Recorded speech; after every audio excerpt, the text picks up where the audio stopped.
The Blue Bird. Once upon a time there lived a king who was immensely rich.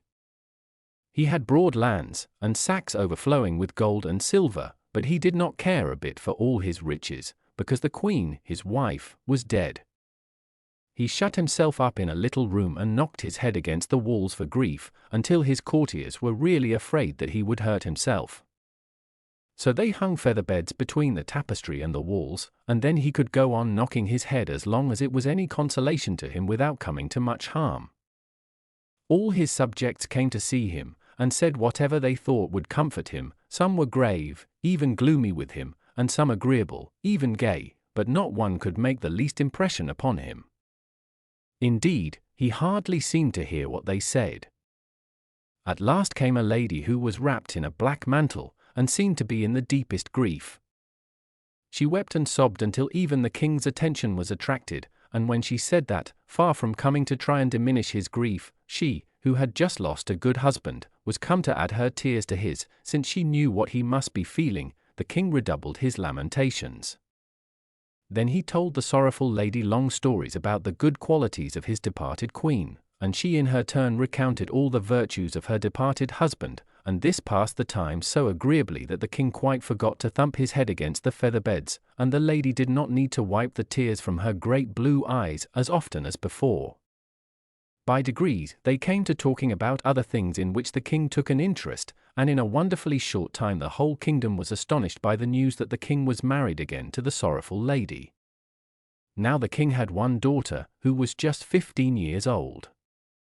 Her name was Fiordalisa, and she was the prettiest and most charming princess imaginable, always gay and merry.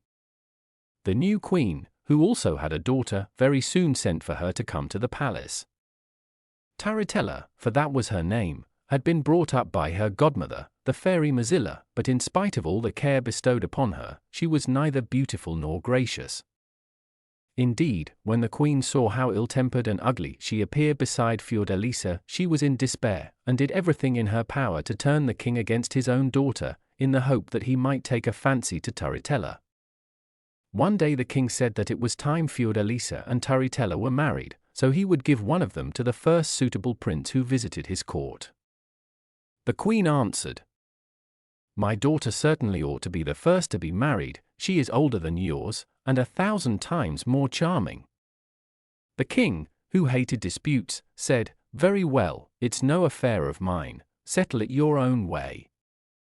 Very soon after came the news that King Charming, who was the most handsome and magnificent prince in all the country round, was on his way to visit the king.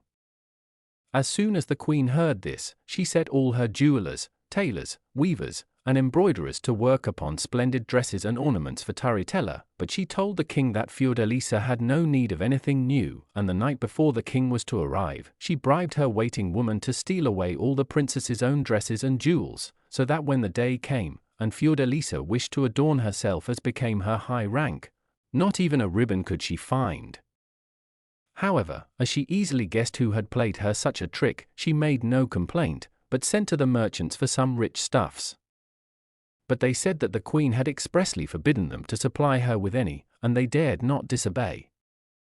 So the princess had nothing left to put on but the little white frock she had been wearing the day before, and dressed in that, she went down when the time of the king's arrival came, and sat in a corner hoping to escape notice. The queen received her guest with great ceremony, and presented him to her daughter, who was gorgeously attired, but so much splendor only made her ugliness more noticeable, and the king, after one glance at her, looked the other way. The queen, however, only thought that he was bashful, and took pains to keep Taritella in full view. King Charming then asked if there was not another princess, called Fiordalisa. "Yes," said Taritella, pointing with her finger, "there she is, trying to keep out of sight because she is not smart." At this Fiordalisa blushed, and looked so shy and so lovely, that the king was fairly astonished. He rose, and bowing low before her, said, "Madam, your incomparable beauty needs no adornment." "Sire," answered the princess, "I assure you that I am not in the habit of wearing dresses as crumpled and untidy as this one, so I should have been better pleased if you had not seen me at all." "Impossible!" cried King Charming. Wherever such a marvelously beautiful princess appears, I can look at nothing else." Here the queen broke in, saying sharply, "I assure you, sire, that Fiordalisa is vain enough already. Pray make her no more flattering speeches." The king quite understood that she was not pleased, but that did not matter to him, so he admired Fiordalisa to his heart's content, and talked to her for 3 hours without stopping. The queen was in despair, and so was Tarantella, when they saw how much the king preferred Fiordalisa. They complained bitterly to the king, and begged and teased him, until he at last consented to have the princess shut up somewhere out of sight while King Charming's visit lasted. So that night, as she went to her room, she was seized by 4 masked figures, and carried up into the topmost room of a high tower, where they left her in the deepest dejection. She easily guessed that she was to be kept out of sight for fear the king should fall in love with her, but then, how disappointing that was, for she already liked him very much, and would have been quite willing to be chosen for his bride. As King Charming did not know what had happened to the princess, he looked forward impatiently to meeting her again, and he tried to talk about her with the courtiers who were placed in attendance on him. But by the queen's orders they would say nothing good of her, but declared that she was vain, capricious, and bad-tempered, that she tormented her waiting maids, and that, in spite of all the money that the king gave her, she was so mean that she preferred to go about dressed like a poor shepherdess, rather than spend any of it. All these things vexed the king very much, and he was silent. It is true, thought he, that she was very poorly dressed, but then she was so ashamed that it proves that she was not accustomed to be so. I cannot believe that with that lovely face she can be as ill-tempered and contemptible as they say. No, no, the queen must be jealous of her for the sake of that ugly daughter of hers, and so these evil reports are spread. The courtiers could not help seeing that what they had told the king did not please him, and one of them cunningly began to praise Fiordalisa when he could talk to the king without being heard by the others. King Charming thereupon became so cheerful, and interested in all he said, that it was easy to guess how much he admired the princess. So when the queen sent for the courtiers and questioned them about all they had found out, their report confirmed her worst fears. As to the poor Princess Fiordalisa, she cried all night without stopping. It would have been quite bad enough to be shut up in this gloomy tower before I had ever seen King Charming, she said, but now when he is here, and they are all enjoying themselves with him, it is too unkind. The next day the queen sent King Charming splendid presents of jewels and rich stuffs, and among other things an ornament made expressly in honor of the approaching wedding. It was a heart cut out of one huge ruby, and was surrounded by several diamond arrows, and pierced by one. A golden true lover's not above the heart bore the motto, but one can wound me, and the whole jewel was hung upon a chain of immense pearls. Never, since the world has been a world, had such a thing been made, and the king was quite amazed when it was presented to him. The page who brought it begged him to accept it from the princess, who chose him to be her knight. "What," cried he, "does the lovely Princess Fiordalisa deign to think of me in this amiable and encouraging way?" "You confuse the names, sire," said the page hastily. "I come on behalf of the Princess Tarantella." "Oh, it is Tarantella who wishes me to be her knight," said the king coldly. "I am sorry that I cannot accept the honor." And he sent the splendid gifts back to the queen and Tarantella, who were furiously angry at the contempt with which they were treated. As soon as he possibly could, King Charming went to see the king and queen, and as he entered the hall he looked for Fiordalisa, and every time anyone came in he started round to see who it was, and was altogether so uneasy and dissatisfied that the queen saw it plainly. But she would not take any notice, and talked of nothing but the entertainment she was planning. The prince answered at random, and presently asked if he was not to have the pleasure of seeing the Princess Fiordalisa. "Sire," answered the queen haughtily, "her father has ordered that she shall not leave her own apartments until my daughter is married." "What can be the reason for keeping that lovely princess a prisoner?" cried the king in great indignation. "That I do not know," answered the queen, "and even if I did, I might not feel bound to tell you." The king was terribly angry at being thwarted like this. He felt certain that Turritella was to blame for it, so casting a furious glance at her he abruptly took leave of the queen, and returned to his own apartments. There he said to a young squire whom he had brought with him, "I would give all I have in the world to gain the goodwill of one of the princess's waiting women, and obtain a moment's speech with Fiordalisa." "Nothing could be easier," said the young squire, and he very soon made friends with one of the ladies, who told him that in the evening Fiordalisa would be at a little window which looked into the garden, where he could come and talk to her. Only, she said, he must take very great care not to be seen, as it would be as much as her place was worth to be caught helping King Charming to see the princess. The squire was delighted, and promised all she asked, but the moment he had run off to announce his success to the king, the false waiting woman went and told the queen all that had passed. She at once determined that her own daughter should be at the little window, and she taught her so well all she was to say and do, that even the stupid Turritella could make no mistake. The night was so dark that the king had not a chance of finding out the trick that was being played upon him, so he approached the window with the greatest delight, and said everything that he had been longing to say to Fiordalisa to persuade her of his love for her.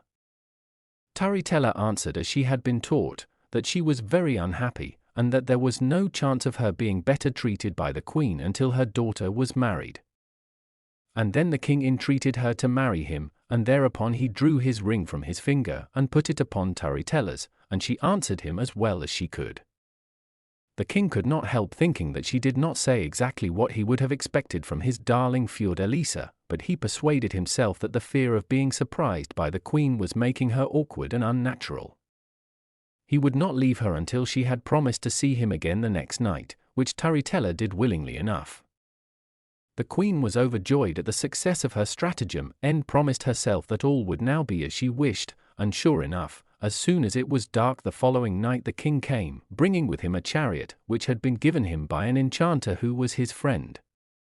This chariot was drawn by flying frogs, and the king easily persuaded Turritella to come out and let him put her into it. Then mounting beside her he cried triumphantly, "Now, my princess, you are free. Where will it please you that we shall hold our wedding?"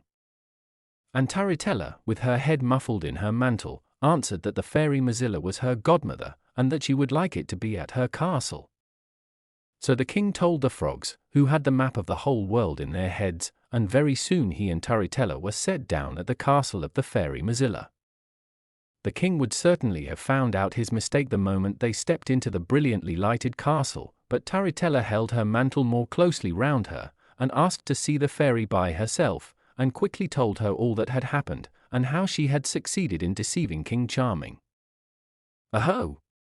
My daughter," said the fairy, "I see we have no easy task before us.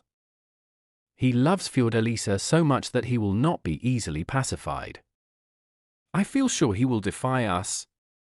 Meanwhile, the king was waiting in a splendid room with diamond walls, so clear that he could see the fairy and Turritella as they stood whispering together, and he was very much puzzled.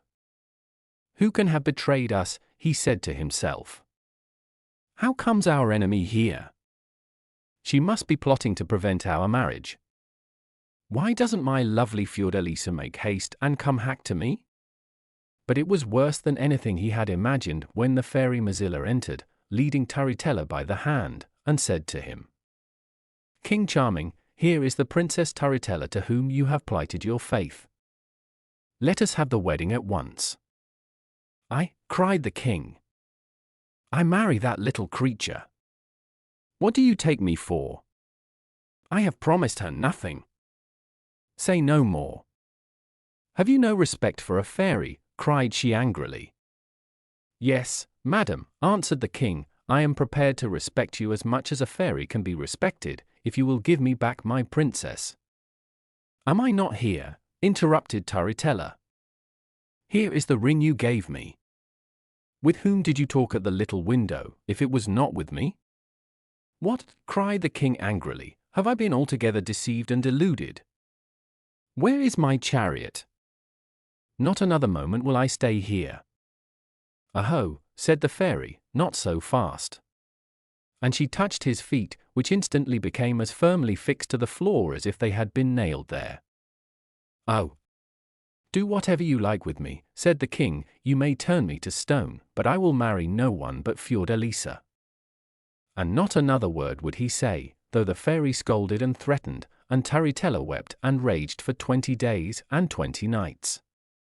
At last the fairy Mozilla said furiously, for she was quite tired out by his obstinacy, "Choose whether you will marry my goddaughter, or do penance 7 years for breaking your word to her." And then the king cried gaily, "Pray do whatever you like with me, as long as you deliver me from this ugly scold." "Scold?" cried Turritella angrily. "Who are you, I should like to know, that you dare to call me a scold?" "A miserable king who breaks his word, and goes about in a chariot drawn by croaking frogs out of a marsh." "Let us have no more of these insults," cried the fairy. "Fly from that window, ungrateful king, and for 7 years be a blue bird." As she spoke, the king's face altered, his arms turned to wings, his feet to little crooked black claws. In a moment he had a slender body like a bird, covered with shining blue feathers, his beak was like ivory, his eyes were bright as stars, and a crown of white feathers adorned his head. As soon as the transformation was complete, the king uttered a dolorous cry and fled through the open window, pursued by the mocking laughter of Turritella and the fairy Mozilla. He flew on until he reached the thickest part of the wood, and there, perched upon a cypress tree, he bewailed his miserable fate. "Alas! In 7 years, who knows what may happen to my darling Fiordalisa," he said. "Her cruel stepmother may have married her to someone else before I am myself again, and then what good will life be to me?" In the meantime the fairy Mozilla had sent Turritella back to the queen, who was all anxiety to know how the wedding had gone off. But when her daughter arrived and told her all that had happened, she was terribly angry, and of course all her wrath fell upon Fiordalisa. "She shall have cause to repent that the king admires her," said the queen, nodding her head meaningly, and then she and Turritella went up to the little room in the tower where the princess was imprisoned. Fiordalisa was immensely surprised to see that Turritella was wearing a royal mantle and a diamond crown, and her heart sank when the queen said, "My daughter is come to show you some of her wedding presents, for she is King Charming's bride, and they are the happiest pair in the world. He loves her to distraction." All this time Turritella was spreading out lace, and jewels, and rich brocades, and ribbons before Fiordalisa's unwilling eyes, and taking good care to display King Charming's ring, which she wore upon her thumb. The princess recognized it as soon as her eyes fell upon it, and after that she could no longer doubt that he had indeed married Turritella. In despair, she cried, "Take away these miserable gauds! What pleasure has a wretched captive in the sight of them?" And then she fell insensible upon the floor, and the cruel queen laughed maliciously, and went away with Turritella, leaving her there without comfort or aid. That night the queen said to the king that his daughter was so infatuated with King Charming, in spite of his never having shown any preference for her, that it was just as well she should stay in the tower until she came to her senses.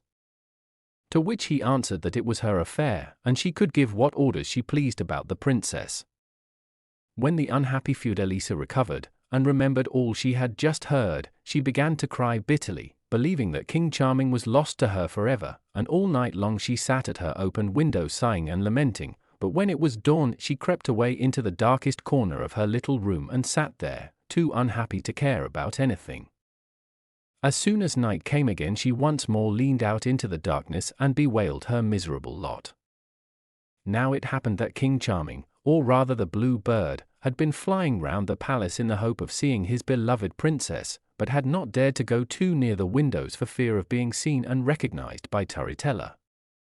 When night fell he had not succeeded in discovering where Fiordalisa was imprisoned, and, weary and sad, he perched upon a branch of a tall fir tree which grew close to the tower, and began to sing himself to sleep.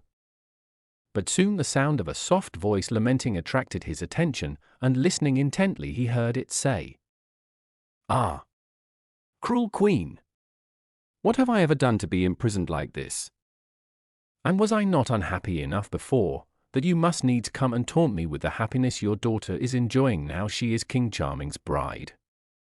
The blue bird, greatly surprised, waited impatiently for the dawn, and the moment it was light flew off to see who it could have been who spoke thus.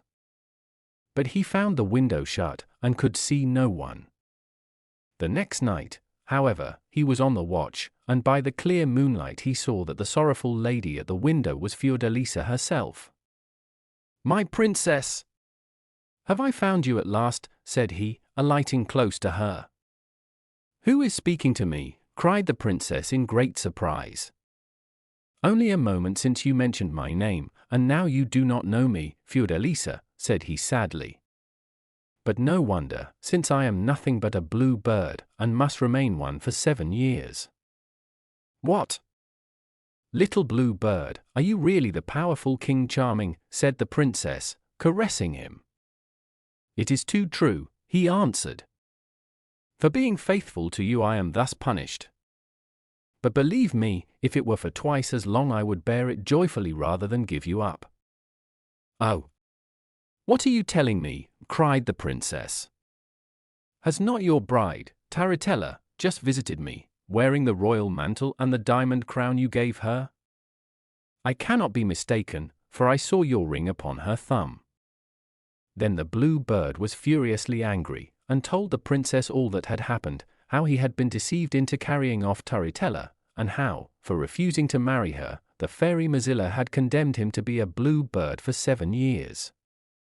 The princess was very happy when she heard how faithful her lover was, and would never have tired of hearing his loving speeches and explanations, but too soon the sun rose, and they had to part lest the blue bird should be discovered.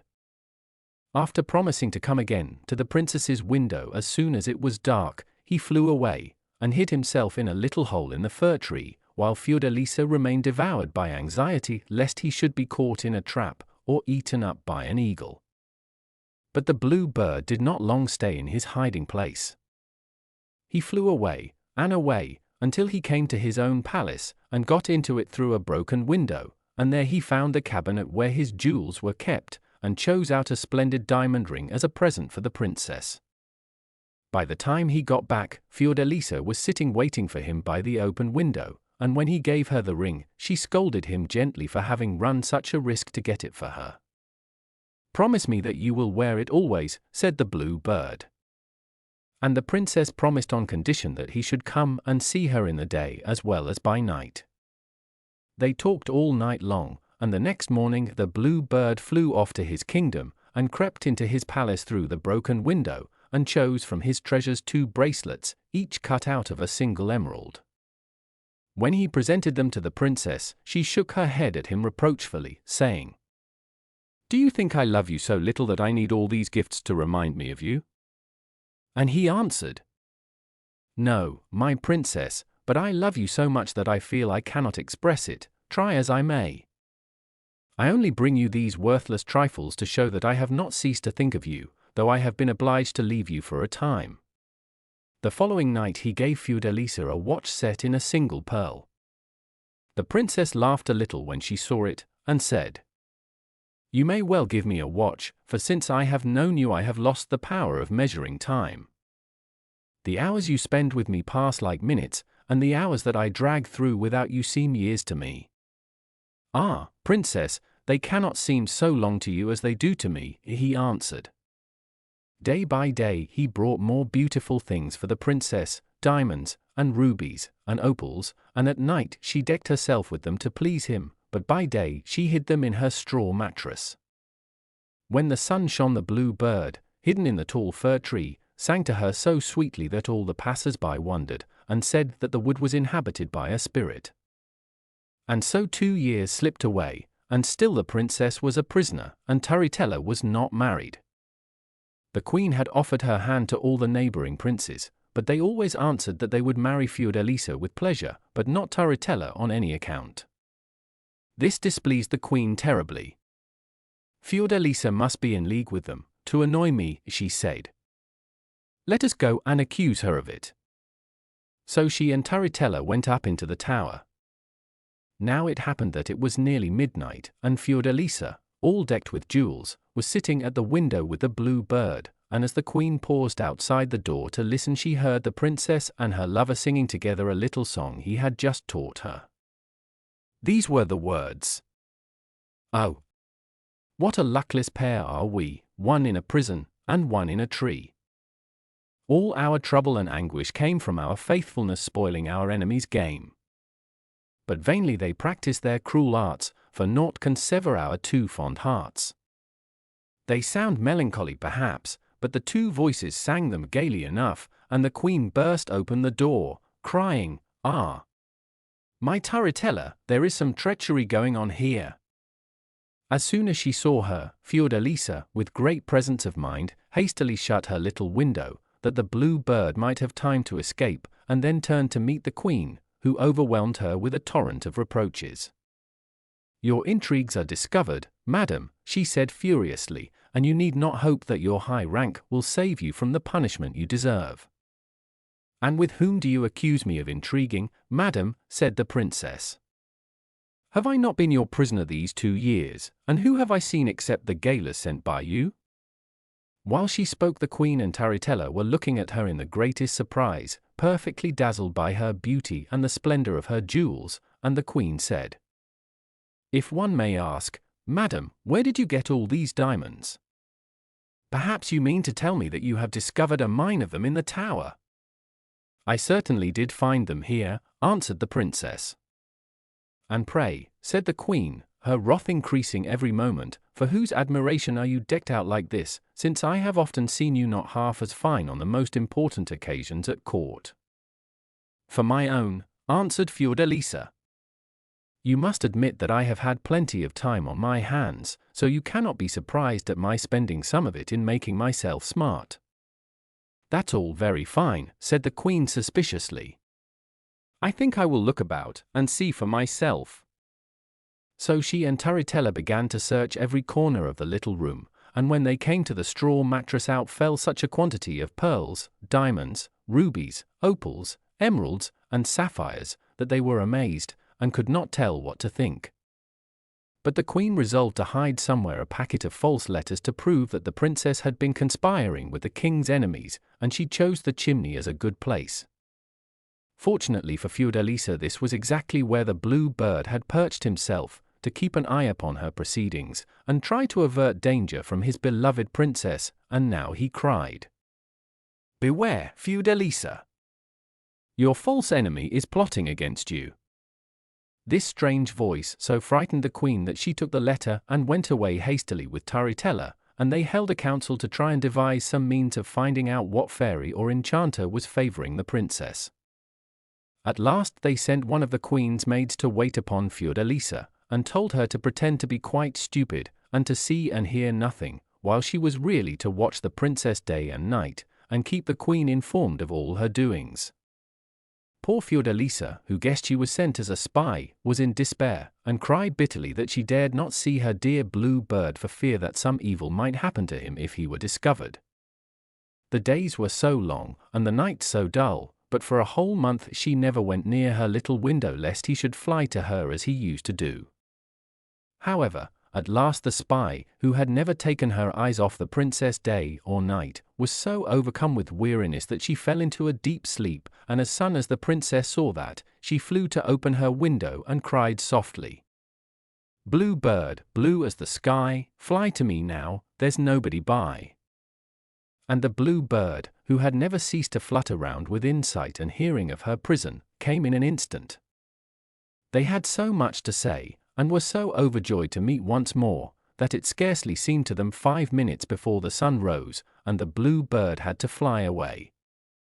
But the next night the spy slept as soundly as before, so that the blue bird came, and he and the princess began to think they were perfectly safe, and to make all sorts of plans for being happy as they were before the queen's visit. But, alas! The third night the spy was not quite so sleepy, and when the princess opened her window and cried as usual, "Blue bird, blue as the sky, fly to me now, there's nobody nigh," she was wide awake in a moment, though she was sly enough to keep her eyes shut at first. But presently she heard voices, and peeping cautiously, she saw by the moonlight the most lovely blue bird in the world, who was talking to the princess, while she stroked and caressed it fondly. The spy did not lose a single word of the conversation, and as soon as the day dawned, and the blue bird had reluctantly said good-bye to the princess, she rushed off to the queen, and told her all she had seen and heard. Then the queen sent for Tarantella, and they talked it over, and very soon came to the conclusion that this blue bird was no other than King Charming himself. "Ah! That insolent princess," cried the queen. "To think that when we supposed her to be so miserable, she was all the while as happy as possible with that false king. But I know how we can avenge ourselves." So the spy was ordered to go back and pretend to sleep as soundly as ever, and indeed she went to bed earlier than usual, and snored as naturally as possible, and the poor princess ran to the window and cried, "Blue bird, blue as the sky, fly to me now, there's nobody by." But no bird came. All night long she called, and waited, and listened, but still there was no answer, for the cruel queen had caused the fir tree to be hung all over with knives, swords, razors, shears, billhooks, and sickles, so that when the blue bird heard the princess call, and flew towards her, his wings were cut, and his little black feet clipped off, and all pierced and stabbed in 20 places, he fell back bleeding into his hiding place in the tree, and lay there groaning and despairing, for he thought the princess must have been persuaded to betray him, to regain her liberty. "Ah! Fiordalisa, can you indeed be so lovely and so faithless?" he sighed. "Then I may as well die at once." And he turned over on his side and began to die. But it happened that his friend the enchanter had been very much alarmed at seeing the frog chariot come back to him without King Charming, and had been round the world 8 times seeking him, but without success. At the very moment when the king gave himself up to despair, he was passing through the wood for the 8th time, and called, as he had done all over the world, "Charming! King Charming! Are you here?" The king at once recognized his friend's voice, and answered very faintly, "I am here." The enchanter looked all round him, but could see nothing, and then the king said again, "I am a blue bird." Then the enchanter found him in an instant, and seeing his pitiable condition, ran hither and thither without a word, until he had collected a handful of magic herbs, with which, and a few incantations, he speedily made the king whole and sound again. "Now," said he, "let me hear all about it. There must be a princess at the bottom of this." "There are 2, answered King Charming, with a wry smile. And then he told the whole story, accusing Fiordalisa of having betrayed the secret of his visits to make her peace with the queen, and indeed saying a great many hard things about her fickleness and her deceitful beauty, and so on. The enchanter quite agreed with him, and even went further, declaring that all princesses were alike, except perhaps in the matter of beauty, and advised him to have done with Fiordalisa, and forget all about her. But somehow or other, this advice did not quite please the king. "What is to be done next?" said the enchanter, "since you still have 5 years to remain a blue bird?" "Take me to your palace," answered the king, "there you can at least keep me in a cage safe from cats and swords." "Well, that will be the best thing to do for the present," said his friend. "But I am not an enchanter for nothing. I'm sure to have a brilliant idea for you before long." In the meantime Fiordalisa, quite in despair, sat at her window day and night calling her dear blue bird in vain, and imagining over and over again all the terrible things that could have happened to him, until she grew quite pale and thin. As for the queen and Tarantella, they were triumphant, but their triumph was short, for the king, Fiordalisa's father, fell ill and died, and all the people rebelled against the queen and Tarantella, and came in a body to the palace demanding Fiordalisa. The queen came out upon the balcony with threats and haughty words, so that at last they lost their patience, and broke open the doors of the palace, one of which fell back upon the queen and killed her. Tarantella fled to the fairy Mozilla, and all the nobles of the kingdom fetched the princess Fiordalisa from her prison in the tower, and made her queen. Very soon, with all the care and attention they bestowed upon her, she recovered from the effects of her long captivity and looked more beautiful than ever, and was able to take counsel with her courtiers, and arrange for the governing of her kingdom during her absence. And then, taking a bagful of jewels, she set out all alone to look for the blue bird, without telling anyone where she was going. Meanwhile, the enchanter was taking care of King Charming, but as his power was not great enough to counteract the fairy Mozilla's, he at last resolved to go and see if he could make any kind of terms with her for his friend, for you see, fairies and enchanters are cousins in a sort of way, after all, and after knowing one another for 500 or 600 years, and falling out, and making it up again pretty often, they understand one another well enough. So the fairy Mozilla received him graciously. "And what may you be wanting, gossip?" said she. "You can do a good turn for me if you will," he answered. "A king, who is a friend of mine, was unlucky enough to offend you." "Aha! I know who you mean," interrupted the fairy. "I am sorry not to oblige you, gossip, but he need expect no mercy from me unless he will marry my goddaughter, whom you see yonder looking so pretty and charming. Let him think over what I say." The enchanter hadn't a word to say, for he thought Turritella really frightful, but he could not go away without making one more effort for his friend the king, who was really in great danger as long as he lived in a cage. Indeed, already he had met with several alarming accidents. Once the nail on which his cage was hung had given way, and his feathered majesty had suffered much from the fall, while Madame Puss, who happened to be in the room at the time, had given him a scratch in the eye which came very near blinding him. Another time they had forgotten to give him any water to drink, so that he was nearly dead with thirst, and the worst thing of all was that he was in danger of losing his kingdom, for he had been absent so long that all his subjects believed him to be dead. So considering all these things, the enchanter agreed with the fairy Mozilla that she should restore the king to his natural form, and should take Turritella to stay in his palace for several months, and if, after the time was over, he still could not make up his mind to marry her, he should once more be changed into a blue bird. Then the fairy dressed Turritella in a magnificent gold and silver robe, and they mounted together upon a flying dragon, and very soon reached King Charming's palace, where he, too, had just been brought by his faithful friend the enchanter.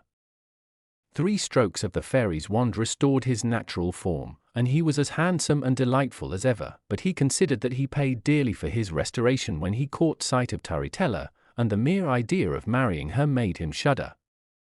Meanwhile, Queen Fiordalisa, disguised as a poor peasant girl, wearing a great straw hat that concealed her face, and carrying an old sack over her shoulder, had set out upon her weary journey, and had travelled far, sometimes by sea and sometimes by land, sometimes on foot, and sometimes on horseback, but not knowing which way to go. She feared all the time that every step she took was leading her farther from her lover. One day as she sat, quite tired and sad, on the bank of a little brook, cooling her white feet in the clear running water, and combing her long hair that glittered like gold in the sunshine, a little bent old woman passed by, leaning on a stick.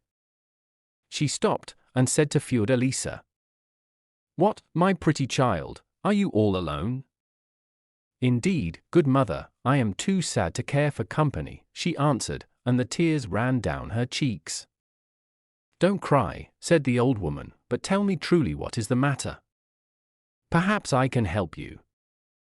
The queen told her willingly all that had happened, and how she was seeking the blue bird. Thereupon the little old woman suddenly stood up straight, and grew tall, and young, and beautiful, and said with a smile to the astonished Fiordalisa, "Lovely queen, the king whom you seek is no longer a bird. My sister Mozilla has given his own form back to him, and he is in his own kingdom. Do not be afraid, you will reach him, and will prosper. Take these for eggs, if you break one when you are in any great difficulty, you will find aid." So saying, she disappeared, and Fiordalisa, feeling much encouraged, put the eggs into her bag and turned her steps towards Charming's kingdom. After walking on and on for 8 days and 8 nights, she came at last to a tremendously high hill of polished ivory, so steep that it was impossible to get a foothold upon it. Fiordalisa tried 1,000 times, and scrambled and slipped, but always in the end found herself exactly where she started from. At last she sat down at the foot of it in despair, and then suddenly bethought herself of the eggs. Breaking one quickly, she found in it some little gold hooks, and with these fastened to her feet and hands, she mounted the ivory hill without further trouble, for the little hooks saved her from slipping. As soon as she reached the top, a new difficulty presented itself, for all the other side, and indeed the whole valley, was one polished mirror, in which thousands and thousands of people were admiring their reflections. For this was a magic mirror, in which people saw themselves just as they wished to appear, and pilgrims came to it from the four corners of the world. But nobody had ever been able to reach the top of the hill, and when they saw Fiordalisa standing there, they raised a terrible outcry, declaring that if she set foot upon their glass she would break it to pieces. The queen, not knowing what to do, for she saw it would be dangerous to try to go down, broke the second egg, and out came a chariot, drawn by 2 white doves, and Fiordalisa got into it, and was floated softly away. After a night and a day the doves alighted outside the gate of King Charming's kingdom. Here the queen got out of the chariot, and kissed the doves and thanked them, and then with a beating heart she walked into the town, asking the people she met where she could see the king. But they only laughed at her, crying, "See the king? And pray, why do you want to see the king, my little kitchen maid? You had better go and wash your face first, your eyes are not clear enough to see him." For the queen had disguised herself, and pulled her hair down about her eyes, that no one might know her. As they would not tell her, she went on farther, and presently asked again, and this time the people answered that tomorrow she might see the king driving through the streets with the Princess Tarantella, as it was said that at last he had consented to marry her. This was indeed terrible news to Fiordalisa. Had she come all this weary way only to find Tarantella had succeeded in making King Charming forget her? She was too tired and miserable to walk another step, so she sat down in a doorway and cried bitterly all night long. As soon as it was light she hastened to the palace, and after being sent away 50 times by the guards, she got in at last, and saw the throne set in the great hall for the king and Tarantella, who was already looked upon as queen. Fiordalisa hid herself behind a marble pillar, and very soon saw Tarantella make her appearance, richly dressed, but as ugly as ever, and with her came the king, more handsome and splendid even than Fiordalisa had remembered him. When Tarantella had seated herself upon the throne, the queen approached her. "Who are you, and how dare you come near my high mightiness, upon my golden throne?" said Tarantella, frowning fiercely at her. "They call me the little kitchen maid," she replied, "and I come to offer some precious things for sale," and with that she searched in her old sack, and drew out the emerald bracelets King Charming had given her. "Ho, ho," said Tarantella, "those are pretty bits of glass. I suppose you would like 5 silver pieces for them." "Show them to someone who understands such things, madam," answered the queen.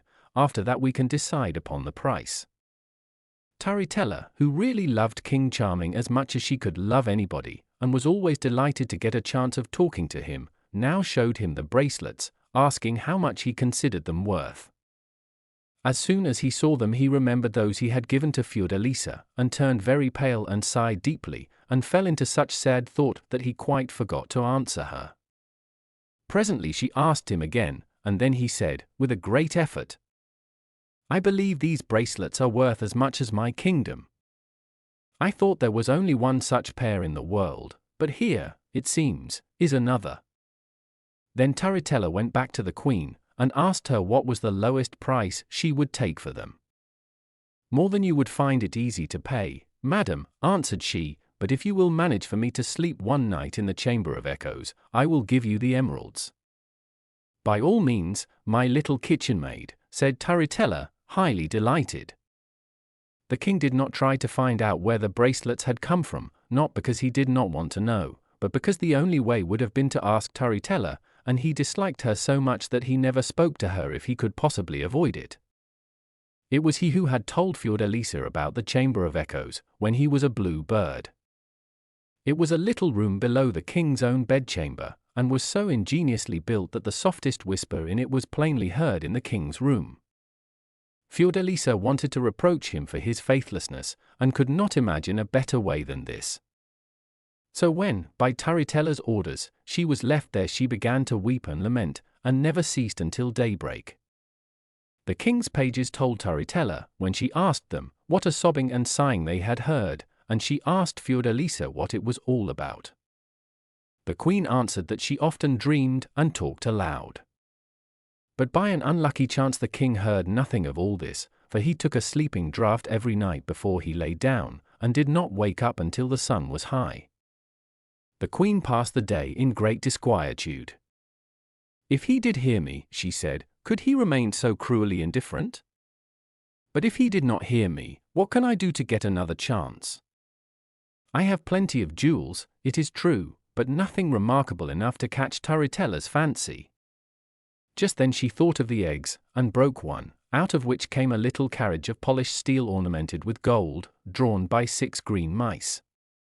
The coachman was a rose-colored rat, the postilion a grey one, and the carriage was occupied by the tiniest and most charming figures, who could dance and do wonderful tricks. Fiordalisa clapped her hands and danced for joy when she saw this triumph of magic art, and as soon as it was evening, went to a shady garden path down which she knew Turritella would pass, and then she made the mice gallop, and the tiny people show off their tricks, and sure enough Turritella came, and the moment she saw it all cried, little kitchen maid, what will you take for your mouse carriage?" And the queen answered, "Let me sleep once more in the chamber of echoes." "I won't refuse your request, poor creature," said Turritella condescendingly. And then she turned to her ladies and whispered, "The silly creature does not know how to profit by her chances, so much the better for me." When night came Fiordalisa said all the loving words she could think of, but alas, with no better success than before, for the king slept heavily after his draught. One of the pages said, "This peasant girl must be crazy," but another answered, "Yet what she says sounds very sad and touching." As for Fiordalisa, she thought the king must have a very hard heart if he could hear how she grieved, and yet pay her no attention. She had but one more chance, and on breaking the last egg she found to her great delight that it contained a more marvelous thing than ever. It was a pie made of 6 birds, cooked to perfection, and yet they were all alive, and singing and talking, and they answered questions and told fortunes in the most amusing way. Taking this treasure, Fiordalisa once more set herself to wait in the great hall through which Turritella was sure to pass, and as she sat there one of the king's pages came by, and said to her, "Well, little kitchen maid, it is a good thing that the king always takes a sleeping draught, for if not he would be kept awake all night by your sighing and lamenting." Then Fiordalisa knew why the king had not heeded her, and taking a handful of pearls and diamonds out of her sack, she said, "If you can promise me that tonight the king shall not have his sleeping draught, I will give you all these jewels." "Oh, I promise that willingly," said the page. At this moment Turritella appeared, and at the first sight of the savory pie, with the pretty little birds all singing and chattering, she cried, "That is an admirable pie, little kitchen maid. Pray what will you take for it?" "The usual price," she answered. "To sleep once more in the chamber of echoes." "By all means, only give me the pie," said the greedy Turritella. And when night was come, Queen Fiordalisa waited until she thought everybody in the palace would be asleep, and then began to lament as before. "Ah, charming," she said, "what have I ever done that you should forsake me and marry Turritella? If you could only know all I have suffered, and what a weary way I have come to seek you." Now the page had faithfully kept his word, and given King Charming a glass of water instead of his usual sleeping draught, so there he lay wide awake, and heard every word Fiordalisa said, and even recognized her voice, though he could not tell where it came from. "Ah, princess," he said, "how could you betray me to our cruel enemies when I loved you so dearly?" Fiordalisa heard him, and answered quickly, "Find out the little kitchen maid, and she will explain everything." Then the king in a great hurry sent for his pages and said, "If you can find the little kitchen maid, bring her to me at once." "Nothing could be easier, sire," they answered, "for she is in the chamber of echoes." The king was very much puzzled when he heard this. How could the lovely Princess Fiordalisa be a little kitchen maid? Or how could a little kitchen maid have Fiordalisa's own voice? So he dressed hastily, and ran down a little secret staircase, which led to the chamber of echoes. There, upon a heap of soft cushions, sat his lovely princess. She had laid aside all her ugly disguises and wore a white silken robe, and her golden hair shone in the soft lamplight. The king was overjoyed at the sight, and rushed to throw himself at her feet, and asked her 1,000 questions without giving her time to answer one.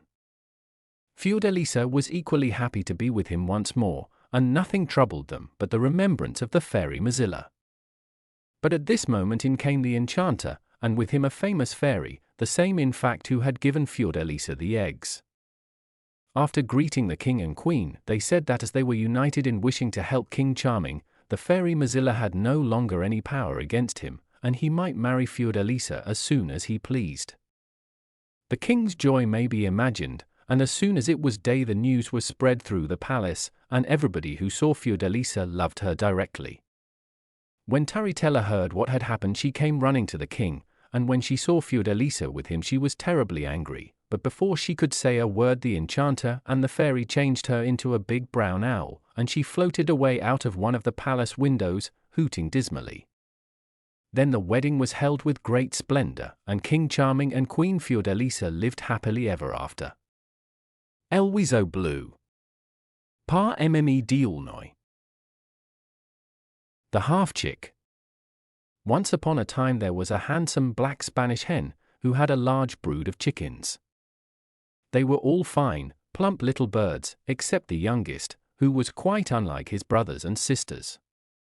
Indeed, he was such a strange, queer-looking creature, that when he first chipped his shell his mother could scarcely believe her eyes. He was so different from the 12 other fluffy, downy, soft little chicks who nestled under her wings. This one looked just as if he had been cut in two. He had only one leg, and one wing, and one eye, and he had half a head and half a beak. His mother shook her head sadly as she looked at him and said, "My youngest born is only a half-chick. He can never grow up a tall handsome cock like his brothers. They will go out into the world and rule over poultry yards of their own, but this poor little fellow will always have to stay at home with his mother." And she called him Medio Polito, which is Spanish for half-chick. Now though Medio Polito was such an odd, helpless-looking little thing, his mother soon found that he was not at all willing to remain under her wing and protection. Indeed, in character he was as unlike his brothers and sisters as he was in appearance. They were good, obedient chickens, and when the old hen chicked after them, they chirped and ran back to her side. But Medio Polito had a roving spirit in spite of his one leg, and when his mother called to him to return to the coop, he pretended that he could not hear, because he had only one ear. When she took the whole family out for a walk in the fields, Medio Polito would hop away by himself, and hide among the Indian corn. Many an anxious minute his brothers and sisters had looking for him, while his mother ran to and fro cackling in fear and dismay. As he grew older he became more self-willed and disobedient, and his manner to his mother was often very rude, and his temper to the other chickens very disagreeable. One day he had been out for a longer expedition than usual in the fields. "Mother, I am tired of this life in a dull farmyard, with nothing but a dreary maize field to look at. I'm off to Madrid to see the king." "To Madrid, Medio Polito," exclaimed his mother, "why, you silly chick, it would be a long journey for a grown-up cock, and a poor little thing like you would be tired out before you had gone half the distance. No, no, stay at home with your mother, and some day, when you are bigger, we will go a little journey together." But Medio Polito had made up his mind, and he would not listen to his mother's advice, nor to the prayers and entreaties of his brothers and sisters. "What is the use of our all crowding each other up in this poky little place," he said. "When I have a fine courtyard of my own at the king's palace, I shall perhaps ask some of you to come and pay me a short visit," and scarcely waiting to say goodbye to his family, away he stumped down the high road that led to Madrid. "Be sure that you are kind and civil to everyone you meet," called his mother, running after him, but he was in such a hurry to be off, that he did not wait to answer her, or even to look back. A little later in the day, as he was taking a short cut through a field, he passed a stream. Now the stream was all choked up, and overgrown with weeds and water plants, so that its waters could not flow freely. "Oh, Medio Polito," it cried, as the half-chick hopped along its banks, "do come and help me by clearing away these weeds." "Help you, indeed," exclaimed Medio Pollito, tossing his head and shaking the few feathers in his tail. "Do you think I have nothing to do but to waste my time on such trifles? Help yourself, and don't trouble busy travelers. I am off to Madrid to see the king," and hoppity-kick, away stumped Medio Pollito. A little later he came to a fire that had been left by some gypsies in a wood. It was burning very low, and would soon be out. "Oh, Medio Pollito," cried the fire, in a weak, wavering voice as the half-chick approached, "in a few minutes I shall go quite out, unless you put some sticks and dry leaves upon me. Do help me, or I shall die." "Help you, indeed," answered Medio Pollito. "I have other things to do. Gather sticks for yourself, and don't trouble me. I am off to Madrid to see the king," and hoppity-kick, away stumped Medio Pollito. The next morning, as he was getting near Madrid, he passed a large chestnut tree, in whose branches the wind was caught and entangled. "Oh, Medio Pollito," called the wind, "do hop up here, and help me to get free of these branches. I cannot come away, and it is so uncomfortable." "It is your own fault for going there," answered Medio Pollito. "I can't waste all my morning stopping here to help you. Just shake yourself off, and don't hinder me, for I am off to Madrid to see the king," and hoppity-kick, away stumped Medio Pollito in great glee, for the towers and roofs of Madrid were now in sight. When he entered the town he saw before him a great splendid house, with soldiers standing before the gates. This he knew must be the king's palace, and he determined to hop up to the front gate and wait there until the king came out. But as he was hopping past one of the back windows the king's cook saw him. "Here is the very thing I want," he exclaimed, "for the king has just sent a message to say that he must have chicken broth for his dinner," and opening the window he stretched out his arm, caught Medio Pollito, and popped him into the brothpot that was standing near the fire. Oh, how wet and clammy the water felt as it went over Medio Pollito's head, making his feathers cling to his side. "Water, water," he cried in his despair, "do have pity upon me, and do not wet me like this." "Ah, Medio Pollito," replied the water, "you would not help me when I was a little stream away on the fields, now you must be punished." Then the fire began to burn and scald Medio Pollito, and he danced and hopped from one side of the pot to the other, trying to get away from the heat, and crying out in pain. "Fire, fire! Do not scorch me like this, you can't think how it hurts." "Ah, Medio Pollito," answered the fire, "you would not help me when I was dying away in the wood. You are being punished." At last, just when the pain was so great that Medio Pollito thought he must die, the cook lifted up the lid of the pot to see if the broth was ready for the king's dinner. "Look here," he cried in horror, "this chicken is quite useless. It is burnt to a cinder. I can't send it up to the royal table," and opening the window he threw Medio Pollito out into the street. But the wind caught him up, and whirled him through the air so quickly that Medio Pollito could scarcely breathe, and his heart beat against his side till he thought it would break. "Oh, wind," at last he gasped out, "if you hurry me along like this you will kill me. Do let me rest a moment, or—" but he was so breathless that he could not finish his sentence. "Ah, Medio Pollito," replied the wind, "when I was caught in the branches of the chestnut tree you would not help me, now you are punished." And he swirled Medio Pollito over the roofs of the houses till they reached the highest church in the town, and there he left him fastened to the top of the steeple. And there stands Medio Pollito to this day. And if you go to Madrid, and walk through the streets till you come to the highest church, you will see Medio Pollito perched on his one leg on the steeple, with his one wing drooping at his side, and gazing sadly out of his one eye over the town. Spanish tradition. The story of CALIPH STORK. 1. Caliph Hasid of Baghdad was resting comfortably on his divan one fine afternoon. He was smoking a long pipe, and from time to time he sipped a little coffee which a slave handed to him, and after each sip he stroked his long beard with an air of enjoyment. In short, anyone could see that the Caliph was in an excellent humor. This was, in fact, the best time of day in which to approach him, for just now he was pretty sure to be both affable and in good spirits, and for this reason the Grand Vizier Mansa always chose this hour in which to pay his daily visit. He arrived as usual this afternoon, but, contrary to his usual custom, with an anxious face. The Caliph withdrew his pipe for a moment from his lips and asked, "Why do you look so anxious, Grand Vizier?"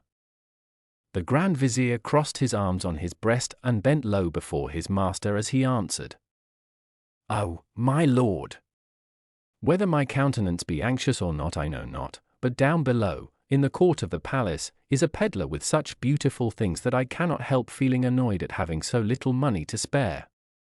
The Caliph, who had wished for some time past to give his Grand Vizier a present, ordered his black slave to bring the peddler before him at once. The slave soon returned, followed by the peddler, a short stout man with a swarthy face, and dressed in very ragged clothes. He carried a box containing all manner of wares, strings of pearls, rings, richly mounted pistols, goblets, and combs. The Caliph and his vizier inspected everything, and the Caliph chose some handsome pistols for himself and Mansa, and a jeweled comb for the vizier's wife. Just as the peddler was about to close his box, the Caliph noticed a small drawer, and asked if there was anything else in it for sale. The peddler opened the drawer and showed them a box containing a black powder, and a scroll written in strange characters, which neither the Caliph nor the Mansa could read. "I got these two articles from a merchant who had picked them up in the street at Mecca," said the peddler. "I do not know what they may contain, but as they are of no use to me, you are welcome to have them for a trifle." The Caliph, who liked to have old manuscripts in his library, even though he could not read them, purchased the scroll and the box, and dismissed the peddler. Then, being anxious to know what might be the contents of the scroll, he asked the vizier if he did not know of anyone who might be able to decipher it. "Most gracious lord and master," replied the vizier, "near the great mosque lives a man called Selim the Learned, who knows every language under the sun. Send for him, it may be that he will be able to interpret these mysterious characters." The learned Selim was summoned immediately.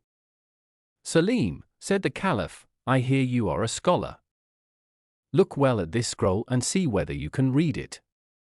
If you can, I will give you a robe of honor, but if you fail, I will order you to receive 12 strokes on your cheeks, and 25 on the soles of your feet, because you have been falsely called Selim the Learned." Selim prostrated himself and said, "Be it according to your will, O master." Then he gazed long at the scroll. Suddenly he exclaimed, "May I die, oh, my lord, if this isn't Latin." "Well," said the Caliph, "if it is Latin, let us hear what it means." So Selim began to translate, "Thou who mayest find this, praise Allah for his mercy. Whoever shall snuff the powder in this box, and at the same time shall pronounce the word mutabor, can transform himself into any creature he likes, and will understand the language of all animals. When he wishes to resume the human form, he has only to bow 3 times towards the east, and to repeat the same word. Be careful, however, when wearing the shape of some beast or bird, not to laugh, or thou wilt certainly forget the magic word and remain an animal forever." When Selim the Learned had read this, the Caliph was delighted. He made the wise man swear not to tell the matter to anyone, gave him a splendid robe, and dismissed him. Then he said to his vizier, "That's what I call a good bargain, Mansa. I am longing for the moment when I can become some animal. Tomorrow morning I shall expect you early. We will go into the country, take some snuff from my box, and then hear what is being said in air, earth, and water." 2. Next morning Caliph Hasid had barely finished dressing and breakfasting when the Grand Vizier arrived, according to orders, to accompany him in his expedition. The Caliph stuck the snuff-box in his girdle, and, having desired his servants to remain at home, started off with the Grand Vizier only in attendance. First they walked through the palace gardens, but they looked in vain for some creature which could tempt them to try their magic power. At length the vizier suggested going further on to a pond which lay beyond the town, and where he had often seen a variety of creatures, especially storks, whose grave, dignified appearance and constant chatter had often attracted his attention. The Caliph consented, and they went straight to the pond. As soon as they arrived they remarked a stork strutting up and down with a stately air, hunting for frogs, and now and then muttering something to itself. At the same time they saw another stork far above in the sky flying towards the same spot. "I would wager my beard, most gracious master," said the Grand Vizier, "that these two long legs will have a good chat together." "How would it be if we turned ourselves into storks?" "Well said," replied the Caliph, "but first let us remember carefully how we are to become men once more." "True. Bow 3 times towards the east and say Mutabor, and I shall be Caliph and you my Grand Vizier again. But for heaven's sake don't laugh or we are lost." As the Caliph spoke he saw the second stork circling round his head and gradually flying towards the earth. Quickly he drew the box from his girdle, took a good pinch of the snuff, and offered one to Mansa, who also took one, and both cried together Mutabor. Instantly their legs shriveled up and grew thin and red, their smart yellow slippers turned to clumsy stork's feet, their arms to wings, their necks began to sprout from between their shoulders and grew a yard long, their beards disappeared, and their bodies were covered with feathers. "You've got a fine long bill, Sir Vizier," cried the Caliph, after standing for some time lost in astonishment. "By the beard of the Prophet I never saw such a thing in all my life." "My very humble thanks," replied the Grand Vizier, as he bent his long neck, "but, if I may venture to say so, your Highness is even handsomer as a stork than as a Caliph. But come, if it so pleases you, let us go near our comrades there and find out whether we really do understand the language of storks." Meantime the second stork had reached the ground. It first scraped its bill with its claw, stroked down its feathers, and then advanced towards the first stork. The two newly made storks lost no time in drawing near, and to their amazement overheard the following conversation. "Good morning, Dame Longlegs. You are out early this morning." "Yes, indeed, dear Chatterbill. I am getting myself a morsel of breakfast. May I offer you a joint of lizard or a frog's thigh?" "1,000 thanks, but I have really no appetite this morning. I am here for a very different purpose. I am to dance today before my father's guests, and I have come to the meadow for a little quiet practice."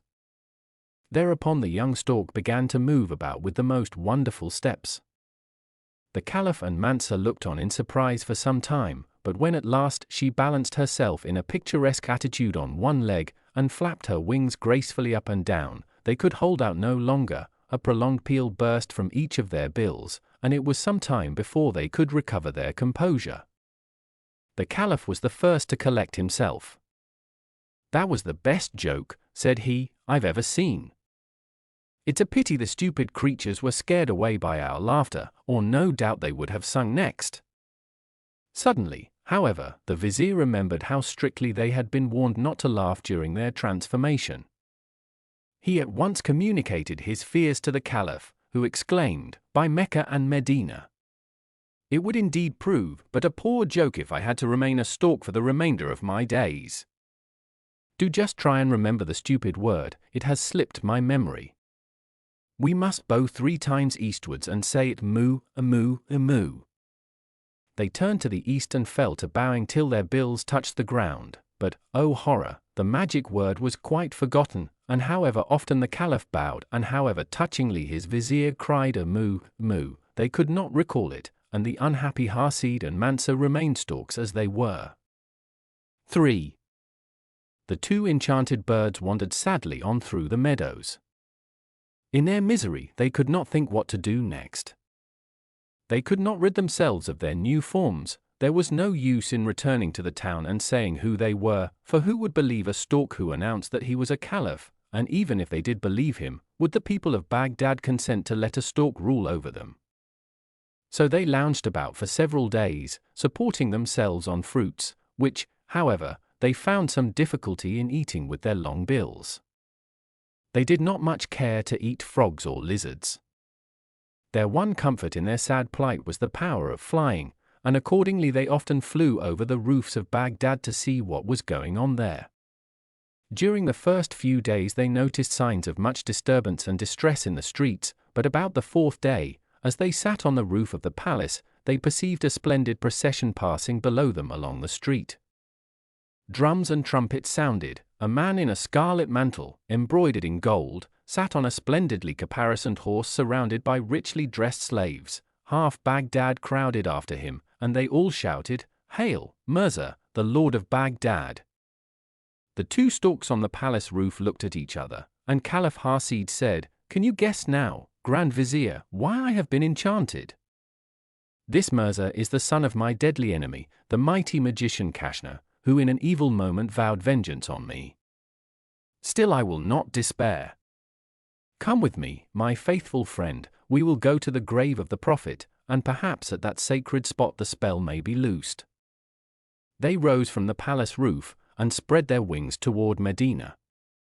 But flying was not quite an easy matter, for the two storks had had but little practice as yet. "Oh, my lord," gasped the vizier, "after a couple of hours, I can get on no longer, you really fly too quick for me. Besides, it is nearly evening, and we should do well to find some place in which to spend the night." Hasid listened with favor to his servant's suggestion, and perceiving in the valley beneath them a ruin which seemed to promise shelter, they flew towards it. The building in which they proposed to pass the night had apparently been formerly a castle. Some handsome pillars still stood amongst the heaps of ruins, and several rooms, which yet remained in fair preservation, gave evidence of former splendor. Hasid and his companion wandered along the passages seeking a dry spot, when suddenly Mansa stood still. "My lord and master," he whispered, "if it were not absurd for a grand vizier, and still more for a stork, to be afraid of ghosts, I should feel quite nervous, for someone, or something close by me, has sighed and moaned quite audibly." The Caliph stood still and distinctly heard a low weeping sound which seemed to proceed from a human being rather than from any animal. Full of curiosity he was about to rush towards the spot from whence the sounds of woe came, when the vizier caught him by the wing with his bill, and implored him not to expose himself to fresh and unknown dangers. The Caliph, however, under whose stork's breast a brave heart beat, tore himself away with the loss of a few feathers, and hurried down a dark passage. He saw a door which stood ajar, and through which he distinctly heard sighs, mingled with sobs. He pushed open the door with his bill, but remained on the threshold, astonished at the sight which met his eyes. On the floor of the ruined chamber, which was but scantily lighted by a small barred window, sat a large screech owl. Big tears rolled from its large round eyes, and in a hoarse voice it uttered its complaints through its crooked beak. As soon as it saw the Caliph and his vizier, who had crept up meanwhile, it gave vent to a joyful cry. It gently wiped the tears from its eyes with its spotted brown wings, and to the great amazement of the two visitors, addressed them in good human Arabic. "Welcome, ye storks! You are a good sign of my deliverance, for it was foretold me that a piece of good fortune should befall me through a stork." When the Caliph had recovered from his surprise, he drew up his feet into a graceful position, bent his long neck, and said, "Oh, screech owl! From your words I am led to believe that we see in you a companion in misfortune. But, alas! Your hope that you may attain your deliverance through us is but a vain one. You will know our helplessness when you have heard our story." The screech owl begged him to relate it, and the Caliph accordingly told him what we already know. 4. When the Caliph had ended, the owl thanked him and said, "You hear my story, and own that I am no less unfortunate than yourselves. My father is the king of the Indies. I, his only daughter, am named Lusa. That magician Kashno, who enchanted you, has been the cause of my misfortunes too. He came one day to my father and demanded my hand for his son Mirza. My father, who is rather hasty, ordered him to be thrown downstairs. The wretch not long after managed to approach me under another form, and one day, when I was in the garden, and asked for some refreshment, he brought me, in the disguise of a slave, a draught which changed me at once to this horrid shape. Whilst I was fainting with terror he transported me here, and cried to me with his awful voice, There shall you remain, lonely and hideous, despised even by the brutes, till the end of your days, or till some one of his own free will asks you to be his wife. Thus do I avenge myself on you and your proud father. Since then many months have passed away. Sad and lonely do I live like any hermit within these walls, avoided by the world and a terror even to animals. The beauties of nature are hidden from me, for I am blind by day, and it is only when the moon sheds her pale light on this spot that the veil falls from my eyes and I can see. The owl paused, and once more wiped her eyes with her wing, for the recital of her woes had drawn fresh tears from her. The Caliph fell into deep thought on hearing this story of the princess. If I am not much mistaken, said he, there is some mysterious connection between our misfortunes, but how to find the key to the riddle is the question. The owl answered, Oh, my lord! I too feel sure of this, for in my earliest youth a wise woman foretold that a stork would bring me some great happiness, and I think I could tell you how we might save ourselves. The Caliph was much surprised, and asked her what she meant. The magician who has made us both miserable, said she, comes once a month to these ruins. Not far from this room is a large hall where he is in the habit of feasting with his companions. I have often watched them. They tell each other all about their evil deeds, and possibly the magic word which you have forgotten may be mentioned. Oh, dearest princess, exclaimed the Caliph, say, when does he come, and where is the hall? The owl paused a moment and then said, Do not think me unkind, but I can only grant your request on one condition. Speak, speak, cried Hasid, command, I will gladly do whatever you wish.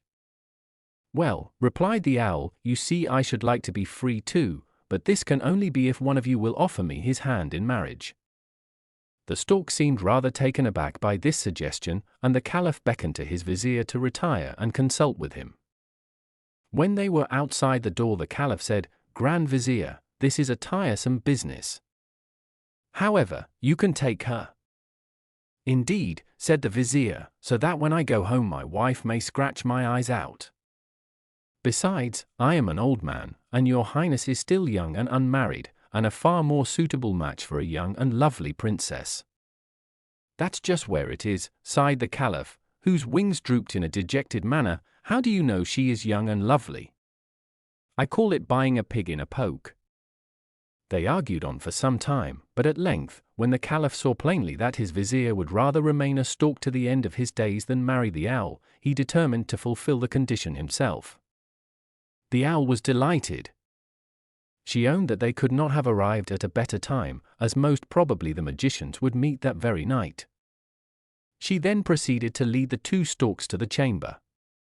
They passed through a long dark passage till at length a bright ray of light shone before them through the chinks of a half-ruined wall.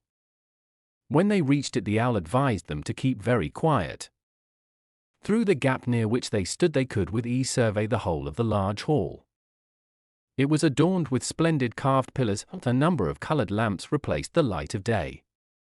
In the middle of the hall stood a round table covered with a variety of dishes, and about the table was a divan on which 8 men were seated. In one of these bad men the two recognized the peddler who had sold the magic powder. The man next him begged him to relate all his latest doings, and amongst them he told the story of the Caliph and his vizier. And what kind of word did you give them? Asked another old sorcerer. A very difficult Latin word, it is mutable. 5. As soon as the storks heard this they were nearly beside themselves with joy. They ran at such a pace to the door of the ruined castle that the owl could scarcely keep up with them. When they reached it the Caliph turned to the owl and said with much feeling, Deliverer of my friend and myself, as a proof of my eternal gratitude, accept me as your husband. Then he turned towards the east. 3 times the storks bowed their long necks to the sun, which was just rising over the mountains. Mutable, they both cried, and in an instant they were once more transformed. In the rapture of their newly given lives master and servant fell laughing and weeping into each other's arms. Who shall describe their surprise when they at last turned round and beheld standing before them a beautiful lady exquisitely dressed? With a smile she held out her hand to the Caliph, and asked, "Do you not recognize your screech owl?" It was she. The Caliph was so enchanted by her grace and beauty that he declared being turned into a stork had been the best piece of luck which had ever befallen him. The three set out at once for Baghdad. Fortunately, the Caliph found not only the box with the magic powder but also his purse in his girdle. He was, therefore, able to buy in the nearest village all they required for their journey, and so at last they reached the gates of Baghdad. Here the Caliph's arrival created the greatest sensation. He had been quite given up for dead, and the people were greatly rejoiced to see their beloved ruler again. Their rage with the usurper Mirza, however, was great in proportion. They marched in force to the palace and took the old magician and his son prisoners. The Caliph sent the magician to the room where the princess had lived as an owl, and there had him hanged. As the son, however, knew nothing of his father's acts, the Caliph gave him his choice between death and a pinch of the magic snuff. When he chose the latter, the Grand Vizier handed him the box. One good pinch, and the magic word transformed him to a stork.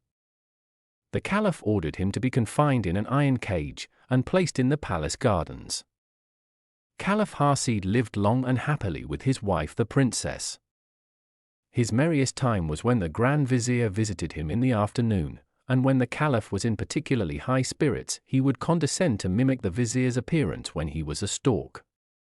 He would strut gravely, and with well-stiffened legs, up and down the room, chattering, and showing how he had vainly bowed to the east and cried "O moo ki moo." The Caliphess and her children were always much entertained by this performance, but when the Caliph went on nodding and bowing, and calling "moo ki moo" too long, the Vizier would threaten laughingly to tell the Caliphess the subject of the discussion carried on one night outside the door of Princess Screech Owl.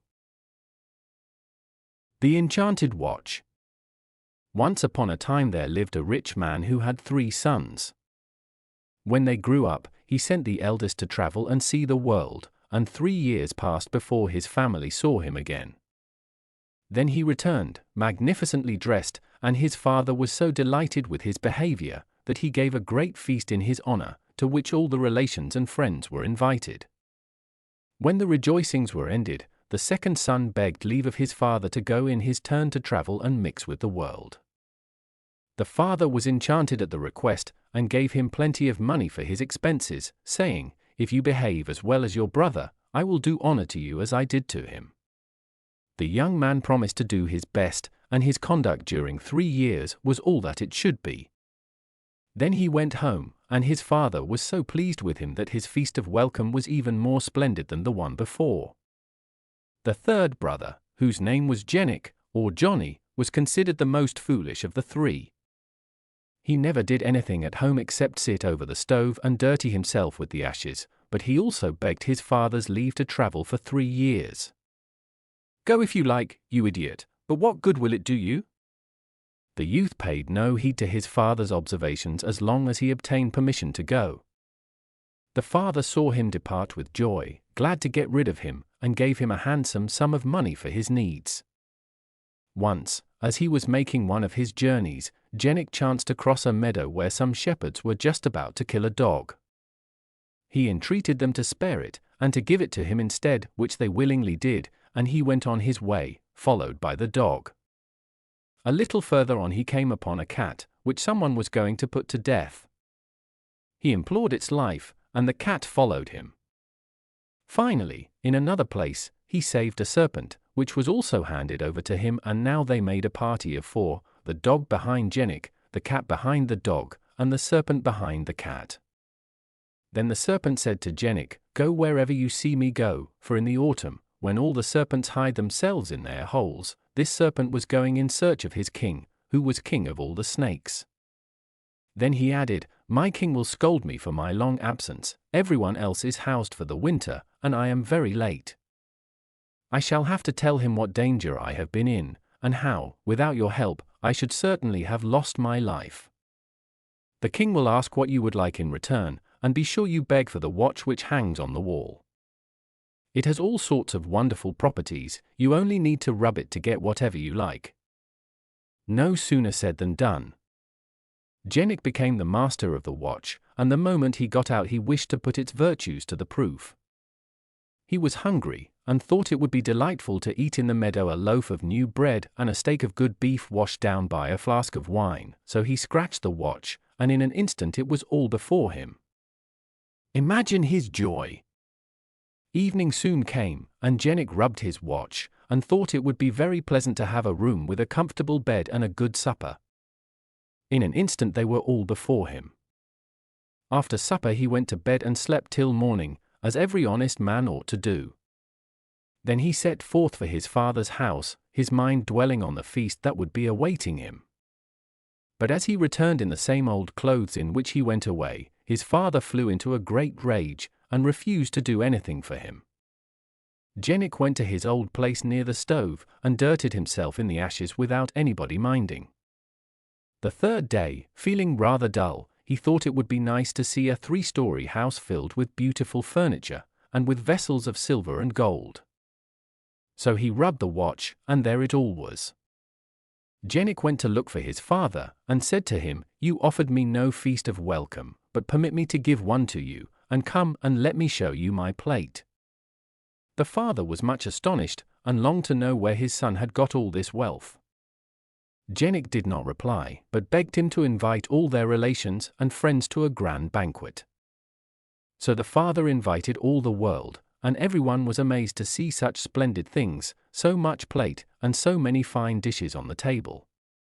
After the first course Jenik prayed his father to invite the king, and his daughter the princess. He rubbed his watch and wished for a carriage ornamented with gold and silver, and drawn by 6 horses, with harness glittering with precious stones. The father did not dare to sit in this gorgeous coach, but went to the palace on foot. The king and his daughter were immensely surprised with the beauty of the carriage, and mounted the steps at once to go to Jenik's banquet. Then Jenik rubbed his watch afresh, and wished that for 6 miles the way to the house should be paved with marble. Who ever felt so astonished as the king? Never had he travelled over such a gorgeous road. When Jenik heard the wheels of the carriage, he rubbed his watch and wished for a still more beautiful house, 4 stories high, and hung with gold, silver, and damask, filled with wonderful tables, covered with dishes such as no king had ever eaten before. The king, the queen, and the princess were speechless with surprise. Never had they seen such a splendid palace, nor such a high feast. At dessert the king asked Jenik's father to give him the young man for a son-in-law. No sooner said than done. The marriage took place at once, and the king returned to his own palace, and left Jenik with his wife in the enchanted house. Now Jenik was not a very clever man, and at the end of a very short time he began to bore his wife. She inquired how he managed to build palaces and to get so many precious things. He told her all about the watch, and she never rested till she had stolen the precious talisman. One night she took the watch, rubbed it, and wished for a carriage drawn by 4 horses, and in this carriage she at once set out for her father's palace. There she called to her own attendants, bade them follow her into the carriage, and drove straight to the seaside. Then she rubbed her watch, and wished that the sea might be crossed by a bridge, and that a magnificent palace might arise in the middle of the sea. No sooner said than done. The princess entered the house, rubbed her watch, and in an instant the bridge was gone. Left alone, Jenik felt very miserable. His father, mother, and brothers, and, indeed, everybody else, all laughed at him. Nothing remained to him but the cat and dog whose lives he had once saved. He took them with him and went far away, for he could no longer live with his family. He reached at last a great desert, and saw some crows flying towards a mountain. One of them was a long way behind, and when he arrived his brothers inquired what had made him so late. "Winter is here," they said, "and it is time to fly to other countries." He told them that he had seen in the middle of the sea the most wonderful house that ever was built. On hearing this, Jenik at once concluded that this must be the hiding place of his wife. So he proceeded directly to the shore with his dog and his cat. When he arrived on the beach, he said to the dog, "You are an excellent swimmer, and you, little one, are very light. Jump on the dog's back and he will take you to the palace. Once there, he will hide himself near the door, and you must steal secretly in and try to get hold of my watch." No sooner said than done. The two animals crossed the sea, the dog hid near the house, and the cat stole into the chamber. The princess recognized him, and guessed why he had come, and she took the watch down to the cellar, and locked it in a box. But the cat wriggled its way into the cellar, and the moment the princess turned her back, he scratched and scratched till he had made a hole in the box. Then he took the watch between his teeth, and waited quietly till the princess came back. Scarcely had she opened the door when the cat was outside, and the watch into the bargain. The cat was no sooner beyond the gates than she said to the dog, "We are going to cross the sea, be very careful not to speak to me." The dog laid this to heart and said nothing, but when they approached the shore he could not help asking, "Have you got the watch?" The cat did not answer, he was afraid that he might let the talisman fall. When they touched the shore the dog repeated his question. "Yes," said the cat. And the watch fell into the sea. Then our two friends began each to accuse the other, and both looked sorrowfully at the place where their treasure had fallen in. Suddenly a fish appeared near the edge of the sea. The cat seized it, and thought it would make them a good supper. "I have 9 little children," cried the fish. "Spare the father of a family." "Granted," replied the cat, "but on condition that you find our watch." The fish executed his commission, and they brought the treasure back to their master. Jenik rubbed the watch and wished that the palace, with the princess and all its inhabitants, should be swallowed up in the sea. No sooner said than done. Jenik returned to his parents, and he and his watch, his cat and his dog, lived together happily to the end of their days. Julin. Rosanella. Everybody knows that though the fairies live hundreds of years, they do sometimes die, and especially as they are obliged to pass one day in every week under the form of some animal, when of course they are liable to accident. It was in this way that death once overtook the Queen of the Fairies, and it became necessary to call a general assembly to elect a new sovereign. After much discussion, it appeared that the choice lay between 2 fairies, one called Serpentine and the other Peridome, and their claims were so equal that it was impossible without injustice to prefer one to the other. Under these circumstances it was unanimously decided that whichever of the 2 could show to the world the greatest wonder should be queen, but it was to be a special kind of wonder, no moving of mountains or any such common fairy tricks would do. Serpentine, therefore, resolved that she would bring up a prince whom nothing could make constant, while Peridome decided to display to admiring mortals a princess so charming that no one could see her without falling in love with her. They were allowed to take their own time, and meanwhile the 4 oldest fairies were to attend to the affairs of the kingdom.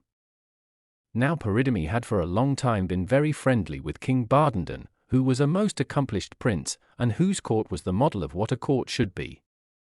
His queen, Balinus, was also charming. Indeed, it is rare to find a husband and wife so perfectly of one mind about everything. They had one little daughter, whom they had named Rosanella, because she had a little pink rose printed upon her white throat. From her earliest infancy she had shown the most astonishing intelligence, and the courtiers knew her smart sayings by heart, and repeated them on all occasions. In the middle of the night, following the assembly of fairies, Queen Balinus woke up with a shriek, and when her maids of honor ran to see what was the matter, they found she had had a frightful dream. "I thought," said she, "that my little daughter had changed into a bouquet of roses, and that as I held it in my hand a bird swooped down suddenly and snatched it from me and carried it away. Let someone run and see that all is well with the princess," she added. So they ran, but what was their dismay when they found that the cradle was empty, and though they sought high and low, not a trace of Rosanella could they discover. The queen was inconsolable, and so, indeed, was the king, only being a man he did not say quite so much about his feelings. He presently proposed to Baroness that they should spend a few days at one of their palaces in the country, and to this she willingly agreed, since her grief made the gaiety of the capital distasteful to her. One lovely summer evening, as they sat together on a shady lawn shaped like a star, from which radiated 12 splendid avenues of trees, the Queen looked round and saw a charming peasant girl approaching by each path, and what was still more singular was that everyone carried something in a basket which appeared to occupy her whole attention. As each drew near, she laid her basket at Baroness' feet, saying, "Charming Queen, may this be some slight consolation to you in your unhappiness." The Queen hastily opened the baskets, and found in each a lovely baby girl, about the same age as the little princess for whom she sorrowed so deeply. At first the sight of them renewed her grief, but presently their charms so gained upon her that she forgot her melancholy in providing them with nursery maids, cradle-rockers, and ladies-in-waiting, and in sending hither and thither for swings and dolls and tops, and bushels of the finest sweetmeats. Oddly enough, every baby had upon its throat a tiny pink rose. The Queen found it so difficult to decide on suitable names for all of them, that until she could settle the matter she chose a special color for everyone, by which it was known, so that when they were all together they looked like nothing so much as a nosegay of gay flowers. As they grew older it became evident that though they were all remarkably intelligent, and profited equally by the education they received, yet they differed one from another in disposition, so much so that they gradually ceased to be known as a pearl, or primrose, or whatever might have been their color, and the Queen instead would say, "Where is my sweet, or't my beautiful, or't my gay?" Of course, with all these charms they had lovers by the dozen. Not only in their own court, but princes from afar, who were constantly arriving, attracted by the reports which were spread abroad, but these lovely girls, the first maids of honor, were as discreet as they were beautiful, and favored no one. But let us return to Serpentine. She had fixed upon the son of a king who was cousin to Bardenden, to bring up as her fickle prince. She had before, at his christening, given him all the graces of mind and body that a prince could possibly require, but now she redoubled her efforts, and spared no pains in adding every imaginable charm and fascination. So that whether he happened to be cross or amiable, splendidly or simply attired, serious or frivolous, he was always perfectly irresistible. In truth, he was a charming young fellow, since the fairy had given him the best heart in the world as well as the best head, and had left nothing to be desired but constancy. For it cannot be denied that Prince Mirliflor was a desperate flirt, and as fickle as the wind, so much so, that by the time he arrived at his 18th birthday there was not a heart left for him to conquer in his father's kingdom. They were all his own, and he was tired of everyone. Things were in this state when he was invited to visit the court of his father's cousin, King Bardenden. Imagine his feelings when he arrived and was presented at once to 12 of the loveliest creatures in the world, and his embarrassment was heightened by the fact that they all liked him as much as he liked each one of them, so that things came to such a pass that he was never happy a single instant without them. For could he not whisper soft speeches to Sweet, and laugh with joy, while he looked at Beauty? And in his more serious moments what could be pleasanter than to talk to Grave upon some shady lawn, while he held the hand of Loving in his own, and all the others lingered near in sympathetic silence? For the first time in his life he really loved, though the object of his devotion was not one person, but 12, to whom he was equally attached, and even Serpentine was deceived into thinking that this was indeed the height of inconstancy.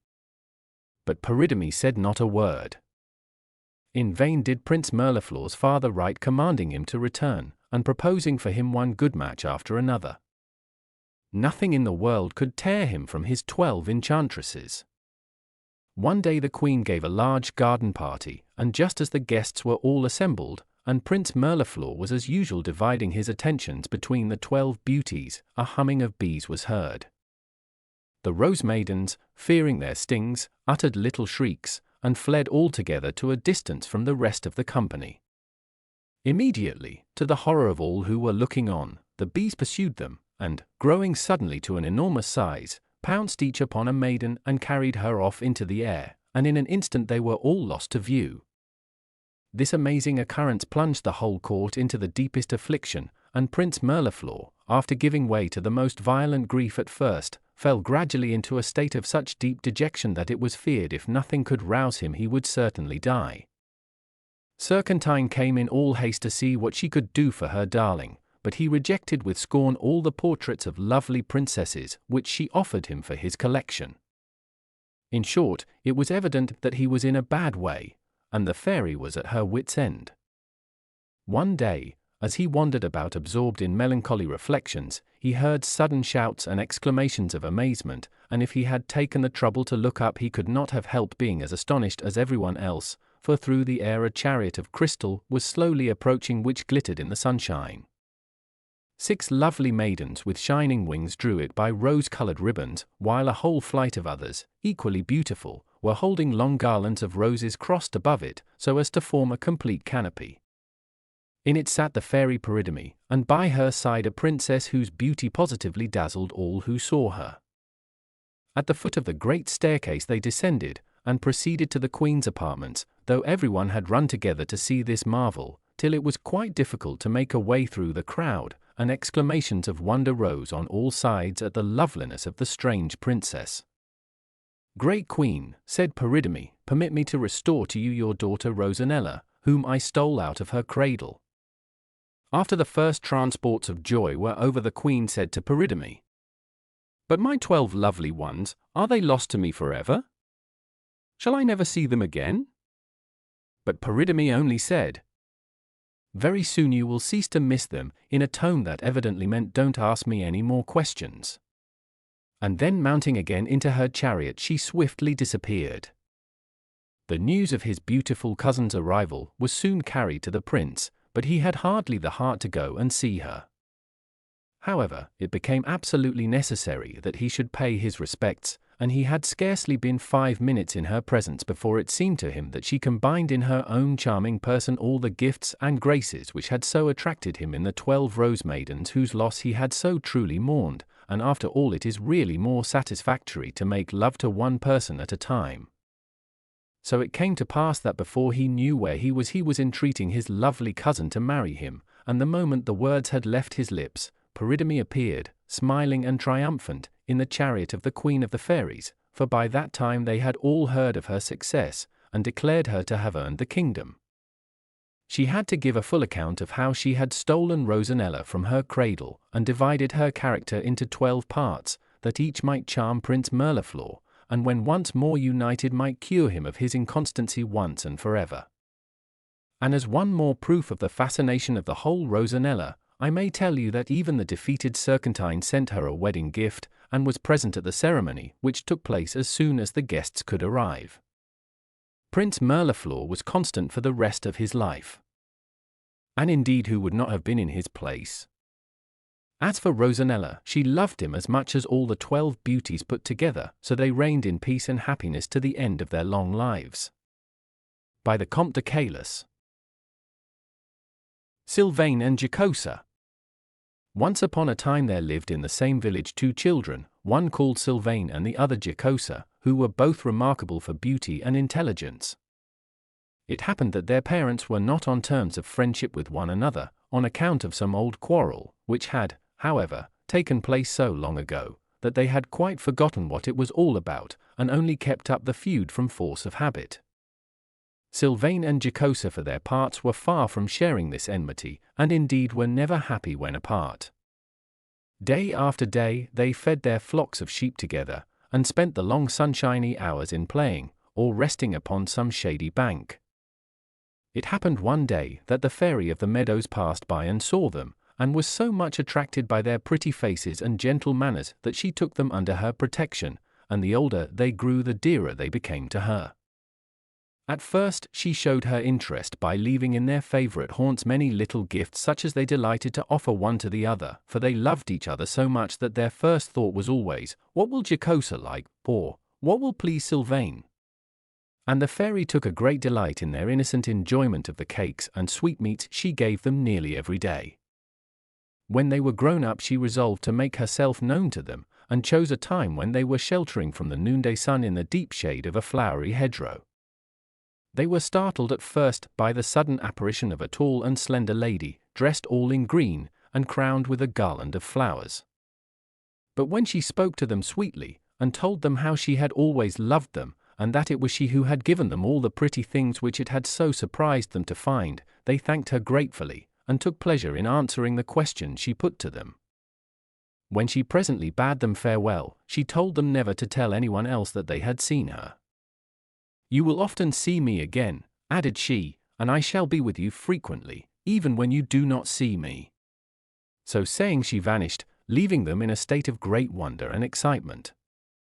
After this she came often, and taught them numbers of things, and showed them many of the marvels of her beautiful kingdom, and at last one day she said to them, "You know that I have always been kind to you, and now I think it is time you did something for me in your turn. You both remember the fountain I call my favorite. Promise me that every morning before the sun rises you will go to it and clear away every stone that impedes its course, and every dead leaf or broken twig that sullies its clear waters. I shall take it as a proof of your gratitude to me if you neither forget nor delay this duty, and I promise that so long as the sun's earliest rays find my favorite spring the clearest and sweetest in all my meadows, you two shall not be parted from one another." SYLVAIN and JOCOSA willingly undertook this service, and indeed felt that it was but a very small thing in return for all that the fairy had given, so for a long time the fountain was tended with the most scrupulous care, and was the clearest and prettiest in all the country round. But one morning in the spring, long before the sun rose, they were hastening towards it from opposite directions, when, tempted by the beauty of the myriads of gay flowers which grew thickly on all sides, they paused each to gather some for the other. "I will make SYLVAIN a garland," said JOCOSA, "and how pretty JOCOSA will look in this crown," thought SYLVAIN. Hither and thither they strayed, led ever farther and farther, for the brightest flowers seemed always just beyond them, until at last they were startled by the first bright rays of the rising sun. With one accord they turned and ran towards the fountain, reaching it at the same moment, though from opposite sides. But what was their horror to see its usually tranquil waters seething and bubbling, and even as they looked down rushed a mighty stream, which entirely engulfed it, and SYLVAIN and JOCOSA found themselves parted by a wide and swiftly rushing river. All this had happened with such rapidity that they had only time to utter a cry, and each to hold up to the other the flowers they had gathered, but this was explanation enough. 20 times did SYLVAIN throw himself into the turbulent waters, hoping to be able to swim to the other side, but each time an irresistible force drove him back upon the bank he had just quitted, while, as for JOCOSA, she even essayed to cross the flood upon a tree which came floating down torn up by the roots, but her efforts were equally useless. Then with heavy hearts, they set out to follow the course of the stream, which had now grown so wide that it was only with difficulty they could distinguish each other. Night and day, over mountains and through valleys, in cold or in heat, they struggled on, enduring fatigue and hunger and every hardship, and consoled only by the hope of meeting once more, until 3 years had passed, and at last they stood upon the cliffs where the river flowed into the mighty sea. And now they seemed farther apart than ever, and in despair they tried once more to throw themselves into the foaming waves. But the fairy of the meadows, who had really never ceased to watch over them, did not intend that they should be drowned at last, so she hastily waved her wand, and immediately they found themselves standing side by side upon the golden sand. You may imagine their joy and delight when they realized that their weary struggle was ended, and their utter contentment as they clasped each other by the hand. They had so much to say that they hardly knew where to begin, but they agreed in blaming themselves bitterly for the negligence which had caused all their trouble, and when she heard this the fairy immediately appeared to them. They threw themselves at her feet and implored her forgiveness, which she granted freely, and promised at the same time that now their punishment was ended she would always befriend them.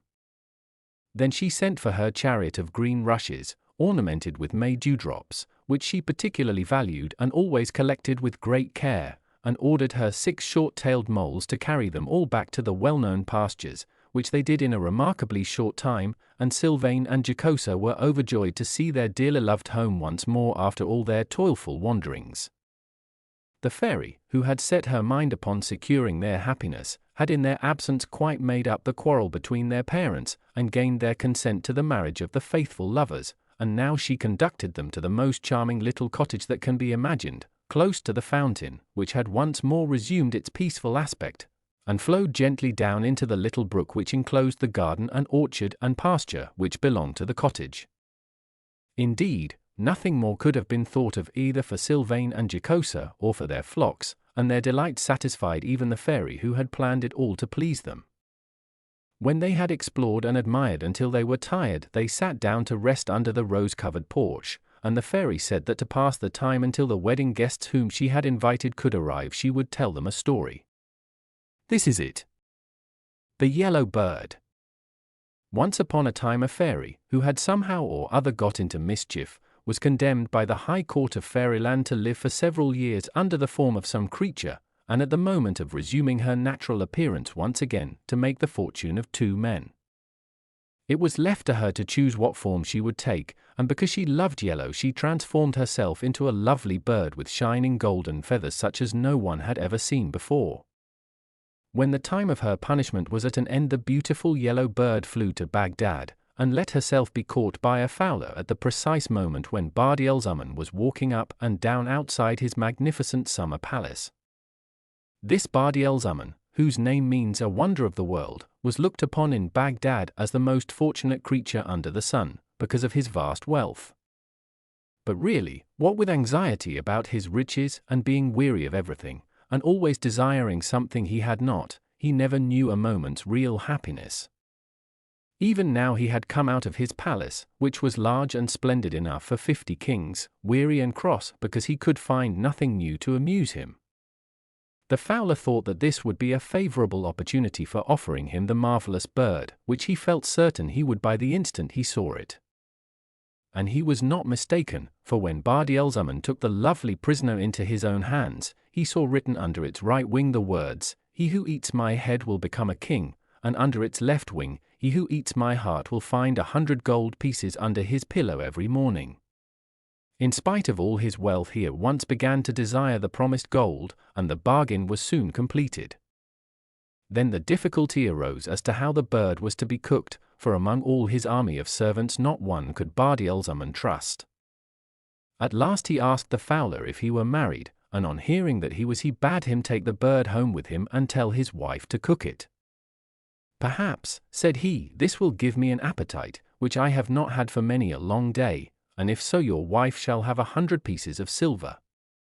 The fowler with great joy ran home to his wife, who speedily made a savory stew of the yellow bird. But when Badi-al-Zaman reached the cottage and began eagerly to search in the dish for its head and its heart, he could not find either of them, and turned to the fowler's wife in a furious rage. She was so terrified that she fell upon her knees before him and confessed that her 2 children had come in just before he arrived, and had so teased her for some of the dish she was preparing that she had presently given the head to one and the heart to the other, since these morsels are not generally much esteemed, and Badi-al-Zaman rushed from the cottage vowing vengeance against the whole family. The wrath of a rich man is generally to be feared, so the fowler and his wife resolved to send their children out of harm's way, but the wife, to console her husband, confided to him that she had purposely given them the head and heart of the bird because she had been able to read what was written under its wings. So, believing that their children's fortunes were made, they embraced them and sent them forth, bidding them get as far away as possible, to take different roads, and to send news of their welfare. For themselves, they remained hidden and disguised in the town, which was really rather clever of them, but very soon afterwards Badi-al-Zaman died of vexation and annoyance at the loss of the promised treasure, and then they went back to their cottage to wait for news of their children. The younger, who had eaten the heart of the yellow bird, very soon found out what it had done for him, for each morning when he awoke he found a purse containing 100 gold pieces under his pillow. But as all poor people may remember for their consolation, nothing in the world causes so much trouble or requires so much care as a great treasure. Consequently, the fowler's son, who spent with reckless profusion and was supposed to be possessed of a great hoard of gold, was before very long attacked by robbers, and in trying to defend himself was so badly wounded that he died.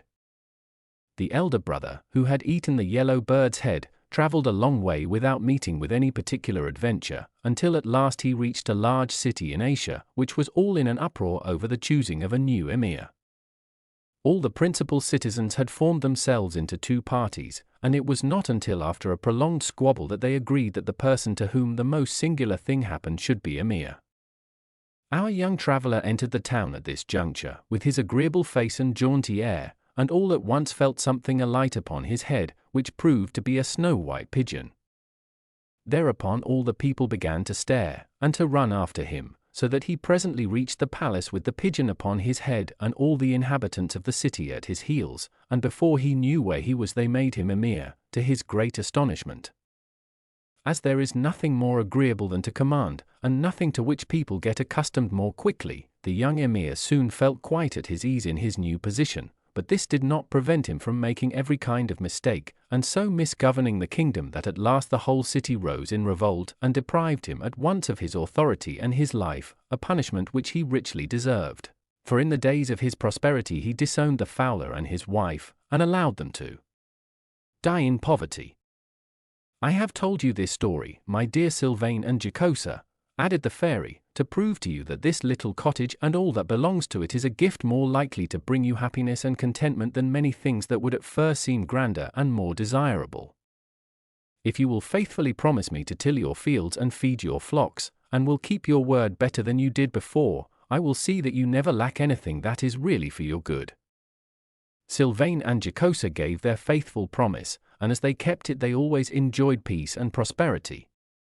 The fairy had asked all their friends and neighbors to their wedding, which took place at once with great festivities and rejoicings, and they lived to a good old age, always loving one another with all their hearts. By the Comte de CALIPH. Fairy gifts. It generally happens that people's surroundings reflect more or less accurately their minds and dispositions, so perhaps that is why the flower fairy lived in a lovely palace, with the most delightful garden you can imagine, full of flowers, and trees, and fountains, and fish ponds, and everything nice. For the fairy herself was so kind and charming that everybody loved her, and all the young princes and princesses who formed her court were as happy as the day was long, simply because they were near her. They came to her when they were quite tiny, and never left her until they were grown up and had to go away into the great world, and when that time came she gave to each whatever gift he asked of her. But it is chiefly of the Princess Sylvia that you are going to hear now. The fairy loved her with all her heart, for she was at once original and gentle, and she had nearly reached the age at which the gifts were generally bestowed. However, the fairy had a great wish to know how the other princesses who had grown up and left her were prospering, and before the time came for Sylvia to go herself, she resolved to send her to some of them. So one day her chariot, drawn by butterflies, was made ready, and the fairy said, "Sylvia, I am going to send you to the court of Iris. She will receive you with pleasure for my sake as well as for your own. In 2 months you may come back to me again, and I shall expect you to tell me what you think of her." Sylvia was very unwilling to go away, but as the fairy wished it she said nothing. Only when the 2 months were over she stepped joyfully into the butterfly chariot, and could not get back quickly enough to the flower fairy, who, for her part, was equally delighted to see her again. "Now, child," said she, "tell me what impression you have received." "You sent me, madam," answered Sylvia, "to the court of Iris, on whom you had bestowed the gift of beauty. She never tells anyone, however, that it was your gift, though she often speaks of your kindness in general. It seemed to me that her loveliness, which fairly dazzled me at first, had absolutely deprived her of the use of any of her other gifts or graces. In allowing herself to be seen, she appeared to think that she was doing all that could possibly be required of her. But, unfortunately, while I was still with her she became seriously ill, and though she presently recovered, her beauty is entirely gone, so that she hates the very sight of herself, and is in despair. She entreated me to tell you what had happened, and to beg you, in pity, to give her beauty back to her. And, indeed, she does need it terribly, for all the things in her that were tolerable, and even agreeable, when she was so pretty, seem quite different now she is ugly, and it is so long since she thought of using her mind or her natural cleverness, that I really don't think she has any left now. She is quite aware of all this herself, so you may imagine how unhappy she is, and how earnestly she begs for your aid." "You have told me what I wanted to know," cried the fairy, "but alas!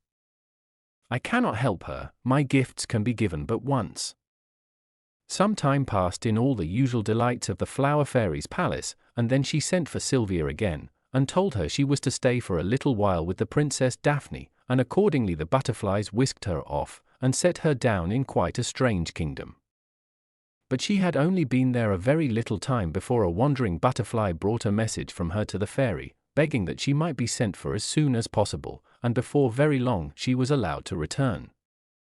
"Ah, madam," cried she, "what a place you sent me to that time!" "Why, what was the matter?" asked the fairy. Daphne was one of the princesses who asked for the gift of eloquence, if I remember rightly. "And very ill the gift of eloquence becomes a woman," replied Sylvia, with an air of conviction. "It is true that she speaks well, and her expressions are well chosen, but then she never leaves off talking, and though at first one may be amused, one ends by being wearied to death.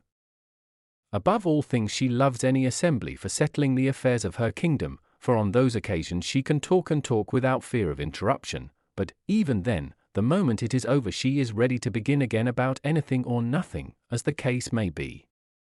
Oh, how glad I was to come away I cannot tell you."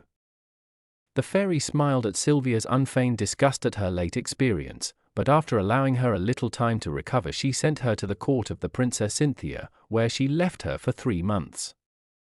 At the end of that time Sylvia came back to her with all the joy and contentment that one feels at being once more beside a dear friend. The fairy, as usual, was anxious to hear what she thought of Cynthia, who had always been amiable, and to whom she had given the gift of pleasing. "I thought at first," said Sylvia, "that she must be the happiest princess in the world. She had 1,000 lovers who vied with one another in their efforts to please and gratify her. Indeed, I had nearly decided that I would ask a similar gift." "Have you altered your mind, then?" interrupted the fairy. "Yes, indeed, madam," replied Sylvia, "and I will tell you why. The longer I stayed the more I saw that Cynthia was not really happy. In her desire to please everyone she ceased to be sincere, and degenerated into a mere coquette, and even her lovers felt that the charms and fascinations which were exercised upon all who approached her without distinction were valueless, so that in the end they ceased to care for them, and went away disdainfully. "I am pleased with you, child," said the fairy. "Enjoy yourself here for a while and presently you shall go to Philida." Sylvia was glad to have leisure to think, for she could not make up her mind at all what she should ask for herself, and the time was drawing very near. However, before very long the fairy sent her to Philida, and waited for her report with unabated interest. "I reached her court safely," said Sylvia, "and she received me with much kindness, and immediately began to exercise upon me that brilliant wit which you had bestowed upon her. I confess that I was fascinated by it, and for a week thought that nothing could be more desirable. The time passed like magic, so great was the charm of her society. But I ended by ceasing to covet that gift more than any of the others I have seen, for, like the gift of pleasing, it cannot really give satisfaction. By degrees I wearied of what had so delighted me at first, especially as I perceived more and more plainly that it is impossible to be constantly smart and amusing without being frequently ill-natured, and too apt to turn all things, even the most serious, into mere occasions for a brilliant jest." The fairy in her heart agreed with Sylvia's conclusions, and felt pleased with herself for having brought her up so well. But now the time was come for Sylvia to receive her gift, and all her companions were assembled. The fairy stood in the midst and in the usual manner asked what she would take with her into the great world. Sylvia paused for a moment, and then answered, "A quiet spirit." And the fairy granted her request. This lovely gift makes life a constant happiness to its possessor, and to all who are brought into contact with her. She has all the beauty of gentleness and contentment in her sweet face, and if at times it seems less lovely through some chance grief or disquietude, the hardest thing that one ever hears said is, "Sylvia's dear face is pale today." It grieves one to see her so. And when, on the contrary, she is gay and joyful, the sunshine of her presence rejoices all who have the happiness of being near her. By the Comte de CALIPH. Prince Narcissus and the Princess Potentilla. Once upon a time there lived a king and queen who, though it is a very long while since they died, were much the same in their tastes and pursuits as people nowadays. The king, who was called Cloverleaf, liked hunting better than anything else, but he nevertheless bestowed as much care upon his kingdom as he felt equal to, that is to say, he never made an end of folding and unfolding the state documents. As to the queen, she had once been very pretty, and she liked to believe that she was so still, which is, of course, always made quite easy for queens. Her name was Frivola, and her one occupation in life was the pursuit of amusement. Balls, masquerades, and picnics followed one another in rapid succession, as fast as she could arrange them, and you may imagine that under these circumstances the kingdom was somewhat neglected. As a matter of fact, if anyone had a fancy for a town or a province, he helped himself to it, but as long as the king had his horses and dogs, and the queen her musicians and her actors, they did not trouble themselves about the matter. King Cloverleaf and Queen Frivola had but one child, and this princess had from her very babyhood been so beautiful, that by the time she was 4 years old the queen was desperately jealous of her, and so fearful that when she was grown up she would be more admired than herself, that she resolved to keep her hidden away out of sight. To this end she caused a little house to be built not far beyond the palace gardens, on the bank of a river.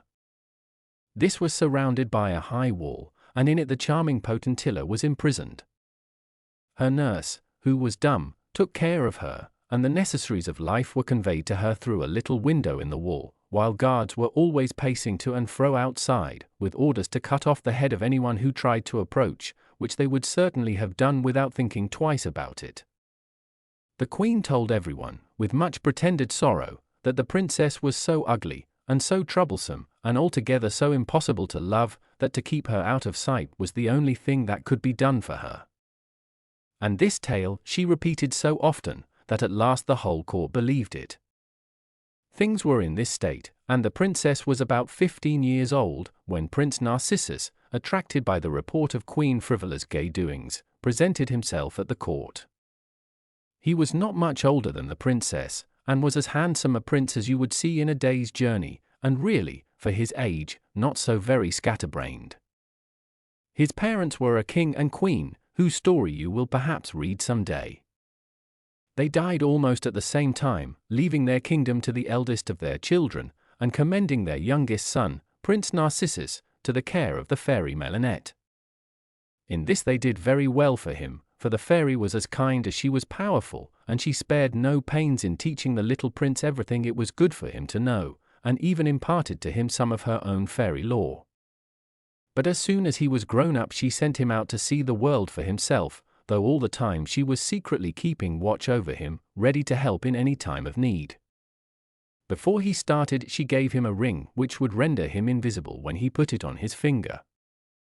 These rings seem to be quite common, you must often have heard of them, even if you have never seen one.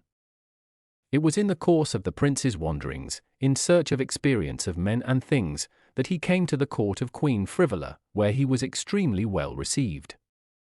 The queen was delighted with him, so were all her ladies, and the king was very polite to him, though he did not quite see why the whole court was making such a fuss over him. Prince Narcissus enjoyed all that went on, and found the time pass very pleasantly. Before long, of course, he heard the story about the Princess Potentilla, and, as it had by that time been repeated many times, and had been added to here and there, she was represented as such a monster of ugliness that he was really quite curious to see her, and resolved to avail himself of the magic power of his ring to accomplish his design. So he made himself invisible, and passed the guard without their so much as suspecting that anyone was near. Climbing the wall was rather a difficulty, but when he at length found himself inside it he was charmed with the peaceful beauty of the little domain it enclosed, and still more delighted when he perceived a slender, lovely maiden wandering among the flowers. It was not until he had sought vainly for the imaginary monster that he realized that this was the princess herself, and by that time he was deeply in love with her, for indeed it would have been hard to find anyone prettier than Potentilla, as she sat by the brook, weaving a garland of blue forget-me-nots to crown her waving golden locks, or to imagine anything more gentle than the way she tended all the birds and beasts who inhabited her small kingdom, and who all loved and followed her. Prince Narcissus watched her every movement, and hovered near her in a dream of delight, not daring as yet to appear to her, so humble had he suddenly become in her presence. And when evening came, and the nurse fetched the princess into her little house, he felt obliged to go back to Frivola's palace, for fear his absence should be noticed and someone should discover his new treasure. But he forgot that to go back absent, and dreamy, and indifferent, when he had before been gay and ardent about everything, was the surest way of awakening suspicion, and when, in response to the jesting questions which were put to him upon the subject, he only blushed and returned evasive answers, all the ladies were certain that he had lost his heart, and did their utmost to discover who was the happy possessor of it. As to the prince, he was becoming day by day more attached to Potentilla, and his one thought was to attend her, always invisible, and help her in everything she did, and provide her with everything that could possibly amuse or please her. And the princess, who had learnt to find diversion in very small things in her quiet life, was in a continual state of delight over the treasures which the prince constantly laid where she must find them. Then Narcissus implored his faithful friend Melinette to send the princess such dreams of him as should make her recognize him as a friend when he actually appeared before her eyes, and this device was so successful that the princess quite dreaded the cessation of these amusing dreams, in which a certain Prince Narcissus was such a delightful lover and companion. After that he went a step further and began to have long talks with the princess, still, however, keeping himself invisible, until she begged him so earnestly to appear to her that he could no longer resist, and after making her promise that, no matter what he was like, she would still love him, he drew the ring from his finger, and the princess saw with delight that he was as handsome as he was agreeable. Now, indeed, they were perfectly happy, and they passed the whole long summer day in Potentilla's favourite place by the brook, and when at last Prince Narcissus had to leave her it seemed to them both that the hours had gone by with the most amazing swiftness. The princess stayed where she was, dreaming of her delightful prince, and nothing could have been further from her thoughts than any trouble or misfortune, when suddenly, in a cloud of dust and shavings, by came the enchanter Grumbden, and unluckily he chanced to catch sight of Potentilla. Down he came straightway, and alighted at her feet, and one look at her charming blue eyes and smiling lips quite decided him that he must appear to her at once, though he was rather annoyed to remember that he had on only his second-best cloak. The princess sprang to her feet with a cry of terror at this sudden apparition, for really the enchanter was no beauty. To begin with, he was very big and clumsy, then he had but one eye, and his teeth were long, and he stammered badly. Nevertheless, he had an excellent opinion of himself, and mistook the princess's cry of terror for an exclamation of delighted surprise.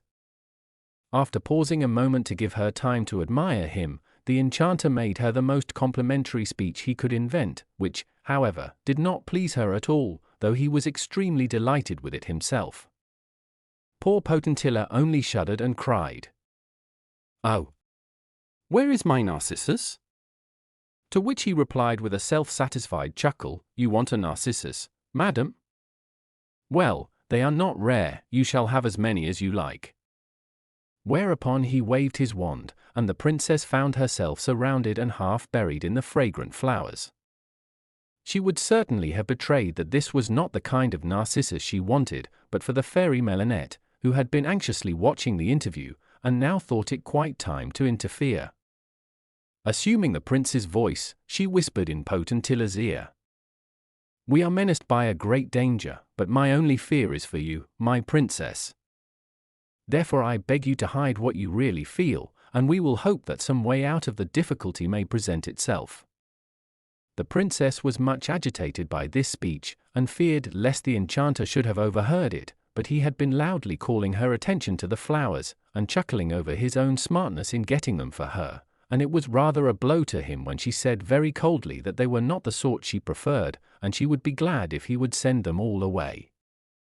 This he did, but afterwards wished to kiss the princess's hand as a reward for having been so obliging, but the fairy Melinette was not going to allow anything of that kind. She appeared suddenly, in all her splendor, and cried, "Stay, Grumbden, this princess is under my protection, and the smallest impertinence will cost you 1,000 years of captivity. If you can win Potentilla's heart by the ordinary methods I cannot oppose you, but I warn you that I will not put up with any of your usual tricks." This declaration was not at all to the enchanter's taste, but he knew that there was no help for it, and that he would have to behave well, and pay the princess all the delicate attentions he could think of, though they were not at all the sort of thing he was used to. However, he decided that to win such a beauty it was quite worthwhile, and Melinette, feeling that she could now leave the princess in safety, hurried off to tell Prince Narcissus what was going forward. Of course, at the very mention of the enchanter as a rival he was furious, and I don't know what foolish things he would not have done if Melinette had not been there to calm him down. She represented to him what a powerful enchanter Jorinde was, and how, if he were provoked, he might avenge himself upon the princess, since he was the most unjust and churlish of all the enchanters, and had often before had to be punished by the fairy queen for some of his ill deeds. Once he had been imprisoned in a tree, and was only released when it was blown down by a furious wind. Another time he was condemned to stay under a big stone at the bottom of a river, until by some chance the stone should be turned over, but nothing could ever really improve him. The fairy finally made Narcissus promise that he would remain invisible when he was with the princess, since she felt sure that this would make things easier for all of them. Then began a struggle between Jorinde and the prince, the latter under the name of Melinette, as to which could best delight and divert the princess and win her approbation. Prince Narcissus first made friends with all the birds in Potentilla's little domain, and taught them to sing her name and her praises, with all their sweetest trills and most touching melodies, and all day long to tell her how dearly he loved her. Jorinde, thereupon, declared that there was nothing new about that, since the birds had sung since the world began, and all lovers had imagined that they sang for them alone. Therefore he said he would himself write an opera that should be absolutely a novelty and something worth hearing. When the time came for the performance, which lasted 5 weary hours, the princess found to her dismay that the opera consisted of this more than indifferent verse, chanted with all their might by 10,000 frogs. "Admirable Potentilla, do you think it kind or wise in this sudden way to kill a poor enchanter with your eyes?" Really, if Narcissus had not been there to whisper in her ear and divert her attention, I don't know what would have become of poor Potentilla, for though the first repetition of this absurdity amused her faintly, she nearly died of weariness before the time was over. Luckily Jorinde did not perceive this, as he was too much occupied in whipping up the frogs, many of whom perished miserably from fatigue, since he did not allow them to rest for a moment. The prince's next idea for Potentilla's amusement was to cause a fleet of boats exactly like those of Cleopatra, of which you have doubtless read in history, to come up the little river, and upon the most gorgeously decorated of these reclined the great queen herself, who, as soon as she reached the place where Potentilla sat in rapt attention, stepped majestically on shore and presented the princess with that celebrated pearl of which you have heard so much, saying, "You are more beautiful than I ever was. Let my example warn you to make a better use of your beauty." And then the little fleet sailed on, until it was lost to view in the windings of the river. Jorinde was also looking on at the spectacle, and said very contemptuously, "I cannot say I think these marionettes amusing. What are to do to make over a single pearl? But if you like pearls, madam, why, I will soon gratify you." So saying, he drew a whistle from his pocket, and no sooner had he blown it than the princess saw the water of the river bubble and grow muddy, and in another instant up came hundreds of thousands of great oysters, who climbed slowly and laboriously towards her, and laid at her feet all the pearls they contained. "Those are what I call pearls," cried Jorinde in high glee. And truly there were enough of them to pave every path in Potentilla's garden and leave some to spare. The next day, Prince Narcissus had prepared for the princess's pleasure a charming arbour of leafy branches, with couches of moss and grassy floor, and garlands everywhere, with her name written in different-coloured blossoms. Here he caused a dainty little banquet to be set forth, while hidden musicians played softly, and the silvery fountains plashed down into their marble basins, and when presently the music stopped, a single nightingale broke the stillness with his delicious chant. "Ah!" cried the princess, recognizing the voice of one of her favorites, "Philomel, my sweet one, who taught you that new song?" And he answered, "Love, my princess." Meanwhile, the enchanter was very ill-pleased with the entertainment, which he declared was dullness itself. "You don't seem to have any idea in these parts beyond little squeaking birds," said he. "And fancy giving a banquet without so much as an ounce of plate."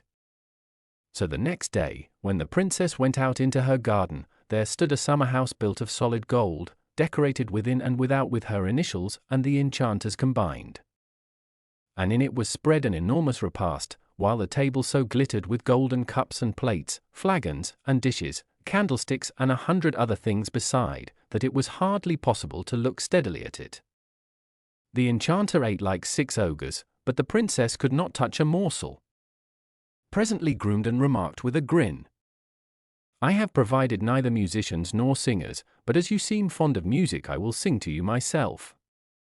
Whereupon he began, with a voice like a screech owl's, to chant the words of his opera, only this time happily not at such a length, and without the frog accompaniment. After this the prince again asked the aid of his friends the birds, and when they had assembled from all the country round, he tied about the neck of each one a tiny lamp of some brilliant color, and when darkness fell he made them go through 100 pretty tricks before the delighted Potentilla, who clapped her little hands with delight when she saw her own name traced in points of light against the dark trees, or when the whole flock of sparks grouped themselves into bouquets of different colors, like living flowers. Jorinde, leaning back in his armchair, with one knee crossed over the other and his nose in the air, looked on disdainfully. "Oh, if you like fireworks, Princess," said he, and the next night all the will-o'-the-wisps in the country came and danced on the plain, which could be seen from the princess's windows, and as she was looking out, and rather enjoying the sight, up sprang a frightful volcano, pouring out smoke and flames which terrified her greatly, to the intense amusement of the enchanter, who laughed like a pack of wolves quarreling. After this, as many of the will-o'-the-wisps as could get in crowded into Potentilla's garden, and by their light the tall yew trees danced minuets until the princess was weary and begged to be excused from looking at anything more that night. But he, in spite of Potentilla's efforts to behave politely to the tiresome old enchanter, whom she detested, he could not help seeing that he failed to please her, and then he began to suspect very strongly that she must love someone else, and that somebody besides Melinette was responsible for all the festivities he had witnessed. So after much consideration he devised a plan for finding out the truth. He went to the princess suddenly, and announced that he was most unwillingly forced to leave her, and had come to bid her farewell. Potentilla could scarcely hide her delight when she heard this, and his back was hardly turned before she was entreating Prince Narcissus to make himself visible once more. The poor prince had been getting quite thin with anxiety and annoyance, and was only too delighted to comply with her request. They greeted one another rapturously, and were just sitting down to talk over everything cosily, and enjoy the enchanter's discomfiture together, when out he burst in a fury from behind a bush. With his huge club he aimed a terrific blow at Narcissus, which must certainly have killed him, but for the adroitness of the fairy Melinette, who arrived upon the scene just in time to snatch him up and carry him off at lightning speed to her castle in the air. Poor Potentilla, however, had not the comfort of knowing this, for at the sight of the enchanter threatening her beloved prince she had given one shriek and fallen back insensible. When she recovered her senses she was more than ever convinced that he was dead, since even Melinette was no longer near her, and no one was left to defend her from the odious old enchanter. To make matters worse, he seemed to be in a very bad temper, and came blustering and raging at the poor princess. "I tell you what it is, madam," said he, "whether you love this whippersnapper prince or not doesn't matter in the least. You are going to marry me, so you may as well make up your mind to it, and I am going away this very minute to make all the arrangements. But in case you should get into mischief in my absence, I think I had better put you to sleep."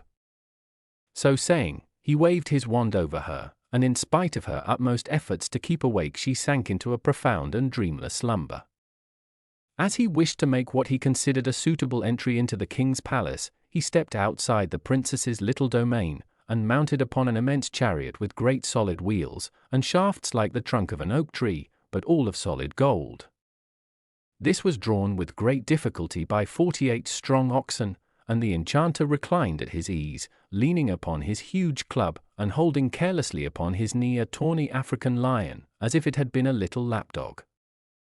It was about 7 o'clock in the morning when this extraordinary chariot reached the palace gates. The king was already astir, and about to set off on a hunting expedition. As for the queen, she had only just gone off into her first sleep, and it would have been a bold person indeed who ventured to wake her. The king was greatly annoyed at having to stay and see a visitor at such a time, and pulled off his hunting boots again with many grimaces. Meantime the enchanter was stumping about in the hall, crying, "Where is this king? Let him be told that I must see him and his wife also." The king, who was listening at the top of the staircase, thought this was not very polite. However, he took counsel with his favorite huntsman, and, following his advice, presently went down to see what was wanted of him. He was struck with astonishment at the sight of the chariot, and was gazing at it, when the enchanter strode up to him, exclaiming, "Shake hands, Clover Leaf, old fellow. Don't you know me?" "No, I can't say I do," replied the king, somewhat embarrassed. "Why, I am Jorinde, the enchanter," said he, "and I am come to make your fortune. Let us come in and talk things over a bit." Thereupon he ordered the oxen to go about their business, and they bounded off like stags, and were out of sight in a moment. Then, with one blow of his club, he changed the massive chariot into a perfect mountain of gold pieces. "Those are for your lackeys," said he to the king, "that they may drink my health." Naturally a great scramble ensued, and at last the laughter and shouting awoke the queen, who rang for her maids to ask the reason of such an unwonted hurriburly. When they said that a visitor was asking for her, and then proceeded each one to tell breathlessly a different tale of wonder, in which she could only distinguish the words, oxen, gold, club, giant, lion, she thought they were all out of their minds.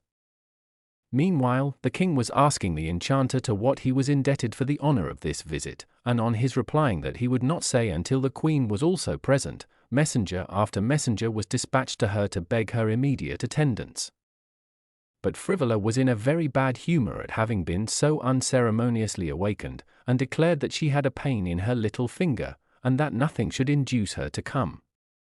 When the enchanter heard this he insisted that she must come. "Take my club to her majesty," said he, "and tell her that if she smells the end of it she will find it wonderfully reviving." So 4 of the king's strongest men-at-arms staggered off with it, and after some persuasion the queen consented to try this novel remedy. She had hardly smelt it for an instant when she declared herself to be perfectly restored, but whether that was due to the scent of the wood or to the fact that as soon as she touched it out fell a perfect shower of magnificent jewels, I leave you to decide. At any rate, she was now all eagerness to see the mysterious stranger, and hastily throwing on her royal mantle, popped her second-best diamond crown over her nightcap, put a liberal dab of rouge upon each cheek, and holding up her largest fan before her nose, for she was not used to appearing in broad daylight, she went mincing into the great hall. The enchanter waited until the king and queen had seated themselves upon their throne, and then, taking his place between them, he began solemnly. "My name is Jorinde. I am an extremely well-connected enchanter, my power is immense. In spite of all this, the charms of your daughter Potentilla have so fascinated me that I cannot live without her. She fancies that she loves a certain contemptible puppy called Narcissus, but I have made very short work with him. I really do not care whether you consent to my marriage with your daughter or not, but I am bound to ask your consent, on account of a certain meddling fairy called Melinette, with whom I have reason for wishing to keep on good terms." The king and queen were somewhat embarrassed to know what answer to make to this terrible suitor, but at last they asked for time to talk over the matter, since, they said, their subjects might think that the heir to the throne should not be married with as little consideration as a dairymaid. "Oh, take a day or 2 if you like," said the enchanter, "but in the meantime, I am going to send for your daughter. Perhaps you will be able to induce her to be reasonable." So saying, he drew out his favorite whistle, and blew one ear-piercing note, whereupon the great lion, who had been dozing in the sunny courtyard, come bounding in on his soft, heavy feet. "Orion," said the enchanter, "go and fetch me the princess, and bring her here at once." Be gentle now." At these words Orion went off at a great pace, and was soon at the other end of the king's gardens. Scattering the guards right and left, he cleared the wall at a bound, and seizing the sleeping princess, he threw her onto his back, where he kept her by holding her robe in his teeth. Then he trotted gently back, and in less than 5 minutes stood in the great hall before the astonished king and queen. The enchanter held his club close to the princess's charming little nose, whereupon she woke up and shrieked with terror at finding herself in a strange place with the detested Groomden. Frivola, who had stood by, stiff with displeasure at the sight of the lovely princess, now stepped forward, and with much pretended concern proposed to carry off Potentilla to her own apartments that she might enjoy the quiet she seemed to need. Really her one idea was to let the princess be seen by as few people as possible, so, throwing a veil over her head, she led her away and locked her up securely. All this time Prince Narcissus, gloomy and despairing, was kept a prisoner by Melinette in her castle in the air, and in spite of all the splendor by which he was surrounded, and all the pleasures which he might have enjoyed, his one thought was to get back to Potentilla. The fairy, however, left him there, promising to do her very best for him, and commanding all her swallows and butterflies to wait upon him and do his bidding. One day, as he paced sadly to and fro, he thought he heard a voice he knew calling to him, and sure enough there was the faithful Philomel, Potentilla's favorite, who told him all that had passed, and how the sleeping princess had been carried off by the lion to the great grief of all her 4-footed and feathered subjects, and how, not knowing what to do, he had wandered about until he heard the swallows telling one another of the prince who was in their airy castle and had come to see if it could be Narcissus. The prince was more distracted than ever, and tried vainly to escape from the castle, by leaping from the roof into the clouds, but every time they caught him, and rolling softly up, brought him back to the place from which he started, so at last he gave up the attempt and waited with desperate patience for the return of Melinette. Meanwhile matters were advancing rapidly in the court of King Cloverleaf, for the queen quite made up her mind that such a beauty as Potentilla must be got out of the way as quickly as possible. So she sent for the enchanter secretly, and after making him promise that he would never turn herself and King Cloverleaf out of their kingdom, and that he would take Potentilla far away, so that never again might she set eyes upon her, she arranged the wedding for the next day but one. You may imagine how Potentilla lamented her sad fate, and entreated to be spared. All the comfort she could get out of Frivola was, that if she preferred a cup of poison to a rich husband she would certainly provide her with one. When, then, the fatal day came, the unhappy Potentilla was led into the great hall between the king and queen, the latter wild with envy at the murmurs of admiration which rose on all sides at the loveliness of the princess. An instant later in came Groomden by the opposite door. His hair stood on end, and he wore a huge bag purse and a cravat tied in a bow. His mantle was made of a shower of silver coins with a lining of rose color, and his delight in his own appearance knew no bounds. That any princess could prefer a cup of poison to himself never for an instant occurred to him. Nevertheless, that was what did happen, for when Queen Frivola in jest held out the fatal cup to the princess, she took it eagerly, crying, "Ah, beloved Narcissus, I come to thee," and was just raising it to her lips when the window of the great hall burst open, and the fairy Melinette floated in upon a glowing sunset cloud, followed by the prince himself. All the court looked on in dazzled surprise, while Potentilla, catching sight of her lover, dropped the cup and ran joyfully to meet him.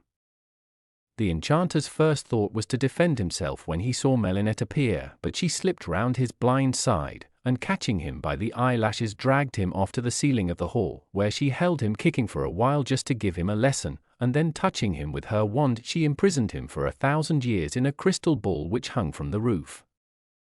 "Let this teach you to mind what I tell you another time," she remarked severely. Then turning to the king and queen, she begged them to proceed with the wedding, since she had provided a much more suitable bridegroom. She also deprived them of their kingdom, for they had really shown themselves unfit to manage it, and bestowed it upon the prince and princess, who, though they were unwilling to take it, had no choice but to obey the fairy. However, they took care that the king and queen were always supplied with everything they could wish for. Prince Narcissus and Princess Potentilla lived long and happily, beloved by all their subjects. As for the enchanter, I don't believe he has been let out yet. La Princesse Pimpernella et le Prince Romarin. Prince Featherhead and the Princess Celandine. Once upon a time there lived a king and queen, who were the best creatures in the world, and so kind-hearted that they could not bear to see their subjects want for anything. The consequence was that they gradually gave away all their treasures, till they positively had nothing left to live upon, and this coming to the ears of their neighbor, King Bruin, he promptly raised a large army and marched into their country. The poor king, having no means of defending his kingdom, was forced to disguise himself with a false beard, and carrying his only son, the little Prince Featherhead, in his arms, and accompanied only by the queen, to make the best of his way into the wild country. They were lucky enough to escape the soldiers of King Bruin, and at last, after unheard of fatigues and adventures, they found themselves in a charming green valley, through which flowed a stream clear as crystal and overshadowed by beautiful trees. As they looked round them with delight, a voice said suddenly, "Fish, and see what you will catch." Now the king had always loved fishing, and never went anywhere without a fishhook or two in his pocket, so he drew one out hastily, and the queen lent him her girdle to fasten it to, and it had hardly touched the water before it caught a big fish, which made them an excellent meal, and not before they needed it, for they had found nothing until then but a few wild berries and roots.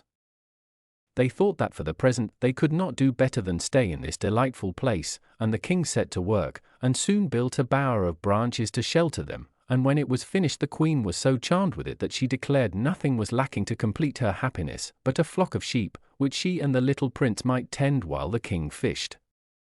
They soon found that the fish were not only abundant and easily caught, but also very beautiful, with glittering scales of every imaginable hue, and before long the king discovered that he could teach them to talk and whistle better than any parrot.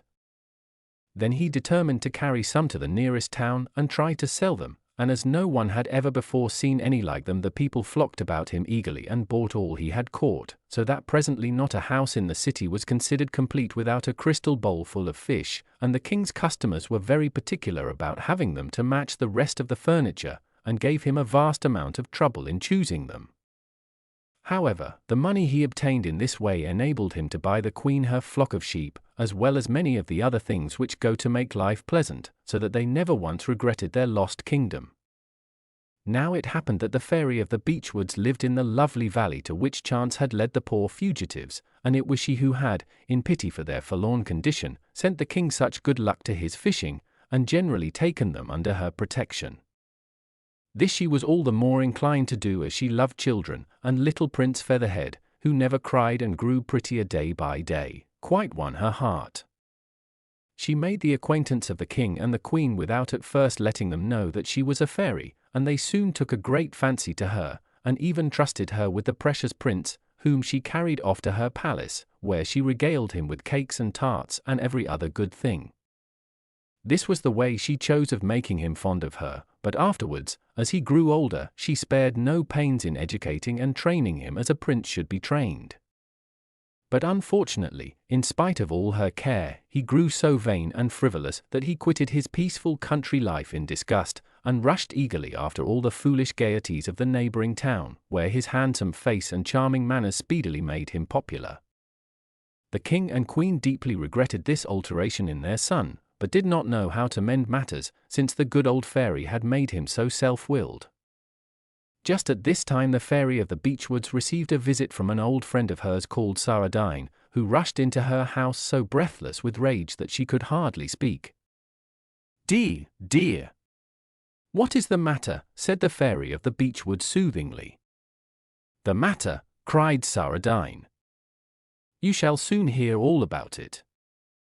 You know that, not content with endowing Celandine, Princess of the Summer Islands, with everything she could desire to make her charming, I actually took the trouble to bring her up myself, and now what does she do but come to me with more coaxings and caresses than usual to beg a favor? And what do you suppose this favor turns out to be, when I have been cajoled into promising to grant it? Nothing more nor less than a request that I will take back all my gifts, since, says my young madam, if I have the good fortune to please you, how am I to know that it is really I, myself? And that's how it will be all my life long, whenever I meet anybody. You see what a weariness my life will be to me under these circumstances, and yet I assure you I am not ungrateful to you for all your kindness. I did all I could, continued Saradine, to make her think better of it, but in vain, so after going through the usual ceremony for taking back my gifts, I'm come to you for a little peace and quietness. But, after all, I have not taken anything of consequence from this provoking Celandine. Nature had already made her so pretty, and given her such a ready wit of her own, that she will do perfectly well without me. However, I thought she deserved a little lesson, so to begin with I have whisked her off into the desert, and there left her. You had better hand her over to me. I don't think so very badly of her after all. I'll just cure her vanity by making her love someone better than herself.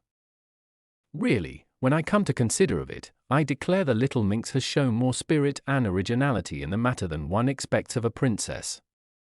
Saradine willingly consented to this arrangement, and the old fairy's first care was to smooth away all the difficulties which surrounded the princess, and lead her by the mossy path overhung with trees to the bower of the king and queen, who still pursued their peaceful life in the valley.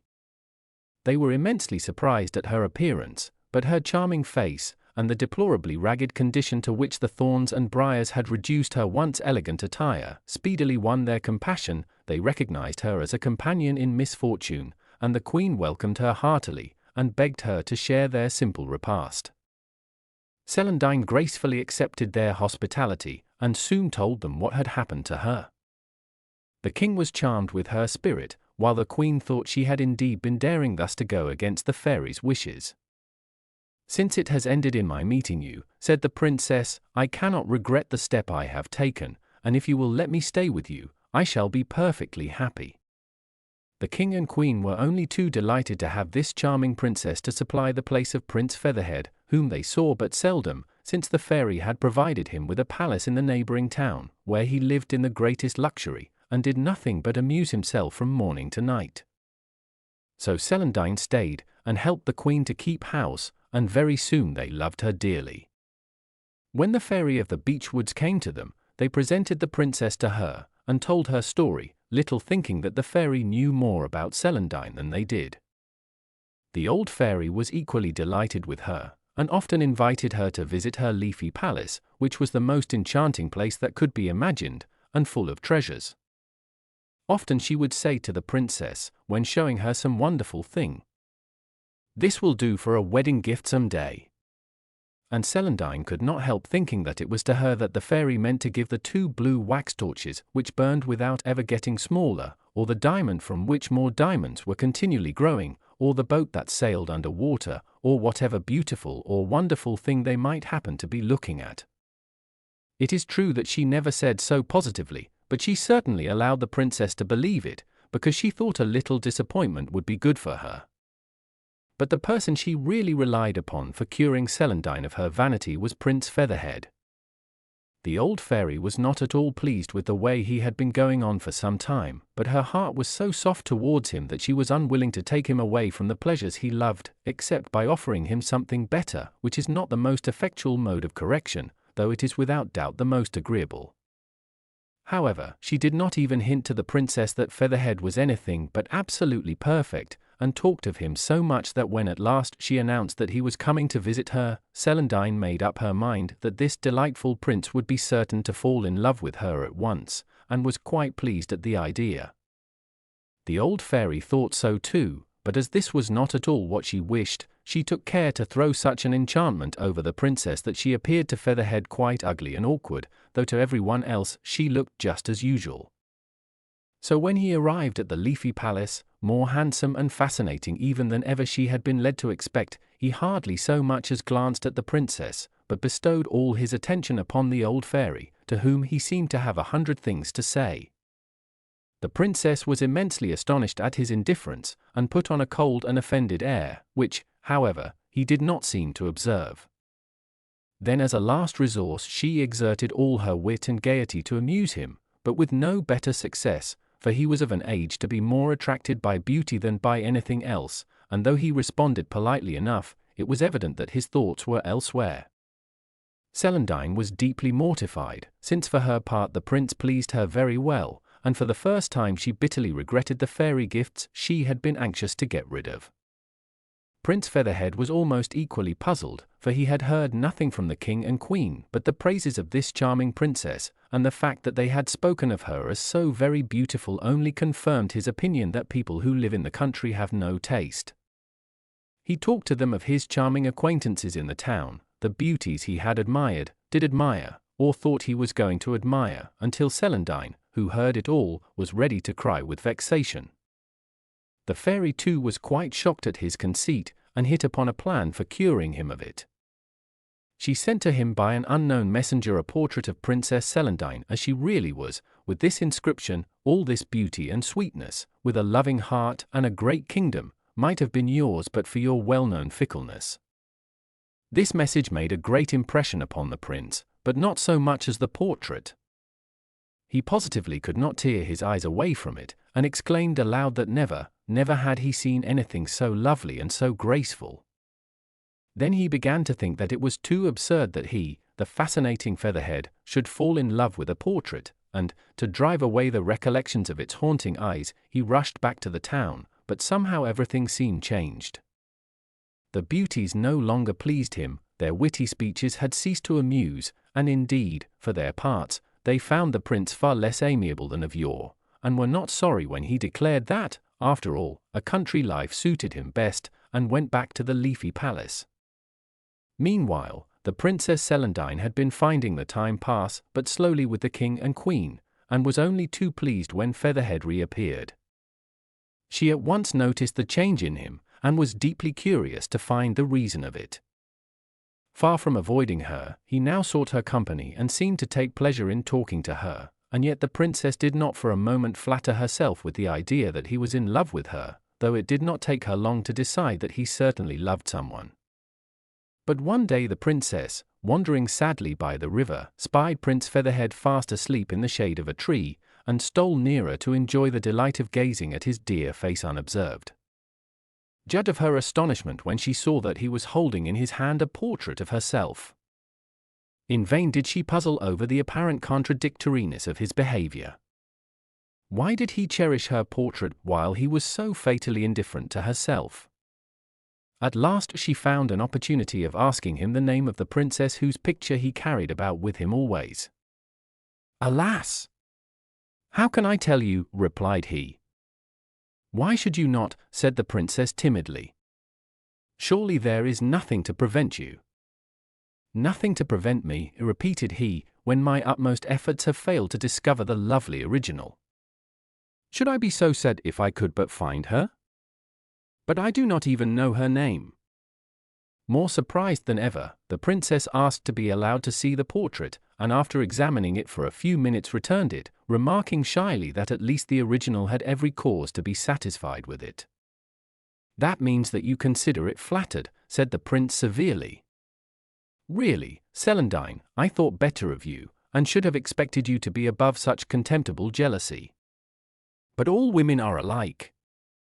"Indeed, I meant only that it was a good likeness," said the princess meekly. "Then you know the original," cried the prince, throwing himself on his knees beside her. "Pray tell me at once who it is, and don't keep me in suspense." "Oh, don't you see that it is meant for me?" cried Celandine.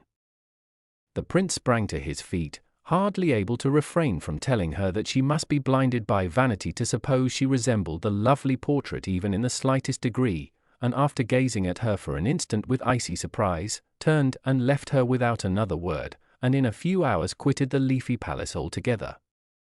Now the princess was indeed unhappy, and could no longer bear to stay in a place where she had been so cruelly disdained. So, without even bidding farewell to the king and queen, she left the valley behind her, and wandered sadly away, not caring whither. After walking until she was weary, she saw before her a tiny house, and turned her slow steps towards it. The nearer she approached the more miserable it appeared, and at length she saw a little old woman sitting upon the doorstep, who said grimly, "Here comes one of these fine beggars who are too idle to do anything but run about the country. Alas! "Madam," said Celandine, with tears in her pretty eyes, "a sad fate forces me to ask you for shelter." "Didn't I tell you what it would be?" growled the old hag. "From shelter we shall proceed to demand supper, and from supper money to take us on our way. Upon my word, if I could be sure of finding someone every day whose head was as soft as his heart, I wouldn't wish for a more agreeable life myself. But I have worked hard to build my house and secure a morsel to eat, and I suppose you think that I am to give away everything to the first passerby who chooses to ask for it. Not at all. I wager that a fine lady like you has more money than I have. I must search her, and see if it is not so," she added, hobbling towards Celandine with the aid of her stick. "Alas! Madam," replied the princess, "I only wish I had. I would give it to you with all the pleasure in life. But you are very smartly dressed for the kind of life you lead," continued the old woman. "What?" cried the princess, "do you think I am come to beg of you?" "I don't know about that," answered she, "but at any rate you don't seem to have come to bring me anything. But what is it that you do want?" "Shelter? Well, that does not cost much, but after that comes supper, and that I can't hear of." "Oh dear no.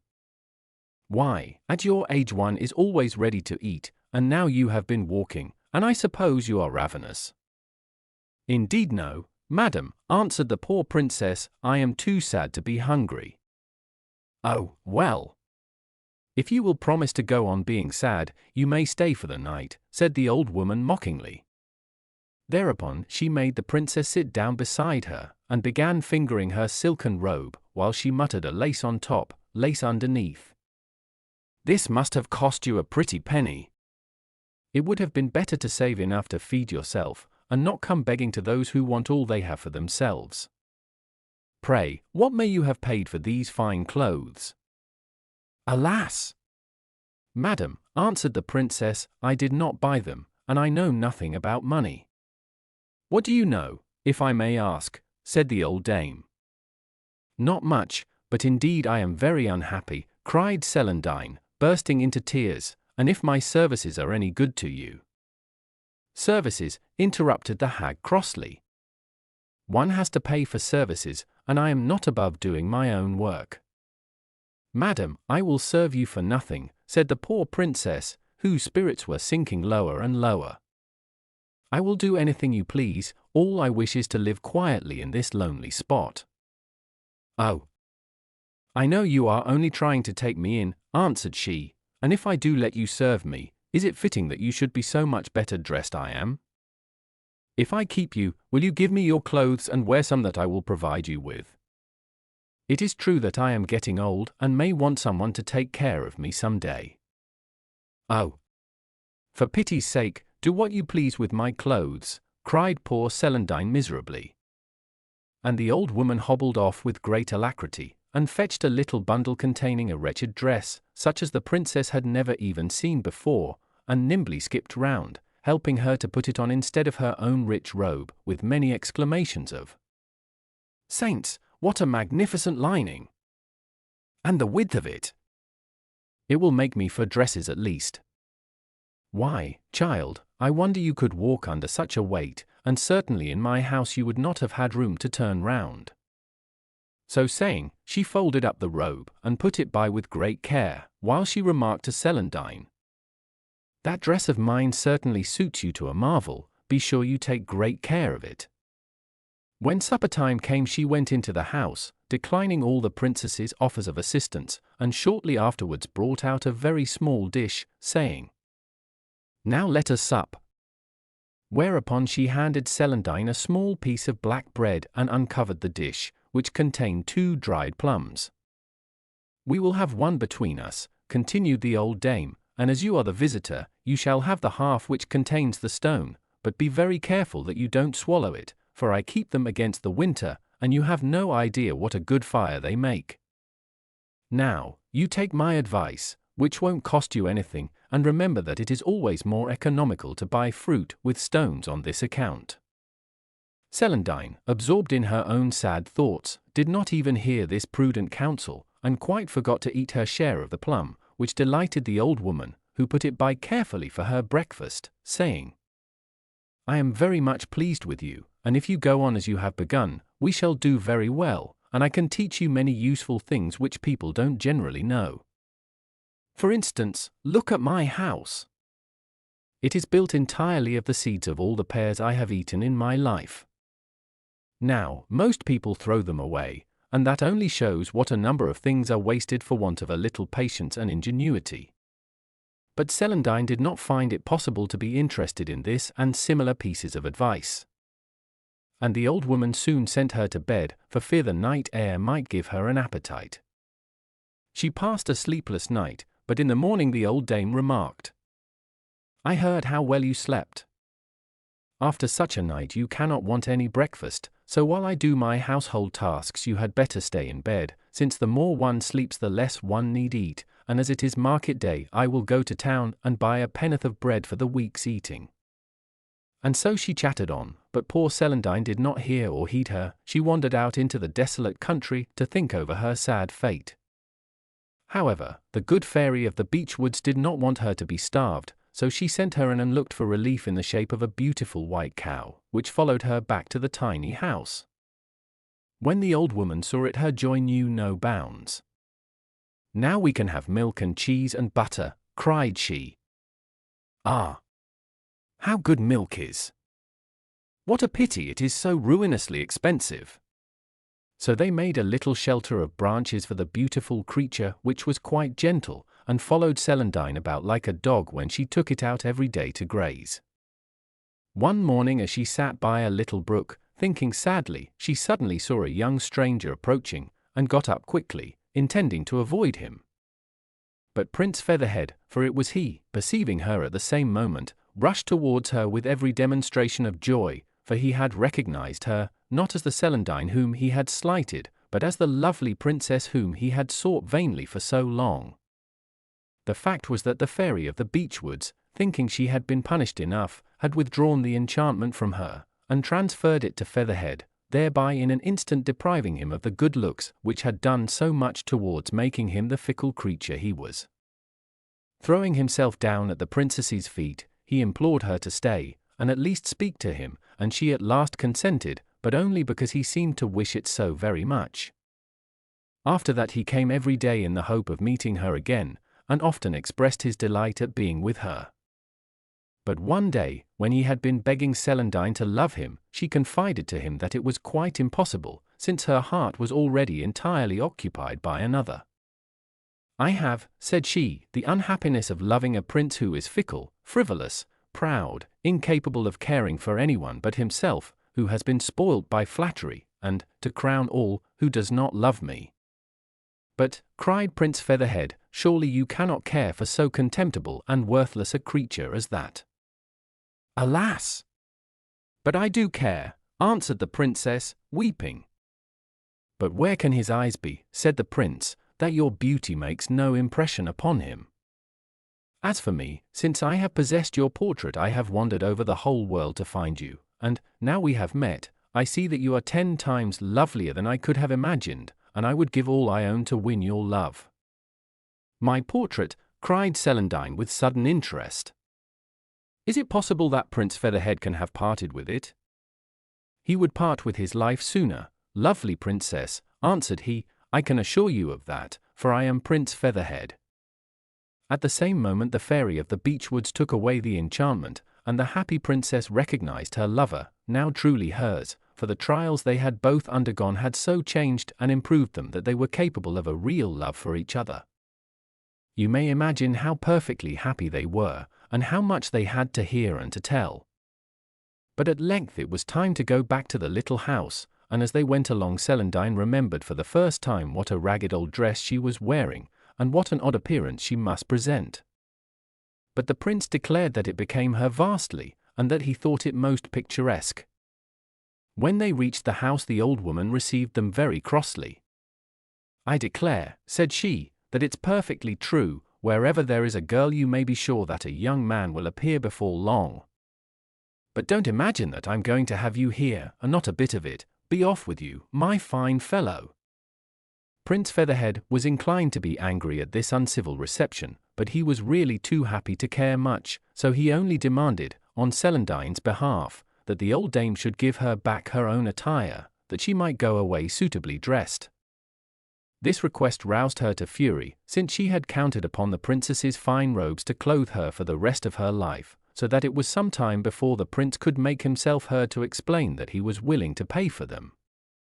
The sight of a handful of gold pieces somewhat mollified her, however, and after making them both promise faithfully that on no consideration would they ask for the gold back again, she took the princess into the house and grudgingly doled out to her just enough of her gay attire to make her presentable, while the rest she pretended to have lost.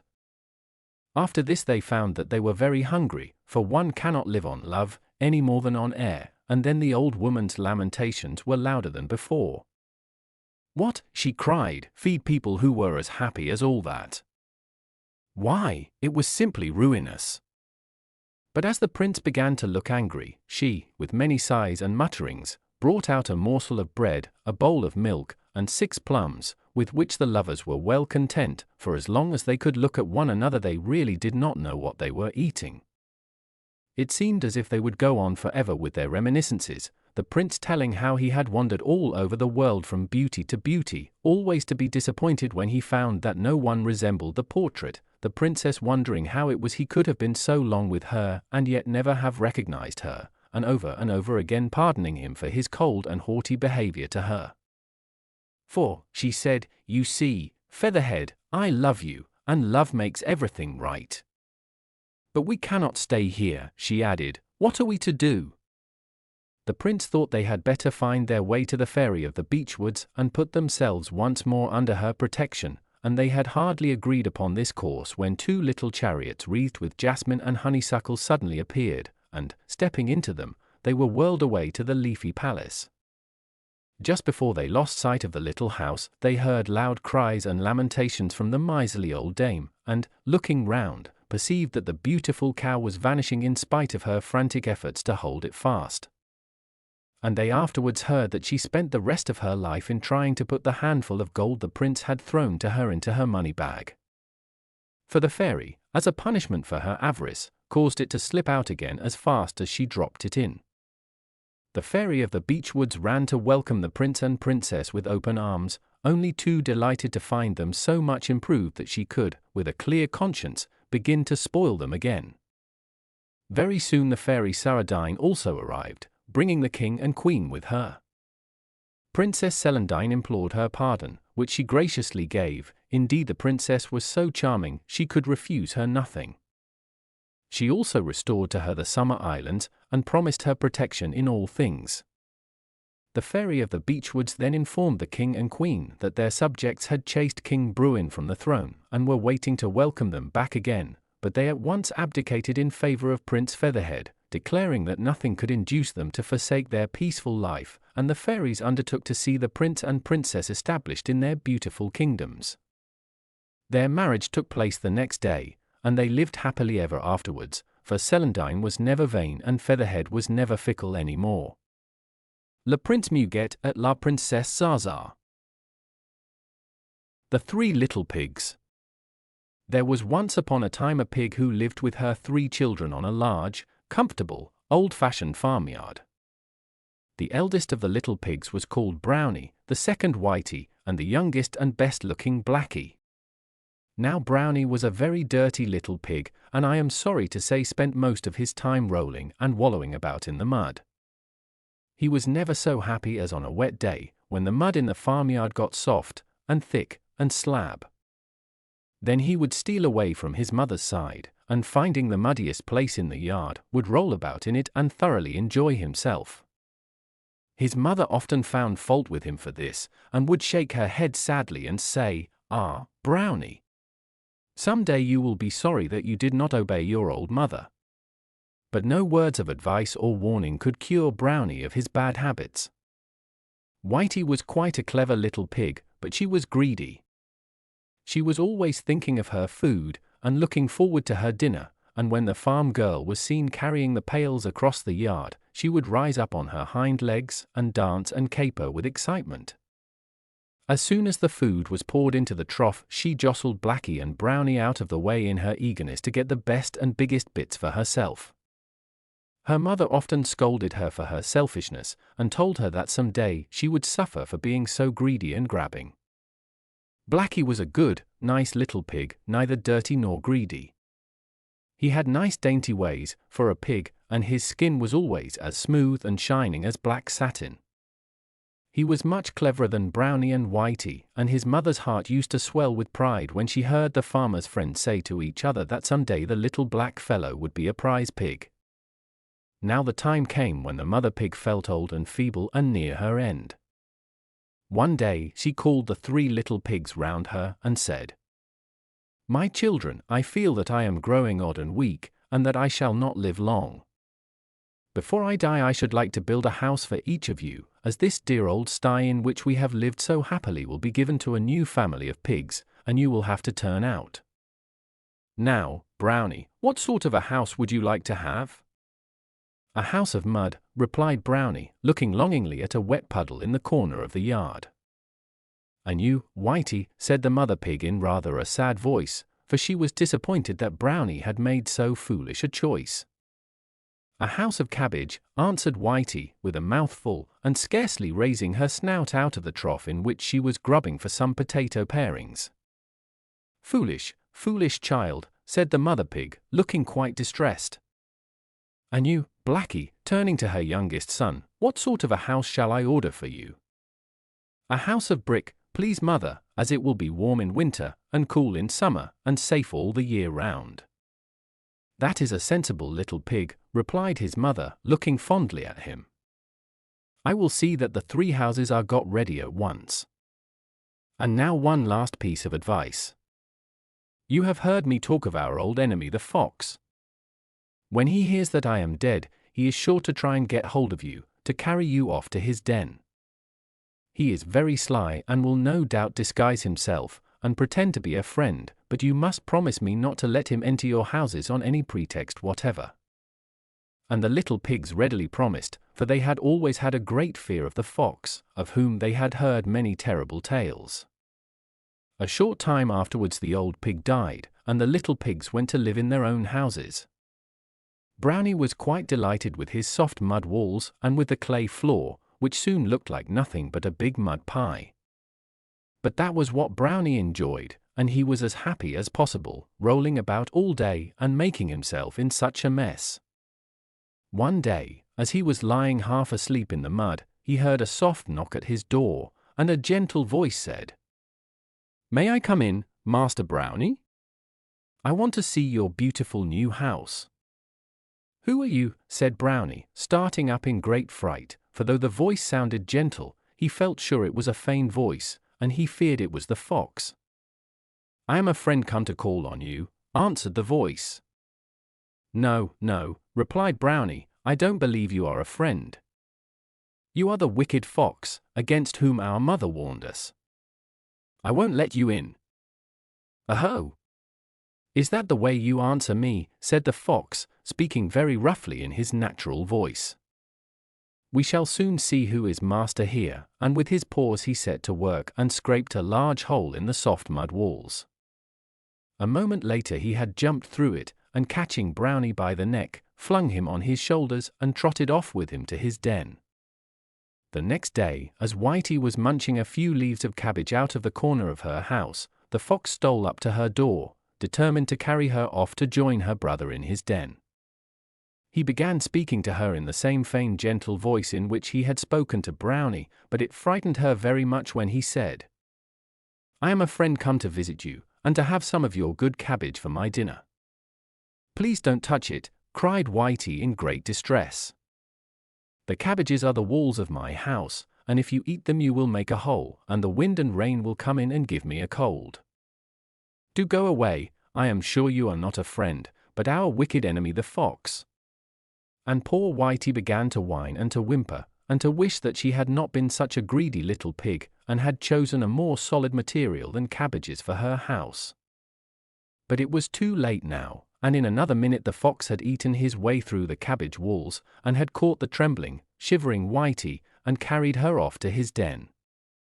The next day the fox started off for Blacky's house, because he had made up his mind that he would get the 3 little pigs together in his den, and then kill them, and invite all his friends to a feast.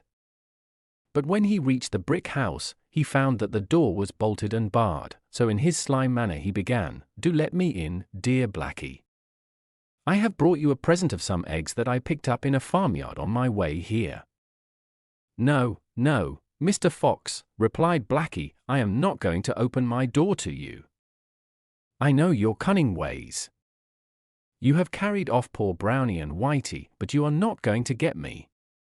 At this the fox was so angry that he dashed with all his force against the wall, and tried to knock it down. But it was too strong and well built, and though the fox scraped and tore at the bricks with his paws, he only hurt himself, and at last he had to give it up, and limp away with his forepaws all bleeding and sore. "Never mind," he cried angrily as he went off, "I'll catch you another day, see if I don't, and won't I grind your bones to powder when I have got you in my den," and he snarled fiercely and showed his teeth. Next day Blacky had to go into the neighboring town to do some marketing and to buy a big kettle. As he was walking home with it slung over his shoulder, he heard a sound of steps stealthily creeping after him. For a moment his heart stood still with fear, and then a happy thought came to him. He had just reached the top of a hill, and could see his own little house nestling at the foot of it among the trees. In a moment he had snatched the lid off the kettle and had jumped in himself. Coiling himself round, he lay quite snug in the bottom of the kettle, while with his foreleg he managed to put the lid on, so that he was entirely hidden. With a little kick from the inside he started the kettle off, and down the hill it rolled full tilt, and when the fox came up, all that he saw was a large black kettle spinning over the ground at a great pace. Very much disappointed, he was just going to turn away, when he saw the kettle stop close to the little brick house, and in a moment later Blacky jumped out of it and escaped with the kettle into the house, when he barred and bolted the door, and put the shutter up over the window. "Aho!" exclaimed the fox to himself, "you think you will escape me that way, do you? We shall soon see about that, my friend," and very quietly and stealthily he prowled round the house looking for some way to climb onto the roof. In the meantime Blacky had filled the kettle with water, and having put it on the fire, sat down quietly waiting for it to boil. Just as the kettle was beginning to sing, and steam to come out of the spout, he heard a sound like a soft, muffled step, patter, patter, patter overhead, and the next moment the fox's head and forepaws were seen coming down the chimney. But Blacky very wisely had not put the lid on the kettle, and, with a yelp of pain, the fox fell into the boiling water, and before he could escape, Blacky had popped the lid on, and the fox was scalded to death. As soon as he was sure that their wicked enemy was really dead, and could do them no further harm, Blacky started off to rescue Brownie and Whitey. As he approached the den he heard piteous grunts and squeals from his poor little brother and sister, who lived in constant terror of the fox killing and eating them. But when they saw Blacky appear at the entrance to the den, their joy knew no bounds. He quickly found a sharp stone and cut the cords by which they were tied to a stake in the ground, and then all three started off together for Blacky's house, where they lived happily ever after, and Brownie quite gave up rolling in the mud, and Whitey ceased to be greedy, for they never forgot how nearly these faults had brought them to an untimely end. Heart of Ice. Once upon a time there lived a king and queen who were foolish beyond all telling, but nevertheless they were vastly fond of one another. It is true that certain spiteful people were heard to say that this was only one proof the more of their exceeding foolishness, but of course you will understand that these were not their own courtiers, since, after all, they were a king and queen, and up to this time all things had prospered with them. For in those days the one thing to be thought of in governing a kingdom was to keep well with all the fairies and enchanters, and on no account to stint them of the cakes, the ells of ribbon, and similar trifles which were their due, and, above all things, when there was a christening, to remember to invite every single one, good, bad, or indifferent, to the ceremony. Now, the foolish queen had one little son who was just going to be christened, and for several months she had been hard at work preparing an enormous list of the names of those who were to be invited, but she quite forgot that it would take nearly as long to read it over as it had taken to write it out. So, when the moment of the christening arrived, the king, to whom the task had been entrusted, had barely reached the end of the second page, and his tongue was tripping with fatigue and haste as he repeated the usual formula: "I conjure and pray you, fairy so-and-so, or the enchanter such a one, to honor me with a visit, and graciously bestow your gifts upon my son." To make matters worse, word was brought to him that the fairies asked on the first page had already arrived and were waiting impatiently in the great hall, and grumbling that nobody was there to receive them. Thereupon he gave up the list in despair and hurried to greet those whom he had succeeded in asking, imploring their goodwill so humbly that most of them were touched, and promised that they would do his son no harm. But there happened to be among them a fairy from a far country about whom they knew nothing, though her name had been written on the first page of the list. This fairy was annoyed that after having taken the trouble to come so quickly, there had been no one to receive her, or help her to alight from the great ostrich on which she had travelled from her distant home, and now she began to mutter to herself in the most alarming way. "Oh, prate away," said she, "your son will never be anything to boast of. Say what you will, he will be nothing but a mannikin." No doubt she would have gone on longer in this strain, and given the unhappy little prince half a dozen undesirable gifts, if it had not been for the good fairy Genesta, who held the kingdom under her special protection, and who luckily hurried in just in time to prevent further mischief. When she had by compliments and entreaties pacified the unknown fairy, and persuaded her to say no more, she gave the king a hint that now was the time to distribute the presents, after which ceremony they all took their departure, excepting the fairy Genesta, who then went to see the queen, and said to her, "A nice mass you seem to have made of this business, madam. Why did you not condescend to consult me? But foolish people like you always think they can do without help or advice, and I observe that, in spite of all my goodness to you, you had not even the civility to invite me." "Ah, dear madam," cried the king, throwing himself at her feet, "did I ever have time to get as far as your name? See where I put in this mark when I abandoned the hopeless undertaking, which I had but just begun." "There, there," said the fairy, "I am not offended. I don't allow myself to be put out by trifles like that with people I really am fond of. But now about your son, I have saved him from a great many disagreeable things, but you must let me take him away and take care of him, and you will not see him again until he is all covered with fur." At these mysterious words the king and queen burst into tears, for they lived in such a hot climate themselves that how or why the prince should come to be covered with fur they could not imagine, and thought it must portend some great misfortune to him. However, Genesta told them not to disquiet themselves. "If I left him to you to bring up," said she, "you would be certain to make him as foolish as yourselves. I do not even intend to let him know that he is your son. As for you, you had better give your minds to governing your kingdom properly." So saying, she opened the window, and catching up the little prince, cradle and all, she glided away in the air as if she were skating upon ice, leaving the king and queen in the greatest affliction. They consulted everyone who came near them as to what the fairy could possibly have meant by saying that when they saw their son again, he would be covered with fur. But nobody could offer any solution of the mystery, only they all seemed to agree that it must be something frightful, and the king and queen made themselves more miserable than ever, and wandered about their palace in a way to make anyone pity them. Meantime the fairy had carried off the little prince to her own castle, and placed him under the care of a young peasant woman, whom she bewitched so as to make her think that this new baby was one of her own children. So the prince grew up healthy and strong, leading the simple life of a young peasant, for the fairy thought that he could have no better training. Only as he grew older, she kept him more and more with herself, that his mind might be cultivated and exercised as well as his body. But her care did not cease there. She resolved that he should be tried by hardships and disappointments and the knowledge of his fellowmen, for indeed she knew the prince would need every advantage that she could give him, since, though he increased in years, he did not increase in height, but remained the tiniest of princes. However, in spite of this he was exceedingly active and well-formed, and altogether so handsome and agreeable that the smallness of his stature was of no real consequence. The prince was perfectly aware that he was called by the ridiculous name of Umanikin, but he consoled himself by vowing that, happen what might, he would make it illustrious.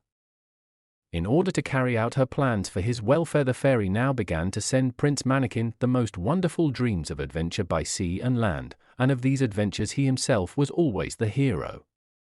Sometimes he rescued a lovely princess from some terrible danger, again he earned a kingdom by some brave deed, until at last he longed to go away and seek his fortune in a far country where his humble birth would not prevent his gaining honor and riches by his courage, and it was with a heart full of ambitious projects that he rode one day into a great city not far from the fairy's castle.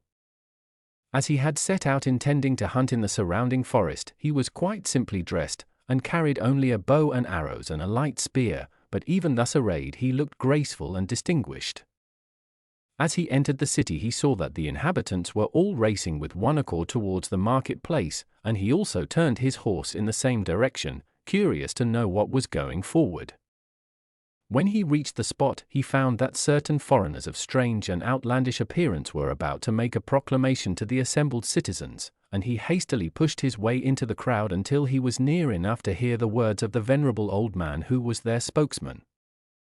Let the whole world know that he who can reach the summit of the ice mountain shall receive as his reward, not only the incomparable Sibella, fairest of the fair, but also all the realms of which she is queen.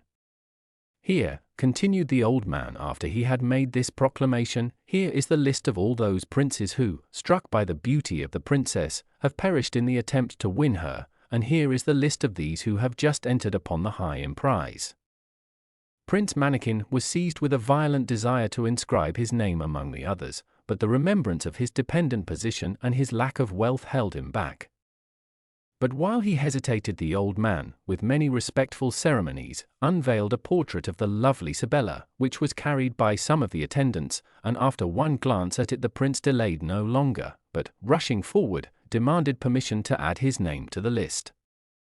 When they saw his tiny stature and his simple attire, the strangers looked at each other doubtfully, not knowing whether to accept or refuse him.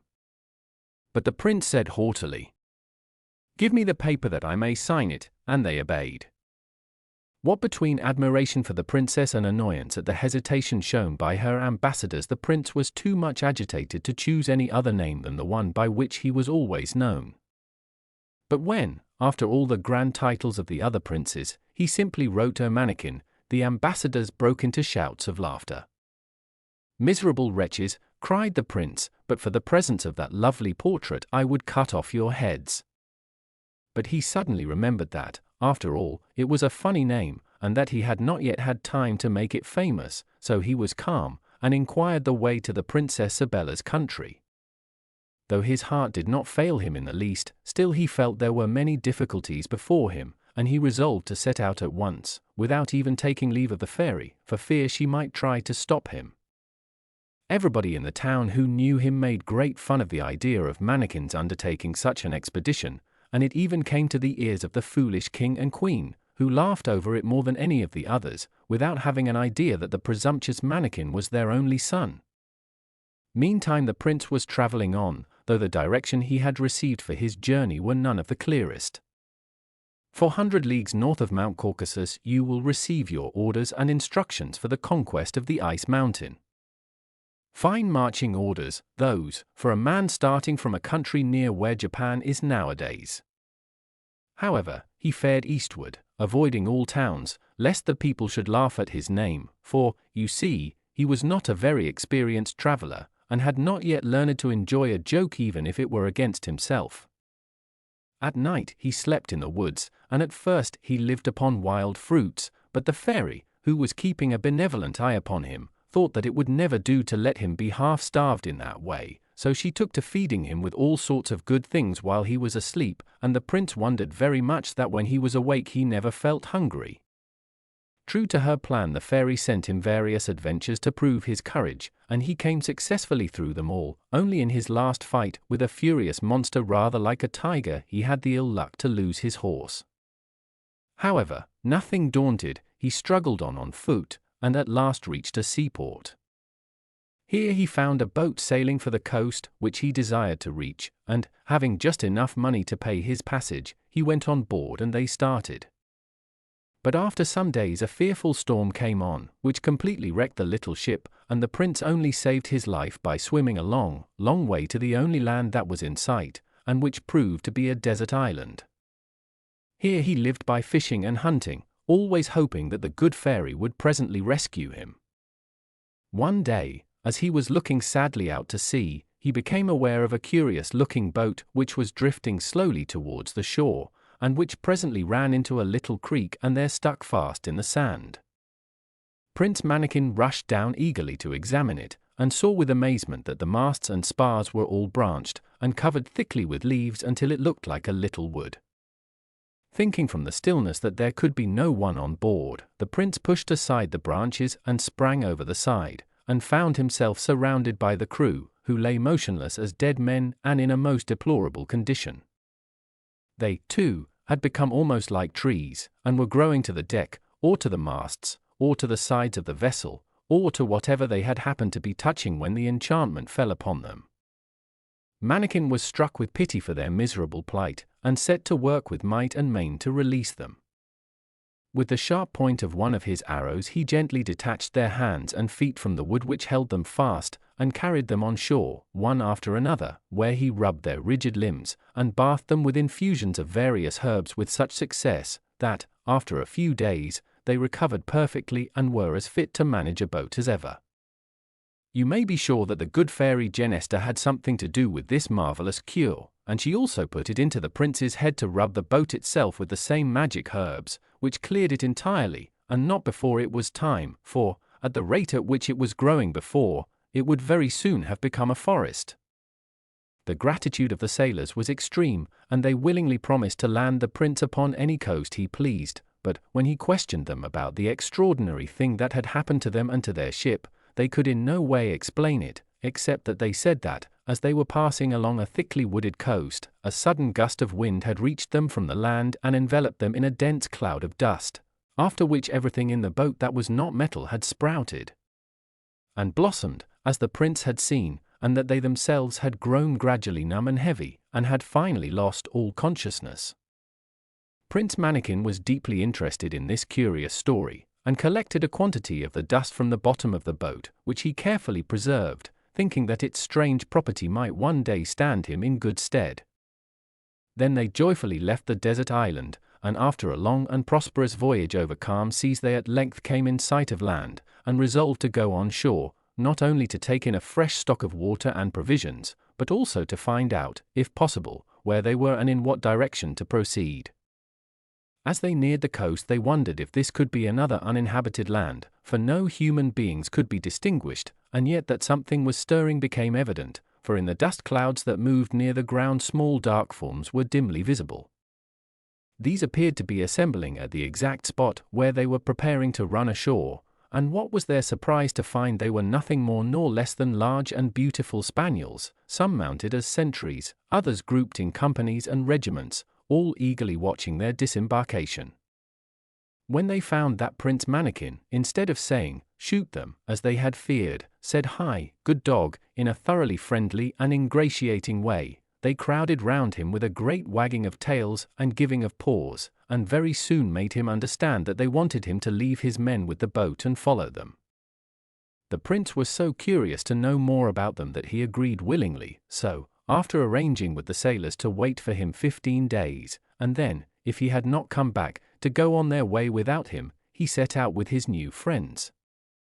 Their way lay inland, and Mannikin noticed with great surprise that the fields were well cultivated and that the carts and ploughs were drawn by horses or oxen, just as they might have been in any other country, and when they passed any village the cottages were trim and pretty, and an air of prosperity was everywhere. At one of the villages a dainty little repast was set before the prince, and while he was eating, a chariot was brought, drawn by 2 splendid horses, which were driven with great skill by a large spaniel. In this carriage he continued his journey very comfortably, passing many similar equipages upon the road, and being always most courteously saluted by the spaniels who occupied them. At last they drove rapidly into a large town, which Prince Mannikin had no doubt was the capital of the kingdom. News of his approach had evidently been received, for all the inhabitants were at their doors and windows, and all the little spaniels had climbed upon the wall and gates to see him arrive. The prince was delighted with the hearty welcome they gave him, and looked round him with the deepest interest. After passing through a few wide streets, well paved, and adorned with avenues of fine trees, they drove into the courtyard of a grand palace, which was full of spaniels who were evidently soldiers. The king's bodyguard, thought the prince to himself as he returned their salutations, and then the carriage stopped, and he was shown into the presence of the king, who lay upon a rich Persian carpet surrounded by several little spaniels, who were occupied in chasing away the flies lest they should disturb his majesty. He was the most beautiful of all spaniels, with a look of sadness in his large eyes, which, however, quite disappeared as he sprang up to welcome Prince Manikin with every demonstration of delight, after which he made a sign to his courtiers, who came one by one to pay their respects to the visitor. The prince thought that he would find himself puzzled as to how he should carry on a conversation, but as soon as he and the king were once more left alone, a secretary of state was sent for, who wrote from His Majesty's dictation a most polite speech, in which he regretted much that they were unable to converse, except in writing, the language of dogs being difficult to understand. As for the writing, it had remained the same as the prince's own. Manikin thereupon wrote a suitable reply, and then begged the king to satisfy his curiosity about all the strange things he had seen and heard since his landing. This appeared to awaken sad recollections in the king's mind, but he informed the prince that he was called King Bayard, and that a fairy, whose kingdom was next his own, had fallen violently in love with him, and had done all she could to persuade him to marry her, but that he could not do so as he himself was the devoted lover of the Queen of the Spice Islands.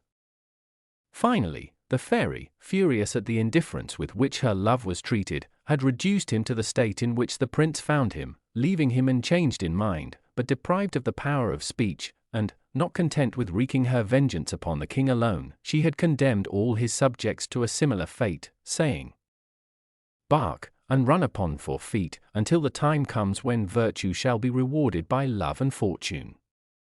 Which, as the poor king remarked, was very much the same thing as if she had said, "Remain a spaniel for ever and ever." Prince Manikin was quite of the same opinion. Nevertheless, he said what we should all have said in the same circumstances. "Your Majesty must have patience." He was indeed deeply sorry for poor King Bayard, and said all the consoling things he could think of, promising to aid him with all his might if there was anything to be done. In short, they became firm friends, and the king proudly displayed to Manikin the portrait of the Queen of the Spice Islands, and he quite agreed that it was worth while to go through anything for the sake of a creature so lovely. Prince Manikin in his turn told his own history, and the great undertaking upon which he had set out, and King Bayard was able to give him some valuable instructions as to which would be the best way for him to proceed, and then they went together to the place where the boat had been left. The sailors were delighted to see the prince again, though they had known that he was safe, and when they had taken on board all the supplies which the king had sent for them, they started once more. The king and prince parted with much regret, and the former insisted that Manikin should take with him one of his own pages, named Musta, who was charged to attend to him everywhere, and serve him faithfully, which he promised to do. The wind being favorable, they were soon out of hearing of the general howl of regret from the whole army, which had been given by order of the king, as a great compliment, and it was not long before the land was entirely lost to view. They met with no further adventures worth speaking of, and presently found themselves within 2 leagues of the harbour for which they were making.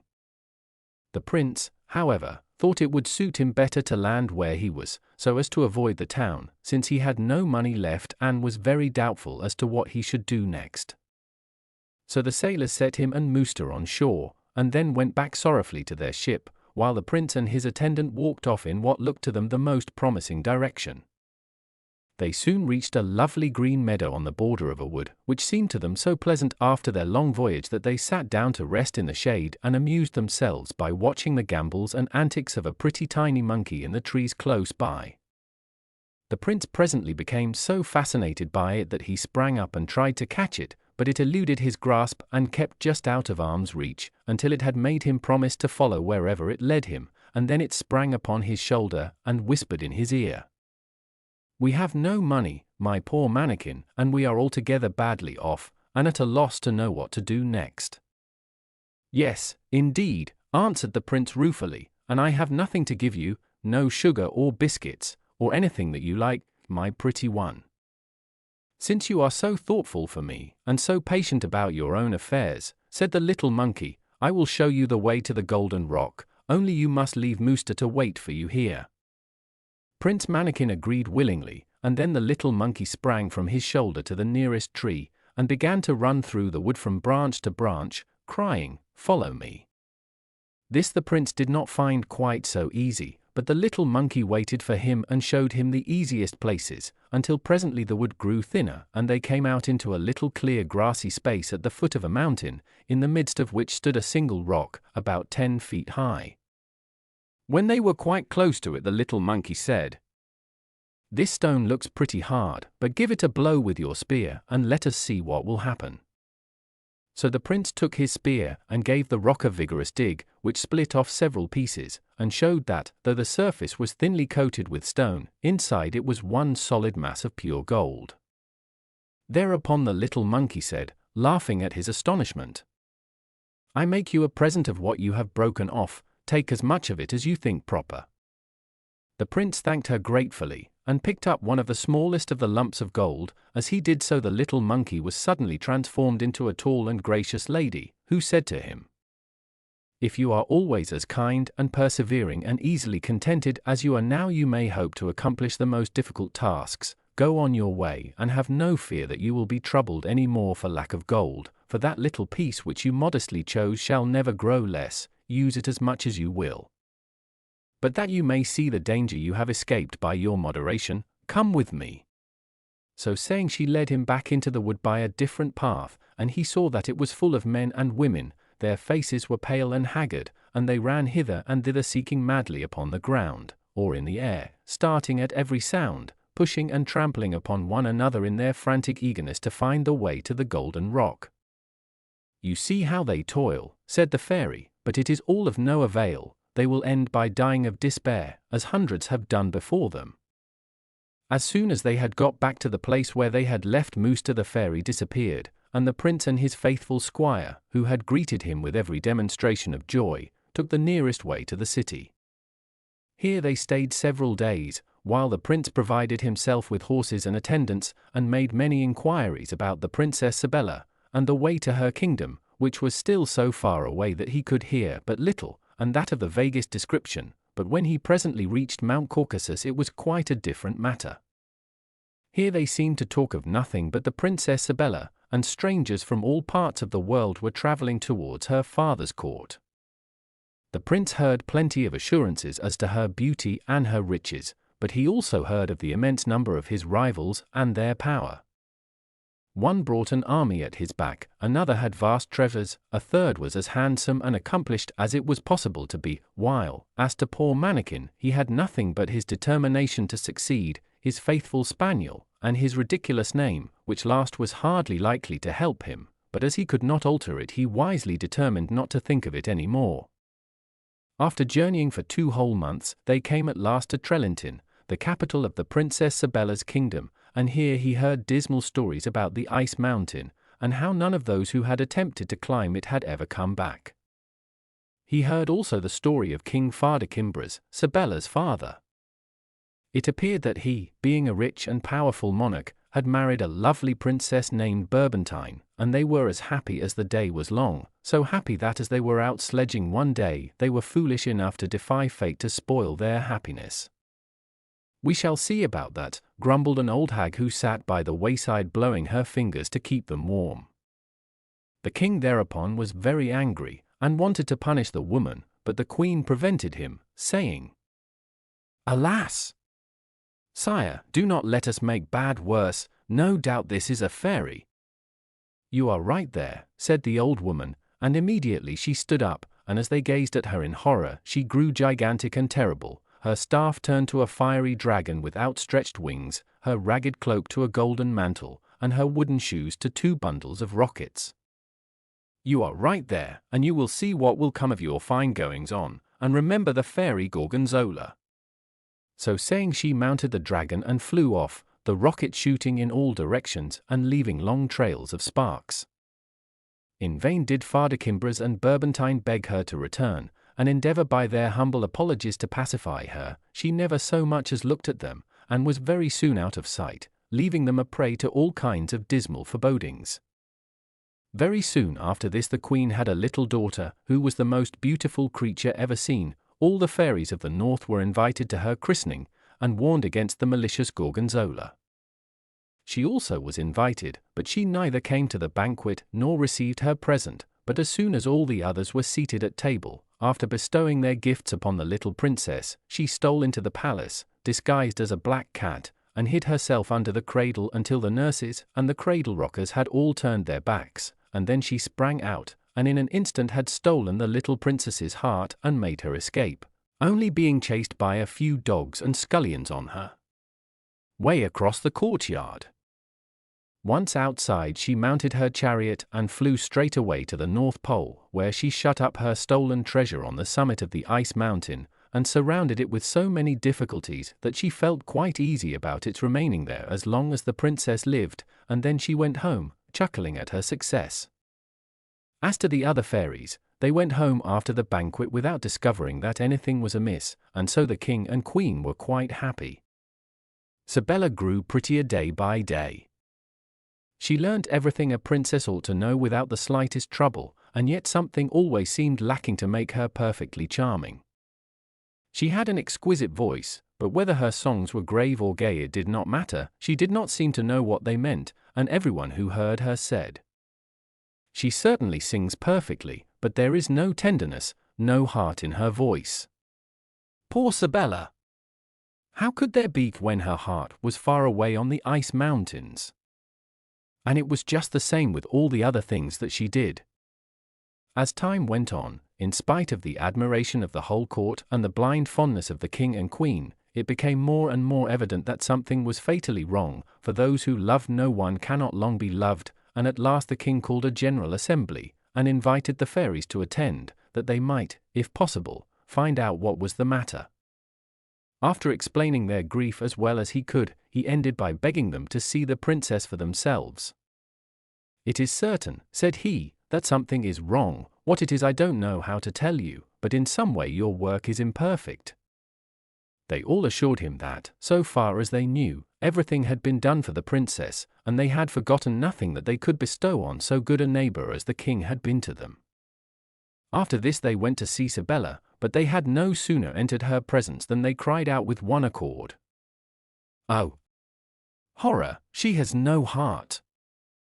On hearing this frightful announcement, the king and queen gave a cry of despair, and entreated the fairies to find some remedy for such an unheard-of misfortune. Thereupon the eldest fairy consulted her book of magic, which she always carried about with her, hung to her girdle by a thick silver chain, and there she found out at once that it was Gorgonzola who had stolen the princess's heart, and also discovered what the wicked old fairy had done with it. "What shall we do? What shall we do?" cried the king and queen in one breath. "You must certainly suffer much annoyance from seeing and loving Sibella, who is nothing but a beautiful image," replied the fairy, "and this must go on for a long time, but I think I see that, in the end, she will once more regain her heart. My advice is that you shall at once cause her portrait to be sent all over the world, and promise her hand and all her possessions to the prince who is successful in reaching her heart. Her beauty alone is sufficient to engage all the princes of the world in the quest." This was accordingly done, and Prince Manikin heard that already 500 princes had perished in the snow and ice, not to mention their squires and pages, and that more continued to arrive daily, eager to try their fortune. After some consideration he determined to present himself at court, but his arrival made no stir, as his retinue was as inconsiderable as his stature, and the splendor of his rivals was great enough to throw even Fardakimbras himself into the shade. However, he paid his respects to the king very gracefully, and asked permission to kiss the hand of the princess in the usual manner, but when he said he was called a manikin, the king could hardly repress a smile, and the princes who stood by openly shouted with laughter. Turning to the king, Prince Manikin said with great dignity, "Pray laugh if it pleases your majesty. I am glad that it is in my power to afford you any amusement, but I am not a plaything for these gentlemen, and I must beg them to dismiss any ideas of that kind from their minds at once." And with that he turned upon the one who had laughed the loudest and proudly challenged him to a single combat. This prince, who was called FEATHERHEAD, accepted the challenge very scornfully, mocking at Mannikin, whom he felt sure had no chance against himself, but the meeting was arranged for the next day. When Prince Mannikin quitted the king's presence, he was conducted to the audience hall of the Princess Sibella.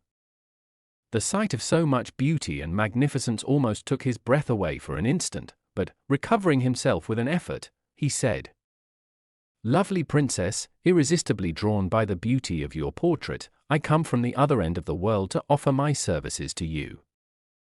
My devotion knows no bounds, but my absurd name has already involved me in a quarrel with one of your courtiers.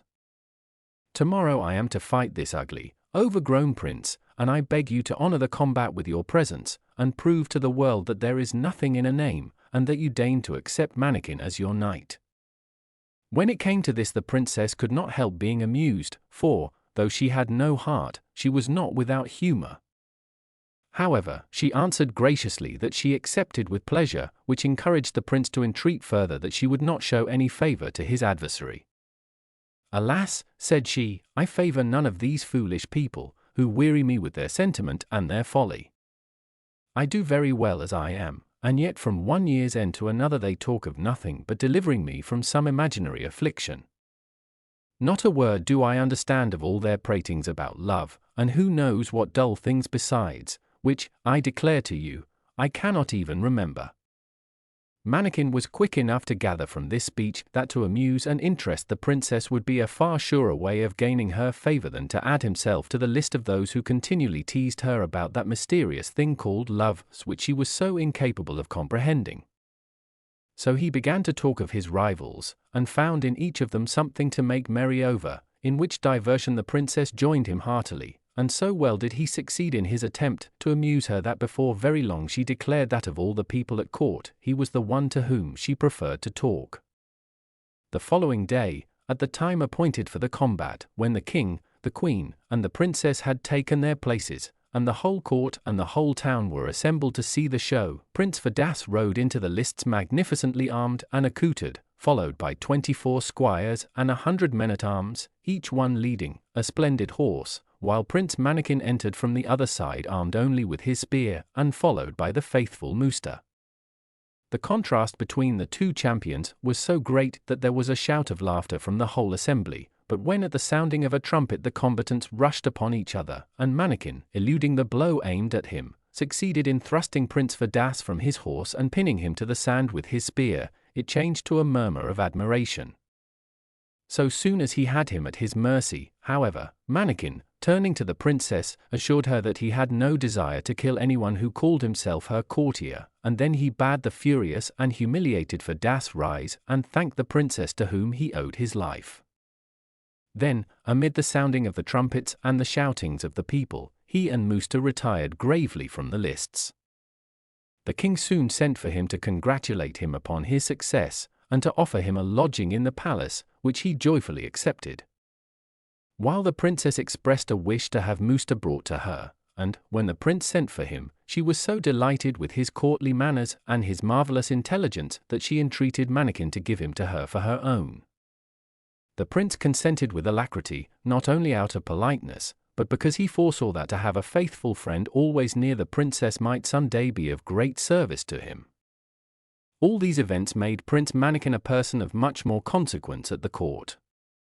Very soon after, there arrived upon the frontier the ambassador of a very powerful king, who sent to Fardakimbras the following letter, at the same time demanding permission to enter the capital in state to receive the answer.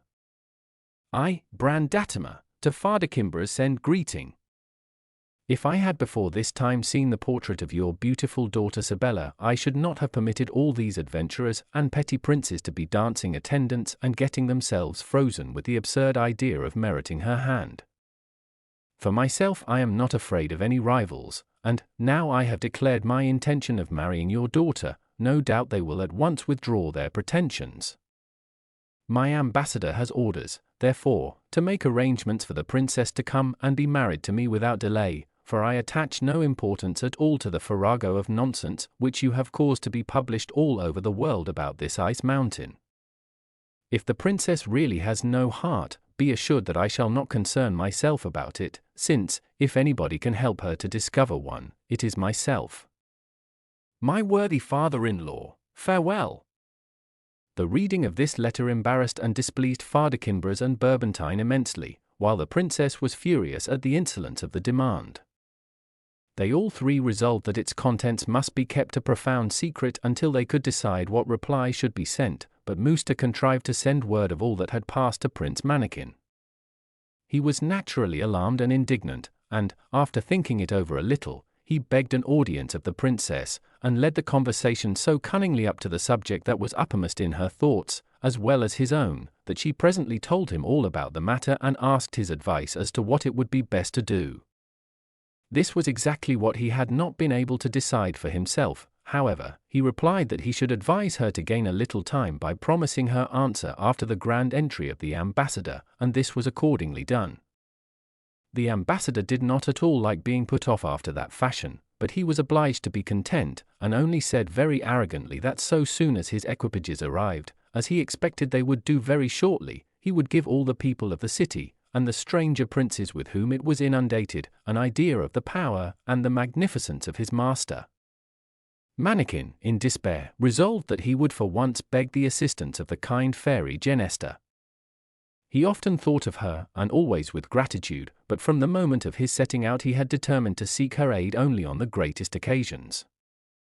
That very night, when he had fallen asleep quite worn out with thinking over all the difficulties of the situation, he dreamed that the fairy stood beside him, and said, "Manikin, you have done very well so far, continue to please me and you shall always find good friends when you need them most. As for this affair with the ambassador, you can assure Sabella that she may look forward tranquilly to his triumphal entry, since it will all turn out well for her in the end." The prince tried to throw himself at her feet to thank her, but woke to find it was all a dream. Nevertheless, he took fresh courage, and went next day to see the princess, to whom he gave many mysterious assurances that all would yet be well. He even went so far as to ask her if she would not be very grateful to anyone who would rid her of the insolent Brandatima. To which she replied that her gratitude would know no bounds. Then he wanted to know what would be her best wish for the person who was lucky enough to accomplish it. To which she said that she would wish them to be as insensible to the folly called love as she was herself. This was indeed a crushing speech to make to such a devoted lover as Prince Manikin, but he concealed the pain it caused him with great courage. And now the ambassador sent to say that on the very next day he would come in state to receive his answer, and from the earliest dawn the inhabitants were astir, to secure the best places for the grand sight, but the good fairy Genesta was providing them an amount of amusement they were far from expecting, for she so enchanted the eyes of all the spectators that when the ambassador's gorgeous procession appeared, the splendid uniforms seemed to them miserable rags that a beggar would have been ashamed to wear. The prancing horses appeared as wretched skeletons hardly able to drag one leg after the other, while their trappings, which really sparkled with gold and jewels, looked like old sheepskins that would not have been good enough for a plough horse. The pages resembled the ugliest sweeps. The trumpets gave no more sound than whistles made of onion stalks, or combs wrapped in paper, while the train of 50 carriages looked no better than 50 donkey carts. In the last of these sat the ambassador with the haughty and scornful air which he considered becoming in the representative of so powerful a monarch, for this was the crowning point of the absurdity of the whole procession, that all who took part in it wore the expression of vanity and self-satisfaction and pride in their own appearance and all their surroundings, which they believed their splendor amply justified. The laughter and howls of derision from the whole crowd rose ever louder and louder as the extraordinary cortege advanced, and at last reached the ears of the king as he waited in the audience hall, and before the procession reached the palace he had been informed of its nature, and, supposing that it must be intended as an insult, he ordered the gates to be closed. You may imagine the fury of the ambassador when, after all his pomp and pride, the king absolutely and unaccountably refused to receive him. He raved wildly both against king and people, and the cortege retired in great confusion, jeered at and pelted with stones and mud by the enraged crowd. It is needless to say that he left the country as fast as horses could carry him, but not before he had declared war, with the most terrible menaces, threatening to devastate the country with fire and sword. Some days after this disastrous embassy, King Bayard sent couriers to Prince Mannikin with a most friendly letter, offering his services in any difficulty, and inquiring with the deepest interest how he fared. Mannikin at once replied, relating all that had happened since they parted, not forgetting to mention the event which had just involved Fardakimbras and Brandatima in this deadly quarrel, and he ended by entreating his faithful friend to despatch a few thousands of his veteran spaniels to his assistance. Neither the king, the queen, nor the princess could in the least understand the amazing conduct of Brandatima's ambassador. Nevertheless, the preparations for the war went forward briskly, and all the princes who had not gone on towards the ice mountain offered their services, at the same time demanding all the best appointments in the king's army. Mannikin was one of the first to volunteer, but he only asked to go as aide-de-camp to the commander-in-chief, who was a gallant soldier and celebrated for his victories. As soon as the army could be got together, it was marched to the frontier, where it met the opposing force headed by Brandatima himself, who was full of fury, determined to avenge the insult to his ambassador and to possess himself of the Princess Isabella. All the army of Fardakimbras could do, being so heavily outnumbered, was to act upon the defensive, and before long Mannikin won the esteem of the officers for his ability, and of the soldiers for his courage and care for their welfare, and in all the skirmishes which he conducted he had the good fortune to vanquish the enemy. At last Brandatima engaged the whole army in a terrific conflict, and though the troops of Fardakimbras fought with desperate courage, their general was killed, and they were defeated and forced to retreat with immense loss. Mannikin did wonders, and 6 times turned the retreating forces and beat back the enemy, and he afterwards collected troops enough to keep them in check until, the severe winter setting in, put an end to hostilities for a while. He then returned to the court, where consternation reigned. The king was in despair at the death of his trusty general, and ended by imploring Mannikin to take the command of the army, and his counsel was followed in all the affairs of the court. He followed up his former plan of amusing the princess, and on no account reminding her of that tedious thing called love, so that she was always glad to see him, and the winter slipped by gaily for both of them. The prince was all the while secretly making plans for the next campaign. He received private intelligence of the arrival of a strong reinforcement of Spaniards, to whom he sent orders to post themselves along the frontier without attracting attention, and as soon as he possibly could he held a consultation with their commander, who was an old and experienced warrior. Following his advice, he decided to have a pitched battle as soon as the enemy advanced, and this Brandatima lost not a moment in doing, as he was perfectly persuaded that he was now going to make an end of the war and utterly vanquish Fardakimbras.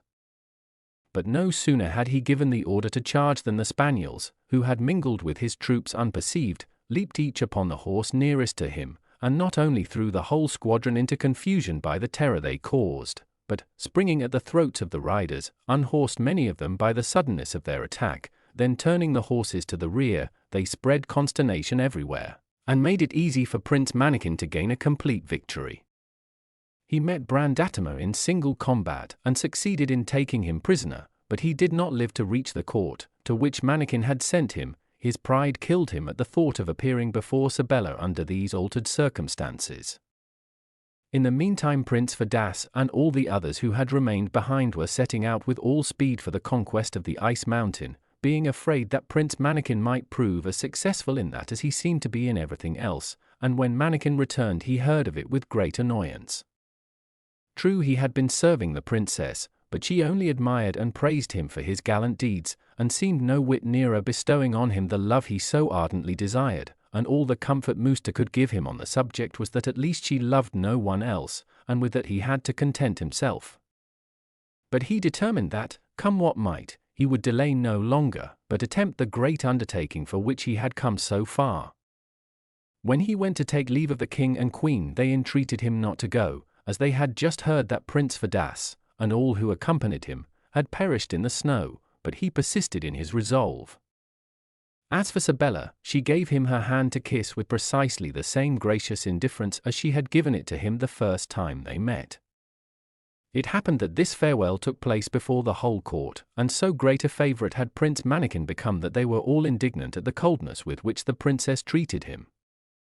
Finally the king said to him, "Prince, you have constantly refilled all the gifts which, in my gratitude for your invaluable services, I have offered to you, but I wish the princess to present you with her cloak of marten's fur, and that I hope you will not reject."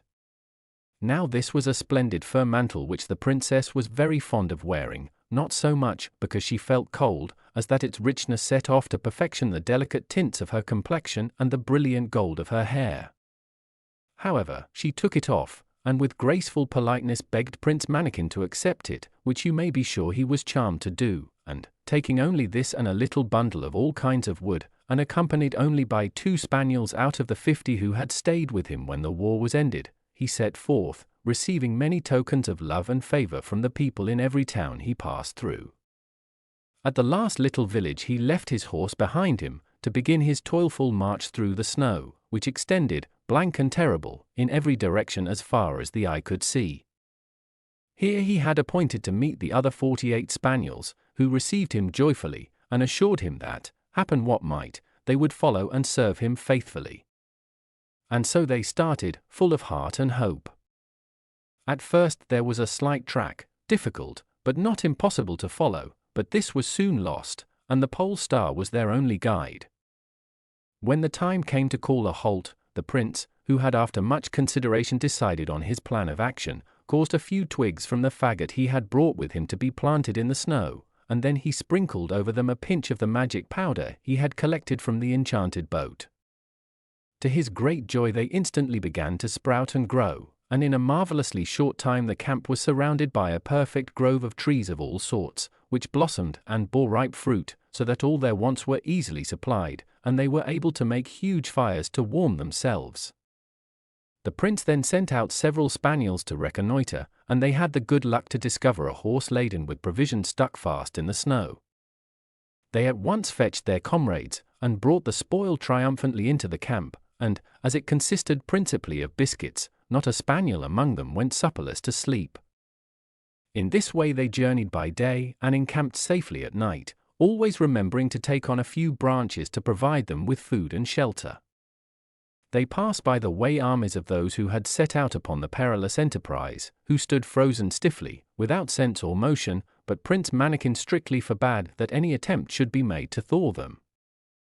So they went on and on for more than 3 months, and day by day the ice mountain, which they had seen for a long time, grew clearer, until at last they stood close to it, and shuddered at its height and steepness. But by patience and perseverance they crept up foot by foot, aided by their fires of magic wood, without which they must have perished in the intense cold, until presently they stood at the gates of the magnificent ice palace which crowned the mountain, where, in deadly silence and icy sleep, lay the heart of Sybella. Now the difficulty became immense, for if they maintained enough heat to keep themselves alive, they were in danger every moment of melting the blocks of solid ice of which the palace was entirely built, and bringing the whole structure down upon their heads. But cautiously and quickly they traversed courtyards and halls, until they found themselves at the foot of a vast throne, where, upon a cushion of snow, lay an enormous and brilliantly sparkling diamond, which contained the heart of the lovely Princess Sybella. Upon the lowest step of the throne was inscribed in icy letters, "Whosoever thou art who by courage and virtue canst win the heart of Sybella, enjoy peacefully the good fortune which thou hast richly deserved." Prince Mannikin bounded forward, and had just strength left to grasp the precious diamond, which contained all he coveted in the world, before he fell insensible upon the snowy cushion. But his good spaniels lost no time in rushing to the rescue, and between them they bore him hastily from the hall, and not a moment too soon, for all around them they heard the clang of the falling blocks of ice as the fairy palace slowly collapsed under the unwonted heat. Not until they reached the foot of the mountain did they pause to restore the prince to consciousness, and then his joy to find himself the possessor of Sybella's heart knew no bounds. With all speed they began to retrace their steps, but this time the happy prince could not bear the sight of his defeated and disappointed rivals, whose frozen forms lined his triumphant way. he gave orders to his spaniels to spare no pains to restore them to life, and so successful were they that day by day his train increased, so that by the time he got back to the little village where he had left his horse he was escorted by 500 sovereign princes, and knights and squires without number, and he was so courteous and unassuming that they all followed him willingly, anxious to do him honor. But then he was so happy and blissful himself that he found it easy to be at peace with all the world. It was not long before he met the faithful Musta, who was coming at the top of his speed hoping to meet the prince, that he might tell him of the sudden and wonderful change that had come over the princess, who had become gentle and thoughtful and had talked to him of nothing but Prince Mannikin, of the hardships she feared he might be suffering, and of her anxiety for him, and all this with 100 fonder expressions which put the finishing stroke to the prince's delight. Then came a courier bearing the congratulations of the king and queen, who had just heard of his successful return, and there was even a graceful compliment from Sibella herself. The prince sent Musta back to her, and he was welcomed with joy, for was he not her lover's present?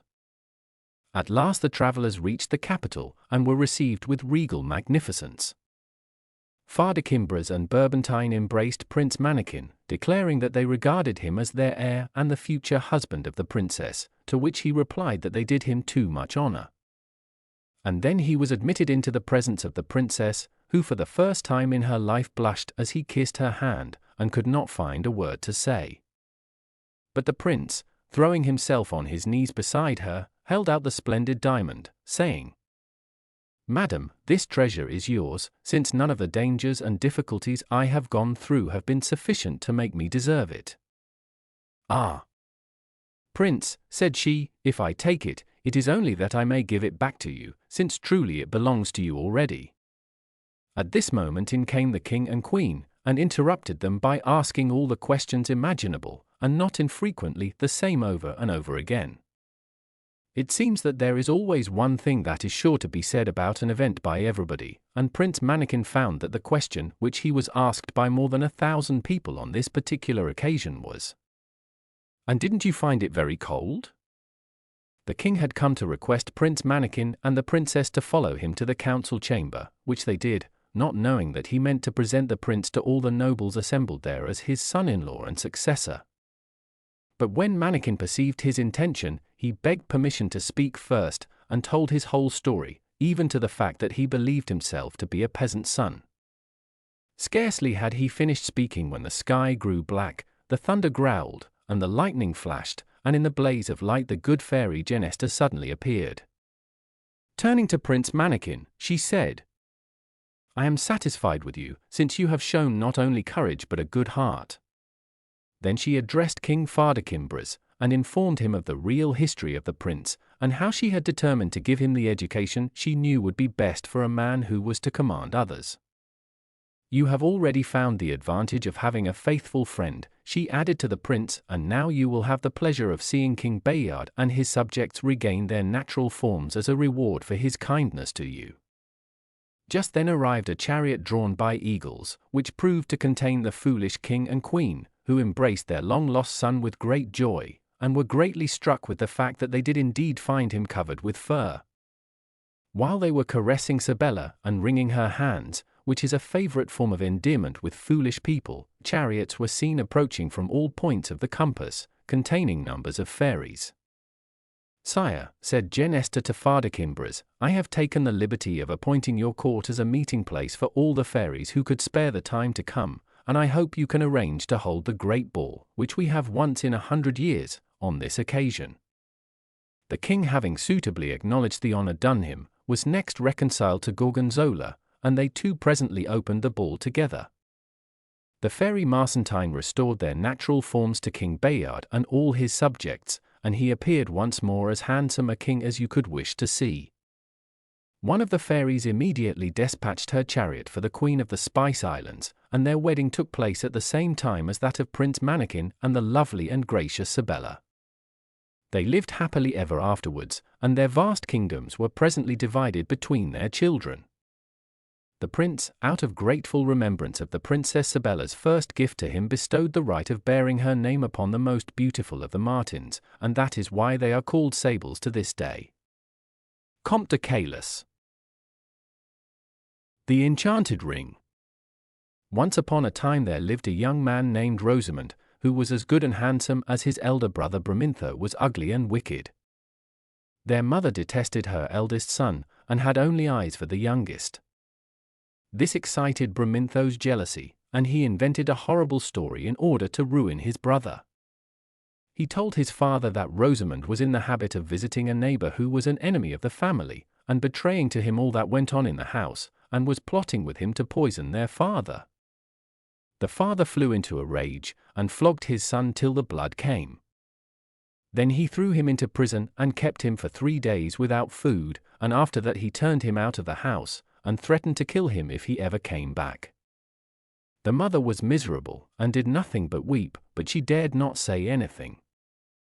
The youth left his home with tears in his eyes, not knowing where to go, and wandered about for many hours till he came to a thick wood. Night overtook him at the foot of a great rock, and he fell asleep on a bank of moss, lulled by the music of a little brook. It was dawn when he woke, and he saw before him a beautiful woman seated on a grey horse, with trappings of gold, who looked as if she were preparing for the hunt. "Have you seen a stag and some deerhounds go by?" she asked. "No, madam," he replied. Then she added, "You look unhappy, is there anything the matter? Take this ring, which will make you the happiest and most powerful of men, provided you never make a bad use of it. If you turn the diamond inside, you will become invisible. If you turn it outside, you will become visible again. If you place it on your little finger, you will take the shape of the king's son, followed by a splendid court.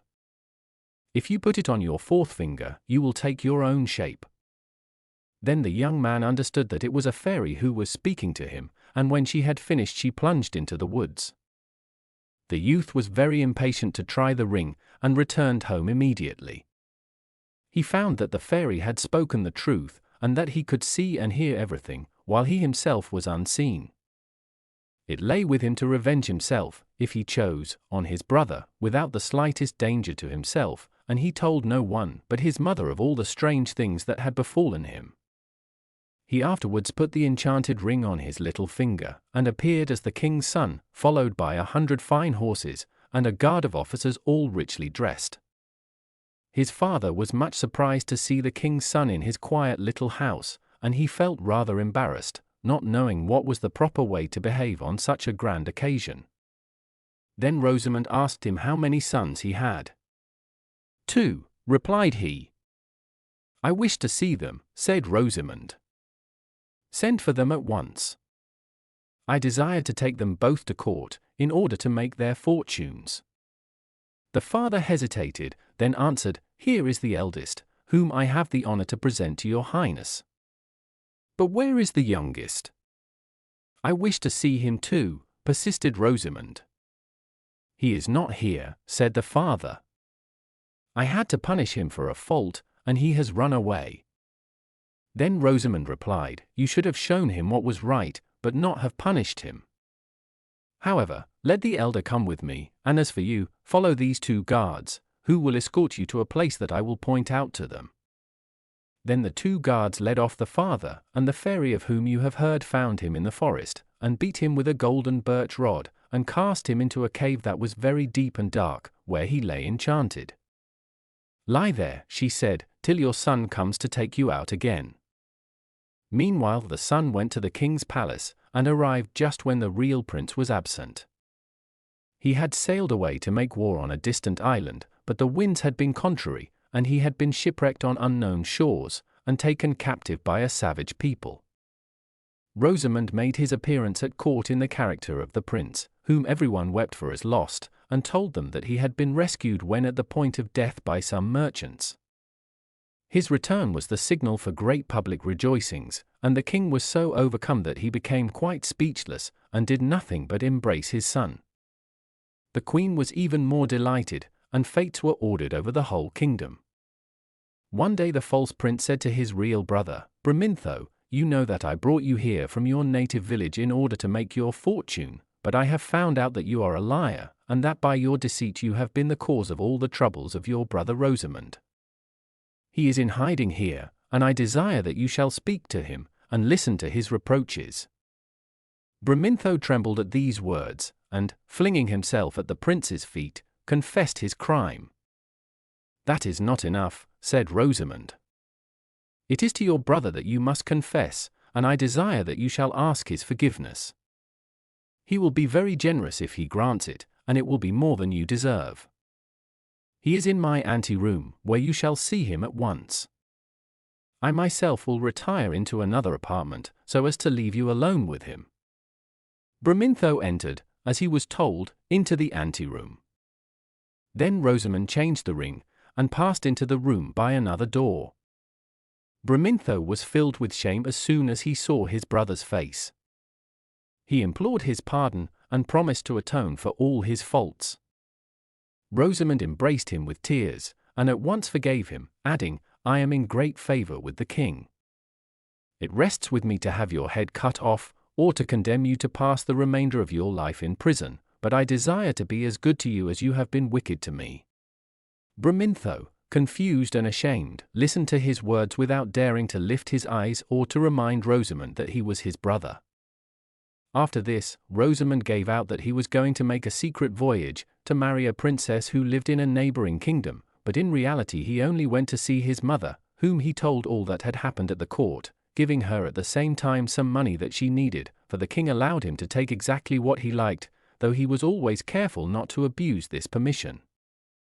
Just then a furious war broke out between the king his master and the sovereign of the adjoining country, who was a bad man and one that never kept his word. Rosamond went straight to the palace of the wicked king, and by means of his ring was able to be present at all the councils, and learnt all their schemes, so that he was able to forestall them and bring them to naught. He took the command of the army which was brought against the wicked king, and defeated him in a glorious battle, so that peace was at once concluded on conditions that were just to everyone. Henceforth the king's one idea was to marry the young man to a princess who was the heiress to a neighboring kingdom, and, besides that, was as lovely as the day. But one morning, while Rosamond was hunting in the forest where for the first time he had seen the fairy, his benefactress suddenly appeared before him. "Take heed," she said to him in severe tones, "that you do not marry anybody who believes you to be a prince. You must never deceive anyone. The real prince, whom the whole nation thinks you are, will have to succeed his father, for that is just and right. Go and seek him in some distant island, and I will send winds that will swell your sails and bring you to him. Hasten to render this service to your master, although it is against your own ambition, and prepare, like an honest man, to return to your natural state. If you do not do this, you will become wicked and unhappy, and I will abandon you to all your former troubles." Rosamond took these wise counsels to heart. He gave out that he had undertaken a secret mission to a neighboring state, and embarked on board a vessel, the winds carrying him straight to the island where the fairy had told him he would find the real prince. This unfortunate youth had been taken captive by a savage people, who had kept him to guard their sheep. Rosamond, becoming invisible, went to seek him amongst the pastures, where he kept his flock, and, covering him with his mantle, he delivered him out of the hands of his cruel masters, and bore him back to the ship. Other winds sent by the fairy swelled the sails, and together the two young men entered the king's presence. Rosamond spoke first and said, "You have believed me to be your son. I am not he, but I have brought him back to you." The king, filled with astonishment, turned to his real son and asked, "Was it not you, my son, who conquered my enemies and won such a glorious peace? Or is it true that you have been shipwrecked and taken captive, and that Rosamond has set you free?" "Yes, my father," replied the prince. "It is he who sought me out in my captivity and set me free, and to him I owe the happiness of seeing you once more. It was he, not I, who gained the victory." The king could hardly believe his ears, but Rosamond, turning the ring, appeared before him in the likeness of the prince, and the king gazed distractedly at the two youths who seemed both to be his son. Then he offered Rosamond immense rewards for his services, which were refused, and the only favor the young man would accept was that one of his posts at court should be conferred on his brother Bramintho. For he feared for himself the changes of fortune, the envy of mankind and his own weakness. His desire was to go back to his mother and his native village, and to spend his time in cultivating the land. One day, when he was wandering through the woods, he met the fairy, who showed him the cavern where his father was imprisoned, and told him what words he must use in order to set him free. He repeated them joyfully, for he had always longed to bring the old man back and to make his last days happy. Rosamond thus became the benefactor of all his family, and had the pleasure of doing good to those who had wished to do him evil. As for the court, to whom he had rendered such services, all he asked was the freedom to live far from its corruption, and, to crown all, fearing that if he kept the ring he might be tempted to use it in order to regain his lost place in the world, he made up his mind to restore it to the fairy. For many days he sought her up and down the woods, and at last he found her. "I want to give you back," he said, holding out the ring, "a gift as dangerous as it is powerful, and which I fear to use wrongfully. I shall never feel safe till I have made it impossible for me to leave my solitude and to satisfy my passions." While Rosamond was seeking to give back the ring to the fairy, Bramintho, who had failed to learn any lessons from experience, gave way to all his desires, and tried to persuade the prince, lately become king, to ill-treat Rosamond. But the fairy, who knew all about everything, said to Rosamond, when he was imploring her to accept the ring, "Your wicked brother is doing his best to poison the mind of the king towards you, and to ruin you. He deserves to be punished, and he must die, and in order that he may destroy himself, I shall give the ring to him." Rosamond wept at these words, and then asked, "What do you mean by giving him the ring as a punishment?" "He will only use it to persecute everyone, and to become master." "The same things," answered the fairy, "are often a healing medicine to one person and a deadly poison to another.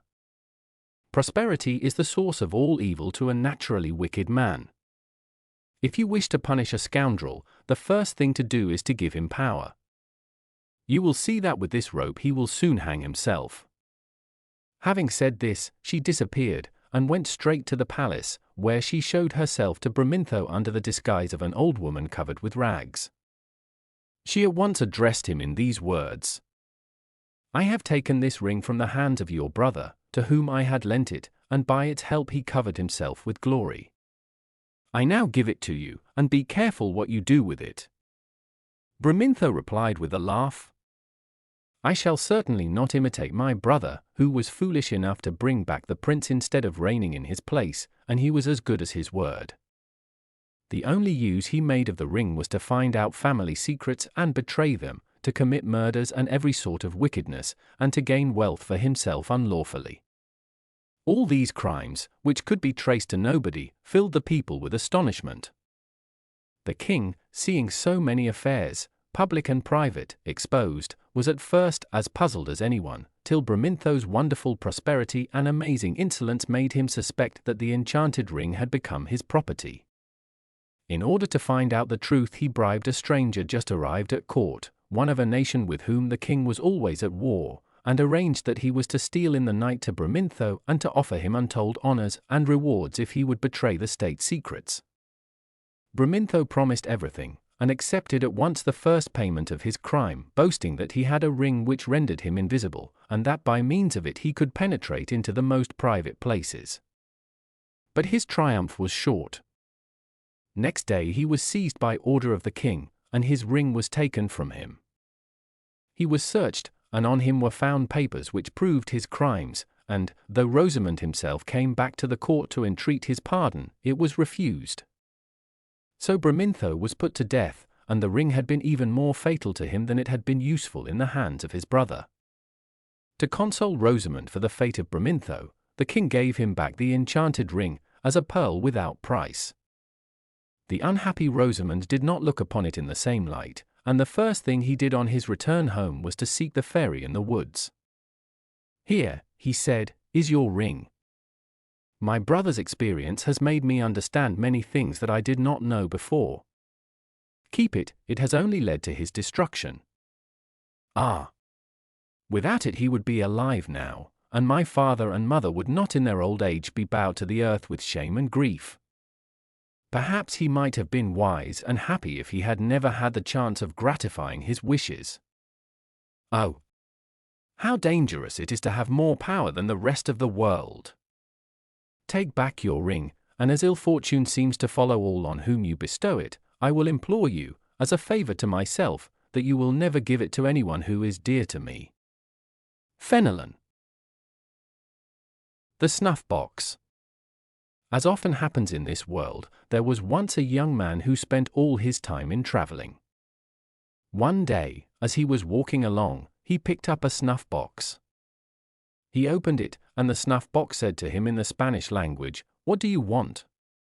He was very much frightened, but, luckily, instead of throwing the box away, he only shut it tight, and put it in his pocket. Then he went on, away, away, away, and as he went he said to himself, "If it says to me again, 'What do you want?' I shall know better what to say this time." So he took out the snuff-box and opened it, and again it asked her, "What do you want?" "My hat full of gold," answered the youth, and immediately it was full. Our young man was enchanted.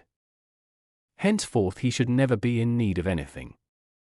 So on he travelled, away, away, away, through thick forests, till at last he came to a beautiful castle. In the castle there lived a king. The young man walked round and round the castle, not caring who saw him, till the king noticed him, and asked what he was doing there. "I was just looking at your castle. You would like to have one like it, wouldn't you?" The young man did not reply, but when it grew dark he took his snuff-box and opened the lid. "What do you want?" "Build me a castle with lards of gold and tiles of diamond, and the furniture all of silver and gold." He had scarcely finished speaking when there stood in front of him, exactly opposite the king's palace, a castle built precisely as he had ordered. When the king awoke he was struck dumb at the sight of the magnificent house shining in the rays of the sun. The servants could not do their work for stopping to stare at it. Then the king dressed himself, and went to see the young man. And he told him plainly that he was a very powerful prince, and that he hoped that they might all live together in one house or the other, and that the king would give him his daughter to wife. So it all turned out just as the king wished. The young man married the princess, and they lived happily in the palace of gold. But the king's wife was jealous both of the young man and of her own daughter. The princess had told her mother about the snuff-box, which gave them everything they wanted, and the queen bribed a servant to steal the snuff-box. They noticed carefully where it was put away every night, and one evening, when the whole world was asleep, the woman stole it and brought it to her old mistress. Oh, how happy the queen was! She opened the lid, and the snuff-box said to her, "What do you want?" And she answered at once, "I want you to take me and my husband and my servants and this beautiful house and set us down on the other side of the Red Sea, but my daughter and her husband are to stay behind." When the young couple woke up, they found themselves back in the old castle, without their snuff-box. They hunted for it high and low, but quite vainly. The young man felt that no time was to be lost, and he mounted his horse and filled his pockets with as much gold as he could carry. On he went, away, away, away, but he sought the snuff-box in vain all up and down the neighboring countries, and very soon he came to the end of all his money. But still he went on, as fast as the strength of his horse would let him, begging his way. Someone told him that he ought to consult the moon, for the moon travelled far, and might be able to tell him something. So he went away, away, away, and ended, somehow or other, by reaching the land of the moon. There he found a little old woman who said to him, "What are you doing here?" "My son eats all living things he sees, and if you are wise, you will go away without coming any further."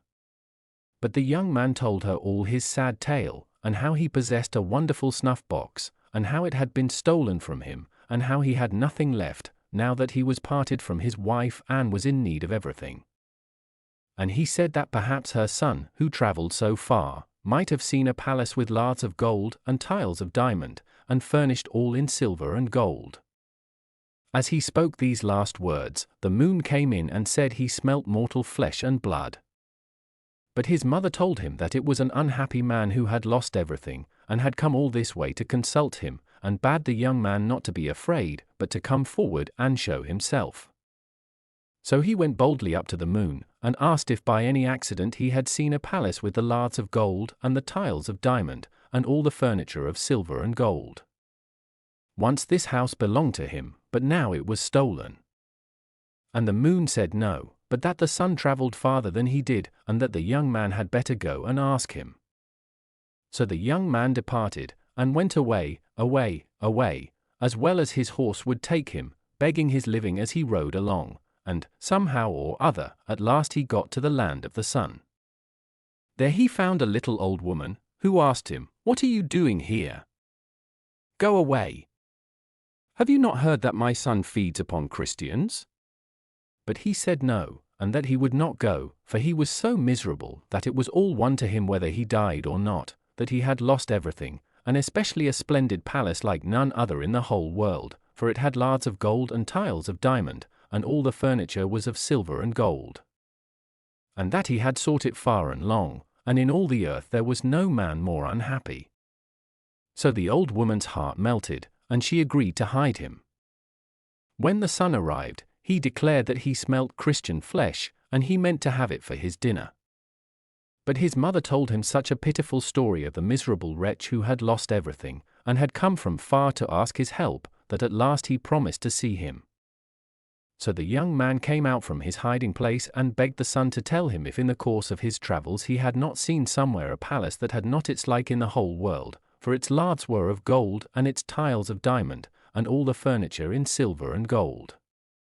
And the son said no, but that perhaps the wind had seen it, for he entered everywhere, and saw things that no one else ever saw, and if anyone knew where it was certainly the wind.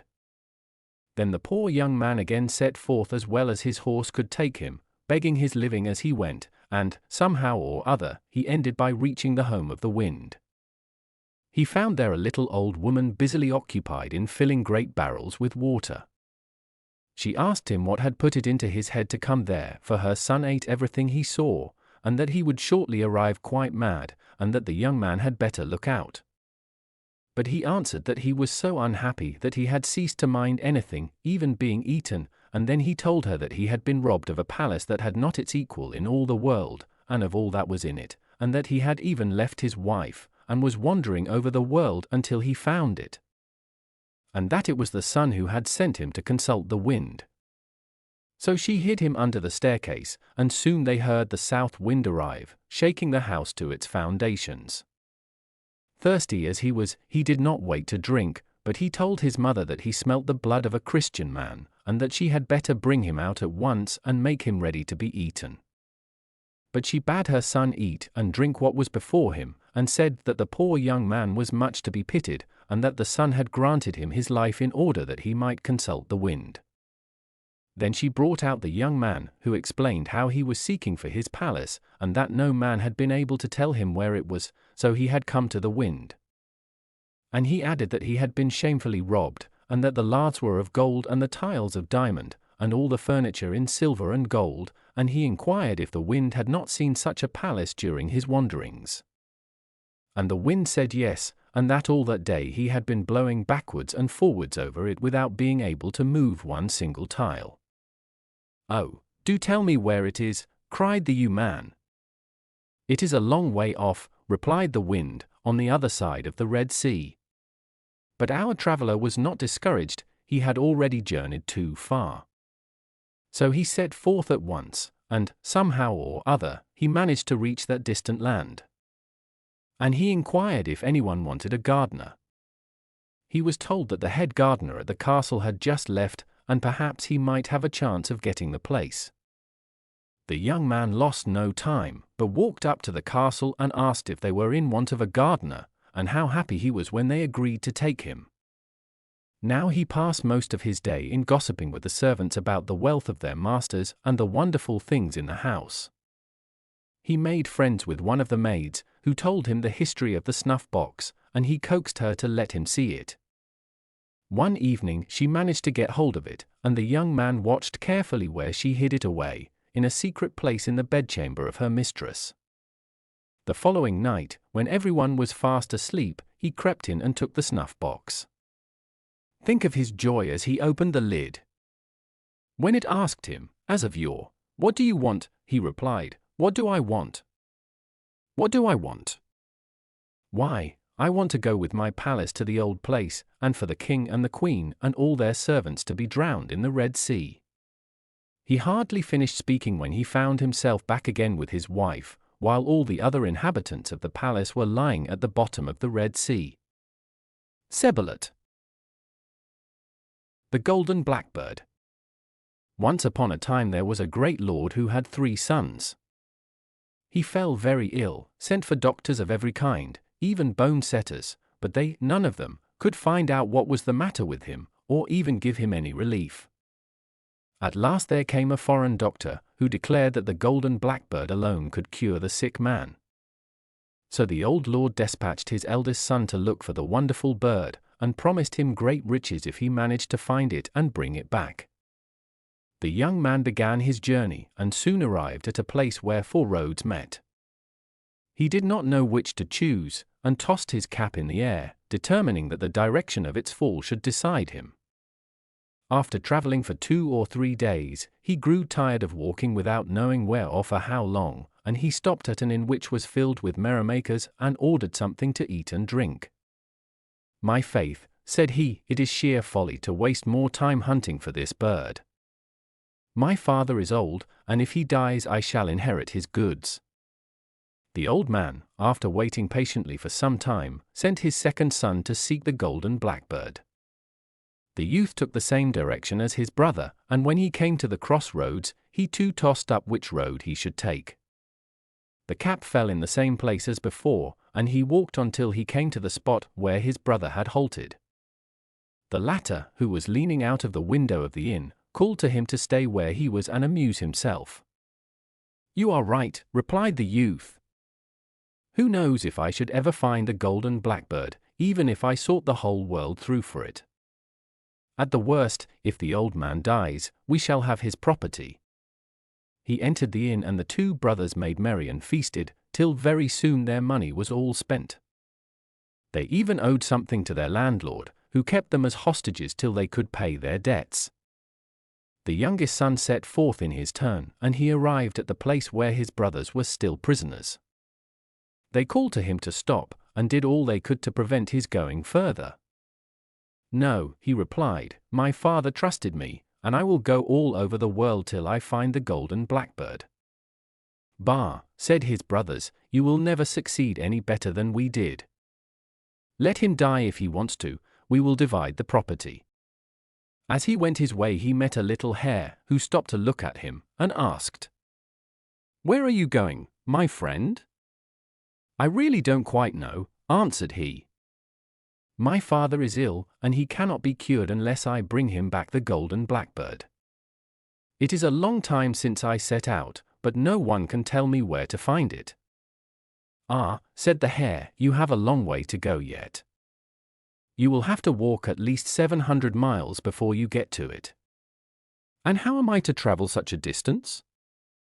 "Mount on my back," said the little hare, "and I will conduct you." The young man obeyed. At each bound the little hare went 7 miles, and it was not long before they reached a castle that was as large and beautiful as a castle could be.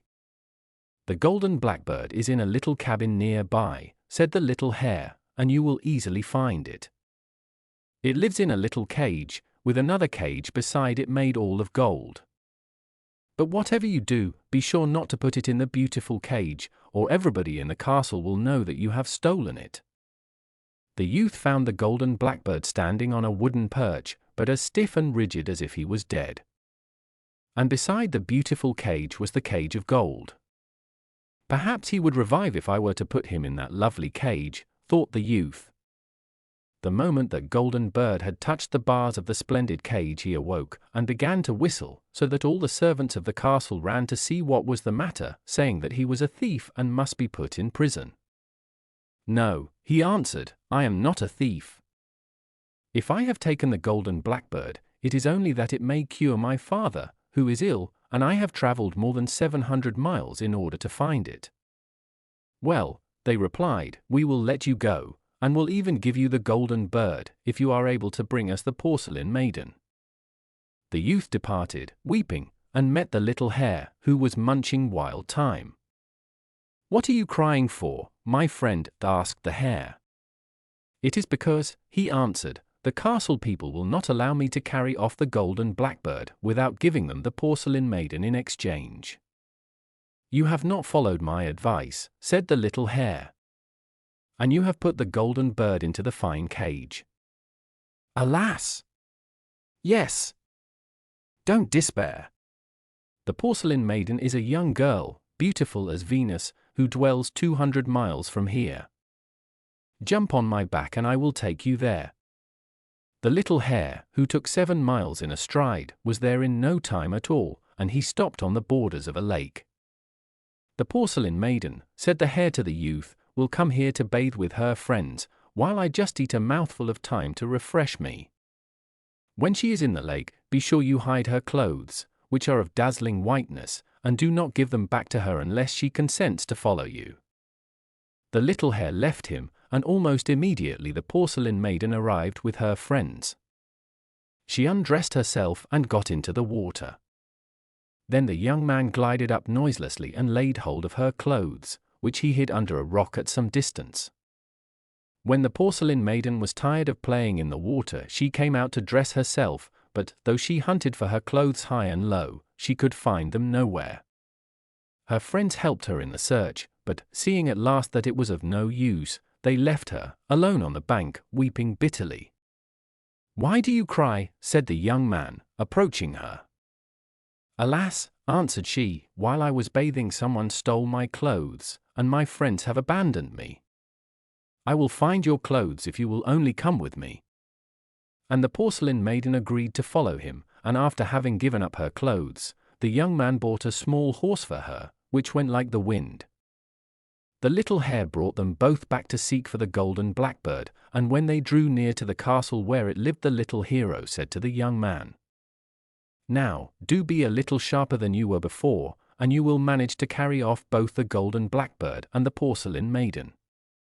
Take the golden cage in one hand, and leave the bird in the old cage where he is, and bring that away too." The little hare then vanished. The youth did as he was bid, and the castle servants never noticed that he was carrying off the golden bird. When he reached the inn where his brothers were detained, he delivered them by paying their debt. They set out all together, but as the 2 elder brothers were jealous of the success of the youngest, they took the opportunity as they were passing by the shores of a lake to throw themselves upon him, seize the golden bird, and fling him in the water. Then they continued their journey, taking with them the porcelain maiden, in the firm belief that their brother was drowned. But, happily, he had snatched in falling at a tuft of rushes and called loudly for help. The little hare came running to him, and said, "Take hold of my leg and pull yourself out of the water." When he was safe on shore, the little hare said to him, "Now this is what you have to do: dress yourself like a Breton seeking a place as stable boy, and go and offer your services to your father. Once there, you will easily be able to make him understand the truth." The young man did as the little hare bade him, and he went to his father's castle and inquired if they were not in want of a stable boy. "Yes," replied his father, "very much indeed. But it is not an easy place. There is a little horse in the stable, which will not let anyone go near it, and it has already kicked to death several people who have tried to groom it." "I will undertake to groom it," said the youth. "I never saw the horse I was afraid of yet." The little horse allowed itself to be rubbed down without a toss of its head and without a kick. "Good gracious," exclaimed the master, "how is it that he lets you touch him, when no one else can go near him?" "Perhaps he knows me," answered the stable boy. 2 or 3 days later the master said to him, "The porcelain maiden is here, but though she is as lovely as the dawn, she is so wicked that she scratches everyone that approaches her. Try if she will accept your services." When the youth entered the room where she was, the golden blackbird broke forth into a joyful song, and the porcelain maiden sang too, and jumped for joy. "Good gracious," cried the master.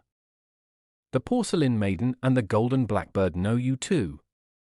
"Yes," replied the youth, "and the porcelain maiden can tell you the whole truth, if she only will." Then she told all that had happened, and how she had consented to follow the young man who had captured the golden blackbird. "Yes," added the youth, "I delivered my brothers, who were kept prisoners in an inn, and, as a reward, they threw me into a lake. So I disguised myself and came here, in order to prove the truth to you." So the old lord embraced his son, and promised that he should inherit all his possessions, and he put to death the 2 elder ones, who had deceived him and had tried to slay their own brother. The young man married the porcelain maiden, and had a splendid wedding feast. Sebalut. The Little Soldier. 1. Once upon a time there was a little soldier who had just come back from the war. He was a brave little fellow, but he had lost neither arms nor legs in battle. Still, the fighting was ended and the army disbanded, so he had to return to the village where he was born. Now the soldier's name was really John, but for some reason or other his friends always called him the Kinglet. Why, no one ever knew, but so it was. As he had no father or mother to welcome him home, he did not hurry himself, but went quietly along, his knapsack on his back and his sword by his side, when suddenly one evening he was seized with a wish to light his pipe. He felt for his matchbox to strike a light, but to his great disgust he found he had lost it. He had only gone about a stone's throw after making this discovery when he noticed a light shining through the trees. He went towards it, and perceived before him an old castle, with the door standing open. The little soldier entered the courtyard, and, peeping through a window, saw a large fire blazing at the end of a low hall. He put his pipe in his pocket and knocked gently, saying politely, "Would you give me a light?" But he got no answer. After waiting for a moment, John knocked again, this time more loudly. There was still no reply. He raised the latch and entered. The hall was empty. The little soldier made straight for the fireplace, seized the tongs, and was stooping down to look for a nice red-hot coal with which to light his pipe, when click! Something went, like a spring giving way, and in the very midst of the flames an enormous serpent reared itself up close to his face. And what was more strange still, this serpent had the head of a woman. At such an unexpected sight many men would have turned and run for their lives, but the little soldier, though he was so small, had a true soldier's heart. He only made one step backwards, and grasped the hilt of his sword. "Don't unsheath it," said the serpent. "I have been waiting for you, as it is you who must deliver me." "Who are you?" "My name is Ludovine, and I am the daughter of the King of the Low Countries. Deliver me, and I will marry you and make you happy for ever after." Now, some people might not have liked the notion of being made happy by a serpent with the head of a woman, but the kinglet had no such fears. And, besides, he felt the fascination of Ludovine's eyes, which looked at him as a snake looks at a little bird. They were beautiful green eyes, not round like those of a cat, but long and almond-shaped, and they shone with a strange light, and the golden hair which floated round them seemed all the brighter for their luster. The face had the beauty of an angel, though the body was only that of a serpent. "What must I do?" asked the kinglet. "Open that door. You will find yourself in a gallery with a room at the end just like this. Cross that, and you will see a closet out of which you must take a tunic, and bring it back to me." The little soldier boldly prepared to do as he was told. He crossed the gallery in safety, but when he reached the room he saw by the light of the stars 8 hands on a level with his face, which threatened to strike him. And, turn his eyes which way he would, he could discover no bodies belonging to them. He lowered his head and rushed forward amidst a storm of blows, which he returned with his fists. When he got to the closet, he opened it, took down the tunic, and brought it to the first room. "Here it is," he panted, rather out of breath. Click! Once more the flames parted. Ludovine was a woman down to her waist. She took the tunic and put it on. It was a magnificent tunic of orange velvet, embroidered in pearls, but the pearls were not so white as her own neck. "That is not all," she said. "Go to the gallery, take the staircase which is on the left, and in the second room on the first story you will find another closet with my skirt. Bring this to me." The kinglet did as he was told, but in entering the room he saw, instead of merely hands, 8 arms, each holding an enormous stick. He instantly unsheathed his sword and cut his way through with such vigor that he hardly received a scratch. He brought back the skirt, which was made of silk as blue as the skies of Spain. "Here it is," said John, as the serpent appeared. She was now a woman as far as her knees. "I only want my shoes and stockings now," she said. "Go and get them from the closet which is on the 2nd story." The little soldier departed, and found himself in the presence of 8 goblins armed with hammers, and flames darting from their eyes. This time he stopped short at the threshold. "My sword is no use," he thought to himself, "these wretches will break it like glass, and if I can't think of anything else, I am a dead man." At this moment his eyes fell on the door, which was made of oak, thick and heavy. He wrenched it off its hinges and held it over his head, and then went straight at the goblins, whom he crushed beneath it.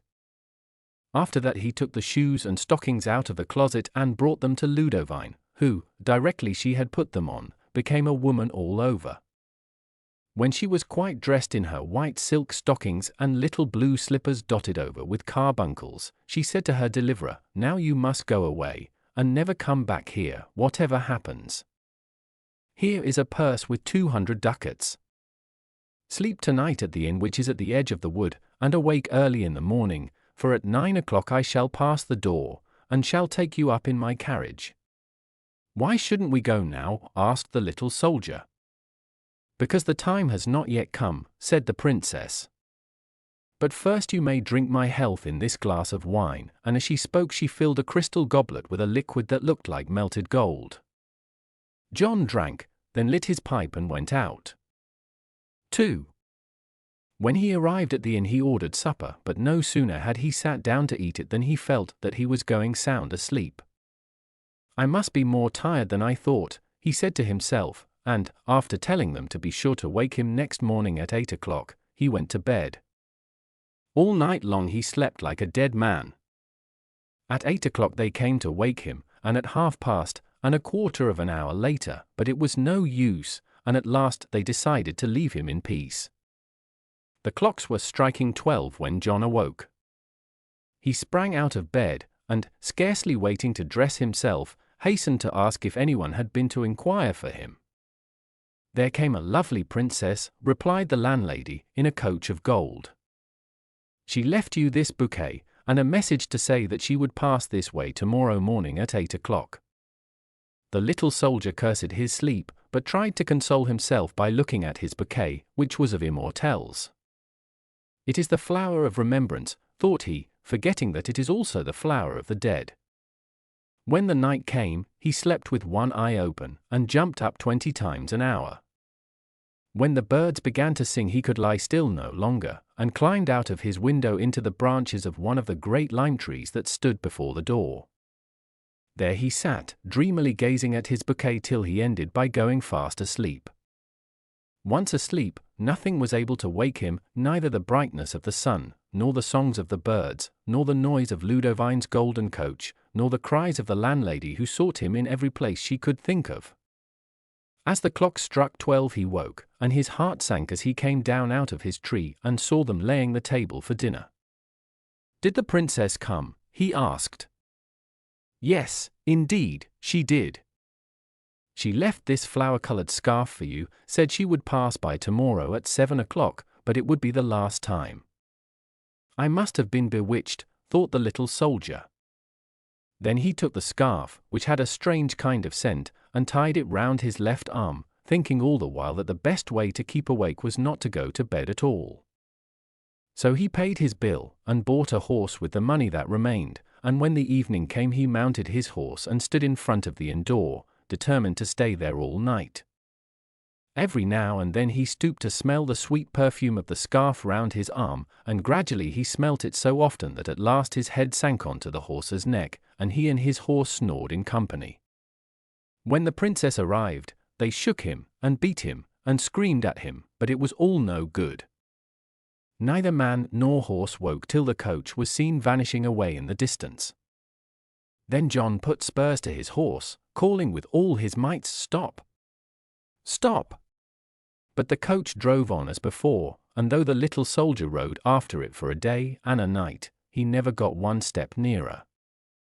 Thus they left many villages and towns behind them, till they came to the sea itself.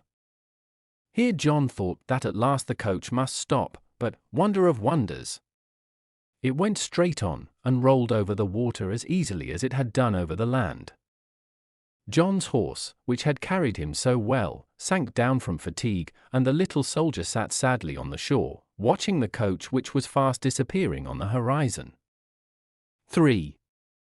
However, he soon plucked up his spirits again, and walked along the beach to try and find a boat in which he could sail after the princess. But no boat was there, and at last, tired and hungry, he sat down to rest on the steps of a fisherman's hut. In the hut was a young girl who was mending a net. She invited John to come in, and set before him some wine and fried fish, and John ate and drank and felt comforted, and he told his adventures to the little fisher girl. But though she was very pretty, with a skin as white as a gull's breast, for which her neighbors gave her the name of the seagull, he did not think about her at all, for he was dreaming of the green eyes of the princess. When he had finished his tale, she was filled with pity and said, "Last week, when I was fishing, my net suddenly grew very heavy, and when I drew it in I found a great copper vase, fastened with lead. I brought it home and placed it on the fire. When the lead had melted a little, I opened the vase with my knife and drew out a mantle of red cloth and a purse containing 50 crowns. That is the mantle, covering my bed, and I have kept the money for my marriage portion. But take it and go to the nearest seaport, where you will find a ship sailing for the Low Countries, and when you become king you will bring me back my 50 crowns. And the kinglet answered, "When I am king of the Low Countries, I will make you lady-in-waiting to the queen, for you are as good as you are beautiful. So farewell," said he, and as the seagull went back to her fishing he rolled himself in the mantle and threw himself down on a heap of dried grass, thinking of the strange things that had befallen him, till he suddenly exclaimed, "Oh, how I wish I was in the capital of the Low Countries!" 4. In one moment the little soldier found himself standing before a splendid palace. He rubbed his eyes and pinched himself, and when he was quite sure he was not dreaming he said to a man who was smoking his pipe before the door, "Where am I?" "Where are you?" "Can't you see?" "Before the king's palace, of course." "What king?" "Why, the king of the Low Countries," replied the man, laughing and supposing that he was mad. Was there ever anything so strange? But as John was an honest fellow, he was troubled at the thought that the seagull would think he had stolen her mantle and purse. And he began to wonder how he could restore them to her the soonest. Then he remembered that the mantle had some hidden charm that enabled the bearer to transport himself at will from place to place, and in order to make sure of this he wished himself in the best inn of the town. In an instant he was there. Enchanted with this discovery, he ordered supper, and as it was too late to visit the king that night he went to bed. The next day, when he got up, he saw that all the houses were wreathed with flowers and covered with flags, and all the church bells were ringing. The little soldier inquired the meaning of all this noise, and was told that the Princess Ludovine, the king's beautiful daughter, had been found, and was about to make her triumphal entry. "That will just suit me," thought the kinglet, "I will stand at the door and see if she knows me." He had scarcely time to dress himself when the golden coach of Ludovine went by. She had a crown of gold upon her head, and the king and queen sat by her side. By accident her eyes fell upon the little soldier, and she grew pale and turned away her head. "Didn't she know me?" the little soldier asked himself, "or was she angry because I missed our meetings?" And he followed the crowd till he got to the palace. When the royal party entered he told the guards that it was he who had delivered the princess, and wished to speak to the king. But the more he talked the more they believed him mad and refused to let him pass. The little soldier was furious. He felt that he needed his pipe to calm him, and he entered a tavern and ordered a pint of beer. "It is this miserable soldier's helmet," said he to himself. "If I had only money enough I could look as splendid as the lords of the court, but what is the good of thinking of that when I have only the remains of the seagull's 50 crowns? He took out his purse to see what was left, and he found that there were still 50 crowns. The seagull must have miscounted, thought he, and he paid for his beer. Then he counted his money again, and there were still 50 crowns. He took away 5 and counted a third time, but there were still 50. He emptied the purse altogether and then shut it. When he opened it, the 50 crowns were still there. Then a plan came into his head, and he determined to go at once to the court tailor and coach builder. He ordered the tailor to make him a mantle and vest of blue velvet embroidered with pearls, and the coach builder to make him a golden coach like the coach of the Princess Ludovine. If the tailor and the coach builder were quick, he promised to pay them double. A few days later the little soldier was driven through the city in his coach drawn by 6 white horses, and with 4 lackeys richly dressed standing behind. Inside sat John, clad in blue velvet, with a bouquet of immortelles in his hand and a scarf bound round his arm. He drove twice round the city, throwing money to the right and left, and the third time, as he passed under the palace windows, he saw Ludovine lift a corner of the curtain and peep out. 5. The next day no one talked of anything but the rich lord who had distributed money as he drove along. The talk even reached the court, and the queen, who was very curious, had a great desire to see the wonderful prince. "Very well," said the king, "let him be asked to come and play cards with me." This time the kinglet was not late for his appointment. The king sent for the cards, and they sat down to play. They had 6 games, and John always lost. The stake was 50 crowns, and each time he emptied his purse, which was full the next instant. The 6th time the king exclaimed, "It is amazing!" The queen cried, "It is astonishing!" The princess said, "It is bewildering." "Not so bewildering," replied the little soldier, "as your change into a serpent." "Hush," interrupted the king, who did not like the subject. "I only spoke of it," said John, "because you see in me the man who delivered the princess from the goblins and whom she promised to marry." "Is that true?" asked the king of the princess. "Quite true," answered Ludovine. "But I told my deliverer to be ready to go with me when I pass by with my coach. I passed 3 times, but he slept so soundly that no one could wake him."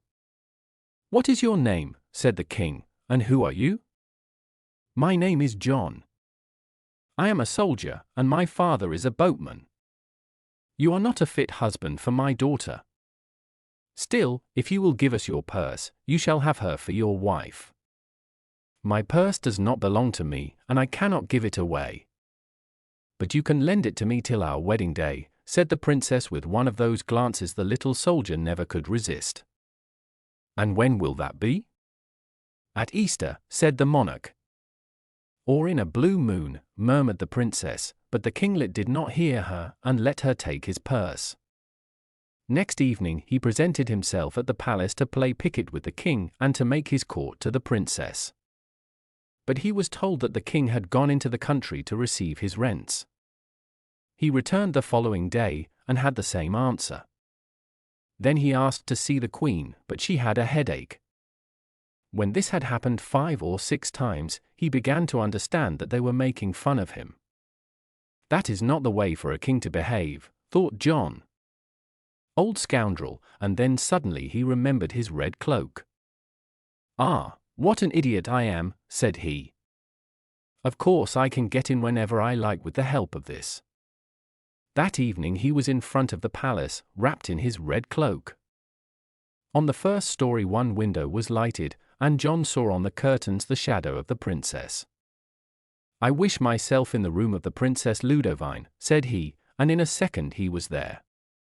The king's daughter was sitting before a table counting the money that she emptied from the inexhaustible purse. 850, 900, 950. 1,000, finished John. "Good evening, everybody." The princess jumped and gave a little cry. "You hear?" What business have you to do it? Leave at once, or I shall call. I have come, said the kinglet, to remind you of your promise.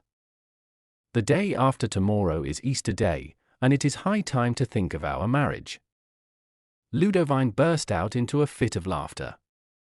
Our marriage? Have you really been foolish enough to believe that the daughter of the king of the Low Countries would ever marry the son of a boatman? Then give me back the purse, said John.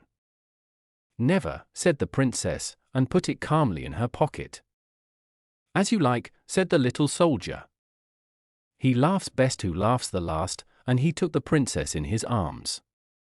I wish, he cried, that we were at the ends of the earth, and in 1 second he was there, still clasping the princess tightly in his arms. Oof, said John, laying her gently at the foot of a tree. I never took such a long journey before. What do you say, madam? The princess understood that it was no time for jesting, and did not answer.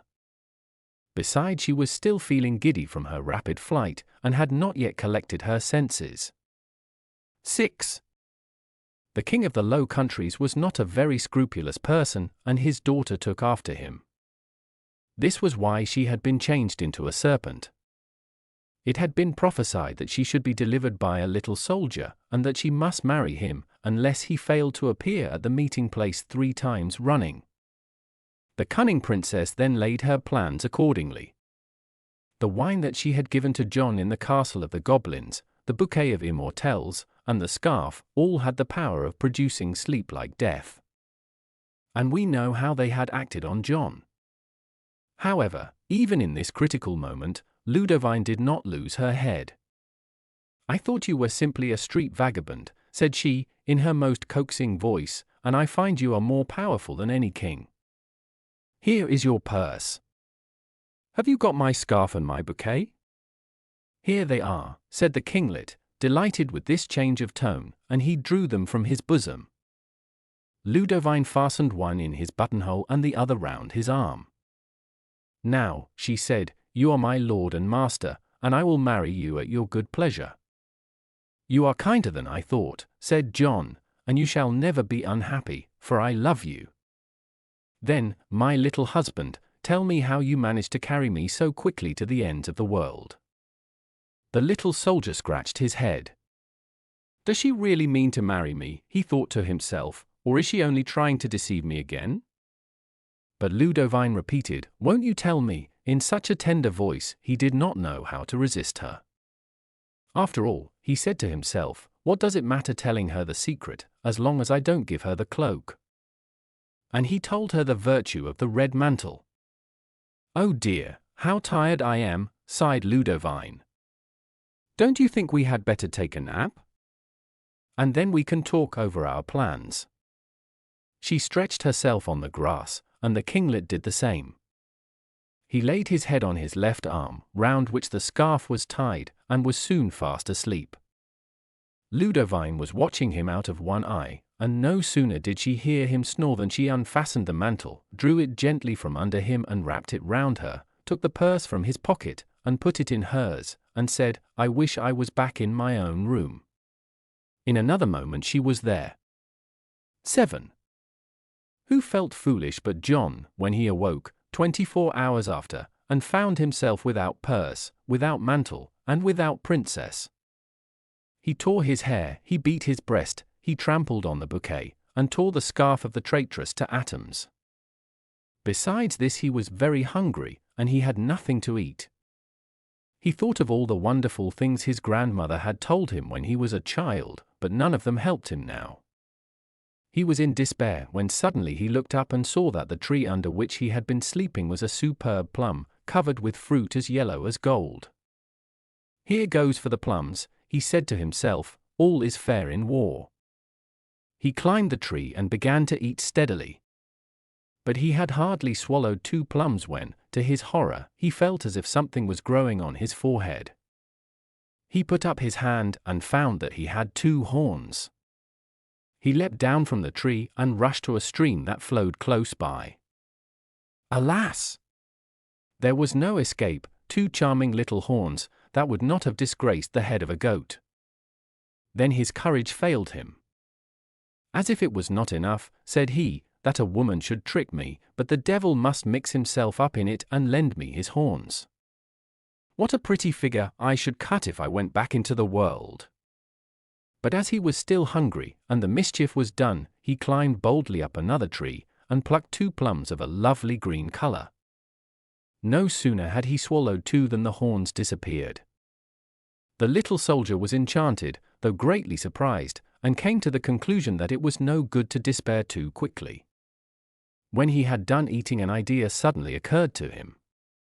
Perhaps, thought he, these pretty little plums may help me to recover my purse, my cloak, and my heart from the hands of this wicked princess. She has the eyes of a deer already, let her have the horns of one. If I can manage to set her up with a pair, I will bet any money that I shall cease to want her for my wife. A horned maiden is by no means lovely to look at. So he plaited a basket out of the long willows, and placed in it carefully both sorts of plums. Then he walked bravely on for many days, having no food but the berries by the wayside, and was in great danger from wild beasts and savage men. But he feared nothing, except that his plums should decay, and this never happened. At last he came to a civilized country, and with the sale of some jewels that he had about him on the evening of his flight, he took passage on board a vessel for the Low Countries. So, at the end of a year and a day, he arrived at the capital of the kingdom. 8.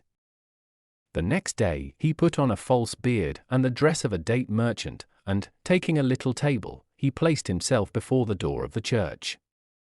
He spread carefully out on a fine white cloth his Mirabelle plums, which looked for all the world as if they had been freshly gathered, and when he saw the princess coming out of church, he began to call out in a feigned voice, "Fine plums!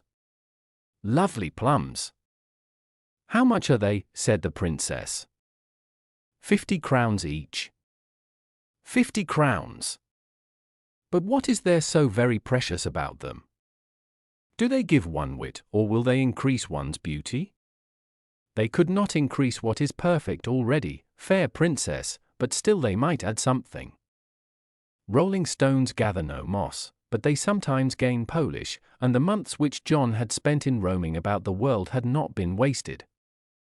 Such a neatly turned compliment flattered Ludovine. "What will they add?" she smilingly asked.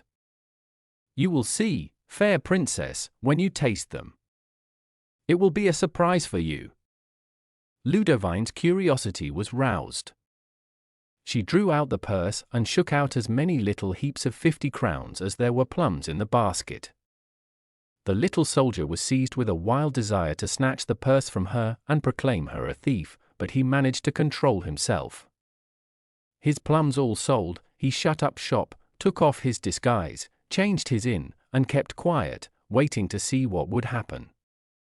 No sooner had she reached her room than the princess exclaimed, "Now let us see what these fine plums can add to my beauty," and throwing off her hood, she picked up a couple and ate them. Imagine with what surprise and horror she felt all of a sudden that something was growing out of her forehead. She flew to her mirror and uttered a piercing cry. "Horns! So that was what he promised me. Let someone find the plum seller at once and bring him to me. Let his nose and ears be cut off. Let him be flayed alive, or burnt at a slow fire, and his ashes scattered to the winds. Oh, I shall die of shame and despair." Her women ran at the sound of her screams, and tried to wrench off the horns, but it was of no use, and they only gave her a violent headache. The king then sent round a herald to proclaim that he would give the hand of the princess to anyone who would rid her of her strange ornaments. So all the doctors and sorcerers and surgeons in the Low Countries and the neighboring kingdoms thronged to the palace, each with a remedy of his own. But it was all no good, and the princess suffered so much from their remedies that the king was obliged to send out a second proclamation that anyone who undertook to cure the princess, and who failed to do it, should be hanged up to the nearest tree. But the prize was too great for any proclamation to put a stop to the efforts of the crowd of suitors, and that year the orchards of the Low Countries all bore a harvest of dead men. 9. The king had given orders that they should seek high and low for the plum seller, but in spite of all their pains, he was nowhere to be found. When the little soldier discovered that their patience was worn out, he pressed the juice of the green queen-clawed plums into a small phial, bought a doctor's robe, put on a wig and spectacles, and presented himself before the king of the Low Countries. He gave himself out as a famous physician who had come from distant lands, and he promised that he would cure the princess if only he might be left alone with her. "Another madman determined to be hanged," said the king. "Very well, do as he asks. One should refuse nothing to a man with a rope round his neck." As soon as the little soldier was in the presence of the princess, he poured some drops of the liquid into a glass. The princess had scarcely tasted it when the tip of the horns disappeared. "They would have disappeared completely," said the pretended doctor, "if there did not exist something to counteract the effect. It is only possible to cure people whose souls are as clean as the palm of my hand." "Are you sure you have not committed some little sin?" "Examine yourself well." Ludovine had no need to think over it long, but she was torn in pieces between the shame of a humiliating confession and the desire to be unhorned. At last she made answer with downcast eyes. "I have stolen a leather purse from a little soldier." "Give it to me." "The remedy will not act till I hold the purse in my hands." It cost Ludovine a great pang to give up the purse, but she remembered that riches would not benefit her if she was still to keep the horns. With a sigh, she handed the purse to the doctor, who poured more of the liquid into the glass, and when the princess had drunk it, she found that the horns had diminished by 1/2. "You must really have another little sin on your conscience." "Did you steal nothing from this soldier but his purse?" "I also stole from him his cloak." "Give it me." "Here it is." This time Ludovine thought to herself that when once the horns had departed, she would call her attendants and take the things from the doctor by force. She was greatly pleased with this idea, when suddenly the pretended physician wrapped himself in the cloak, flung away the wig and spectacles, and showed to the traitress the face of the little soldier. She stood before him dumb with fright. "I might," said John, "have left you horned to the end of your days, but I am a good fellow and I once loved you, and besides, you are too like the devil to have any need of his horns." 10. John had wished himself in the house of the seagull. Now the seagull was seated at the window, mending her net, and from time to time her eyes wandered to the sea as if she was expecting someone. At the noise made by the little soldier, she looked up and blushed. "So it is you," she said. "How did you get here?" And then she added in a low voice, "And have you married your princess?" Then John told her all his adventures, and when he had finished, he restored to her the purse and the mantle. "What can I do with them?" said she. "You have proved to me that happiness does not lie in the possession of treasures." "It lies in work and in the love of an honest woman," replied the little soldier, who noticed for the first time what pretty eyes she had. "Dear seagull, will you have me for a husband?" And he held out his hand. "Yes, I will," answered the fisher maiden, blushing very red, "but only on condition that we seal up the purse and the mantle in the copper vessel and throw them into the sea." And this they did. Charles Dulin. The Magic Swan. There were once upon a time 3 brothers, of whom the eldest was called Jacob, the second Frederick, and the youngest Peter. This youngest brother was made a regular but of by the other 2, and they treated him shamefully. If anything went wrong with their affairs, Peter had to bear the blame and put things right for them, and he had to endure all this ill treatment because he was weak and delicate and couldn't defend himself against his stronger brothers. The poor creature had a most trying life of it in every way, and day and night he pondered how he could make it better. One day, when he was in the wood gathering sticks and crying bitterly, a little old woman came up to him and asked him what was the matter, and he told her all his troubles. "Come, my good youth," said the old dame, when he had finished his tale of woe, "isn't the world wide enough? Why don't you set out and try your fortune somewhere else?" Peter took her words to heart, and left his father's house early one morning to try his fortune in the wide world, as the old woman had advised him. But he felt very bitterly parting from the home where he had been born, and where he had at least passed a short but happy childhood, and sitting down on a hill he gazed once more fondly on his native place. Suddenly the little old woman stood before him, and, tapping him on the shoulder, said, "So far good, my boy, but what do you mean to do now?" Peter was at a loss what to answer, for so far he had always thought that fortune would drop into his mouth like a ripe cherry. The old woman, who guessed his thoughts, laughed kindly and said, "I'll tell you what you must do, for I've taken a fancy to you, and I'm sure you won't forget me when you've made your fortune." Peter promised faithfully he wouldn't, and the old woman continued, "This evening at sunset go to yonder pear tree which you see growing at the cross-roads. Underneath it you will find a man lying asleep, and a beautiful large swan will be fastened to the tree close to him. You must be careful not to waken the man, but you must unfasten the swan and take it away with you. You will find that everyone will fall in love with its beautiful plumage, and you must allow anyone who likes to pull out a feather. But as soon as the swan feels as much as a finger on it, it will scream out, and then you must say, 'Swan, hold fast.' Then the hand of the person who has touched the bird will be held as in a vice, and nothing will set it free unless you touch it with this little stick which I will make you a present of. When you have captured a whole lot of people in this way, lead your train straight on with you, you will come to a big town where a princess lives who has never been known to laugh. If you can only make her laugh your fortune is made, then I beg you won't forget your old friend." Peter promised again that he wouldn't, and at sunset he went to the tree the old woman had mentioned. The man lay there fast asleep, and a large beautiful swan was fastened to the tree beside him by a red cord.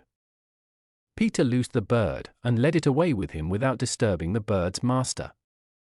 He walked on with the swan for some time, and came at last to a building yard where some men were busily at work. They were all lost in admiration of the bird's beautiful plumage, and one forward youth, who was covered with clay from head to foot, called out, "Oh, if I'd only one of those feathers how happy I should be."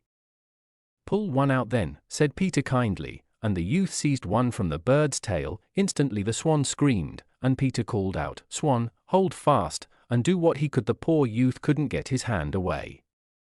The more he howled the more the others laughed, till a girl who had been washing clothes in the neighboring stream hurried up to see what was the matter.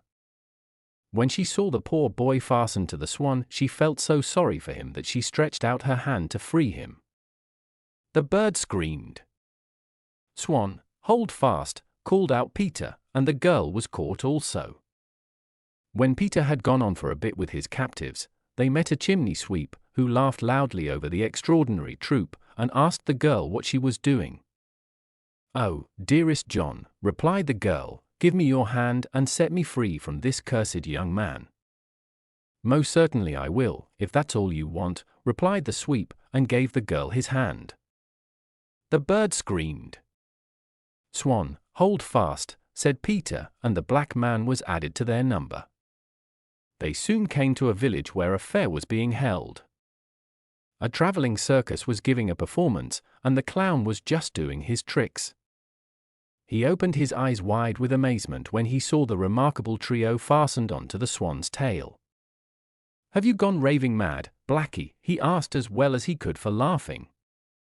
"It's no laughing matter," the sweep replied. "This wench has got so tight hold of me that I feel as if I were glued to her. Do set me free, like a good clown, and I'll do you a good turn some day." Without a moment's hesitation the clown grasped the black outstretched hand. The bird screamed. "Swan, hold fast," called out Peter, and the clown became the fourth of the party. Now in the front row of the spectators sat the respected and popular mayor of the village, who was much put out by what he considered nothing but a foolish trick.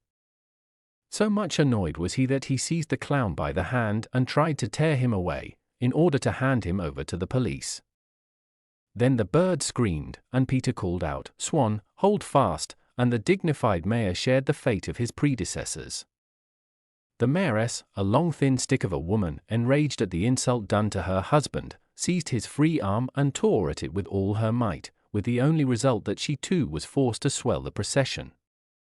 After this no one else had any wish to join them.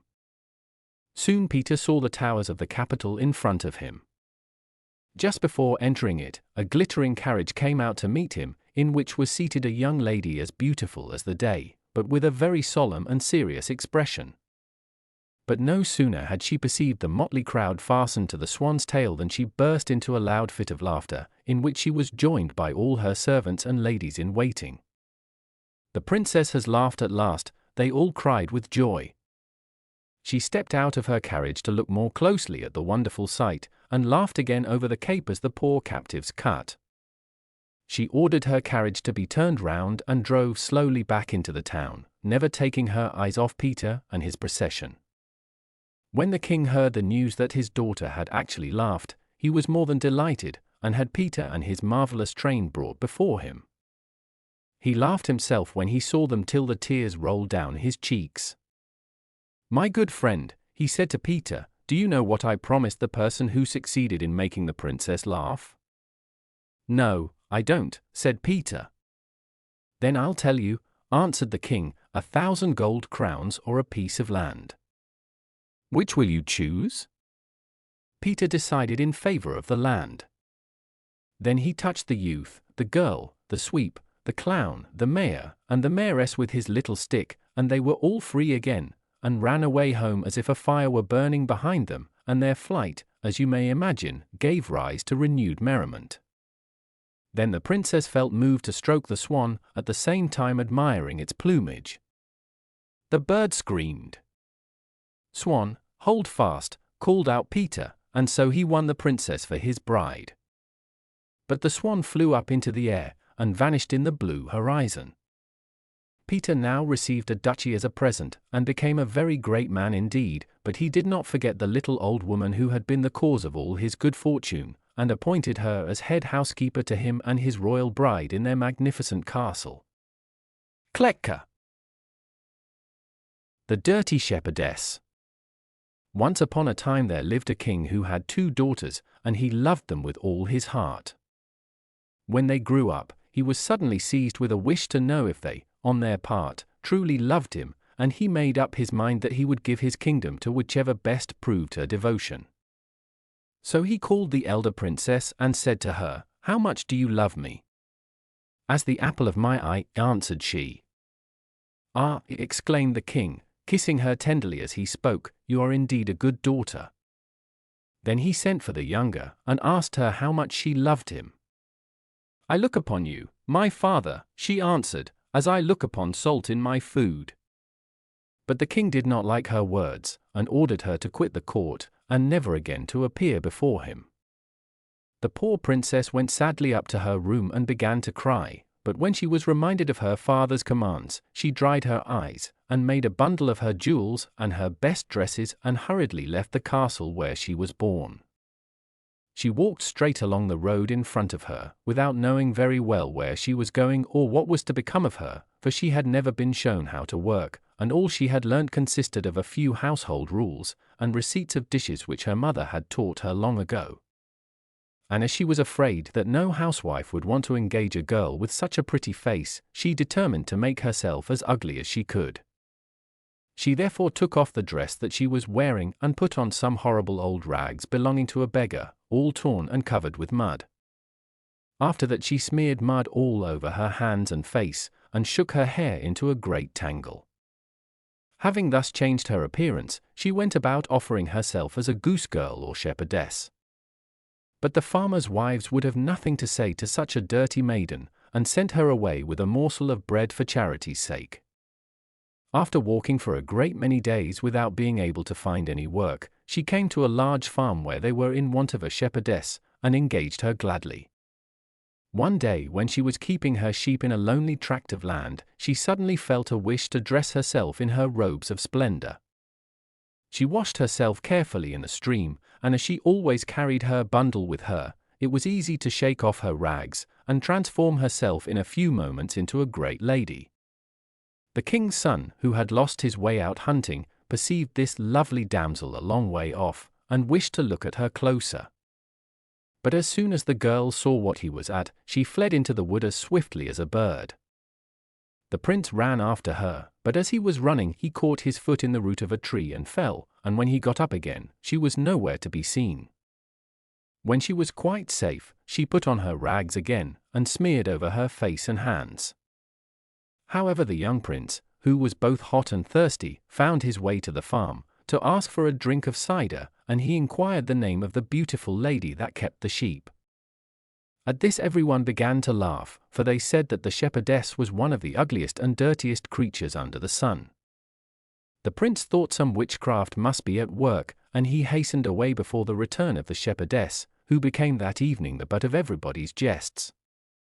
But the king's son thought often of the lovely maiden whom he had only seen for a moment, though she seemed to him much more fascinating than any lady of the court. At last he dreamed of nothing else, and grew thinner day by day till his parents inquired what was the matter, promising to do all they could to make him as happy as he once was. He dared not tell them the truth, lest they should laugh at him, so he only said that he should like some bread baked by the kitchen girl in the distant farm. Although the wish appeared rather odd, they hastened to fulfill it, and the farmer was told the request of the king's son. The maiden showed no surprise at receiving such an order, but merely asked for some flour, salt, and water, and also that she might be left alone in a little room adjoining the oven, where the kneading trough stood. Before beginning her work, she washed herself carefully, and even put on her rings, but while she was baking, one of her rings slid into the dough. When she had finished, she dirted herself again, and let the lumps of the dough stick to her fingers, so that she became as ugly as before. The loaf, which was a very little one, was brought to the king's son, who ate it with pleasure. But in cutting it he found the ring of the princess, and declared to his parents that he would marry the girl whom that ring fitted. So the king made a proclamation through his whole kingdom, and ladies came from afar to lay claim to the honor. But the ring was so tiny that even those who had the smallest hands could only get it on their little fingers. In a short time all the maidens of the kingdom, including the peasant girls, had tried on the ring, and the king was just about to announce that their efforts had been in vain, when the prince observed that he had not yet seen the shepherdess. They sent to fetch her, and she arrived covered with rags, but with her hands cleaner than usual, so that she could easily slip on the ring. The king's son declared that he would fulfill his promise, and when his parents mildly remarked that the girl was only a keeper of sheep, and a very ugly one too, the maiden boldly said that she was born a princess, and that, if they would only give her some water and leave her alone in a room for a few minutes, she would show that she could look as well as anyone in fine clothes. They did what she asked, and when she entered in a magnificent dress, she looked so beautiful that all saw she must be a princess in disguise. The king's son recognized the charming damsel of whom he had once caught a glimpse, and, flinging himself at her feet, asked if she would marry him. The princess then told her story, and said that it would be necessary to send an ambassador to her father to ask his consent and to invite him to the wedding. The princess's father, who had never ceased to repent his harshness towards his daughter, had sought her through the land, but as no one could tell him anything of her, he supposed her dead. Therefore it was with great joy he heard that she was living, and that a king's son asked her in marriage, and he quitted his kingdom with his elder daughter so as to be present at the ceremony. By the orders of the bride, they only served her father at the wedding breakfast bread without salt, and meat without seasoning. Seeing him make faces, and eat very little, his daughter, who sat beside him, inquired if his dinner was not to his taste. No, he replied, the dishes are carefully cooked and sent up, but they are all so dreadfully tasteless. Did not I tell you, my father, that salt was the best thing in life? And yet, when I compared you to salt, to show how much I loved you, you thought slightingly of me, and you chased me from your presence. The king embraced his daughter, and allowed that he had been wrong to misinterpret her words. Then, for the rest of the wedding feast they gave him bread made with salt, and dishes with seasoning, and he said they were the very best he had ever eaten. Sebulot. The Enchanted Snake. There was once upon a time a poor woman who would have given all she possessed for a child, but she hadn't one. Now it happened one day that her husband went to the wood to collect brushwood, and when he had brought it home, he discovered a pretty little snake among the twigs. When Sabatella, for that was the name of the peasant's wife, saw the little beast, she sighed deeply and said, "Even the snakes have their brood, I alone am unfortunate and have no children." No sooner had she said these words than, to her intense surprise, the little snake looked up into her face and spoke, "Since you have no children, be a mother to me instead, and I promise you will never repent it, for I will love you as if I were your own son." At first Sabatella was frightened to death at hearing a snake speak, but plucking up her courage, she replied, "If it weren't for any other reason than your kindly thought, I would agree to what you say, and I will love you and look after you like a mother." So she gave the snake a little hole in the house for its bed, fed it with all the nicest food she could think of, and seemed as if she never could show it enough kindness. Day by day it grew bigger and fatter, and at last one morning it said to Colamattheo, the peasant, whom it always regarded as its father, "Dear Papa, I am now of a suitable age and wish to marry." "I'm quite agreeable," answered Matteo, "and I'll do my best to find another snake like yourself and arrange a match between you." "Why, if you do that," replied the snake, "we shall be no better than the vipers and reptiles, and that's not what I want at all. No, I'd much prefer to marry the king's daughter, therefore I pray you go without further delay, and demand an audience of the king, and tell him a snake wishes to marry his daughter." Colamattheo, who was rather a simpleton, went as he was desired to the king, and having obtained an audience, he said, "Your Majesty, I have often heard that people lose nothing by asking, so I have come to inform you that a snake wants to marry your daughter, and I'd be glad to know if you are willing to mate a dove with a serpent." The king, who saw at once that the man was a fool, said, "In order to get quit of him, go home and tell your friend the snake that if he can turn this palace into ivory, inlaid with gold and silver, before tomorrow at noon, I will let him marry my daughter." And with a hearty laugh he dismissed the peasant.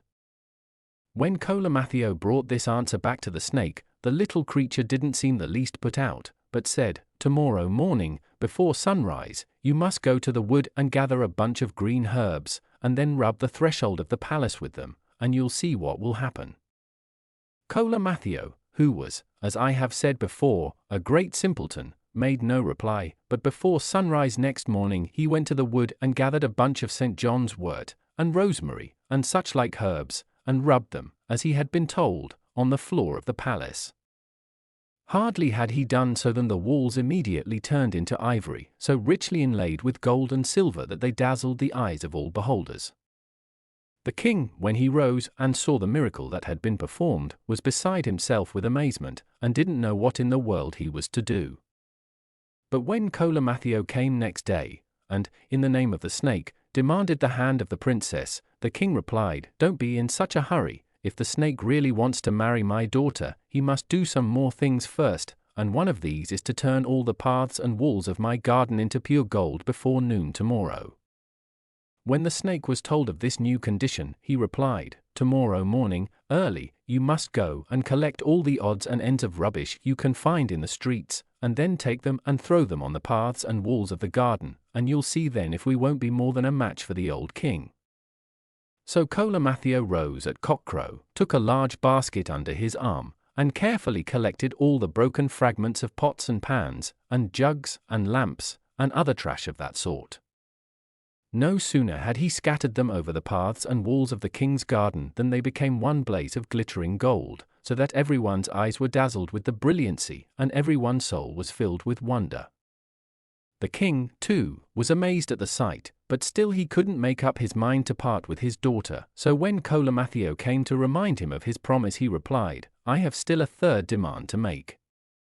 If the snake can turn all the trees and fruit of my garden into precious stones, then I promise him my daughter in marriage."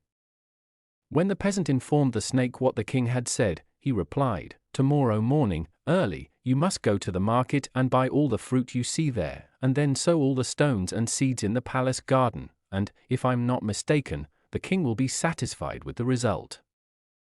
Colamattheo rose at dawn, and taking a basket on his arm, he went to the market, and bought all the pomegranates, apricots, cherries, and other fruit he could find there, and sowed the seeds and stones in the palace garden.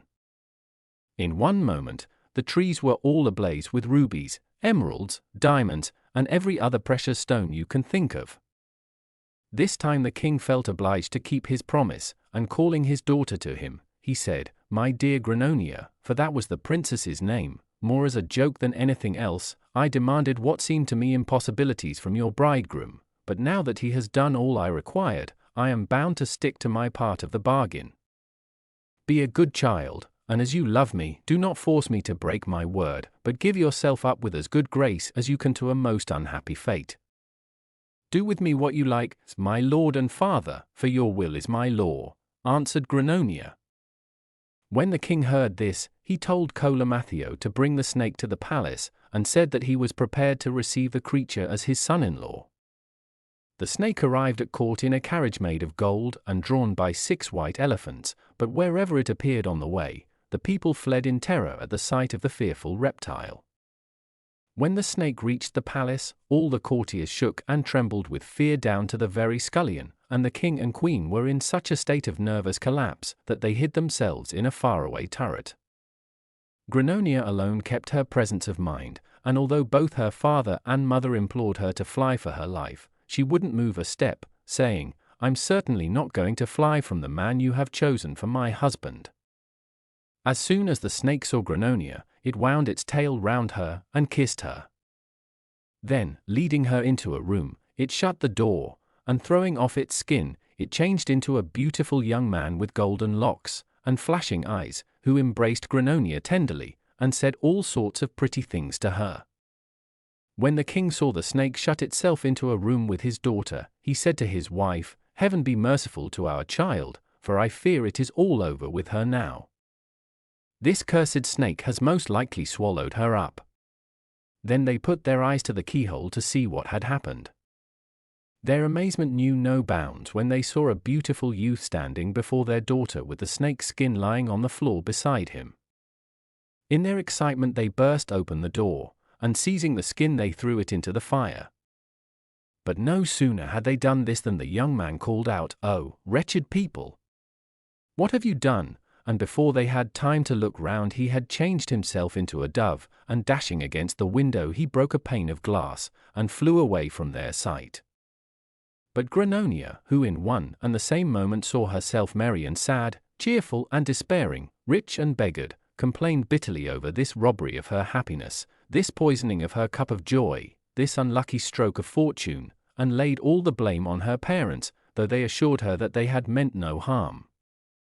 But the princess refused to be comforted, and at night, when all the inhabitants of the palace were asleep, she stole out by a back door, disguised as a peasant woman, determined to seek for her lost happiness till she found it. When she got to the outskirts of the town, led by the light of the moon, she met a fox, who offered to accompany her, an offer which Grannonia gladly accepted, saying, "You are most heartily welcome, for I don't know my way at all about the neighborhood." So they went on their way together, and came at last to a wood, where, being tired with walking, they paused to rest under the shade of a tree, where a spring of water sported with the tender grass, refreshing it with its crystal spray. They laid themselves down on the green carpet and soon fell fast asleep, and did not waken again till the sun was high in the heavens. They rose up and stood for some time listening to the birds singing, because Grannonia delighted in their songs.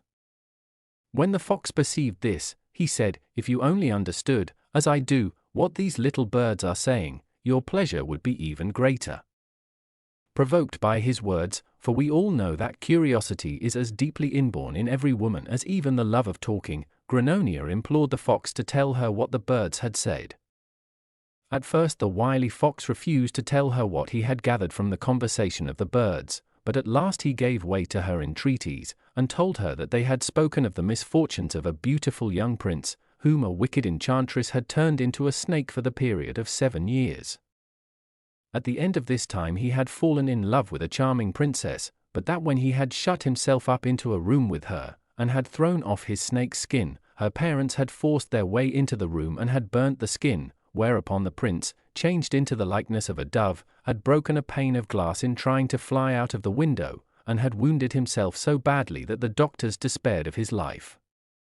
Grannonia, when she learnt that they were talking of her lover, asked at once whose son he was, and if there was any hope of his recovery, to which the fox made answer that the birds had said he was the son of the king of Valone Grosso, and that the only thing that could cure him was to rub the wounds on his head with the blood of the very birds who had told the tale. Then Grannonia knelt down before the fox, and begged him in her sweetest way to catch the birds for her, and procure their blood, promising at the same time to reward him richly. "All right," said the fox, "only don't be in such a hurry, let's wait till night, when the little birds have gone to roost, then I'll climb up and catch them all for you." So they passed the day, talking now of the beauty of the prince, now of the father of the princess, and then of the misfortune that had happened. At last the night arrived, and all the little birds were asleep high up on the branches of a big tree. The fox climbed up stealthily and caught the little creatures with his paws one after the other, and when he had killed them all he put their blood into a little bottle which he wore at his side and returned with it to Grannonia, who was beside herself with joy at the result of the fox's raid. But the fox said, "My dear daughter, your joy is in vain, because, let me tell you, this blood is of no earthly use to you unless you add some of mine to it," and with these words he took to his heels. Grannonia, who saw her hopes dashed to the ground in this cruel way, had recourse to flattery and cunning, weapons which have often stood the sex in good stead, and called out after the fox, "Father Fox, you would be quite right to save your skin, if, in the first place, I didn't feel I owed so much to you, and if, in the second, there weren't other foxes in the world. But as you know how grateful I feel to you, and as there are heaps of other foxes about, you can trust yourself to me. Don't behave like the cow that kicks the pail over after it has filled it with milk, but continue your journey with me, and when we get to the capital you can sell me to the king as a servant girl." It never entered the fox's head that even foxes can be outwitted, so after a bit he consented to go with her, but he hadn't gone far before the cunning girl seized a stick and gave him such a blow with it on the head that he dropped down dead on the spot. Then Grannonia took some of his blood and poured it into her little bottle, and went on her way as fast as she could to Vallone Grosso. When she arrived there she went straight to the royal palace, and let the king be told she had come to cure the young prince. The king commanded her to be brought before him at once, and was much astonished when he saw that it was a girl who undertook to do what all the cleverest doctors of his kingdom had failed in. As an attempt hurts no one, he willingly consented that she should do what she could. "All I ask," said Grannonia, "is that, should I succeed in what you desire, you will give me your son in marriage." The king, who had given up all hopes of his son's recovery, replied, "Only restore him to life and health and he shall be yours. It is only fair to give her a husband who gives me a son." And so they went into the prince's room.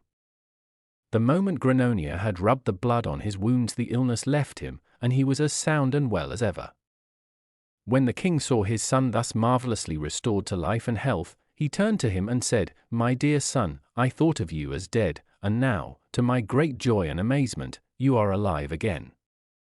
I promised this young woman that if she should cure you, to bestow your hand and heart on her, and seeing that heaven has been gracious, you must fulfill the promise I made her, for gratitude alone forces me to pay this debt."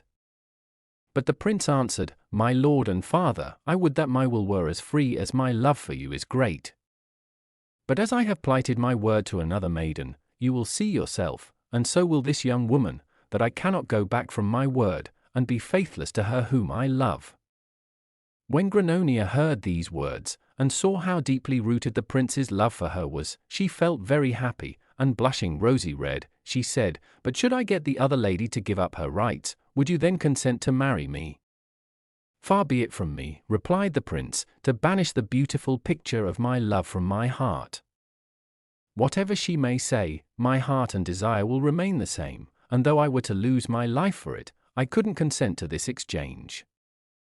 Grannonia could keep silence no longer, and throwing off her peasant's disguise, she discovered herself to the prince, who was nearly beside himself with joy when he recognized his fair lady love. He then told his father at once who she was, and what she had done and suffered for his sake. Then they invited the king and queen of Starsalonga to their court, and had a great wedding feast, and proved once more that there is no better seasoning for the joys of true love than a few pangs of grief. The Bite-A-Bit. Once upon a time there lived a man called Simon, who was very rich, but at the same time as stingy and miserly as he could be. He had a housekeeper called Nina, a clever, capable woman, and as she did her work carefully and conscientiously, her master had the greatest respect for her. In his young days Simon had been one of the gayest and most active youths of the neighborhood, but as he grew old and stiff he found it very difficult to walk, and his faithful servant urged him to get a horse so as to save his poor old bones. At last Simon gave way to the request and persuasive eloquence of his housekeeper, and betook himself one day to the market where he had seen a mule which he thought would just suit him, and which he bought for 7 gold pieces. Now it happened that there were 3 merry rascals hanging about the market-place, who much preferred living on other people's goods to working for their own living. As soon as they saw that Simon had bought a mule, one of them said to his 2 boon companions, "My friends, this mule must be ours before we are many hours older." "But how shall we manage it?" asked one of them. "We must all 3 station ourselves at different intervals along the old man's homeward way, and must each in his turn declare that the mule he has bought is a donkey. If we only stick to it, you'll see the mule will soon be ours." This proposal quite satisfied the others, and they all separated as they had agreed. Now when Simon came by, the first rogue said to him, "God bless you, my fine gentleman." "Thanks for your courtesy," replied Simon. "Where have you been?" asked the thief. "To the market," was the reply. "And what did you buy there?" continued the rogue. "This mule." "Which mule?" "The one I'm sitting upon, to be sure," replied Simon. "Are you in earnest, or only joking?" "What do you mean?" "Because it seems to me you've got hold of a donkey, and not of a mule." "A donkey?" "Rubbish!" screamed Simon, and without another word he rode on his way. After a few hundred yards he met the second confederate, who addressed him, "Good day, dear sir. Where are you coming from?" "From the market," answered Simon. "Did things go pretty cheap?" asked the other. "I should just think so," said Simon. "And did you make any good bargain yourself?" "I bought this mule on which you see me." "Is it possible that you really bought that beast for a mule?" "Why, certainly." "But, good heavens, it's nothing but a donkey." "A donkey," repeated Simon. "You don't mean to say so. If a single other person tells me that, I'll make him a present of the wretched animal." With these words he continued his way, and very soon met the third knave, who said to him, "God bless you, sir, are you by any chance coming from the market?" "Yes, I am," replied Simon. "And what bargain did you drive there?" asked the cunning fellow. "I bought this mule on which I am riding." "A mule? Are you speaking seriously, or do you wish to make a fool of me?" "I'm speaking in sober earnest," said Simon. "It wouldn't occur to me to make a joke of it." "Oh, my poor friend," cried the rascal, "don't you see that is a donkey and not a mule? You have been taken in by some wretched cheats." "You are the 3rd person in the last 2 hours who has told me the same thing," said Simon, but I couldn't believe it, and dismounting from the mule he spoke, "Keep the animal, I make you a present of it." The rascal took the beast, thanked him kindly, and rode on to join his comrades, while Simon continued his journey on foot. As soon as the old man got home, he told his housekeeper that he had bought a beast under the belief that it was a mule, but that it had turned out to be a donkey, at least, so he had been assured by several people he had met on the road, and that in disgust he had at last given it away. "Oh, you simpleton," cried Nina, "didn't you see that they were only playing you a trick? Really, I thought you'd have had more gumption than that. They wouldn't have taken me in that way." "Never mind," replied Simon, "I'll play them one worth 2 of that, for depend upon it they won't be contented with having got the donkey out of me, but they'll try by some new dodge to get something more, or I'm much mistaken." Now there lived in the village not far from Simon's house, a peasant who had 2 goats, so alike in every respect that it was impossible to distinguish one from the other.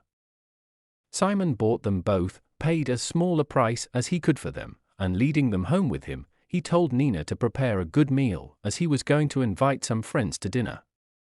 He ordered her to roast some veal, and to boil a pair of chickens, and gave her some herbs to make a good savory, and told her to bake the best tart she could make.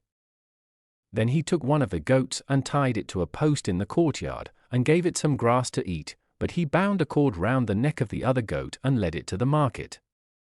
Hardly had he arrived there, than the 3 gentlemen who had got his mule perceived him, and coming up to him said, "Welcome, Mr. Simon, what brings you here? Are you on the lookout for a bargain?" "I've come to get some provisions," he answered, "because some friends are coming to dine with me today, and it would give me much pleasure if you were to honor me with your company also." The accomplices willingly accepted this invitation, and after Simon had made all his purchases, he tied them onto the goat's back, and said to it, in the presence of the 3 cheats, "Go home now, and tell Nina to roast the veal, and boil the chickens, and tell her to prepare a savory with herbs, and to bake the best tart she can make. Have you followed me? Then go, and heaven's blessing go with you." As soon as it felt itself free, the laden goat trotted off as quickly as it could, and to this day nobody knows what became of it. But Simon, after wandering about the market for some time with his 3 friends and some others he had picked up, returned home to his house. When he and his guests entered the courtyard, they noticed the goat tied to the post quietly chewing the cud. They were not a little astonished at this, for of course they thought it was the same goat that Simon had sent home laden with provisions. As soon as they reached the house, Mr. Simon said to his housekeeper, "Well, Nina, have you done what I told the goat to tell you to do?" The artful woman, who at once understood her master, answered, "Certainly I have. The veal is roasted, and the chickens boiled." "That's all right," said Simon. When the 3 rogues saw the cooked meats, and the tart in the oven, and heard Nina's words, they were nearly beside themselves with amazement, and began to consult at once how they were to get the goat into their own possession. At last, towards the end of the meal, having sought in vain for some cunning dodge to get the goat away from Mr. Simon, one of them said to him, "My worthy host, you must sell your goat to us." Simon replied that he was most unwilling to part with the creature, as no amount of money would make up to him for its loss. Still, if they were quite set on it, he would let them have the goat for 50 gold pieces. The knaves, who thought they were doing a capital piece of business, paid down the 50 gold pieces at once, and left the house quite happily, leading the goat with them. When they got home they said to their wives, "You needn't begin to cook the dinner tomorrow till we send the provisions home." The following day they went to the market and bought chickens and other eatables, and after they had packed them on the back of the goat, which they had brought with them, they told it all the dishes they wished their wives to prepare. As soon as the goat felt itself free, it ran as quickly as it could, and was very soon lost to sight, and, as far as I know, was never heard of again. When the dinner hour approached, all 3 went home and asked their wives if the goat had returned with the necessary provisions, and had told them what they wished prepared for their meal. "Oh, you fools and blockheads," cried their wives, "how could you ever believe for a moment that a goat would do the work of a servant maid? You have been finely deceived for once in a way. Of course, if you are always taking in other people, your turn to be taken in comes too, and this time you've been made to look pretty foolish." When the 3 comrades saw that Mr. Simon had got the better of them, and done them out of 50 gold pieces, they flew into such a rage that they made up their minds to kill him, and, seizing their weapons for this purpose, went to his house. But the sly old man, who was terrified for his life that the 3 rogues might do him some harm, was on his guard, and said to his housekeeper, "Nina, take this bladder, which is filled with blood, and hide it under your cloak. Then when these thieves come I'll lay all the blame on you, and will pretend to be so angry with you that I will run at you with my knife, and pierce the bladder with it. Then you must fall on the ground as if you were dead, and leave the rest to me." Hardly had Simon said these words when the 3 rogues appeared and fell on him to kill him. "My friends," called out Simon to them, "what do you accuse me of? I am in no way to blame. Perhaps my housekeeper has done you some injury of which I know nothing." And with these words, he turned on Nina with his knife, and stuck it right into her, so that he pierced the bladder filled with blood. Instantly the housekeeper fell down as if she were dead, and the blood streamed all over the ground. Simon then pretended to be seized with remorse at the sight of this dreadful catastrophe, and cried out in a loud voice, "Unhappy wretch that I am! What have I done? Like a madman I have killed the woman who is the prop and stay of my old age. How could I ever go on living without her? Then he seized a pipe, and when he had blown into it for some time Nina sprang up alive and well. The rogues were more amazed than ever, they forgot their anger, and buying the pipe for 200 gold pieces, they went joyfully home. Not long after this one of them quarrelled with his wife, and in his rage he thrust his knife into her breast so that she fell dead on the ground. Then he took Simon's pipe and blew into it with all his might, in the hopes of calling his wife back to life. But he blew in vain, for the poor soul was as dead as a door-nail. When one of his comrades heard what had happened, he said, "You blockhead, you can't have done it properly, just let me have a try." And with these words he seized his wife by the roots of her hair, cut her throat with a razor, and then took the pipe and blew into it with all his might, but he couldn't bring her back to life. The same thing happened to the third rogue, so that they were now all three without wives. Full of wrath they ran to Simon's house, and, refusing to listen to a word of explanation or excuse, they seized the old man and put him into a sack, meaning to drown him in the neighboring river. On their way there, however, a sudden noise threw them into such a panic that they dropped the sack with Simon in it and ran for their lives. Soon after this a shepherd happened to pass by with his flock, and while he was slowly following the sheep, who paused here and there by the wayside to browse on the tender grass, he heard a pitiful voice wailing, "They insist on my taking her, and I don't want her, for I am too old, and I really can't have her." The shepherd was much startled, for he couldn't make out where these words, which were repeated more than once, came from, and looked about him to the right and left. At last he perceived the sack in which Simon was hidden, and going up to it he opened it and discovered Simon repeating his dismal complaint. The shepherd asked him why he had been left there tied up in a sack. Simon replied that the king of the country had insisted on giving him one of his daughters as a wife, but that he had refused the honor because he was too old and too frail. The simple-minded shepherd, who believed his story implicitly, asked him, "Do you think the king of the country would give his daughter to me?" "Yes, certainly, I know he would," answered Simon, "if you were tied up in this sack instead of me." Then getting out of the sack, he tied the confiding shepherd up in it instead, and at his request fastened it securely and drove the sheep on himself. An hour had scarcely passed when the three rogues returned to the place where they had left Simon in the sack, and without opening it, one of them seized it and threw it into the river. And so the poor shepherd was drowned instead of Mr. Simon. The three rogues, having wreaked their vengeance, set out for home. On their way they noticed a flock of sheep grazing not far from the road. They longed to steal a few of the lambs, and approached the flock, and were more than startled to recognize Mr. Simon, whom they had drowned in the river, as the shepherd who was looking after the sheep. They asked him how he had managed to get out of the river, to which he replied, "Get along with you, you are no better than silly donkeys without any sense. If you had only drowned me in deeper water I would have returned with 3 times as many sheep."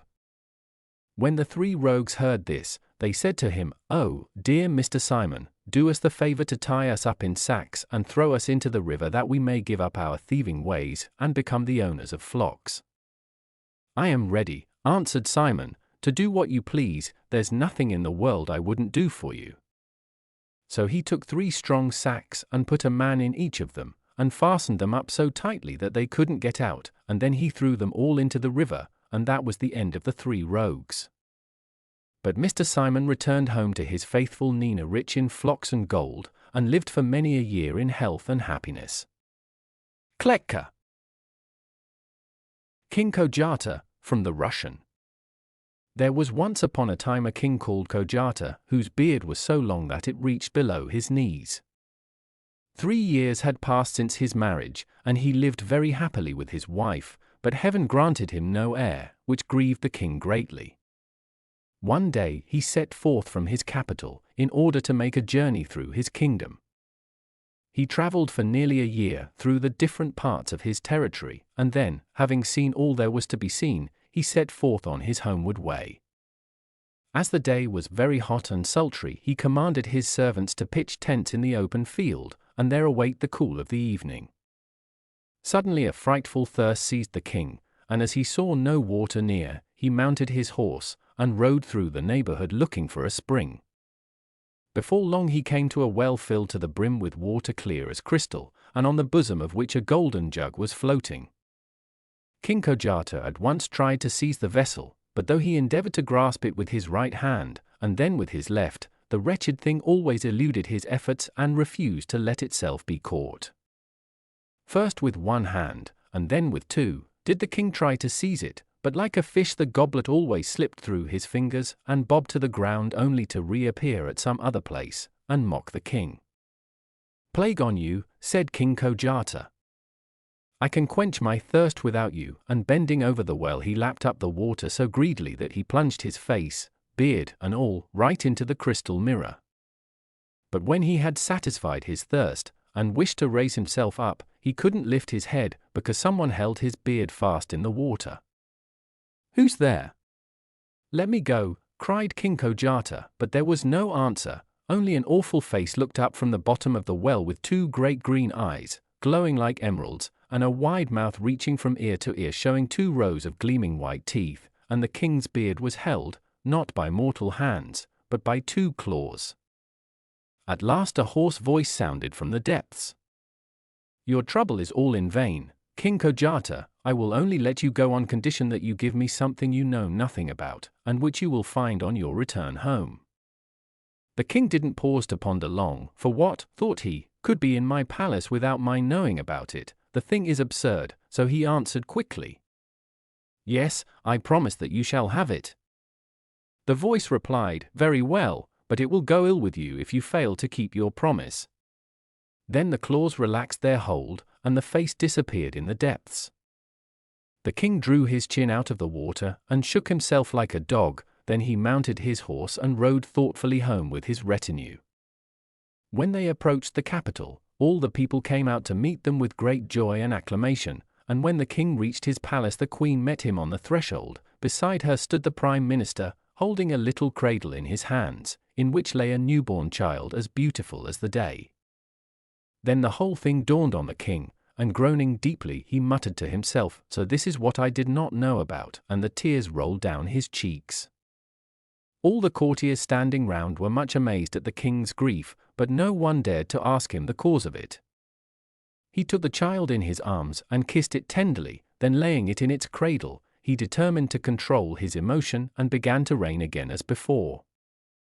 The secret of the king remained a secret, though his grave, careworn expression escaped no one's notice. In the constant dread that his child would be taken from him, poor KOJATA knew no rest night or day. However, time went on and nothing happened. Days and months and years passed, and the prince grew up into a beautiful youth, and at last the king himself forgot all about the incident that had happened so long ago.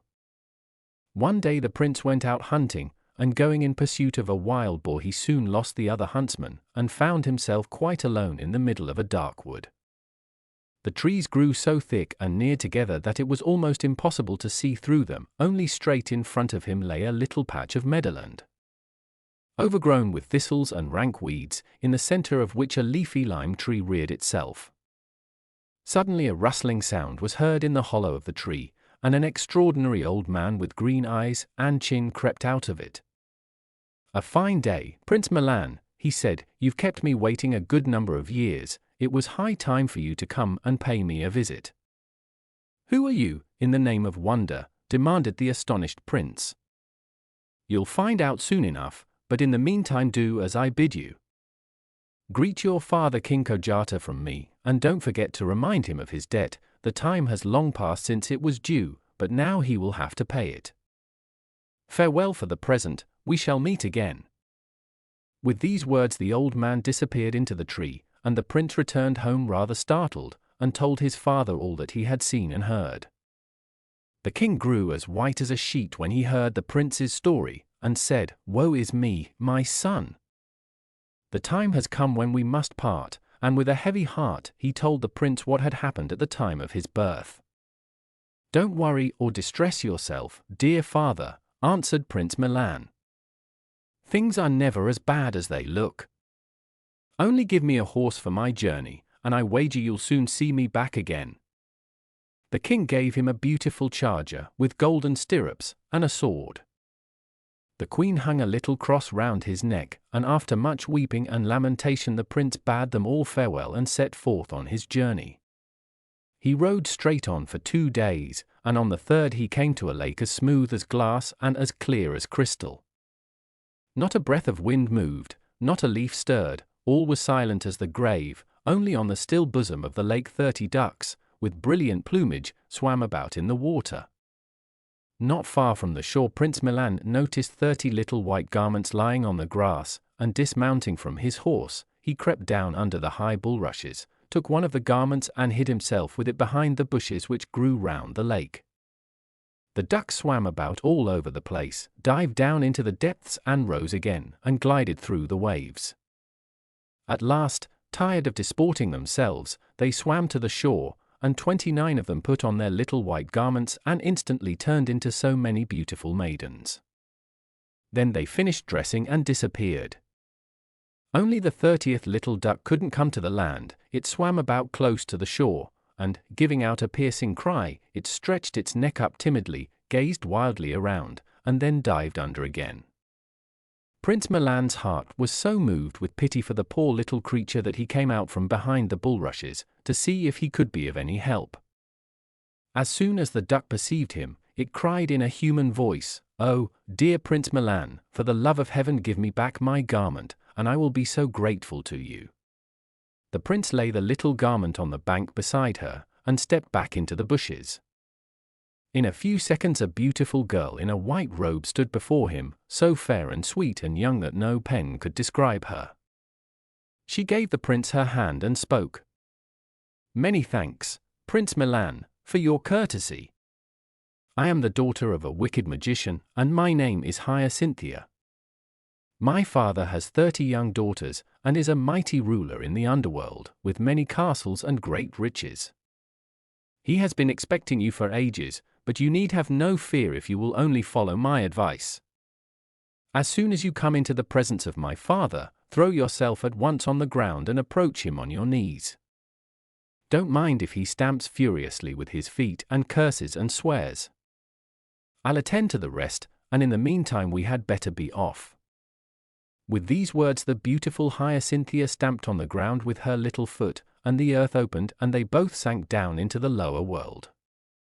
The palace of the magician was all hewn out of a single carbuncle, lighting up the whole surrounding region, and Prince Milan walked into it gaily. The magician sat on a throne, a sparkling crown on his head, his eyes blazed like a green fire, and instead of hands he had claws. As soon as Prince Milan entered he flung himself on his knees. The magician stamped loudly with his feet, glared frightfully out of his green eyes, and cursed so loudly that the whole underworld shook.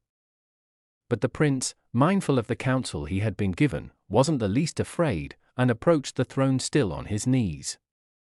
At last the magician laughed aloud and said, "You rogue, you have been well advised to make me laugh. I won't be your enemy any more. Welcome to the underworld. All the same, for your delay in coming here, we must demand 3 services from you. For today you may go, but tomorrow I shall have something more to say to you." Then 2 servants led Prince Milan to a beautiful apartment, and he lay down fearlessly on the soft bed that had been prepared for him, and was soon fast asleep. Early the next morning the magician sent for him, and said, "Let's see now what you've learnt. In the first place you must build me a palace tonight, the roof of purest gold, the walls of marble, and the windows of crystal. All round you must lay out a beautiful garden, with fish ponds and artistic waterfalls. If you do all this, I will reward you richly, but if you don't, you shall lose your head." "Oh, you wicked monster," thought Prince Milan, "you might as well have put me to death at once." Sadly he returned to his room, and with bent head sat brooding over his cruel fate till evening. When it grew dark, a little bee flew by, and knocking at the window, it said, "Open, and let me in." Milan opened the window quickly, and as soon as the bee had entered, it changed into the beautiful Hyacinthia. "Good evening, Prince Milan. Why are you so sad?" "How can I help being sad? Your father threatens me with death, and I see myself already without a head. And what have you made up your mind to do? There's nothing to be done, and after all I suppose one can only die once. Now, don't be so foolish, my dear prince, but keep up your spirits, for there is no need to despair. Go to bed, and when you wake up tomorrow morning the palace will be finished. Then you must go all round it, giving a tap here and there on the walls to look as if you had just finished it. And so it all turned out just as she had said. As soon as it was daylight, Prince Milan stepped out of his room, and found a palace which was quite a work of art down to the very smallest detail. The magician himself was not a little astonished at its beauty, and could hardly believe his eyes. "Well, you certainly are a splendid workman," he said to the prince. "I see you are very clever with your hands, now I must see if you are equally accomplished with your head. I have 30 daughters in my house, all beautiful princesses. Tomorrow I will place the whole 30 in a row. You must walk past them 3 times, and the 3rd time you must show me which is my youngest daughter Hyacinthia. If you don't guess rightly, you shall lose your head." "This time you've made a mistake," thought Prince Milan, and going to his room he sat down at the window. "Just fancy my not recognizing the beautiful Hyacinthia. Why, that is the easiest thing in the world." "Not so easy as you think," cried the little bee, who was flying past. "If I weren't to help you, you'd never guess. We are 30 sisters so exactly alike that our own father can hardly distinguish us apart." "Then what am I to do?" asked Prince Milan. "Listen," answered Hyacinthia.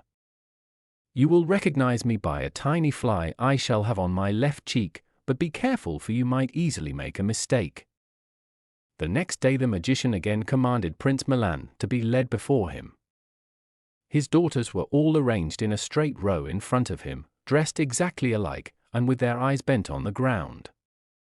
"Now, you genius," said the magician, "look at these beauties 3 times, and then tell us which is the Princess Hyacinthia."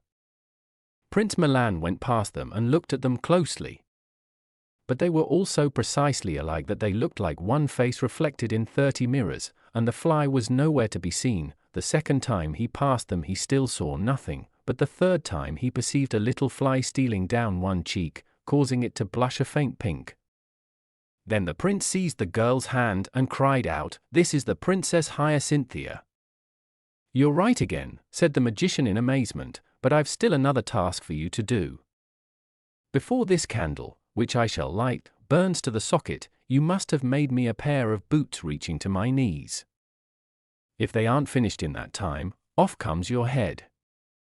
The prince returned to his room in despair. Then the Princess Hyacinthia came to him once more, changed into the likeness of a bee, and asked him, "Why so sad, Prince Milan?"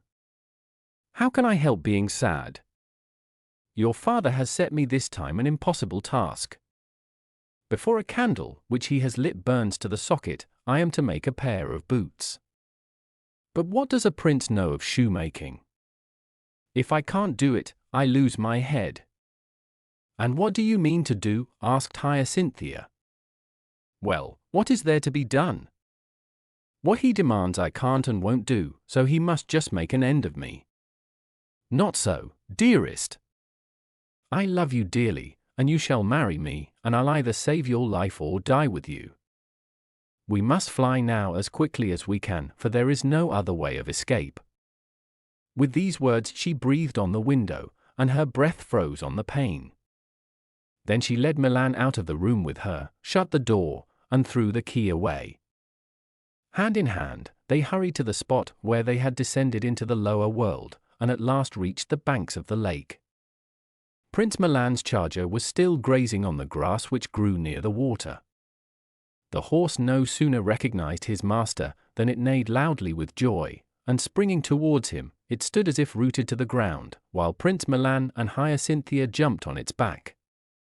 Then it sped onwards like an arrow from a bow. In the meantime the magician was waiting impatiently for the prince. Enraged by the delay, he sent his servants to fetch him, for the appointed time was past. The servants came to the door, and finding it locked, they knocked, but the frozen breath on the window replied in Prince Milan's voice, "I am coming directly." With this answer they returned to the magician. But when the prince still did not appear, after a time he sent his servants a second time to bring him. The frozen breath always gave the same answer, but the prince never came. At last the magician lost all patience, and commanded the door to be burst open. But when his servants did so, they found the room empty, and the frozen breath laughed aloud. Out of his mind with rage, the magician ordered the prince to be pursued. Then a wild chase began. "I hear horses' hoofs behind us," said Hyacinthia to the prince. Milan sprang from the saddle, put his ear to the ground and listened. "Yes," he answered, "they are pursuing us, and are quite close." "Then no time must be lost," said Hyacinthia, and she immediately turned herself into a river, Prince Milan into an iron bridge, and the charger into a blackbird. Behind the bridge the road branched off into 3 ways. The magician's servants hurried after the fresh tracks, but when they came to the bridge, they stood, not knowing which road to take, as the footprints stopped suddenly, and there were 3 paths for them to choose from. In fear and trembling they returned to tell the magician what had happened. He flew into a dreadful rage when he saw them, and screamed out, "Oh, you fools! The river and bridge were they. Go back and bring them to me at once, or it will be the worse for you." Then the pursuit began afresh. "I hear horses' hoofs," sighed Hyacinthia. The prince dismounted and put his ear to the ground. "They are hurrying after us, and are already quite near." In a moment the Princess Hyacinthia had changed herself, the prince, and his charger into a thick wood where 1,000 paths and roads crossed each other. Their pursuers entered the forest, but searched in vain for Prince Milan and his bride.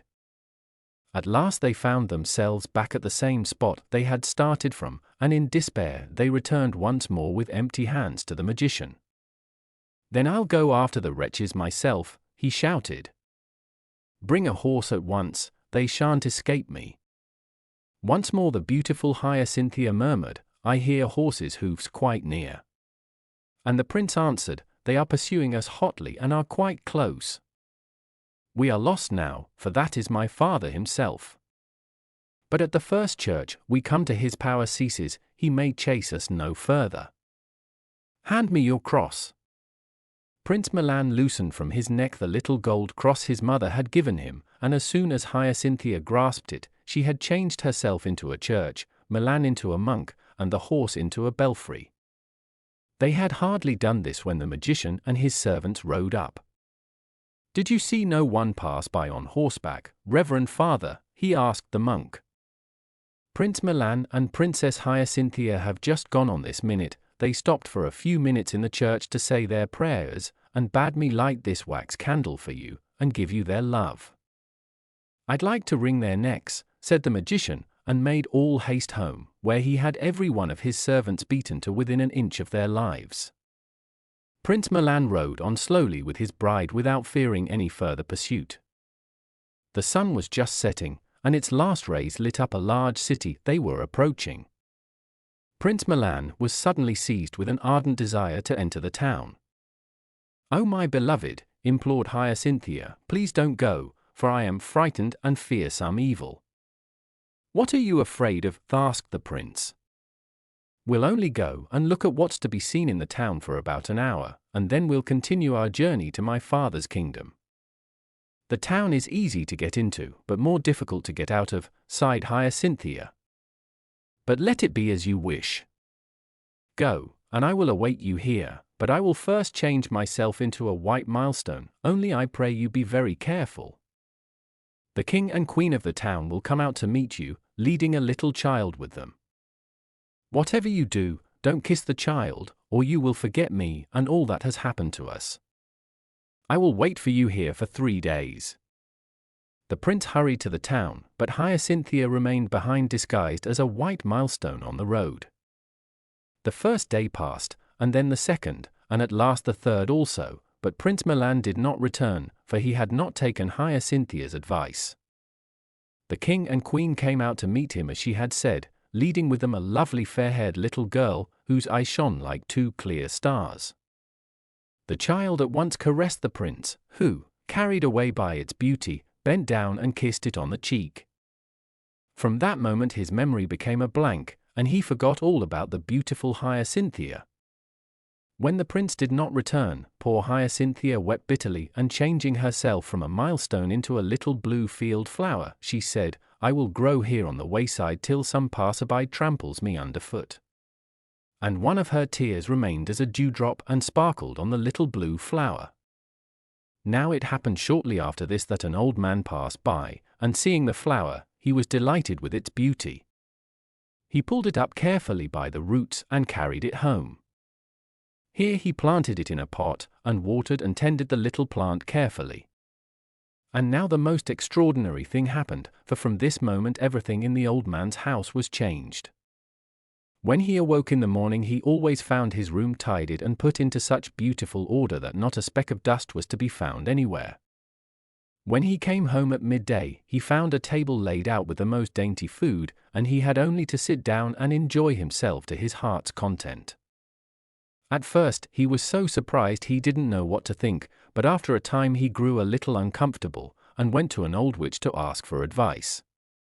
The witch said, "Get up before the cock crows, and watch carefully till you see something move, and then throw this cloth quickly over it, and you'll see what will happen." All night the old man never closed an eye. When the first ray of light entered the room, he noticed that the little blue flower began to tremble, and at last it rose out of the pot and flew about the room, put everything in order, swept away the dust, and lit the fire. In great haste the old man sprang from his bed, and covered the flower with the cloth the old witch had given him, and in a moment the beautiful Princess Hyacinthia stood before him. "What have you done?" she cried. "Why have you called me back to life? For I have no desire to live, since my bridegroom, the beautiful Prince Milan, has deserted me." "Prince Milan is just going to be married," replied the old man. "Everything is being got ready for the feast, and all the invited guests are flocking to the palace from all sides." The beautiful Hyacinthia cried bitterly when she heard this, then she dried her tears, and went into the town dressed as a peasant woman. She went straight to the king's kitchen, where the white-aproned cooks were running about in great confusion. The princess went up to the head cook, and said, "Dear cook, please listen to my request, and let me make a wedding cake for Prince Milan." The busy cook was just going to refuse her demand and order her out of the kitchen, but the words died on his lips when he turned and beheld the beautiful Hyacinthia, and he answered politely, "You have just come in the nick of time, fair maiden.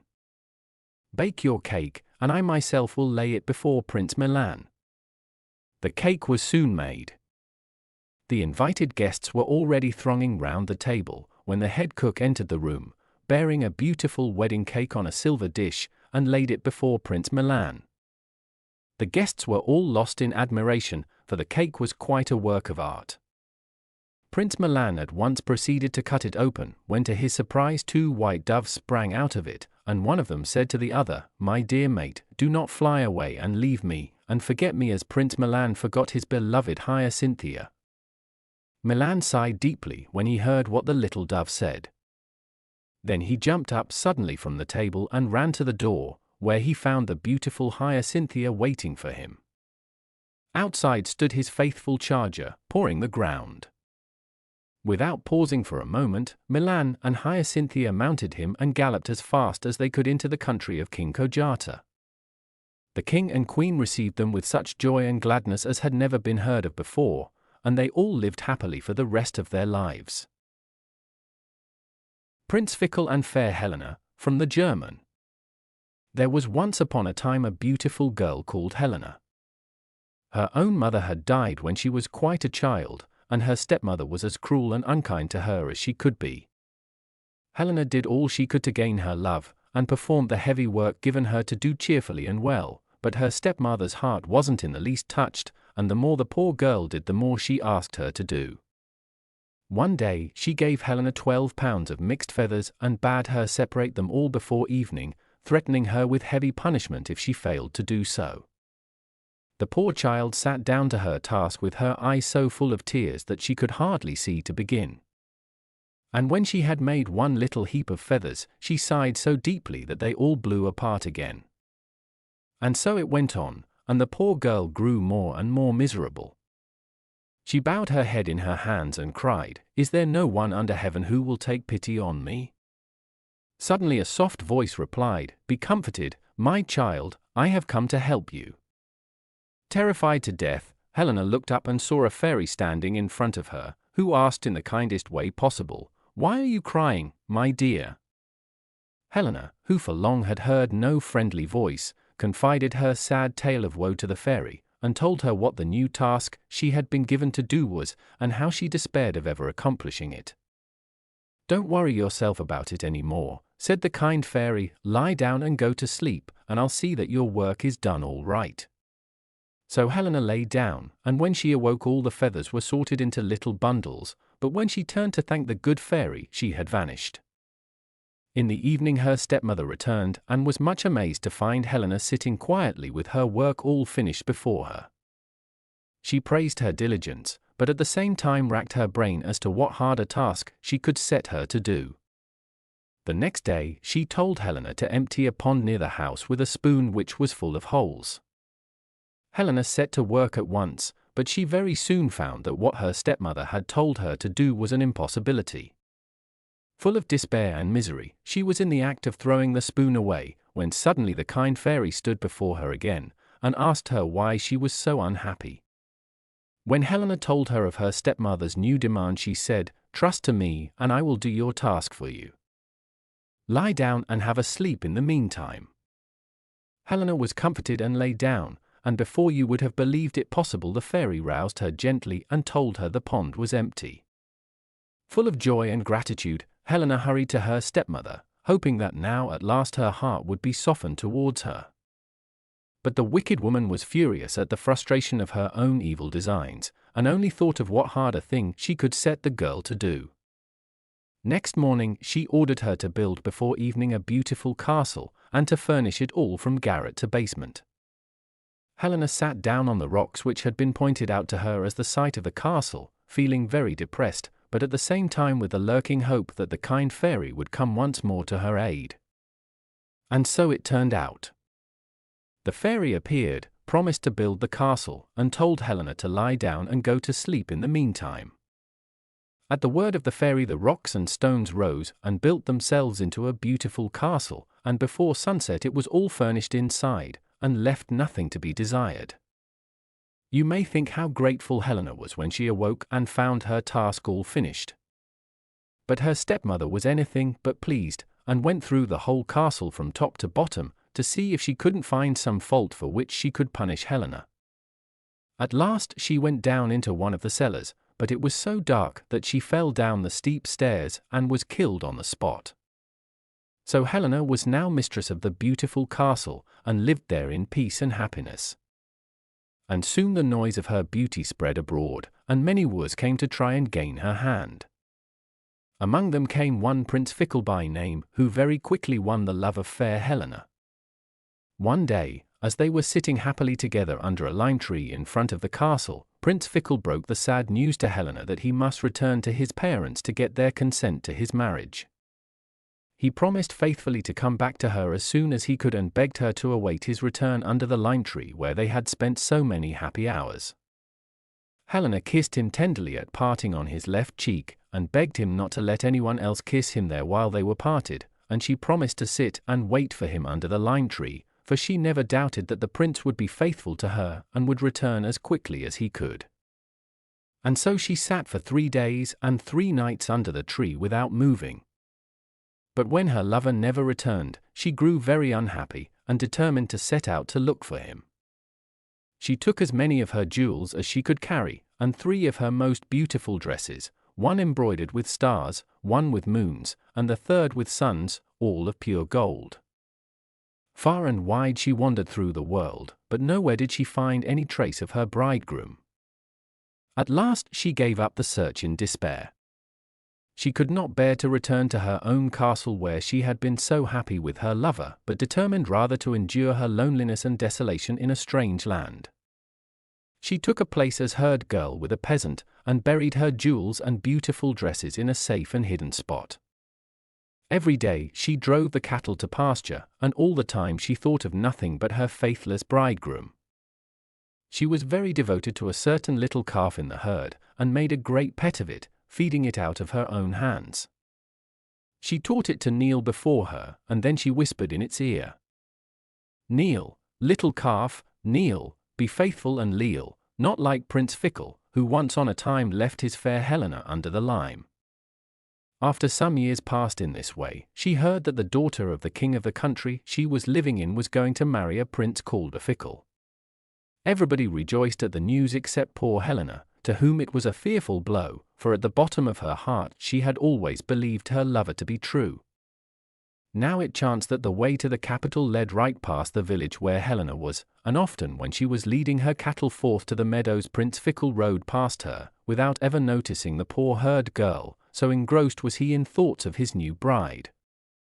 Then it occurred to Helena to put his heart to the test and to see if it weren't possible to recall herself to him. So one day as Prince Fickle rode by she said to her little calf, "Kneel, little calf, kneel, be faithful and leal, not like Prince Fickle, who once on a time left his poor Helena under the lime." When Prince Fickle heard her voice it seemed to him to remind him of something, but of what he couldn't remember, for he hadn't heard the words distinctly, as Helena had only spoken them very low and with a shaky voice. Helena herself had been far too moved to let her see what impression her words had made on the prince, and when she looked round he was already far away. But she noticed how slowly he was riding, and how deeply sunk he was in thought, so she didn't quite give herself up as lost. In honor of the approaching wedding a feast lasting many nights was to be given in the capital. Helena placed all her hopes on this, and determined to go to the feast and there to seek out her bridegroom. When evening drew near she stole out of the peasant's cottage secretly, and, going to her hiding place, she put on her dress embroidered with the gold suns, and all her jewels, and loosed her beautiful golden hair, which up to now she had always worn under a kerchief, and, adorned thus, she set out for the town. When she entered the ballroom all eyes were turned on her, and everyone marveled at her beauty, but no one knew who she was. Prince Fickle, too, was quite dazzled by the charms of the beautiful maiden, and never guessed that she had once been his own lady-love. He never left her side all night, and it was with great difficulty that Helena escaped from him in the crowd when it was time to return home. Prince Fickle searched for her everywhere, and longed eagerly for the next night, when the beautiful lady had promised to come again. The following evening the fair Helena started early for the feast. This time she wore her dress embroidered with silver moons, and in her hair she placed a silver crescent. Prince Fickle was enchanted to see her again, and she seemed to him even more beautiful than she had been the night before. He never left her side, and refused to dance with anyone else. He begged her to tell him who she was, but this she refused to do. Then he implored her to return again next evening, and this she promised him she would. On the third evening Prince Fickle was so impatient to see his fair enchantress again, that he arrived at the feast hours before it began, and never took his eyes from the door. At last Helena arrived in a dress all covered with gold and silver stars, and with a girdle of stars round her waist, and a band of stars in her hair. Prince Fickle was more in love with her than ever, and begged her once again to tell him her name. Then Helena kissed him silently on the left cheek, and in one moment Prince Fickle recognized his old love. Full of remorse and sorrow, he begged for her forgiveness, and Helena, only too pleased to have got him back again, did not, you may be sure, keep him waiting very long for her pardon, and so they were married and returned to Helena's castle, where they are no doubt still sitting happily together under the lime tree. PUDDOCKY, from the German. There was once upon a time a poor woman who had one little daughter called a parsley. She was so called because she liked eating parsley better than any other food, indeed she would hardly eat anything else. Her poor mother hadn't enough money always to be buying parsley for her, but the child was so beautiful that she could refuse her nothing, and so she went every night to the garden of an old witch who lived near and stole great branches of the coveted vegetable, in order to satisfy her daughter. This remarkable taste of the fair parsley soon became known, and the theft was discovered. The witch called the girl's mother to her, and proposed that she should let her daughter come and live with her, and then she could eat as much parsley as she liked. The mother was quite pleased with this suggestion, and so the beautiful parsley took up her abode with the old witch. One day 3 princes, whom their father had sent abroad to travel, came to the town where Parsley lived and perceived the beautiful girl combing and plaiting her long black hair at the window. In one moment they all fell hopelessly in love with her, and longed ardently to have the girl for their wife, but hardly had they with one breath expressed their desire than, mad with jealousy, they drew their swords, and all 3 set upon each other. The struggle was so violent and the noise so loud that the old witch heard it, and said at once, of course Parsley is at the bottom of all this. And when she had convinced herself that this was so, she stepped forward, and, full of wrath over the quarrels and feuds Parsley's beauty gave rise to, she cursed the girl and said, "I wish you were an ugly toad, sitting under a bridge at the other end of the world." Hardly were the words out of her mouth than Parsley was changed into a toad and vanished from their sight. The princes, now that the cause of their dispute was removed, put up their swords, kissed each other affectionately, and returned to their father.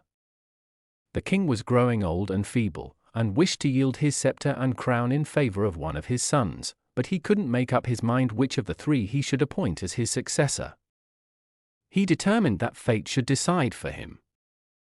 So he called his 3 children to him and said, "My dear sons, I am growing old, and am weary of reigning, but I can't make up my mind to which of you 3 I should yield my crown, for I love you all equally.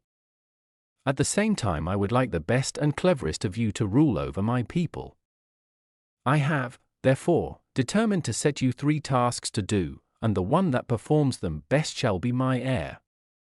The first thing I shall ask you to do is to bring me a piece of linen 100 yards long, so fine that it will go through a gold ring." The sons bowed low, and, promising to do their best, they started on their journey without further delay. The 2 elder brothers took many servants and carriages with them, but the youngest set out quite alone. In a short time they came to 3 crossroads, 2 of them were gay and crowded, but the third was dark and lonely. The 2 elder brothers chose the more frequented ways, but the youngest, bidding them farewell, set out on the dreary road. Wherever linen was to be bought, there the 2 elder brothers hastened. They loaded their carriages with bales of the finest linen they could find and then returned home. The youngest brother, on the other hand, went on his weary way for many days, and nowhere did he come across any linen that would have done. So he journeyed on, and his spirits sank with every step. At last he came to a bridge which stretched over a deep river flowing through a flat and marshy land. Before crossing the bridge he sat down on the banks of the stream and sighed dismally over his sad fate. Suddenly a misshapen toad crawled out of the swamp, and, sitting down opposite him, asked, "What's the matter with you, my dear prince?" The prince answered impatiently, "There's not much good my telling you, PUDDOCKY, for you couldn't help me if I did." "Don't be too sure of that," replied the toad, "tell me your trouble and we'll see." Then the prince became most confidential and told the little creature why he had been sent out of his father's kingdom. "Prince, I will certainly help you," said the toad, and, crawling back into her swamp, she returned dragging after her a piece of linen not bigger than a finger, which she lay before the prince, saying, "Take this home, and you'll see it will help you." The prince had no wish to take such an insignificant bundle with him, but he didn't like to hurt Puddocky's feelings by refusing it, so he took up the little packet, put it in his pocket, and bade the little toad farewell. Puddocky watched the prince till he was out of sight and then crept back into the water. The further the prince went the more he noticed that the pocket in which the little roll of linen lay became heavier, and in proportion his heart grew lighter. And so, greatly comforted, he returned to the court of his father, and arrived home just at the same time as his brothers with their caravans. The king was delighted to see them all again, and at once drew the ring from his finger, and the trial began. In all the wagon loads there was not one piece of linen the 10th part of which would go through the ring, and the 2 elder brothers, who had at first sneered at their youngest brother for returning with no baggage, began to feel rather small. But what were their feelings when he drew a bale of linen out of his pocket which in fineness, softness, and purity of color was unsurpassable? The threads were hardly visible, and it went through the ring without the smallest difficulty, at the same time measuring 100 yards quite correctly. The father embraced his fortunate son, and commanded the rest of the linen to be thrown into the water. Then, turning to his children, he said, "Now, dear princes, prepare yourselves for the second task. You must bring me back a little dog that will go comfortably into a walnut shell." The sons were all in despair over this demand, but as they each wished to win the crown, they determined to do their best, and after a very few days set out on their travels again. At the crossroads they separated once more. The youngest went by himself along his lonely way, but this time he felt much more cheerful. Hardly had he sat down under the bridge and heaved a sigh, than PUDDOCKY came out, and, sitting down opposite him, asked, "What's wrong with you now, dear prince?" The prince, who this time never doubted the little toad's power to help him, told her his difficulty at once. "Prince, I will help you," said the toad again, and crawled back into her swamp as fast as her short little legs would carry her.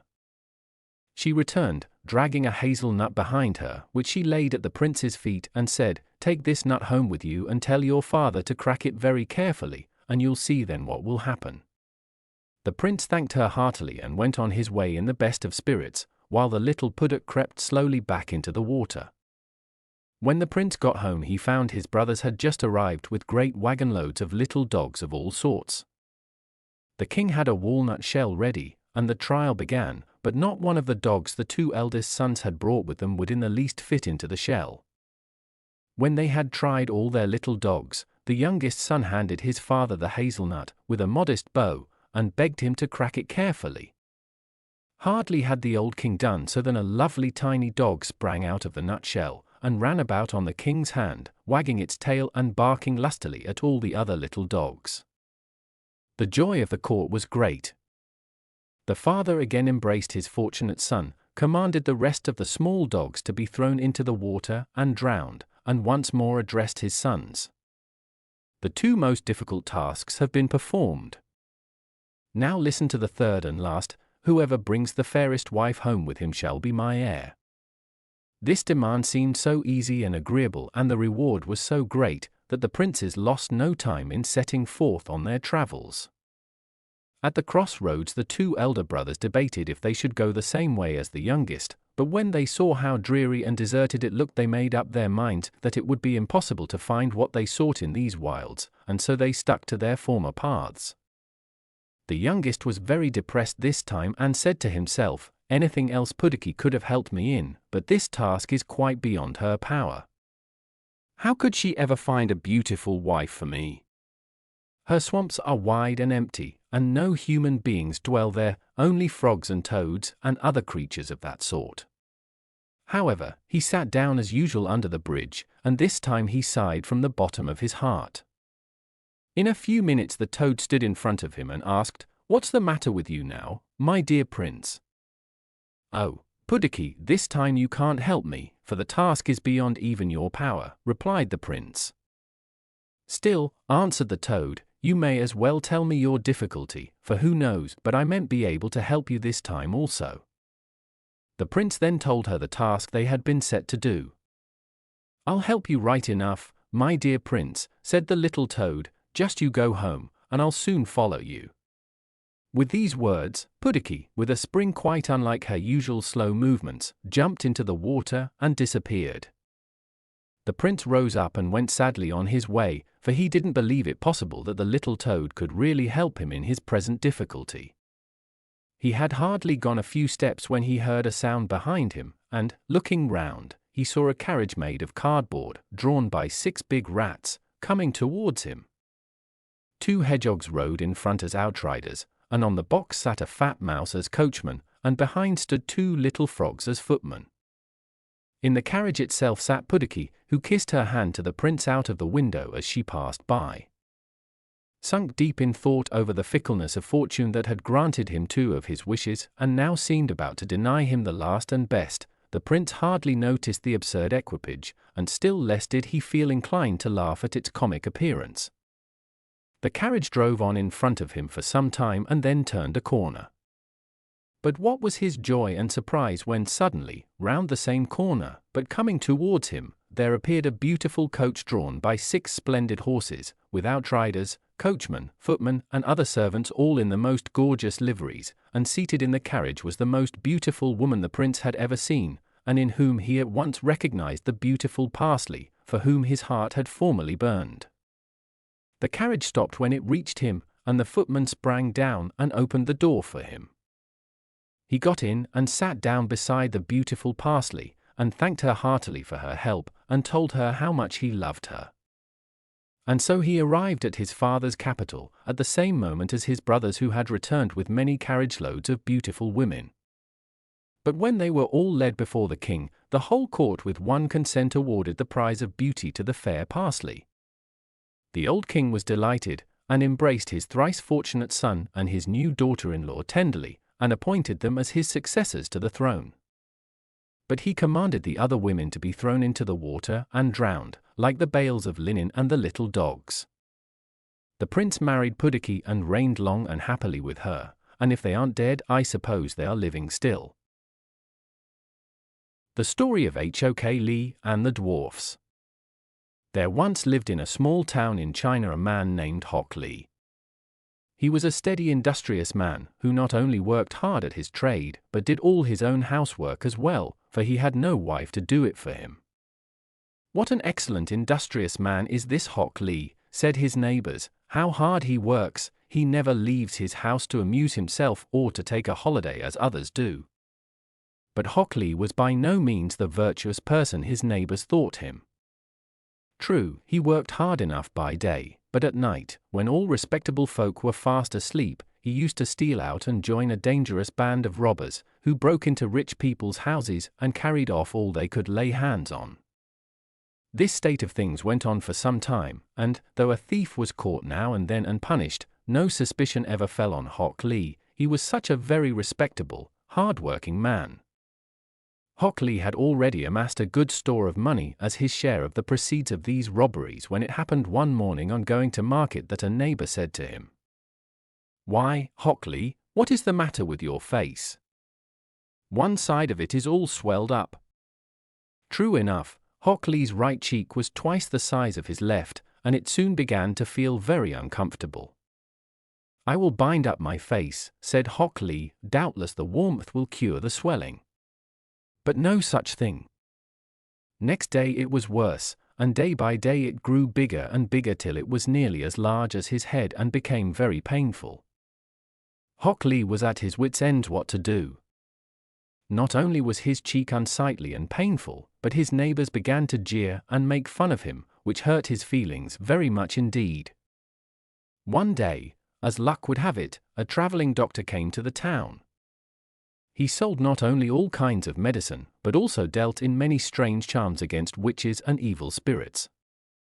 Hok Lee determined to consult him, and asked him into his house. After the doctor had examined him carefully, he spoke thus: "This, O Hok Lee, is no ordinary swelled face. I strongly suspect you have been doing some wrong deed, which has called down the anger of the spirits on you.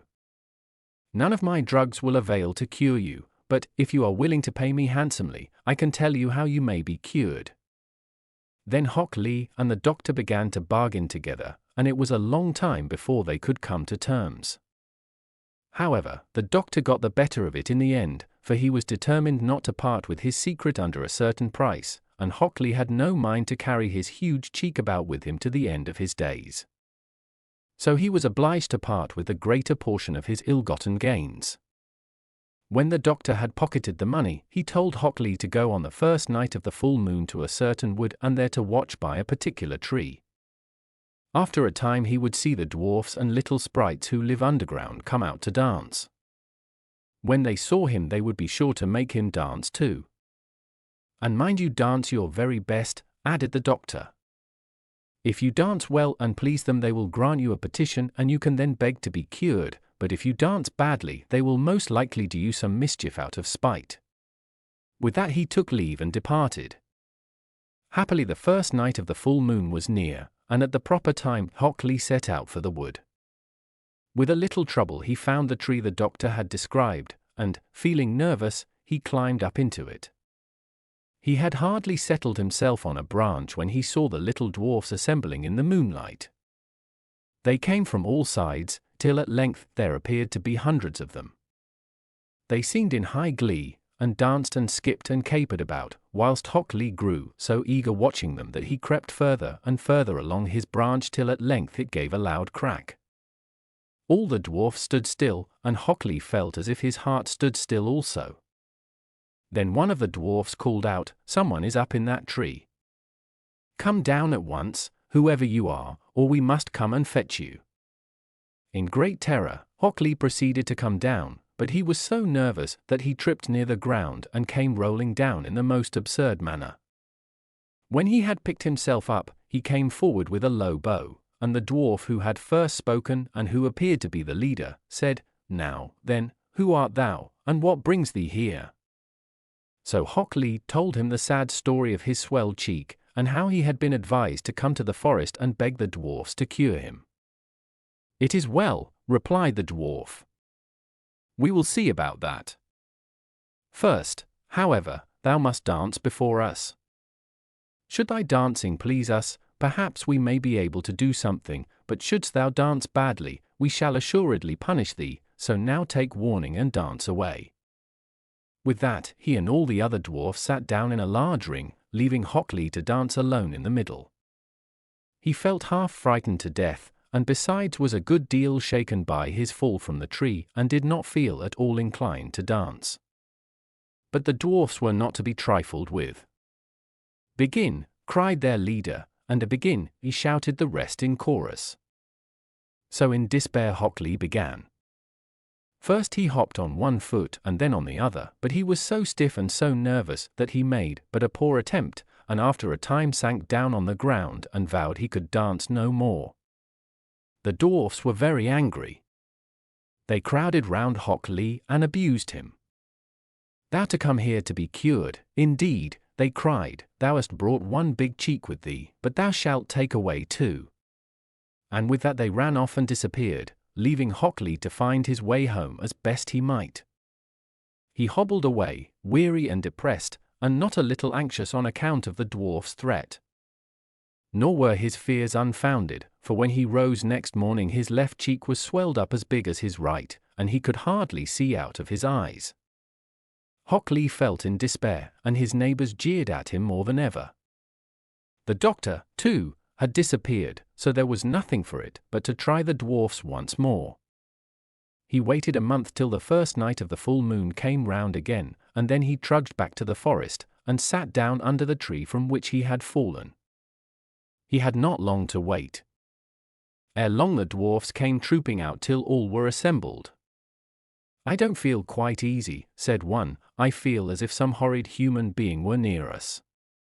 When Hok Lee heard this he came forward and bent down to the ground before the dwarfs, who came crowding round, and laughed heartily at his comical appearance with his two big cheeks. "What dost thou want?" they asked, and Hok Lee proceeded to tell them of his fresh misfortunes, and begged so hard to be allowed one more trial at dancing that the dwarfs consented, for there is nothing they love so much as being amused. Now, Hok Lee knew how much depended on his dancing well, so he plucked up a good spirit and began, first quite slowly, and faster by degrees, and he danced so well and gracefully, and made such new and wonderful steps, that the dwarfs were quite delighted with him. They clapped their tiny hands, and shouted, "Well done, Hok Lee, well done, go on, dance more, for we are pleased." And Hok Lee danced on, till he really could dance no more, and was obliged to stop. Then the leader of the dwarfs said, "We are well pleased, Hok Lee, and as a recompense for thy dancing thy face shall be cured. Farewell."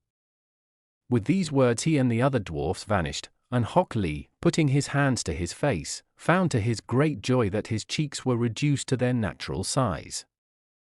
The way home seemed short and easy to him, and he went to bed happy, and resolved never to go out robbing again.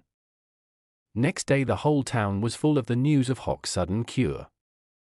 His neighbors questioned him, but could get nothing from him except the fact that he had discovered a wonderful cure for all kinds of diseases. After a time a rich neighbor, who had been ill for some years, came and offered to give Hockley a large sum of money if he would tell him how he might get cured. Hockley consented on condition that he swore to keep the secret. He did so, and Hockley told him of the dwarfs and their dances. The neighbor went off, carefully obeyed Hockley's directions, and was duly cured by the dwarfs. Then another and another came to Hockley to beg his secret, and from each he extracted a vow of secrecy and a large sum of money. This went on for some years, so that at length Hockley became a very wealthy man, and ended his days in peace and prosperity. From the Chinese. The Story of the Three Bears. Once upon a time there were 3 bears, who lived together in a house of their own in a wood. One of them was a little, small, wee bear, and one was a middle-sized bear, and the other was a great, huge bear. They had each a pot for their porridge, a little pot for the little, small, wee bear, and a middle-sized pot for the middle bear, and a great pot for the great, huge bear. And they had each a chair to sit in, a little chair for the little, small, wee bear, and a middle-sized chair for the middle bear, and a great chair for the great, huge bear. And they had each a bed to sleep in, a little bed for the little, small, wee bear, and a middle-sized bed for the middle bear, and a great bed for the great, huge bear.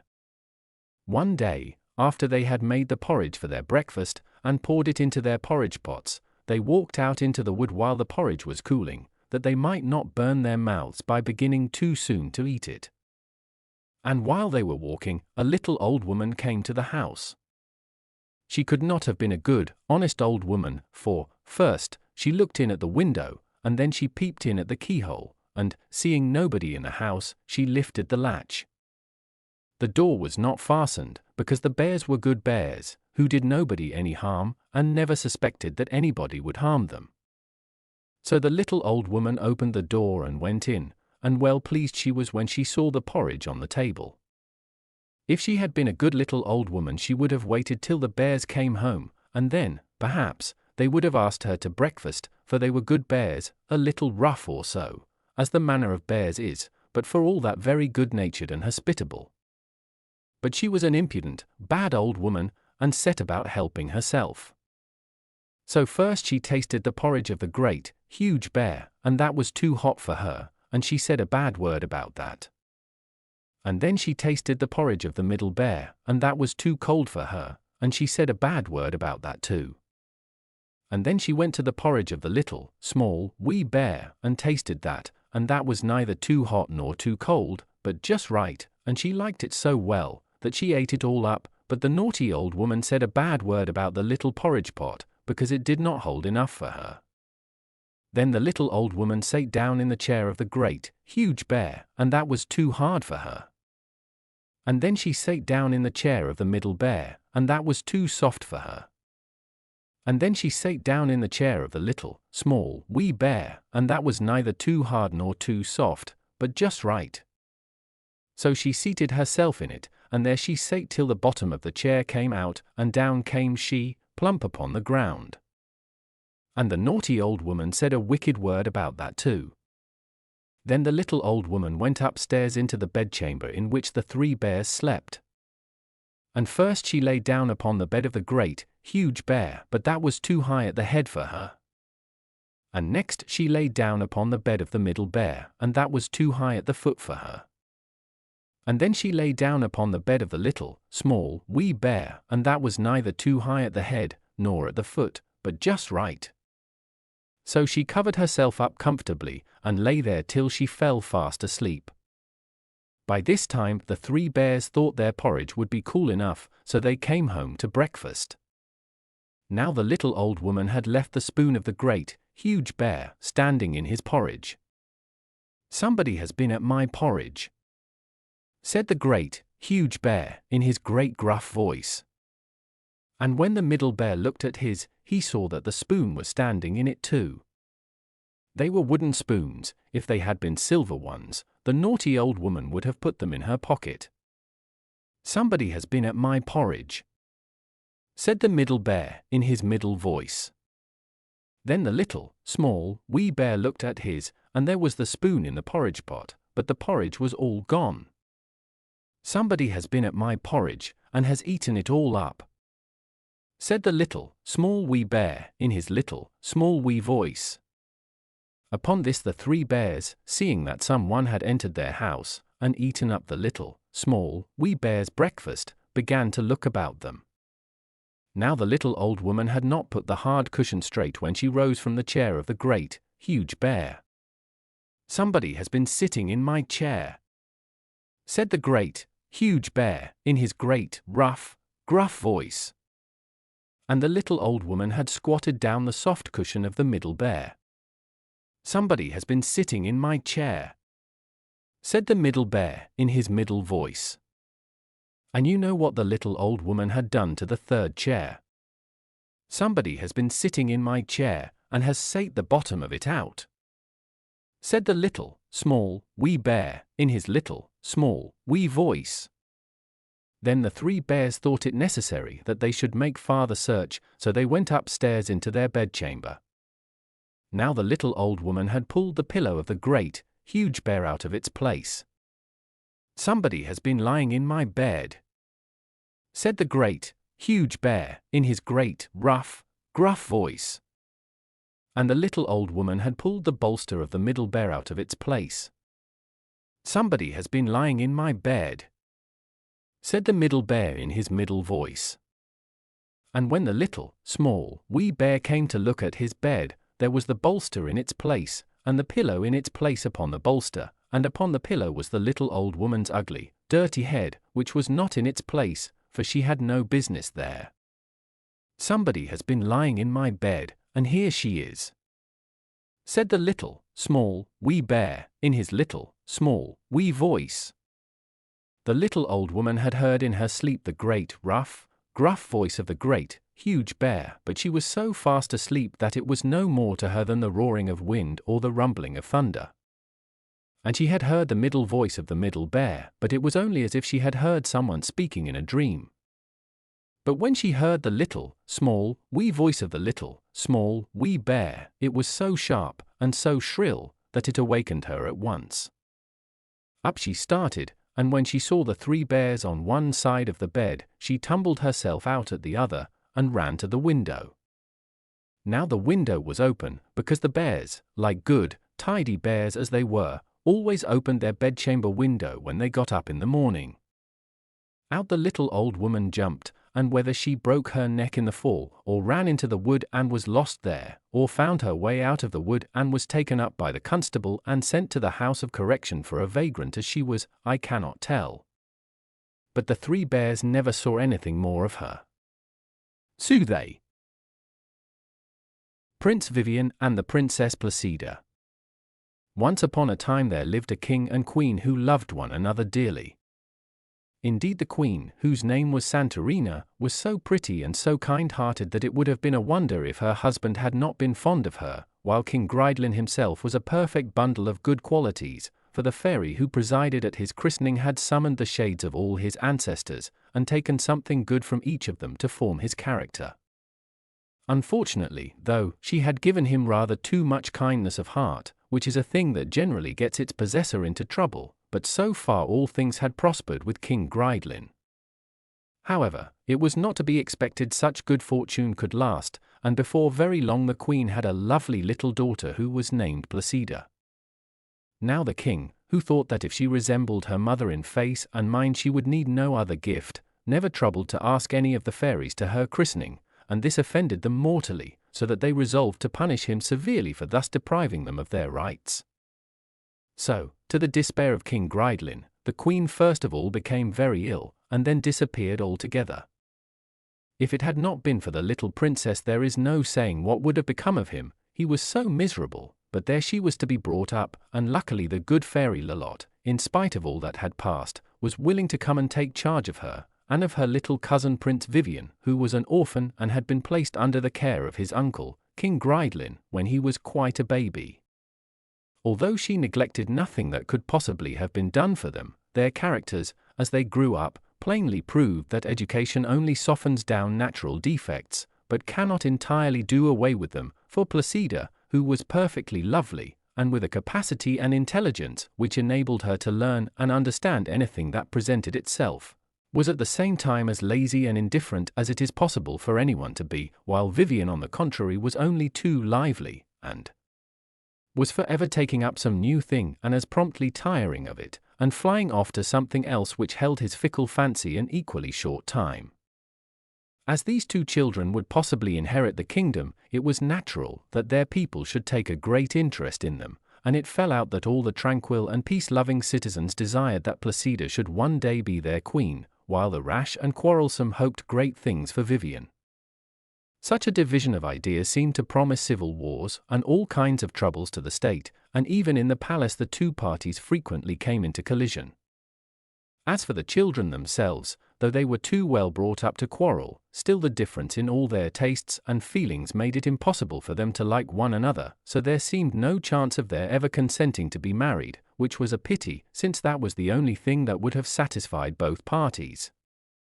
Prince Vivien was fully aware of the feeling in his favour, but being too honourable to wish to injure his pretty cousin, and perhaps too impatient and volatile to care to think seriously about anything, he suddenly took it into his head that he would go off by himself in search of adventure.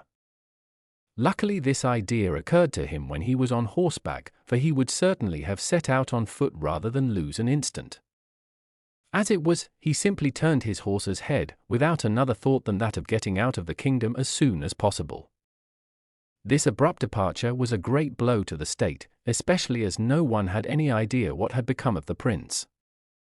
Even King Gridlin, who had never cared for anything since the disappearance of Queen Santorina, was roused by this new loss, and though he could not so much as look at the Princess Placida without shedding floods of tears, he resolved to see for himself what talents and capabilities she showed. He very soon found out that in addition to her natural indolence, she was being as much indulged and spoilt day by day as if the fairy had been her grandmother, and was obliged to remonstrate very seriously upon the subject. Lolotte took his reproaches meekly, and promised faithfully that she would not encourage the princess in her idleness and indifference any more. From this moment poor Placida's troubles began. She was actually expected to choose her own dresses, to take care of her jewels, and to find her own amusements, but rather than take so much trouble she wore the same old frock from morning till night, and never appeared in public if she could possibly avoid it. However, this was not all. King Gridlin insisted that the affairs of the kingdom should be explained to her, and that she should attend all the councils and give her opinion upon the matter in hand whenever it was asked of her, and this made her life such a burden to her that she implored Lolotte to take her away from a country where too much was required of an unhappy princess. The fairy refused at first with a great show of firmness, but who could resist the tears and entreaties of anyone so pretty as Placida? It came to this in the end, that she transported the princess just as she was, cosily tucked up upon her favourite couch, to her own grotto, and this new disappearance left all the people in despair, and Gridlin went about looking more distracted than ever. But now let us return to Prince Vivien, and see what his restless spirit has brought him to. Though Placida's kingdom was a large one, his horse had carried him gallantly to the limit of it, but it could go no further, and the prince was obliged to dismount and continue his journey on foot, though this slow mode of progress tired his patience severely. After what seemed to him a very long time, he found himself all alone in a vast forest, so dark and gloomy that he secretly shuddered. However, he chose the most promising-looking path he could find, and marched along it courageously at his best speed, but in spite of all his efforts, night fell before he reached the edge of the wood. For some time he stumbled along, keeping to the path as well as he could in the darkness, and just as he was almost wearied out he saw before him a gleam of light. This sight revived his drooping spirits, and he made sure that he was now close to the shelter and supper he needed so much, but the more he walked towards the light the further away it seemed. Sometimes he even lost sight of it altogether, and you may imagine how provoked and impatient he was by the time he finally arrived at the miserable cottage from which the light proceeded. He gave a loud knock at the door, and an old woman's voice answered from within, but as she did not seem to be hurrying herself to open it he redoubled his blows, and demanded to be let in imperiously, quite forgetting that he was no longer in his own kingdom. But all this had no effect upon the old woman, who only noticed all the uproar he was making by saying gently, "You must have patience." He could hear that she really was coming to open the door to him, only she was so very long about it.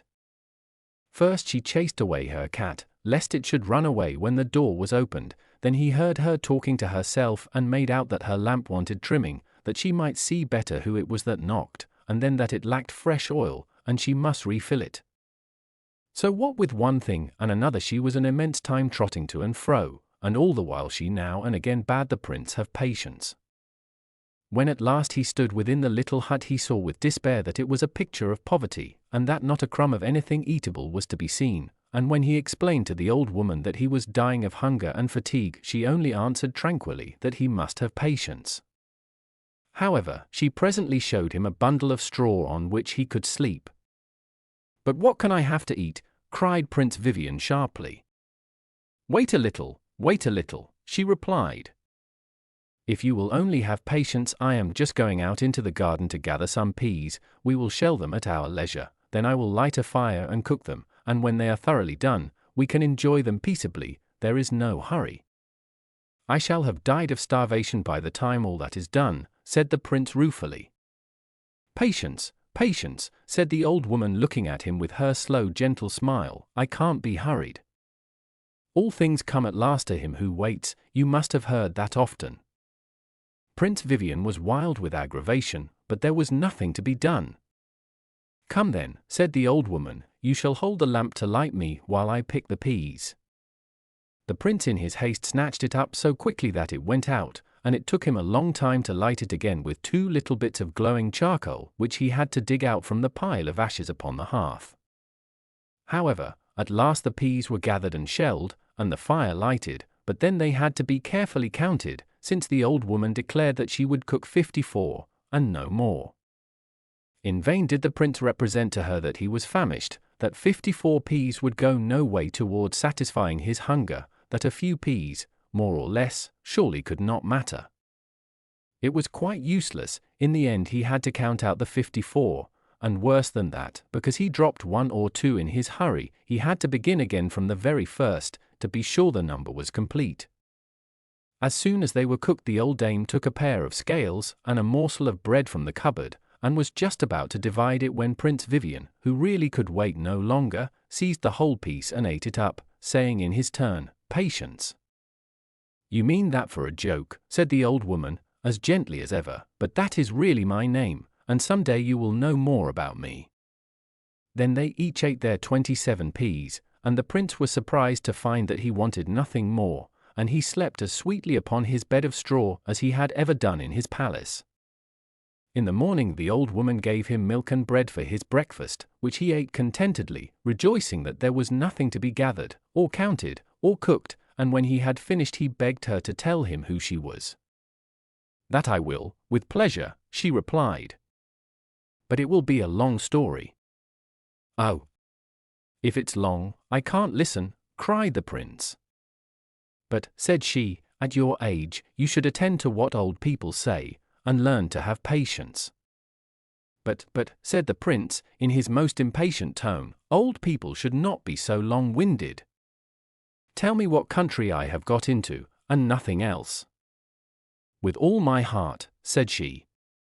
"You are in the forest of the Blackbird. It is here that he utters his oracles." "An oracle?" cried the prince. "Oh, I must go and consult him."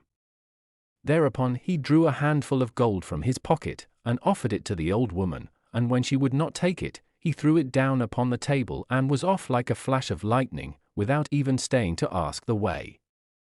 He took the first path that presented itself and followed it at the top of his speed, often losing his way, or stumbling over some stone, or running up against a tree, and leaving behind him without regret the cottage which had been as little to his taste as the character of its possessor.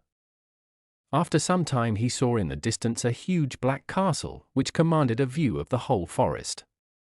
The prince felt certain that this must be the abode of the oracle, and just as the sun was setting he reached its outermost gates. The whole castle was surrounded by a deep moat, and the drawbridge and the gates, and even the water in the moat, were all of the same sombre hue as the walls and towers. Upon the gate hung a huge bell, upon which was written in red letters, "Mortal, if thou art curious to know thy fate, strike this bell, and submit to what shall befall thee." The prince, without the smallest hesitation, snatched up a great stone, and hammered vigorously upon the bell, which gave forth a deep and terrible sound. The gate flew open, and closed again with a thundering clang the moment the prince had passed through it, while from every tower and battlement rose a wheeling, screaming crowd of bats which darkened the whole sky with their multitudes. Anyone but Prince Vivien would have been terrified by such an uncanny sight, but he strode stoutly forward till he reached the second gate, which was opened to him by 60 black slaves covered from head to foot in long mantles.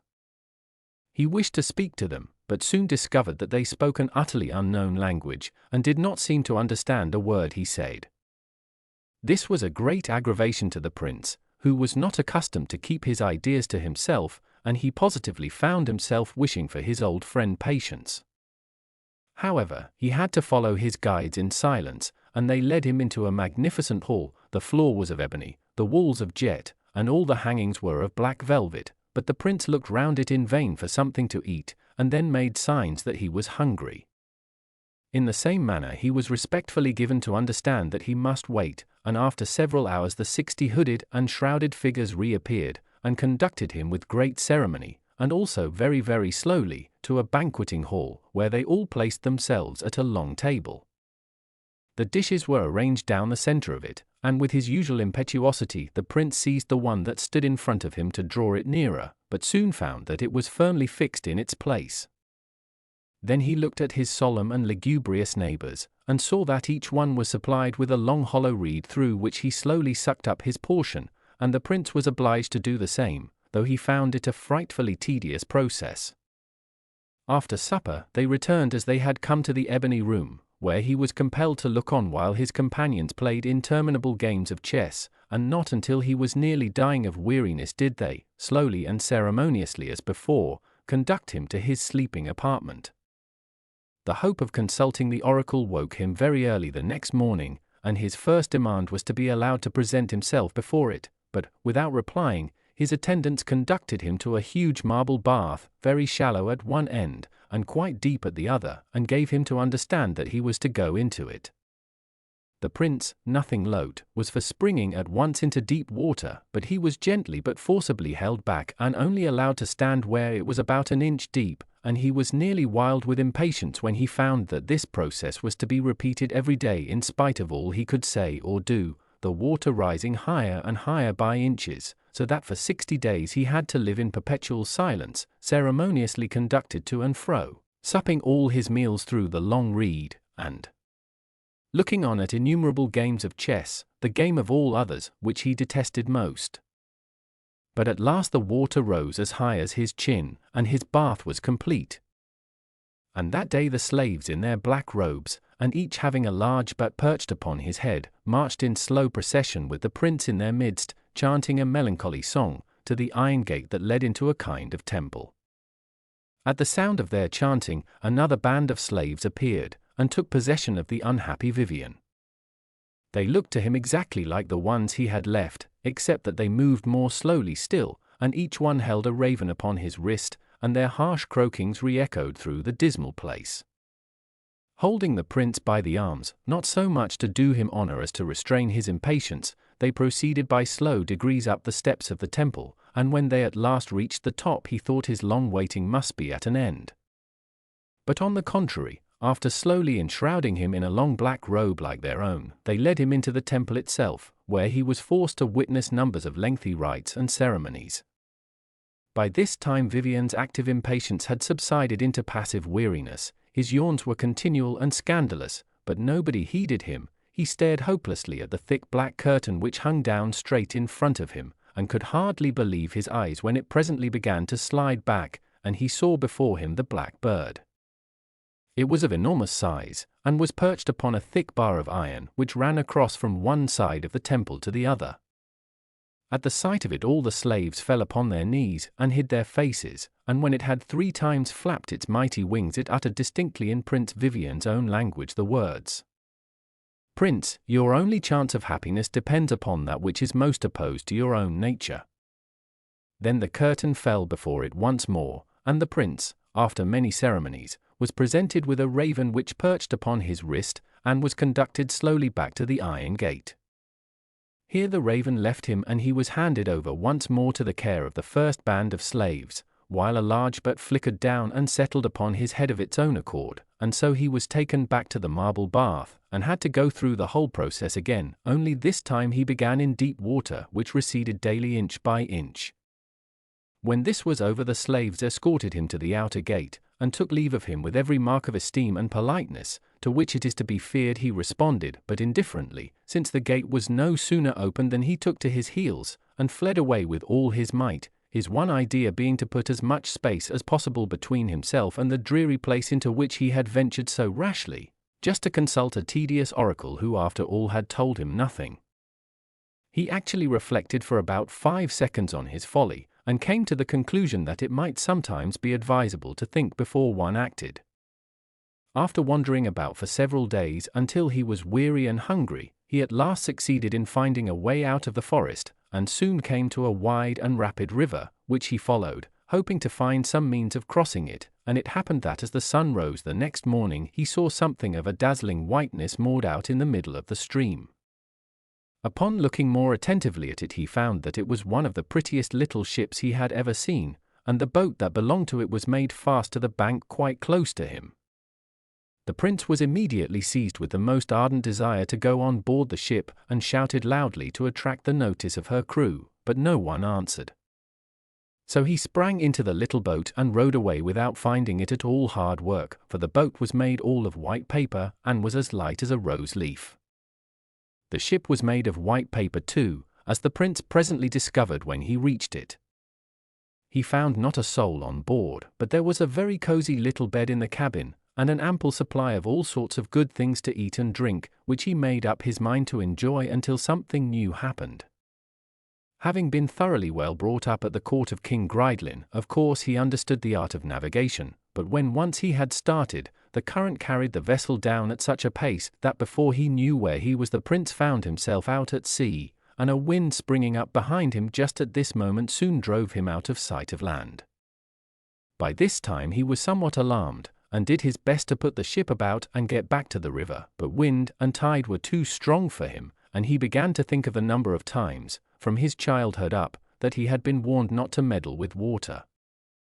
But it was too late now to do anything but wish vainly that he had stayed on shore, and to grow heartily weary of the boat and the sea and everything connected with it.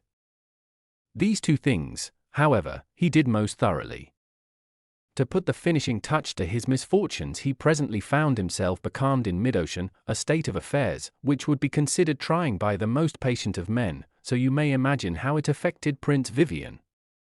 He even came to wishing himself back at the castle of the Blackbird, for there at least he saw some living beings, whereas on board the white paper ship he was absolutely alone, and could not imagine how he was ever to get away from his wearisome prison. However, after a very long time, he did see land, and his impatience to be on shore was so great that he at once flung himself over the ship's side that he might reach it sooner by swimming. But this was quite useless, for spring as far as he might from the vessel, it was always under his feet again before he reached the water, and he had to resign himself to his fate, and wait with what patience he could muster until the winds and waves carried the ship into a kind of natural harbour which ran far into the land. After his long imprisonment at sea, the prince was delighted with the sight of the great trees which grew down to the very edge of the water, and leaping lightly on shore he speedily lost himself in the thick forest. When he had wandered a long way he stopped to rest beside a clear spring of water, but scarcely had he thrown himself down upon the mossy bank when there was a great rustling in the bushes close by, and out sprang a pretty little gazelle panting and exhausted, which fell at his feet gasping out, "Oh, Vivien, save me!" The prince in great astonishment leapt to his feet, and had just time to draw his sword before he found himself face to face with a large green lion, which had been hotly pursuing the poor little gazelle. Prince Vivien attacked it gallantly, and a fierce combat ensued, which, however, ended before long in the prince's dealing his adversary a terrific blow, which felled him to the earth. As he fell, the lion whistled loudly 3 times with such force that the forest rang again, and the sound must have been heard for more than 2 leagues round, after which, having apparently nothing more to do in the world, he rolled over on his side and died. The prince, without paying any further heed to him or to his whistling, returned to the pretty gazelle, saying, "Well, are you satisfied now? Since you can talk, pray tell me instantly what all this is about, and how you happen to know my name." "Oh, I must rest for a long time before I can talk," she replied, "and beside, I very much doubt if you will have leisure to listen, for the affair is by no means finished. In fact," she continued in the same languid tone, "you had better look behind you now." The prince turned sharply round, and to his horror saw a huge giant approaching with mighty strides, crying fiercely, "Who has made my lion whistle, I should like to know?" "I have," replied Prince Vivien boldly, "but I can answer for it that he will not do it again." At these words the giant began to howl and lament. "Alas, my poor Tiny, my sweet little pet," he cried, "but at least I can avenge thy death." Thereupon he rushed at the prince, brandishing an immense serpent, which was coiled about his wrist.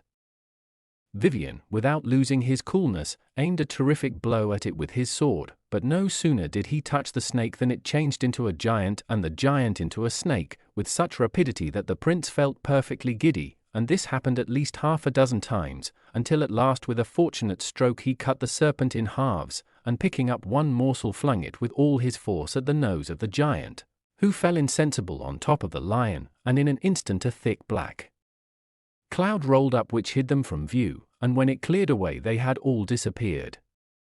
Then the prince, without even waiting to sheath his sword, rushed back to the gazelle, crying, "Now you have had plenty of time to recover your wits, and you have nothing more to fear, so tell me who you are, and what this horrible giant, with his lion and his serpent, have to do with you, and for pity's sake be quick about it." "I will tell you with pleasure," she answered, "but where is the hurry? I want you to come back with me to the Green Castle, but I don't want to walk there, it is so far, and walking is so fatiguing." "Let us set out at once then," replied the prince severely, "or else really I shall have to leave you where you are. Surely a young and active gazelle like you ought to be ashamed of not being able to walk a few steps. The further off this castle is the faster we ought to walk, but as you don't appear to enjoy that, I will promise that we will go gently, and we can talk by the way." "It would be better still if you would carry me," said she sweetly, "but as I don't like to see people giving themselves trouble, you may carry me, and make that snail carry you." So saying, she pointed languidly with one tiny foot at what the prince had taken for a block of stone, but now he saw that it was a huge snail. "What? I ride a snail?" cried the prince. "You are laughing at me, and beside we should not get there for a year." "Oh. Well then don't do it," replied the gazelle, "I am quite willing to stay here. The grass is green, and the water clear. But if I were you I should take the advice that was given me and ride the snail." So, though it did not please him at all, the prince took the gazelle in his arms, and mounted upon the back of the snail, which glided along very peaceably, entirely declining to be hurried by frequent blows from the prince's heels. In vain did the gazelle represent to him that she was enjoying herself very much, and that this was the easiest mode of conveyance she had ever discovered. Prince Vivien was wild with impatience, and thought that the Green Castle would never be reached. However, at last, they did get there, and everyone who was in it ran to see the prince dismount from his singular steed. But what was his surprise, when having at her request set the gazelle gently down upon the steps which led up to the castle, he saw her suddenly change into a charming princess, and recognized in her his pretty cousin Placida, who greeted him with her usual tranquil sweetness. His delight knew no bounds, and he followed her eagerly up into the castle, impatient to know what strange events had brought her there. But after all he had to wait for the princess's story, for the inhabitants of the Green Lands, hearing that the giant was dead, ran to offer the kingdom to his vanquisher, and Prince Vivien had to listen to various complimentary harangues, which took a great deal of time, though he cut them as short as politeness allowed, if not shorter. But at last he was free to rejoin Placida, who at once began the story of her adventures. "After you had gone away," said she, "they tried to make me learn how to govern the kingdom, which wearied me to death, so that I begged and prayed Lolotte to take me away with her, and this she presently did, but very reluctantly.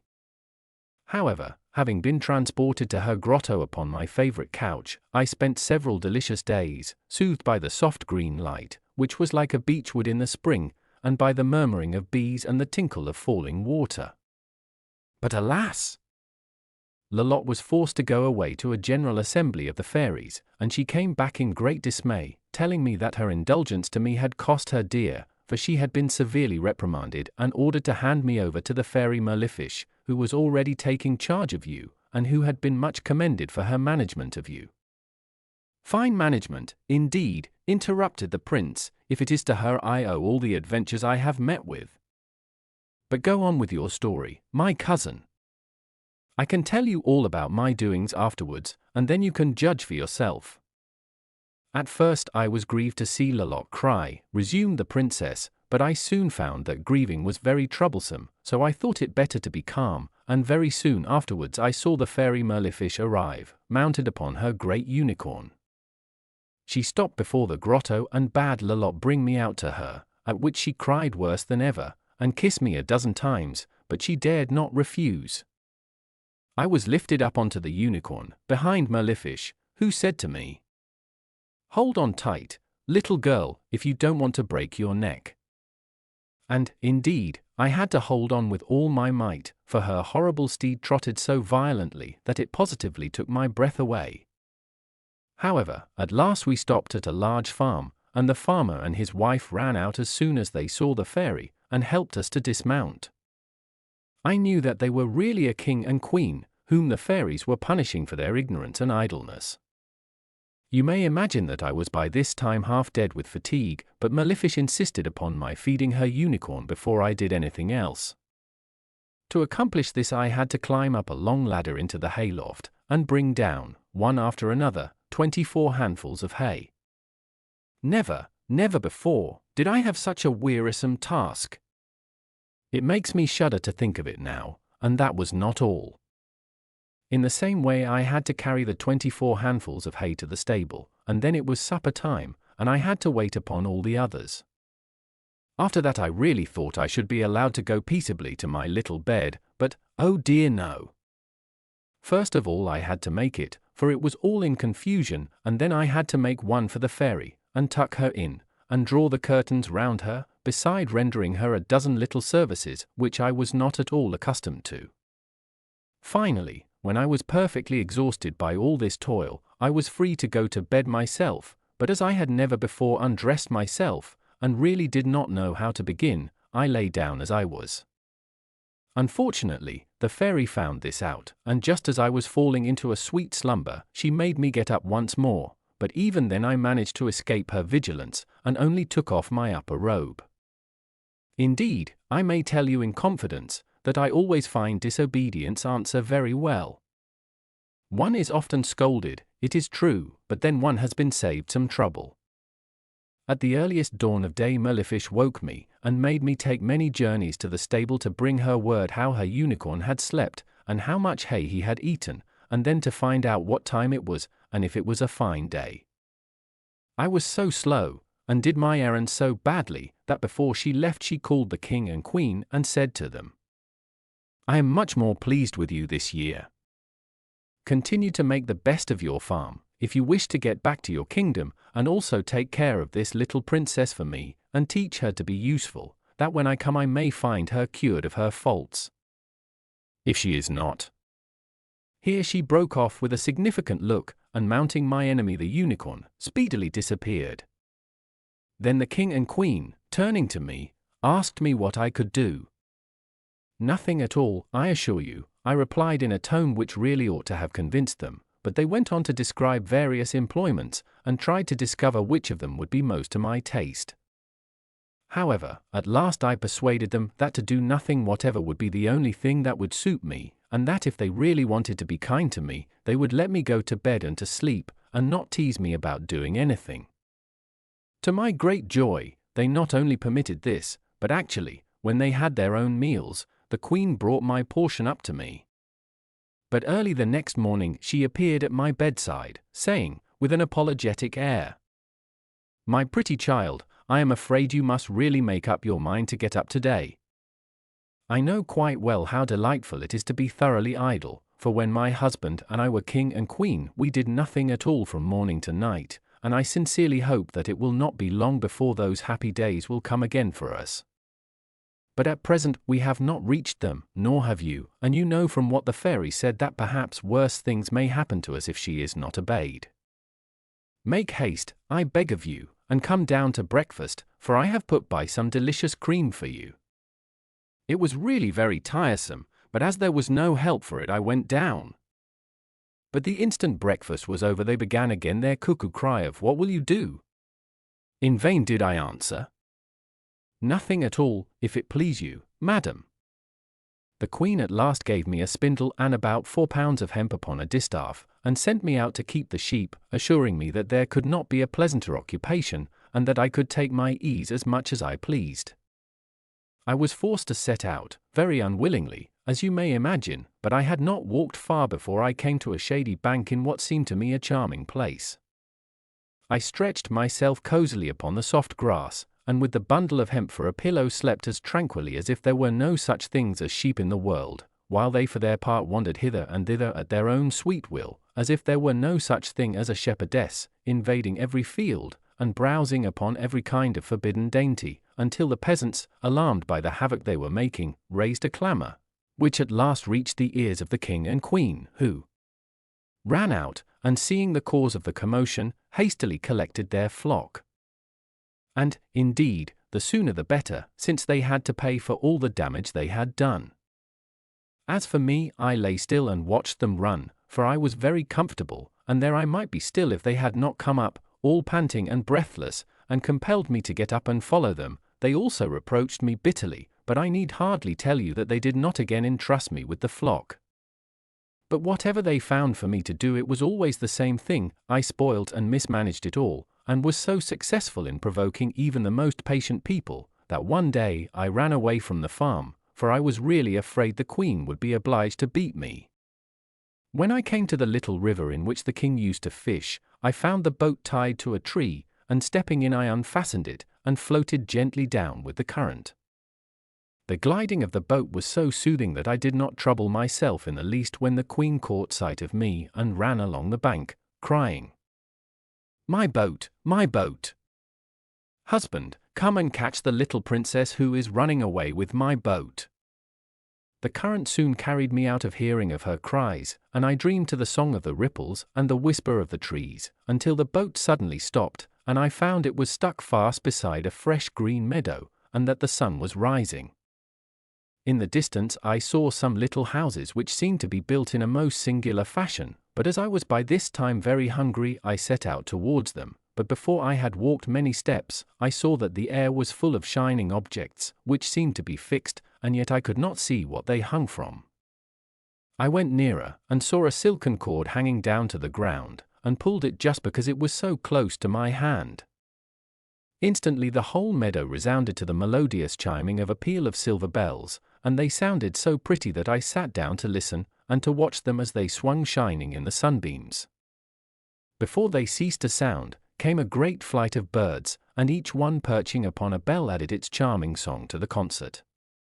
As they ended, I looked up and saw a tall and stately dame advancing towards me, surrounded and followed by a vast flock of every kind of bird. "Who are you, little girl?" said she, "who dares to come where I allow no mortal to live, lest my birds should be disturbed? Still, if you are clever at anything," she added, "I might be able to put up with your presence."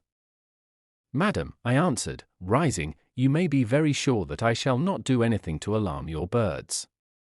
I only beg you, for pity's sake, to give me something to eat." "I will do that," she replied, "before I send you where you deserve to go." And thereupon she despatched 6 jays, who were her pages, to fetch me all sorts of biscuits, while some of the other birds brought ripe fruits. In fact, I had a delicious breakfast, though I do not like to be waited upon so quickly. It is so disagreeable to be hurried. I began to think I should like very well to stay in this pleasant country, and I said so to the stately lady, but she answered with the greatest disdain, "Do you think I would keep you here? You? Why, what do you suppose would be the good of you in this country, where everybody is wide awake and busy? No, no, I have shown you all the hospitality you will get from me." With these words she turned and gave a vigorous pull to the silken rope which I mentioned before, but instead of a melodious chime, there arose a hideous clanging which quite terrified me, and in an instant a huge black bird appeared, which alighted at the fairy's feet, saying in a frightful voice, "What do you want of me, my sister?" "I wish you to take this little princess to my cousin, the giant of the green castle, at once," she replied, "and beg him from me to make her work day and night upon his beautiful tapestry." At these words the great bird snatched me up, regardless of my cries, and flew off at a terrific pace. "Oh, you are joking, cousin," interrupted Prince Vivien. "You mean as slowly as possible. I know that horrible black bird, and the lengthiness of all his proceedings and surroundings." "Have it your own way," replied Placida, tranquilly. "I cannot bear arguing." Perhaps this was not even the same bird. At any rate, he carried me off at a prodigious speed, and set me gently down in this very castle of which you are now the master. We entered by one of the windows, and when the bird had handed me over to the giant from whom you have been good enough to deliver me, and given the fairy's message, it departed. Then the giant turned to me, saying, "So you are an idler? Ah. Well, we must teach you to work. You won't be the first we have cured of laziness.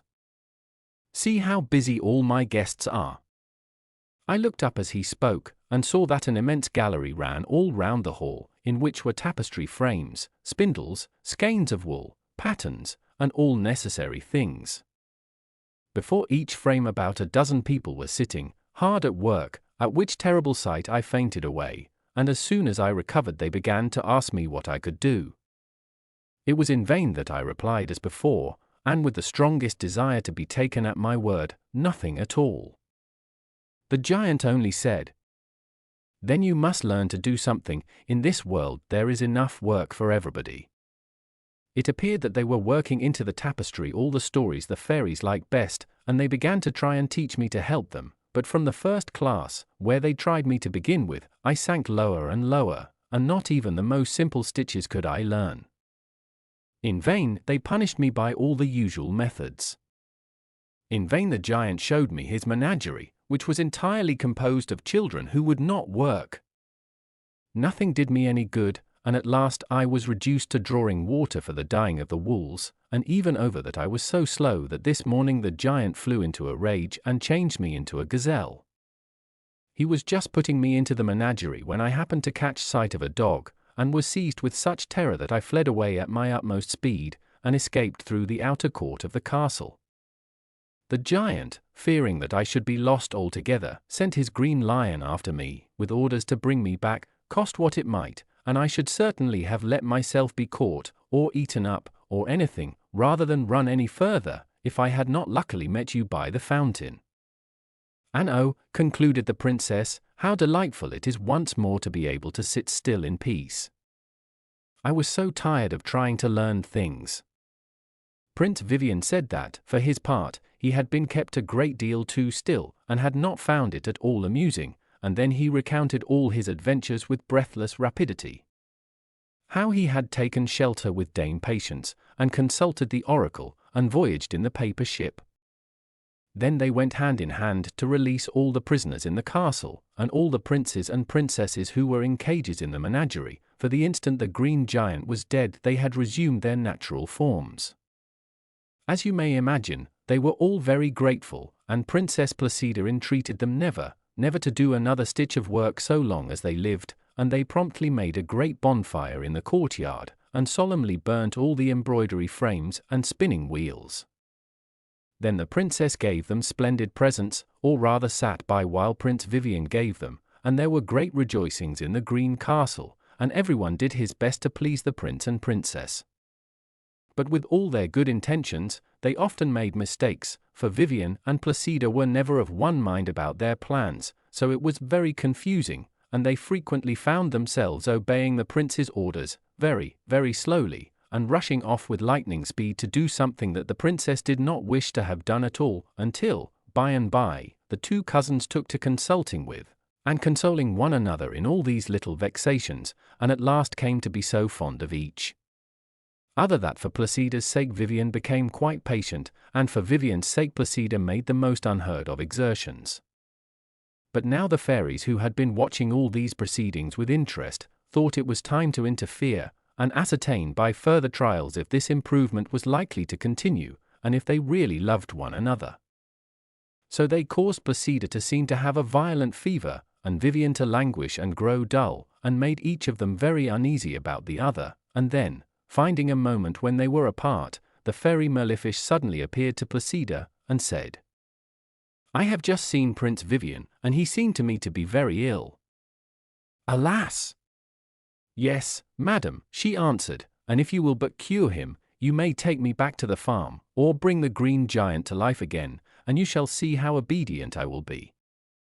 "If you really wish him to recover," said the fairy, "you have only to catch the trotting mouse and the chaffinch on the wing and bring them to me. Only remember that time presses."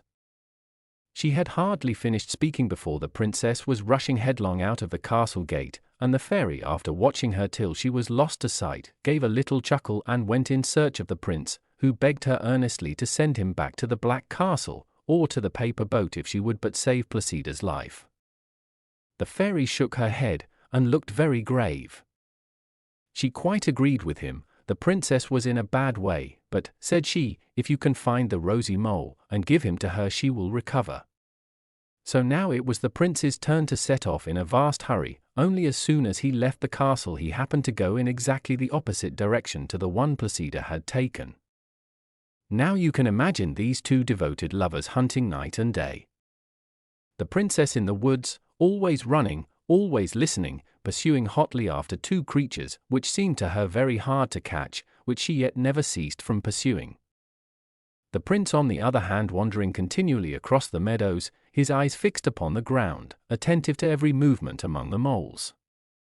He was forced to walk slowly, slowly upon tiptoe, hardly venturing to breathe. Often he stood for hours motionless as a statue, and if the desire to succeed could have helped him he would soon have possessed the rosy mole. But alas! All that he caught were black and ordinary, though strange to say he never grew impatient, but always seemed ready to begin the tedious hunt again. But this changing of character is one of the most ordinary miracles which love works. Neither the prince nor the princess gave a thought to anything but their quest. It never even occurred to them to wonder what country they had reached.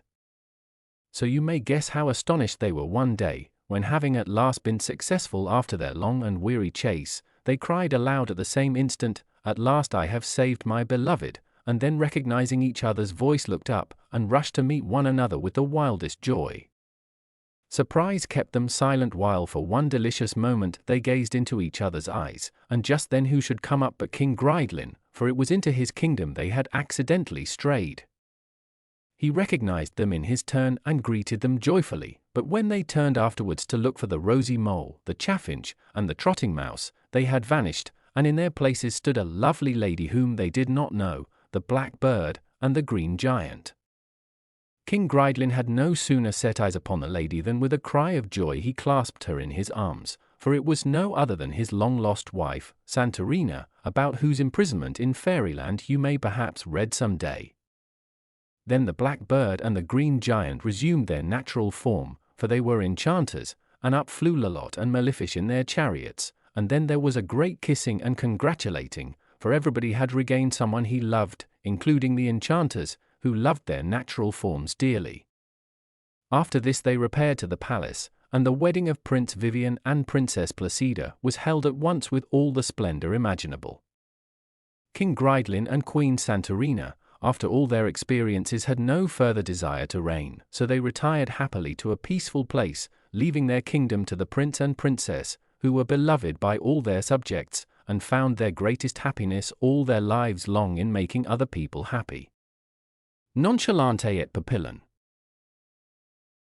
Little One Eye, Little Two and Little Three Eyes. There was once a woman who had 3 daughters, of whom the eldest was called Little One Eye, because she had only one eye in the middle of her forehead, and the second, little two eyes, because she had 2 eyes like other people, and the youngest, little 3 eyes, because she had 3 eyes, and her third eye was also in the middle of her forehead. But because little Two Eyes did not look any different from other children, her sisters and mother could not bear her. They would say to her, "You with your 2 eyes are no better than common folk, you don't belong to us." They pushed her here, and threw her wretched clothes there, and gave her to eat only what they left, and they were as unkind to her as ever they could be. It happened one day that little Two Eyes had to go out into the fields to take care of the goat, but she was still quite hungry because her sisters had given her so little to eat. So she sat down in the meadow and began to cry, and she cried so much that 2 little brooks ran out of her eyes. But when she looked up once in her grief, there stood a woman beside her who asked, "Little Two Eyes, what are you crying for?" Little Two Eyes answered, "Have I not reason to cry? Because I have 2 eyes like other people, my sisters and my mother cannot bear me, they push me out of one corner into another, and give me nothing to eat except what they leave. Today they have given me so little that I am still quite hungry." Then the wise woman said, "Little Two Eyes, dry your eyes, and I will tell you something so that you need never be hungry again. Only say to your goat, 'Little goat, bleat, little table, appear.' And a beautifully spread table will stand before you, with the most delicious food on it, so that you can eat as much as you want. And when you have had enough and don't want the little table any more, you have only to say, 'Little goat, bleat, little table, away.'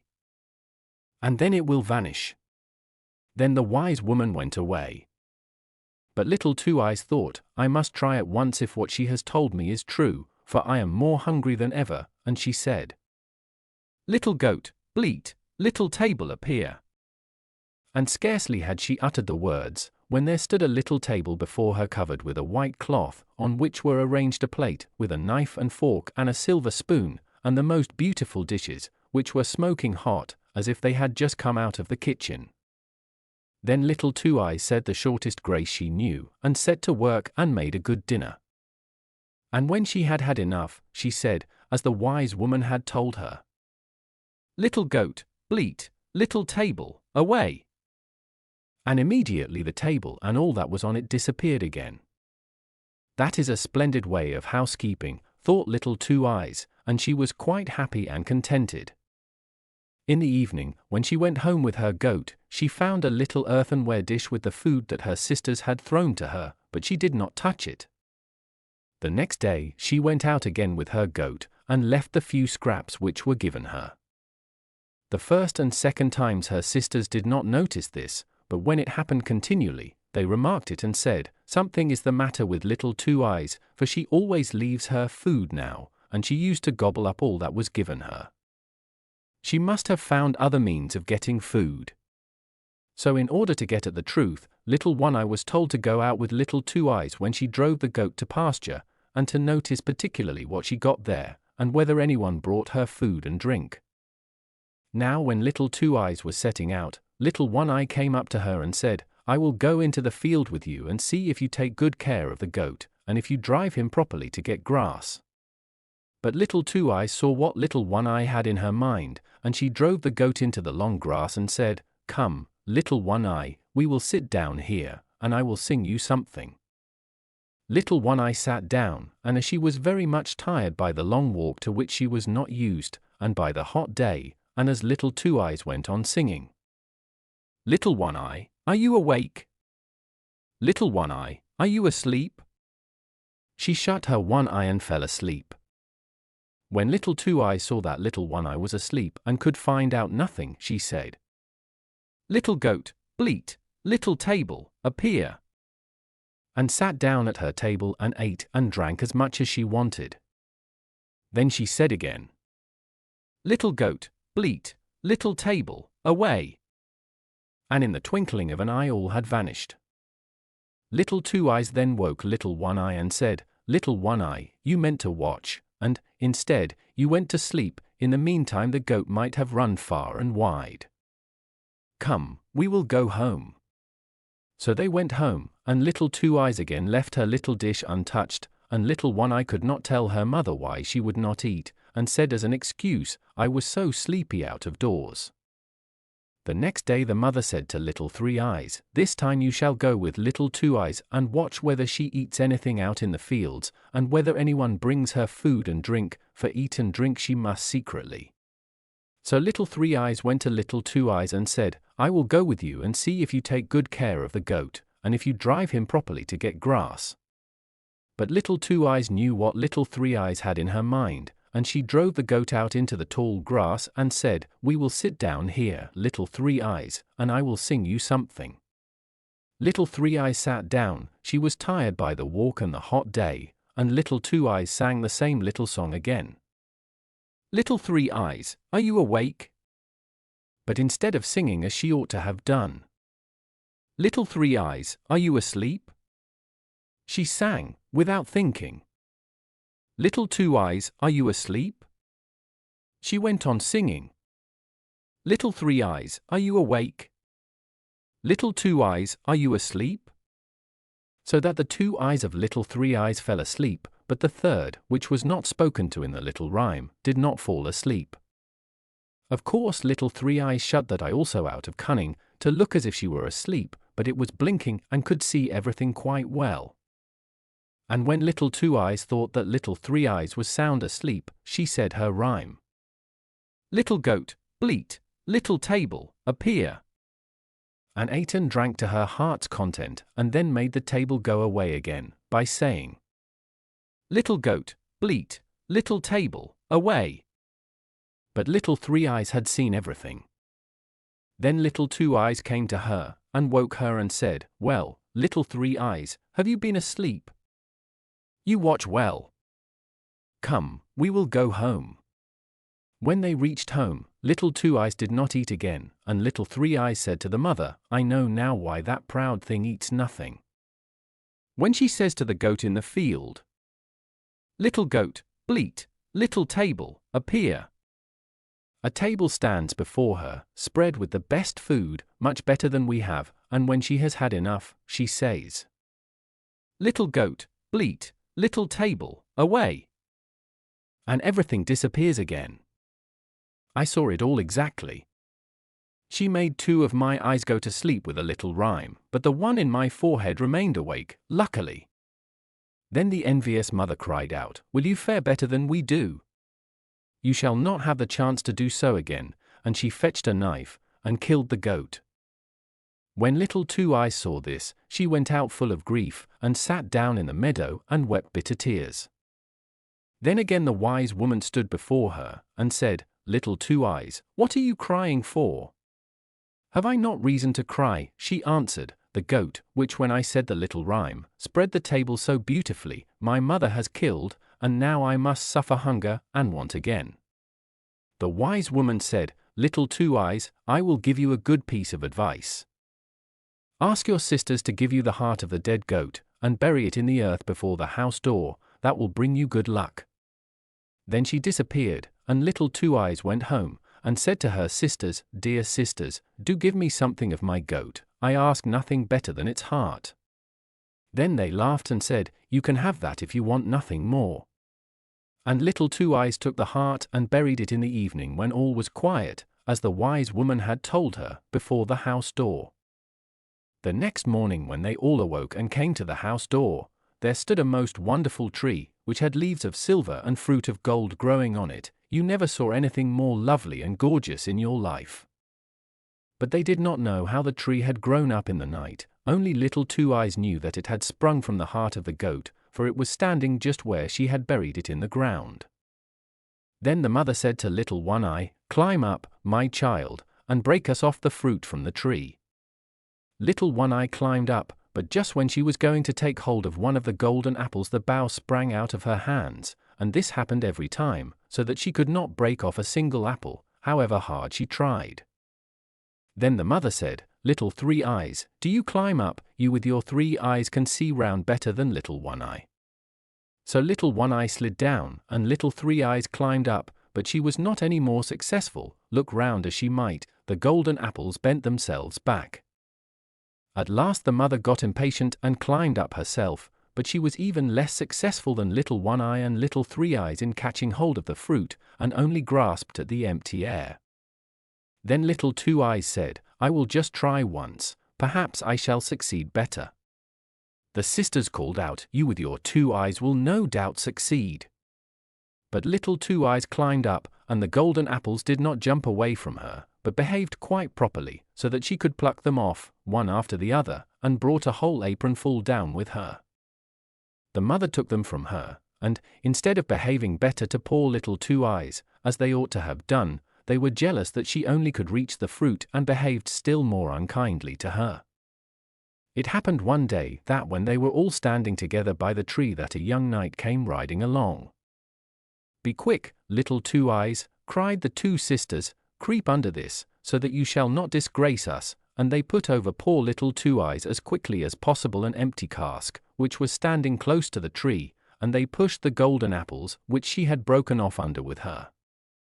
When the knight, who was a very handsome young man, rode up, he wondered to see the marvelous tree of gold and silver, and said to the 2 sisters, "Whose is this beautiful tree? Whoever will give me a twig of it shall have whatever she wants." Then little One Eye and little Three Eyes answered that the tree belonged to them, and that they would certainly break him off a twig. They gave themselves a great deal of trouble, but in vain. The twigs and fruit bent back every time from their hands. Then the knight said, "It is very strange that the tree should belong to you, and yet that you have not the power to break anything from it." But they would have that the tree was theirs, and while they were saying this, little Two Eyes rolled a couple of golden apples from under the cask, so that they lay at the knight's feet, for she was angry with little One Eye and little Three Eyes for not speaking the truth. When the knight saw the apples he was astonished, and asked where they came from. Little One Eye and little Three Eyes answered that they had another sister, but she could not be seen because she had only 2 eyes, like ordinary people. But the knight demanded to see her, and called out, "Little Two Eyes, come forth." Then little Two Eyes came out from under the cask quite happily, and the knight was astonished at her great beauty, and said, "Little Two Eyes, I am sure you can break me off a twig from the tree." "Yes," answered little Two Eyes, "I can, for the tree is mine." So she climbed up and broke off a small branch with its silver leaves and golden fruit without any trouble, and gave it to the knight. Then he said, "Little Two Eyes, what shall I give you for this?" "Ah," answered little Two Eyes, "I suffer hunger and thirst, want and sorrow, from early morning till late in the evening. If you would take me with you, and free me from this, I should be happy." Then the knight lifted little Two Eyes on his horse, and took her home to his father's castle. There he gave her beautiful clothes, and food and drink, and because he loved her so much he married her, and the wedding was celebrated with great joy. When the handsome knight carried little Two Eyes away with him, the 2 sisters envied her good luck at first. "But the wonderful tree is still with us, after all," they thought, "and although we cannot break any fruit from it, everyone will stop and look at it, and will come to us and praise it. Who knows whether we may not reap a harvest from it?" But the next morning the tree had flown, and their hopes with it, and when little Two Eyes looked out of her window there it stood underneath, to her great delight. Little Two Eyes lived happily for a long time. Once 2 poor women came to the castle to beg alms. Then little Two Eyes looked at them and recognized both her sisters, little One Eye and little Three Eyes, who had become so poor that they came to beg bread at her door. But little Two Eyes bade them welcome, and was so good to them that they both repented from their hearts of having been so unkind to their sister. Grimm. Jorinde and Joringel. There was once upon a time a castle in the middle of a thick wood where lived an old woman quite alone, for she was an enchantress. In the daytime she changed herself into a cat or a night owl, but in the evening she became like an ordinary woman again. She could entice animals and birds to come to her, and then she would kill and cook them. If any youth came within 100 paces of the castle, he was obliged to stand still, and could not stir from the spot till she set him free. But if a pretty girl came within this boundary, the old enchantress changed her into a bird, and shut her up in a wicker cage, which she put in one of the rooms in the castle. She had quite 7,000 of such cages in the castle with very rare birds in them. Now, there was once a maiden called Jorinde, who was more beautiful than other maidens. She and a youth named Joringel, who was just as good-looking as she was, were betrothed to one another. Their greatest delight was to be together, and so that they might get a good long talk, they went one evening for a walk in the wood. "Take care," said Joringel, "not to come too close to the castle." It was a beautiful evening, the sun shone brightly between the stems of the trees among the dark green leaves of the forest, and the turtle-dove sang clearly on the old maybushes. Jorinde wept from time to time, and she sat herself down in the sunshine and lamented, and Joringel lamented too. They felt as sad as if they had been condemned to die. They looked round and got quite confused, and did not remember which was their way home. Half the sun was still above the mountain and half was behind it when Joringel looked through the trees and saw the old wall of the castle quite near them. He was terrified and half dead with fright. Jorinde sang, "My little bird with throat so red sings sorrow, sorrow, sorrow. He sings to the little dove that's dead, sings sorrow, S-O-R, jug, jug, jug." Joringel looked up at Jorinde. She had been changed into a nightingale, who was singing jug, jug. A night owl with glowing eyes flew 3 times round her, and screeched 3 times, "Too-wit, too-wit, too-woo." Joringel could not stir, he stood there like a stone, he could not weep, or speak, or move hand or foot. Now the sun set, the owl flew into a bush, and immediately an old, bent woman came out of it. She was yellow-skinned and thin, and had large red eyes and a hooked nose, which met her chin. She muttered to herself, caught the nightingale, and carried her away in her hand. Joringel could say nothing, he could not move from the spot, and the nightingale was gone.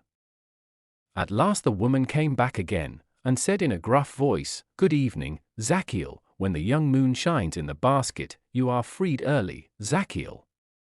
Then Joringel was free. He fell on his knees before the old woman and implored her to give him back his Jorinde, but she said he should never have her again, and then went away. He called after her, he wept and lamented, but all in vain. "What is to become of me?" he thought.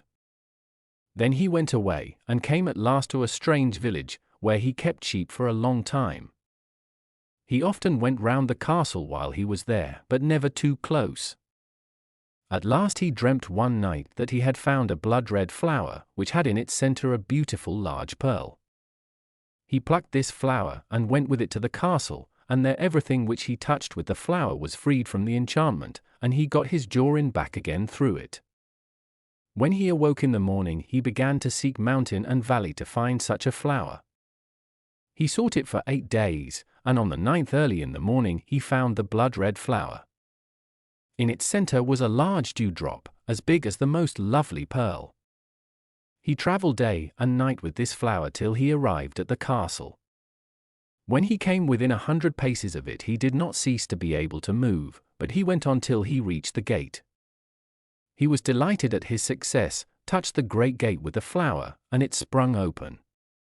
He entered, passed through the courtyard, and then stopped to listen for the singing of the birds. At last he heard it. He went in and found the hall in which was the enchantress, and with her 7,000 birds in their wicker cages. When she saw Joringel she was furious, and breathed out poison and gall at him, but she could not move a step towards him. He took no notice of her, and went and looked over the cages of birds, but there were many hundred nightingales, and how was he to find his Jorinde from among them? Whilst he was considering, he observed the old witch take up a cage secretly and go with it towards the door. Instantly he sprang after her, touched the cage with the flower, and the old woman as well. Now she could no longer work enchantments, and there stood Jorinde before him, with her arms round his neck, and more beautiful than ever. Then he turned all the other birds again into maidens, and he went home with his Jorinde, and they lived a long and happy life. Grimm. Allerleirauh, or the many-furred creature. There was once upon a time a king who had a wife with golden hair, and she was so beautiful that you couldn't find anyone like her in the world. It happened that she fell ill, and when she felt that she must soon die, she sent for the king, and said, "If you want to marry after my death, make no one queen unless she is just as beautiful as I am, and has just such golden hair as I have. Promise me this." After the king had promised her this, she closed her eyes and died. For a long time the king was not to be comforted, and he did not even think of taking a second wife. At last his counselors said, "The king must marry again, so that we may have a queen." So messengers were sent far and wide to seek for a bride equal to the late queen in beauty. But there was no one in the wide world, and if there had been she could not have had such golden hair. Then the messengers came home again, not having been able to find a queen. Now, the king had a daughter, who was just as beautiful as her dead mother, and had just such golden hair. One day when she had grown up, her father looked at her, and saw that she was exactly like her mother, so he said to his counselors, "I will marry my daughter to one of you, and she shall be queen, for she is exactly like her dead mother, and when I die her husband shall be king."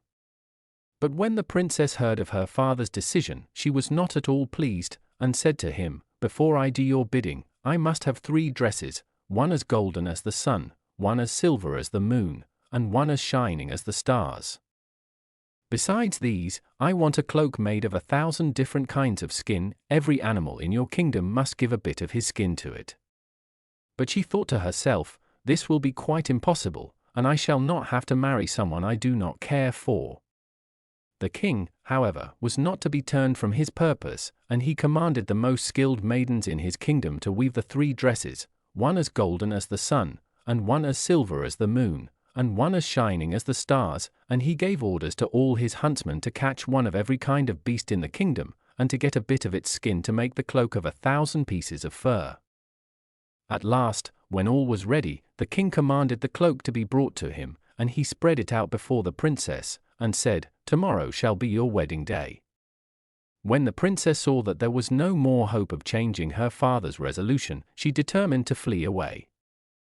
In the night, when everyone else was sleeping, she got up and took 3 things from her treasures, a gold ring, a little gold spinning wheel, and a gold reel. She put the sun, moon, and star dresses in a nutshell, drew on the cloak of many skins, and made her face and hands black with soot. Then she commended herself to God, and went out and travelled the whole night till she came to a large forest. And as she was very much tired, she sat down inside a hollow tree and fell asleep. The sun rose, and she still slept on, although it was nearly noon. Now, it happened that the king to whom this wood belonged was hunting in it. When his dogs came to the tree, they sniffed, and ran round and round it, barking. The king said to the huntsman, "See what sort of a wild beast is in there." The huntsman went in, and then came back and said, "In the hollow tree there lies a wonderful animal that we don't know, and we have never seen one like it. Its skin is made of 1,000 pieces of fur, but it is lying down asleep." The king said, "See if you can catch it alive, and then fasten it to the cart, and we will take it with us." When the huntsman seized the maiden, she awoke and was frightened, and cried out to them, "I am a poor child, forsaken by father and mother. Take pity on me, and let me go with you." Then they said to her, "Many-furred creature, you can work in the kitchen, come with us and sweep the ashes together." So they put her in the cart, and they went back to the palace. There they showed her a tiny room under the stairs, where no daylight came, and said to her, "Many-furred creature, you can live and sleep here." Then she was sent into the kitchen, where she carried wood and water, poked the fire, washed vegetables, plucked fowls, swept up the ashes, and did all the dirty work. So the many-furred creature lived for a long time in great poverty. "Ah, beautiful king's daughter, what is going to befall you now?" It happened once when a great feast was being held in the palace, that she said to the cook, "Can I go upstairs for a little bit and look on? I will stand outside the doors." The cook replied, "Yes, you can go up, but in half an hour you must be back here to sweep up the ashes." Then she took her little oil lamp, and went into her little room, drew off her fur cloak, and washed off the soot from her face and hands, so that her beauty shone forth, and it was as if one sunbeam after another were coming out of a black cloud. Then she opened the nut, and took out the dress as golden as the sun. And when she had done this, she went up to the feast, and everyone stepped out of her way, for nobody knew her, and they thought she must be a king's daughter. But the king came towards her, and gave her his hand, and danced with her, thinking to himself, "My eyes have never beheld anyone so fair." When the dance was ended, she curtsied to him, and when the king looked round she had disappeared, no one knew whither.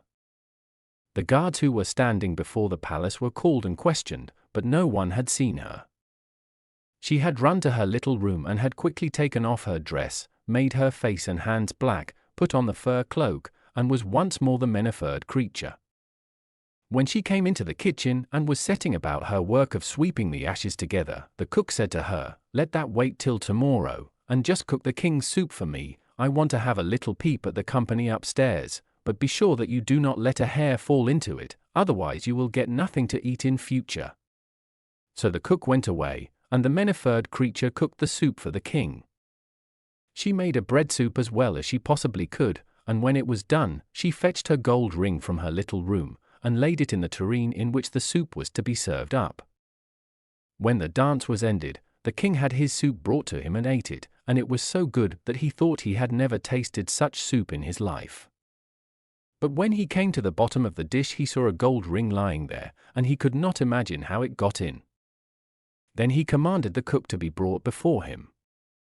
The cook was terrified when he heard the command, and said to the many-furred creature, "You must have let a hair fall into the soup, and if you have you deserve a good beating." When he came before the king asked who had cooked the soup. The cook answered, "I cooked it." But the king said, "That's not true, for it was quite different and much better soup than you have ever cooked." Then the cook said, "I must confess, I did not cook the soup, the many-furred creature did." "Let her be brought before me," said the king. When the many-furred creature came, the king asked her who she was. "I am a poor child without father or mother." Then he asked her, "What do you do in my palace?" "I am of no use except to have boots thrown at my head." "How did you get the ring which was in the soup?" he asked. "I know nothing at all about the ring," she answered. So the king could find out nothing, and was obliged to send her away. After a time there was another feast, and the many-furred creature begged the cook as at the last one to let her go and look on. He answered, "Yes, but come back again in half an hour, and cook the king the bread soup that he likes so much." So she ran away to her little room, washed herself quickly, took out of the nut the dress as silver as the moon, and put it on.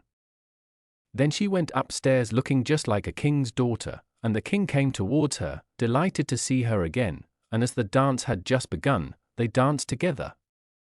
But when the dance was ended, she disappeared again so quickly that the king could not see which way she went. She ran to her little room and changed herself once more into the many-furred creature, and went into the kitchen to cook the bread soup. When the cook was upstairs, she fetched the golden spinning wheel and put it in the dish so that the soup was poured over it. It was brought to the king, who ate it, and liked it as much as the last time. He had the cook sent to him, and again he had to confess that the many-furred creature had cooked the soup. Then the many-furred creature came before the king, but she said again that she was of no use except to have boots thrown at her head, and that she knew nothing at all of the golden spinning wheel. When the king had a feast for the third time, things did not turn out quite the same as at the other two. The cook said, "You must be a witch, many-furred creature, for you always put something in the soup, so that it is much better and tastes nicer to the king than any that I cook." But because she begged hard, he let her go up for the usual time. Now she put on the dress as shining as the stars, and stepped into the hall in it. The king danced again with the beautiful maiden, and thought she had never looked so beautiful. And while he was dancing, he put a gold ring on her finger without her seeing it, and he commanded that the dance should last longer than usual. When it was finished he wanted to keep her hands in his, but she broke from him, and sprang so quickly away among the people that she vanished from his sight. She ran as fast as she could to her little room under the stairs, but because she had stayed too long beyond the half-hour, she could not stop to take off the beautiful dress, but only threw the fur cloak over it, and in her haste she did not make herself quite black with the soot, one finger remaining white. The many-furred creature now ran into the kitchen, cooked the king's bread soup, and when the cook had gone, she laid the gold reel in the dish. When the king found the reel at the bottom, he had the many-furred creature brought to him, and then he saw the white finger, and the ring which he had put on her hand in the dance.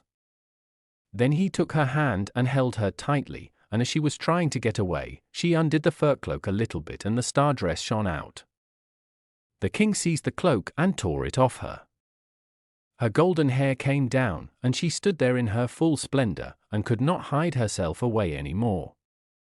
And when the soot and ashes had been washed from her face, she looked more beautiful than anyone in the world. But the king said, "You are my dear bride, and we will never be separated from one another." So the wedding was celebrated, and they lived happily ever after. Grimm. The 12 Huntsmen. Once upon a time there was a king's son who was engaged to a princess whom he dearly loved. One day, as he sat by her side feeling very happy, he received news that his father was lying at the point of death, and desired to see him before his end. So he said to his love, "Alas, I must go off and leave you, but take this ring and wear it as a remembrance of me, and when I am king I will return and fetch you home." Then he rode off, and when he reached his father he found him mortally ill and very near death. The king said, "Dearest son, I have desired to see you again before my end. Promise me, I beg of you, that you will marry according to my wishes." And he then named the daughter of a neighboring king who he was anxious should be his son's wife. The prince was so overwhelmed with grief that he could think of nothing but his father, and exclaimed, "Yes, yes, dear father, whatever you desire shall be done." Thereupon the king closed his eyes and died. After the prince had been proclaimed king, and the usual time of mourning had elapsed, he felt that he must keep the promise he had made to his father, so he sent to ask for the hand of the king's daughter, which was granted to him at once. Now, his first love heard of this, and the thought of her lover's desertion grieved her so sadly that she pined away and nearly died. Her father said to her, "My dearest child, why are you so unhappy? If there is anything you wish for, say so, and you shall have it." His daughter reflected for a moment, and then said, "Dear father, I wish for 11 girls as nearly as possible of the same height, age, and appearance as myself." Said the king, "If the thing is possible your wish shall be fulfilled," and he had his kingdom searched till he found 11 maidens of the same height, size, and appearance as his daughter. Then the princess desired 12 complete huntsmen suits to be made, all exactly alike, and the 11 maidens had to dress themselves in 11 of the suits, while she herself put on the 12th. After this she took leave of her father, and rode off with her girls to the court of her former lover. Here she inquired whether the king did not want some huntsmen, and if he would not take them all into his service. The king saw her but did not recognize her, and as he thought them very good-looking young people, he said, yes, he would gladly engage them all. So they became the 12 royal huntsmen.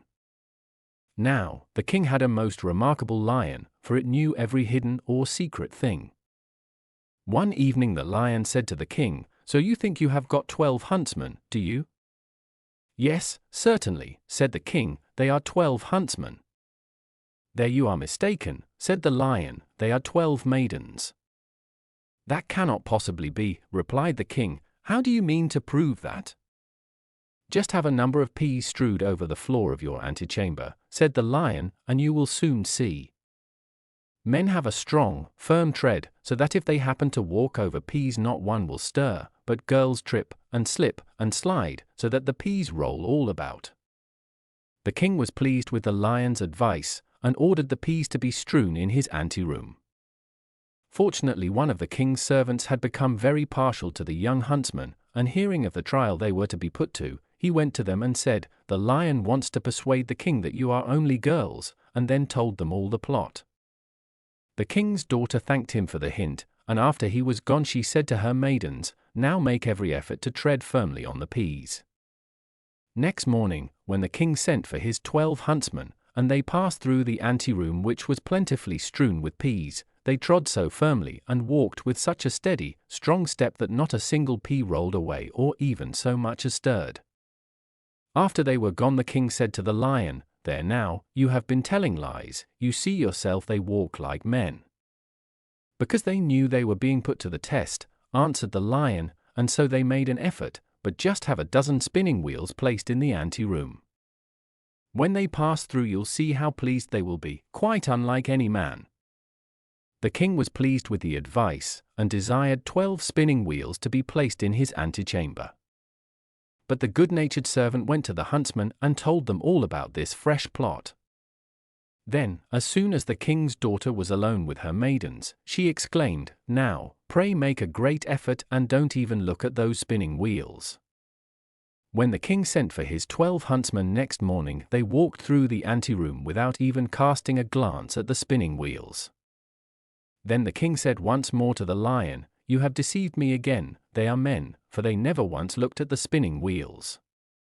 The lion replied, "They knew they were being tried, and they did violence to their feelings." But the king declined to believe in the lion any longer. So the 12 huntsmen continued to follow the king, and he grew daily fonder of them. One day, whilst they were all out hunting, it so happened that news was brought that the king's intended bride was on her way and might soon be expected. When the true bride heard of this, she felt as though a knife had pierced her heart, and she fell fainting to the ground. The king, fearing something had happened to his dear huntsman, ran up to help, and began drawing off his gloves.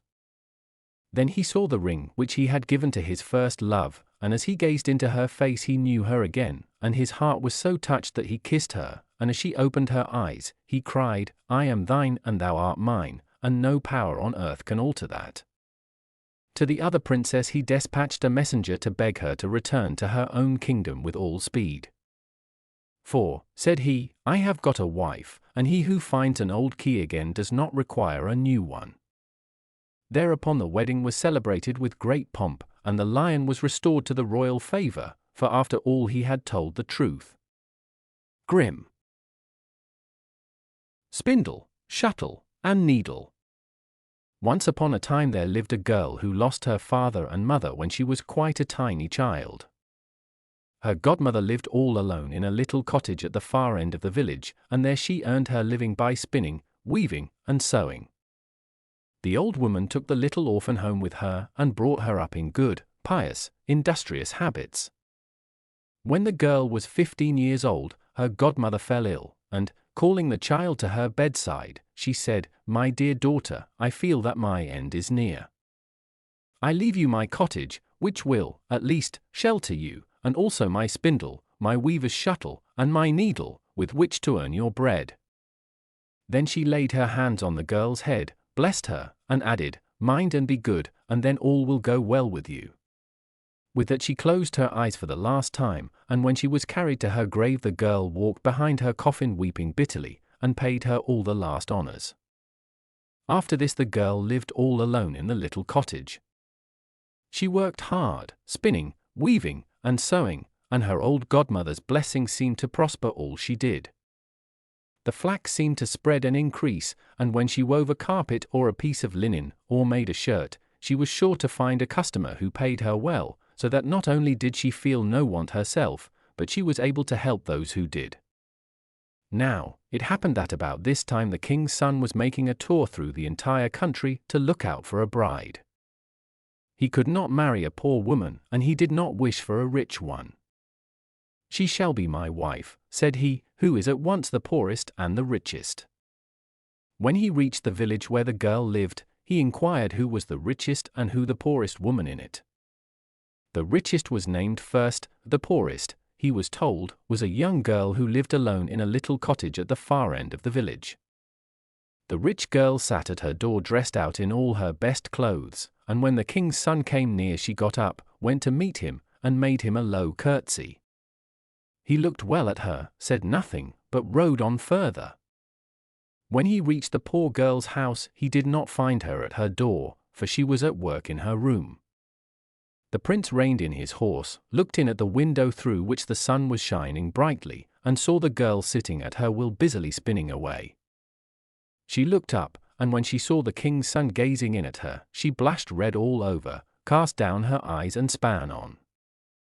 Whether the thread was quite as even as usual I really cannot say, but she went on spinning till the king's son had ridden off.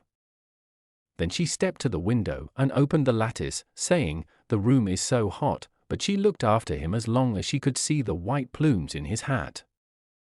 Then she sat down to her work once more and span on, and as she did so an old saying which she had often heard her godmother repeat whilst at work, came into her head, and she began to sing. "Spindle, spindle, go and see if my love will come to me. Lo, and behold!"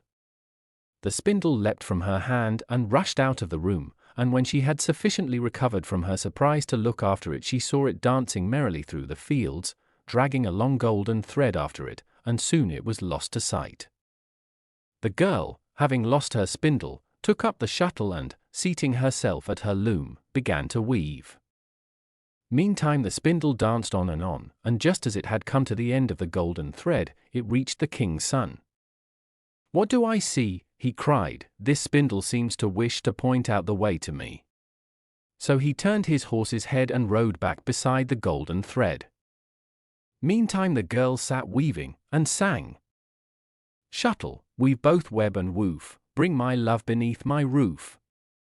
The shuttle instantly escaped from her hand, and with one bound was out at the door. On the threshold it began weaving the loveliest carpet that was ever seen. Roses and lilies bloomed on both sides, and in the center a thicket seemed to grow with rabbits and hares running through it, stags and fawns peeping through the branches, whilst on the topmost boughs sat birds of brilliant plumage and so lifelike one almost expected to hear them sing. The shuttle flew from side to side and the carpet seemed almost to grow of itself. As the shuttle had run away the girl sat down to sew. She took her needle and sang. "Needle, needle, stitch away, make my chamber bright and gay." And the needle promptly slipped from her fingers and flew about the room like lightning. You would have thought invisible spirits were at work, for in next to no time the table and benches were covered with green cloth, the chairs with velvet, and elegant silk curtains hung before the windows. The needle had barely put in its last stitch when the girl, glancing at the window, spied the white-plumed hat of the king's son who was being led back by the spindle with the golden thread. He dismounted and walked over the carpet into the house, and when he entered the room there stood the girl blushing like any rose. "You are the poorest and yet the richest," said he. "Come with me, you shall be my bride." She said nothing, but she held out her hand. Then he kissed her, and led her out, lifted her on his horse and took her to his royal palace, where the wedding was celebrated with great rejoicings. The spindle, the shuttle, and the needle were carefully placed in the treasury, and were always held in the very highest honor. Grimm. The Crystal Coffin. Now let no one say that a poor tailor can't get on in the world, and, indeed, even attain to very high honor. Nothing is required but to set the right way to work, but of course the really important thing is to succeed. A very bright active young tailor once set off on his travels, which led him into a wood, and as he did not know the way he soon lost himself. Night came on, and there seemed to be nothing for it but to seek out the best resting place he could find. He could have made himself quite comfortable with a bed of soft moss, but the fear of wild beasts disturbed his mind, and at last he determined to spend the night in a tree. He sought out a tall oak tree, climbed up to the top, and felt devoutly thankful that his big smoothing iron was in his pocket, for the wind in the treetops was so high that he might easily have been blown away altogether. After passing some hours of the night, not without considerable fear and trembling, he noticed a light shining at a little distance, and hoping it might proceed from some house where he could find a better shelter than in the top of the tree, he cautiously descended and went towards the light. It led him to a little hut all woven together of reeds and rushes.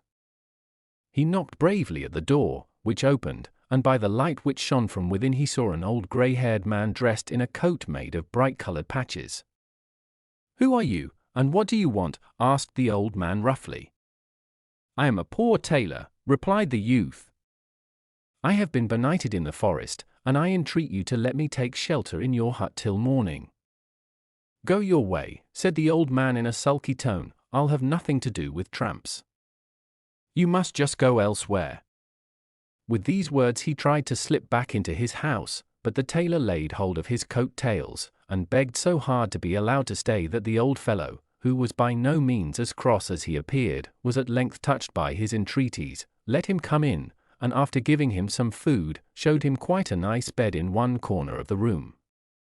The weary tailor required no rocking to rest, but slept sound till early morning, when he was roused from his slumbers by a tremendous noise. Loud screams and shouts pierced the thin walls of the little hut. The tailor, with newborn courage, sprang up, threw on his clothes with all speed and hurried out. There he saw a huge black bull engaged in a terrible fight with a fine large stag. They rushed at each other with such fury that the ground seemed to tremble under them and the whole air to be filled with their cries. For some time it appeared quite uncertain which would be the victor, but at length the stag drove his antlers with such force into his opponent's body that the bull fell to the ground with a terrific roar, and a few more strokes finished him. The tailor, who had been watching the fight with amazement, was still standing motionless when the stag bounded up to him, and before he had time to escape forked him up with its great antlers, and set off at full gallop over hedges and ditches, hill and dale, through wood and water. The tailor could do nothing but hold on tight with both hands to the stag's horns and resign himself to his fate. He felt as if he were flying along. At length the stag paused before a steep rock and gently let the tailor down to the ground. Feeling more dead than alive, he paused for a while to collect his scattered senses, but when he seemed somewhat restored the stag struck such a blow on a door in the rock that it flew open. Flames of fire rushed forth, and such clouds of steam followed that the stag had to avert its eyes. The tailor could not think what to do or which way to turn to get away from this awful wilderness, and to find his way back amongst human beings once more. As he stood hesitating, a voice from the rock cried to him, "Step in without fear, no harm shall befall you." He still lingered, but some mysterious power seemed to impel him, and passing through the door he found himself in a spacious hall, whose ceiling, walls, and floor were covered with polished tiles carved all over with unknown figures. He gazed about, full of wonder, and was just preparing to walk out again when the same voice bade him, "Tread on the stone in the middle of the hall, and good luck will attend you." By this time he had grown so courageous that he did not hesitate to obey the order, and hardly had he stepped on the stone than it began to sink gently with him into the depths below. On reaching firm ground he found himself in a hall of much the same size as the upper one, but with much more in it to wonder at and admire. Round the walls were several niches, in each of which stood glass vessels filled with some bright-colored spirit or bluish smoke. On the floor stood two large crystal boxes opposite each other, and these attracted his curiosity at once. Stepping up to one of them, he saw within it what looked like a model in miniature of a fine castle surrounded by farms, barns, stables, and a number of other buildings. Everything was quite tiny, but so beautifully and carefully finished that it might have been the work of an accomplished artist.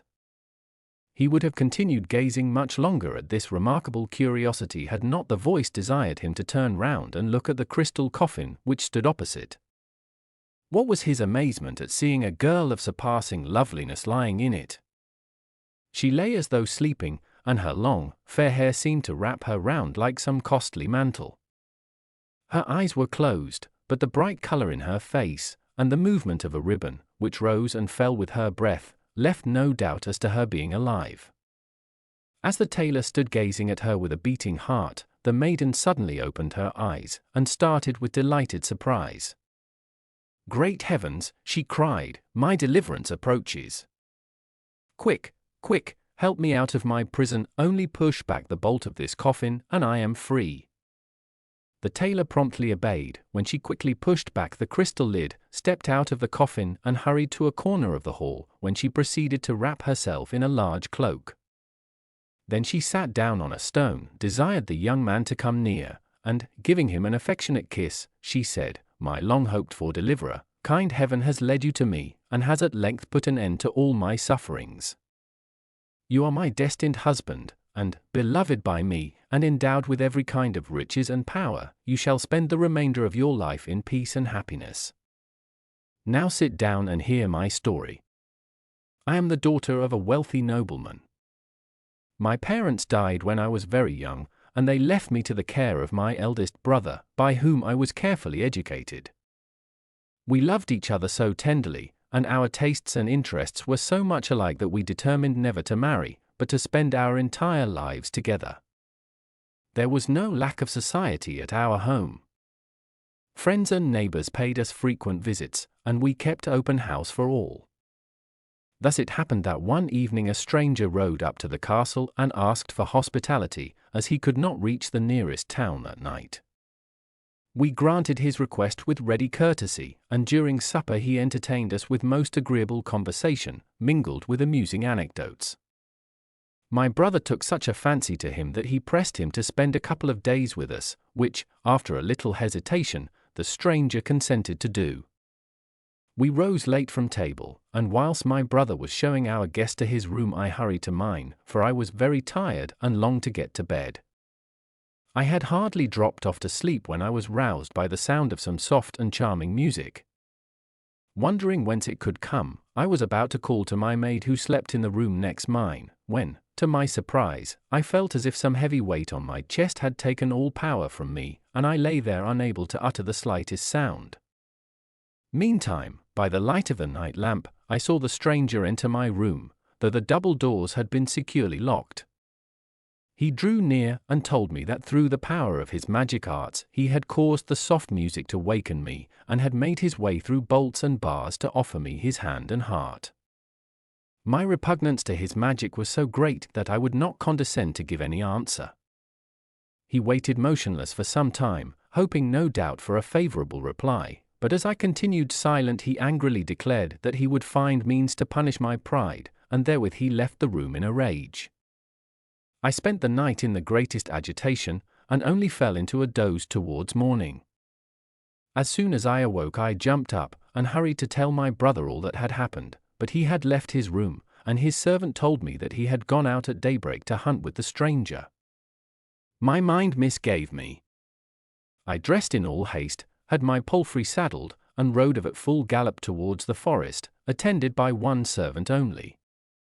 I pushed on without pausing, and ere long I saw the stranger coming towards me, and leading a fine stag. I asked him where he had left my brother, and how he had got the stag, whose great eyes were overflowing with tears. Instead of answering he began to laugh, and I flew into such a rage that I drew a pistol and fired at him, but the bullet rebounded from his breast and struck my horse in the forehead. I fell to the ground, and the stranger muttered some words, which robbed me of my senses. When I came to myself I was lying in a crystal coffin in this subterranean vault. The magician appeared again, and told me that he had transformed my brother into a stag, had reduced our castle and all its defences to miniature and locked them up in a glass box, and after turning all our household into different vapours had banished them into glass phials. If I would only yield to his wishes he could easily open these vessels, and all would then resume their former shapes. I would not say a word more than I had done previously, and he vanished, leaving me in my prison, where a deep sleep soon fell on me. Amongst the many dreams which floated through my brain was a cheering one of a young man who was to come and release me, and today, when I opened my eyes, I recognized you and saw that my dream was fulfilled. Now help me to carry out the rest of my vision. The first thing is to place the glass box which contains my castle on this large stone. As soon as this was done the stone gently rose through the air and transported them into the upper hall, whence they easily carried the box into the outer air. The lady then removed the lid, and it was marvellous to watch the castle, houses, and farmyards begin to grow and spread themselves till they had regained their proper size. Then the young couple returned by means of the movable stone, and brought up all the glass vessels filled with smoke. No sooner were they uncorked than the blue vapours poured out and became transformed to living people, in whom the lady joyfully recognized her many servants and attendants. Her delight was complete when her brother, who had killed the magician under the form of a bull, was seen coming from the forest in his proper shape, and that very day, according to her promise, she gave her hand in marriage to the happy young tailor. Grimm. The 3 Snake Leaves.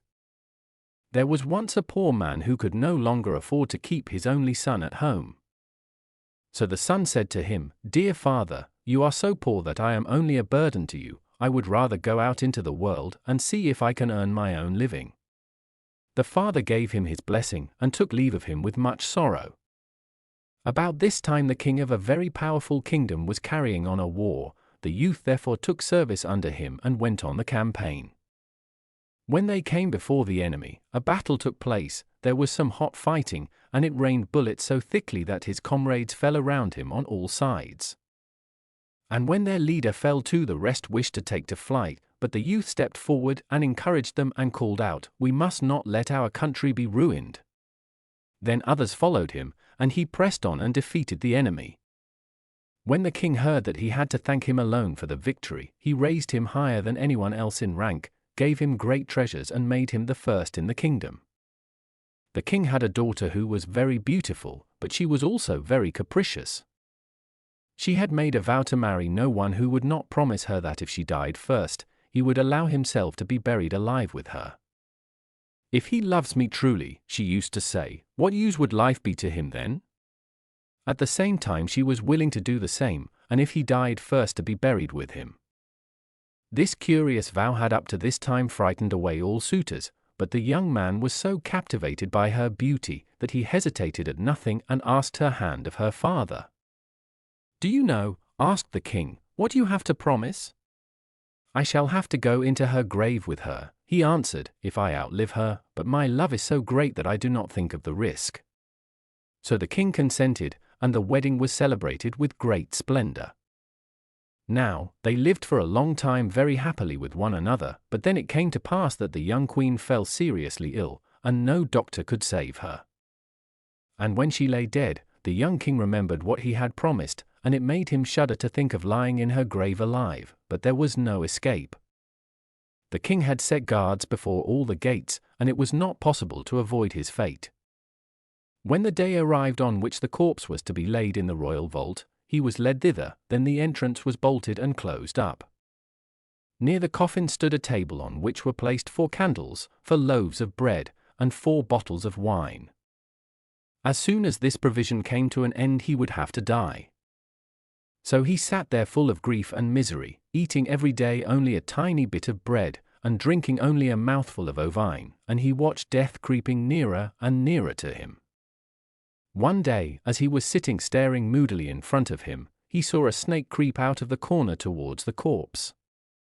Thinking it was going to touch it, he drew his sword and saying, "As long as I am alive you shall not harm her," he cut it in 3 pieces. After a little time a second snake crept out of the corner, but when it saw the first one lying dead and in pieces it went back and came again soon, holding 3 green leaves in its mouth. Then it took the 3 bits of the snake and laid them in order, and put one of the leaves on each wound. Immediately the pieces joined together, the snake moved itself and became alive, and then both hurried away. The leaves remained lying on the ground, and it suddenly occurred to the unfortunate man who had seen everything, that the wonderful power of the leaves might also be exercised upon a human being. So he picked up the leaves and laid one of them on the mouth and the other 2 on the eyes of the dead woman. And scarcely had he done this, before the blood began to circulate in her veins, then it mounted and brought color back to her white face. Then she drew her breath, opened her eyes, and said, "Ah! Where am I?" "You are with me, dear lady," he answered, and told her all that had happened, and how he had brought her to life again. He then gave her some wine and bread, and when all her strength had returned she got up, and they went to the door, and knocked and called so loudly that the guards heard them, and told the king. The king came himself to open the door, and there he found both happy and well, and he rejoiced with them that now all trouble was over. But the young king gave the 3 snake leaves to a servant, saying to him, "Keep them carefully for me, and always carry them with you, who knows but that they may help us in a time of need." It seemed, however, as if a change had come over the young queen after she had been restored to life, and as if all her love for her husband had faded from her heart. Some time afterwards, when he wanted to take a journey over the sea to his old father, and they were on board the ship, she forgot the great love and faithfulness he had shown her, and how he had saved her from death, and fell in love with the captain. And one day, when the young king was lying asleep, she called the captain to her, and seized the head of the sleeping king and made him take his feet, and together they threw him into the sea. When they had done this wicked deed, she said to him, "Now let us go home and say that he died on the journey. I will praise you so much to my father that he will marry me to you and make you the heir to the throne." But the faithful servant, who had seen everything, let down a little boat into the sea, unobserved by them, and rowed after his master while the traitors sailed on. He took the drowned man out of the water, and with the help of the 3 snake leaves which he carried with him, placing them on his mouth and eyes, he brought him to life again. They both rowed as hard as they could night and day, and their little boat went so quickly that they reached the old king before the other 2 did. He was much astonished to see them come back alone, and asked what had happened to them. When he heard the wickedness of his daughter, he said, "I cannot believe that she has acted so wrongly, but the truth will soon come to light." He made them both go into a secret chamber, and let no one see them. Soon after this the large ship came in, and the wicked lady appeared before her father with a very sad face. He said to her, "Why have you come back alone? Where is your husband?" "Ah, dear father," she replied, "I have come home in great grief. My husband fell ill on the voyage quite suddenly, and died, and if the good captain had not given me help, I should have died too. He was at his deathbed and can tell you everything." The king said, "I will bring the dead to life again," and he opened the door of the room and called them both out. The lady was as if thunderstruck when she caught sight of her husband. She fell on her knees and begged for mercy. But the king said, "You shall have no mercy. He was ready to die with you, and restored you to life again, but you killed him when he was sleeping, and shall receive your deserts."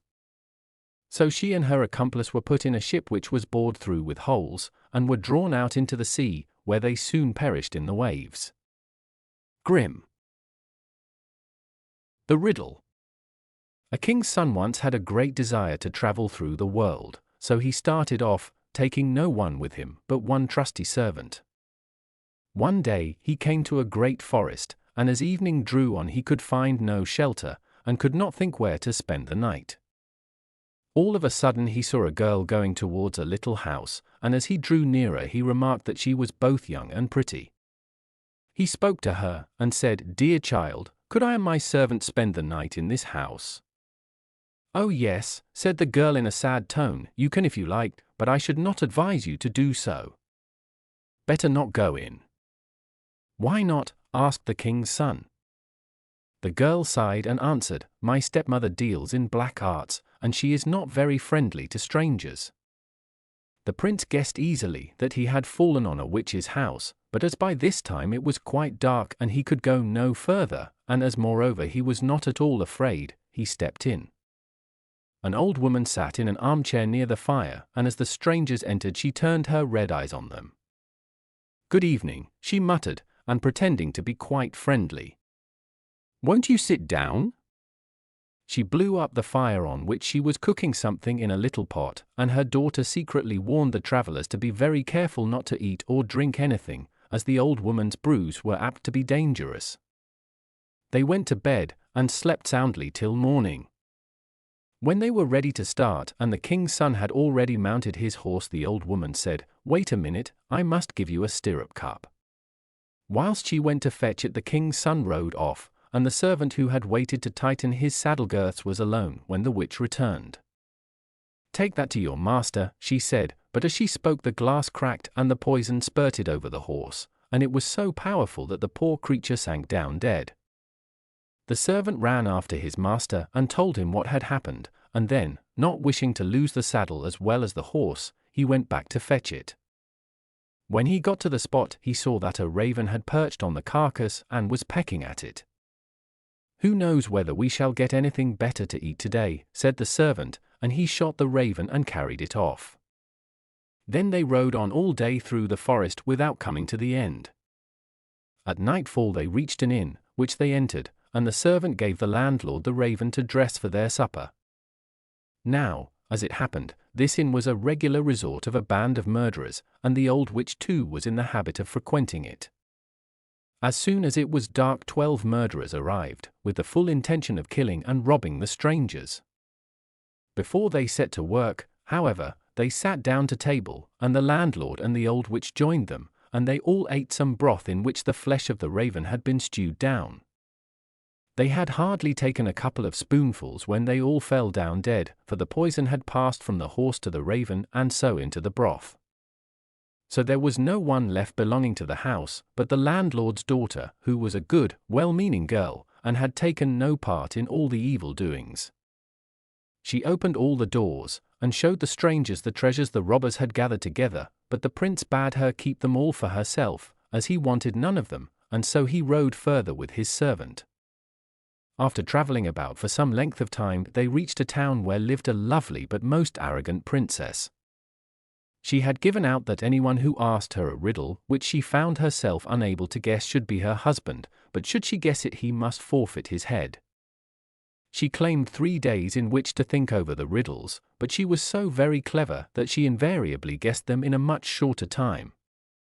9 suitors had already lost their lives when the king's son arrived, and, dazzled by her beauty, determined to risk his life in hopes of winning her.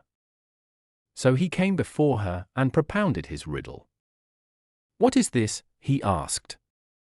"One slew none and yet killed 12. She could not think what it was. She thought and looked through all her books of riddles and puzzles, but she found nothing to help her, and could not guess. In fact, she was at her wits' end. As she could think of no way to guess the riddle, she ordered her maid to steal at night into the prince's bedroom and to listen, for she thought that he might perhaps talk aloud in his dreams and so betray the secret. But the clever servant had taken his master's place, and when the maid came he tore off the cloak she had wrapped herself in and hunted her off with a whip. On the second night the princess sent her lady-in-waiting, hoping that she might succeed better, but the servant took away her mantle and chased her away also. On the third night the king's son thought he really might feel safe, so he went to bed. But in the middle of the night the princess came herself, all huddled up in a misty grey mantle, and sat down near him.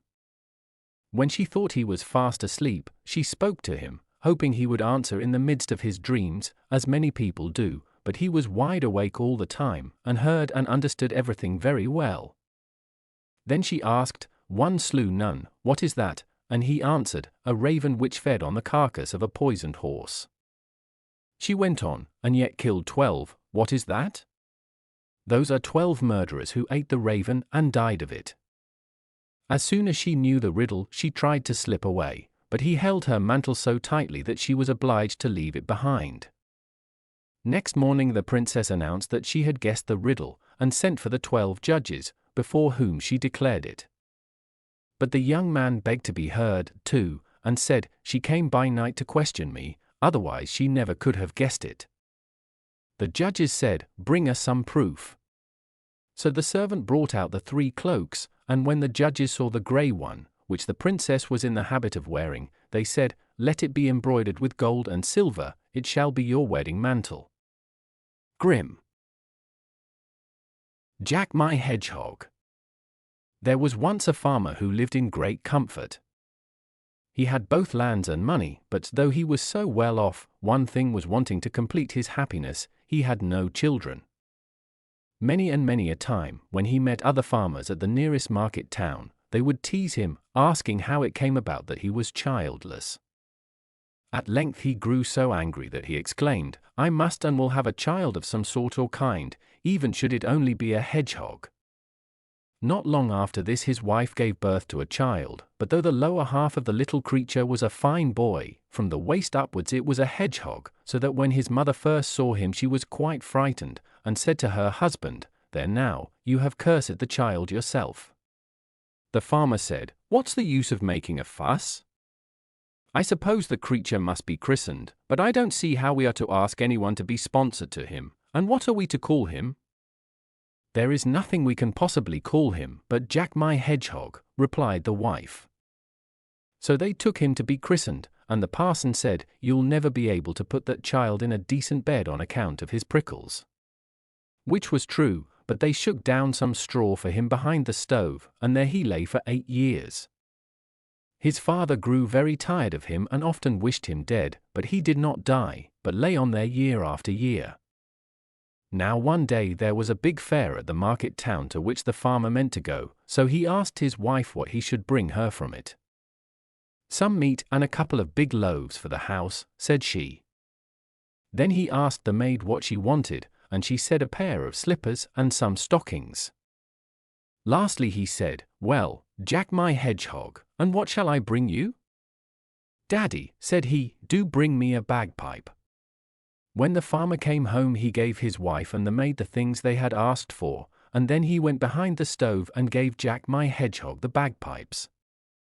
When Jack had got his bagpipes he said, "Daddy, do go to the smithy and have the house cock shod for me, then I'll ride off and trouble you no more." His father, who was delighted at the prospect of getting rid of him, had the cock shod, and when it was ready Jack my hedgehog mounted on its back and rode off to the forest, followed by all the pigs and asses which he had promised to look after.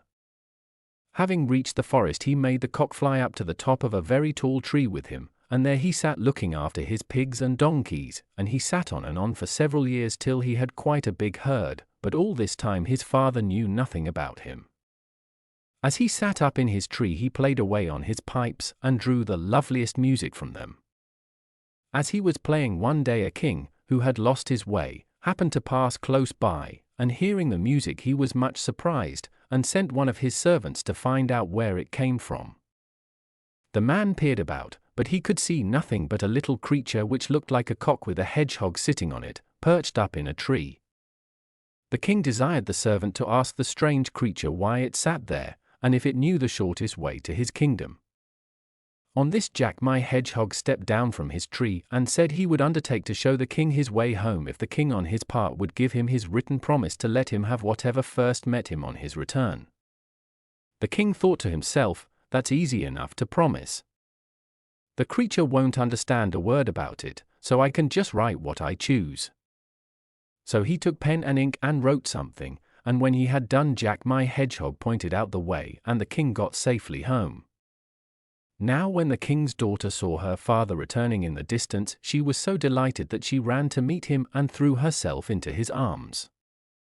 Then the king remembered Jack my hedgehog, and he told his daughter how he had been obliged to give a written promise to bestow whatever he first met when he got home on an extraordinary creature which had shown him the way. The creature, said he, rode on a cock as though it had been a horse, and it made lovely music, but as it certainly could not read he had just written that he would not give it anything at all. At this the princess was quite pleased, and said how cleverly her father had managed, for that of course nothing would induce her to have gone off with Jack my hedgehog.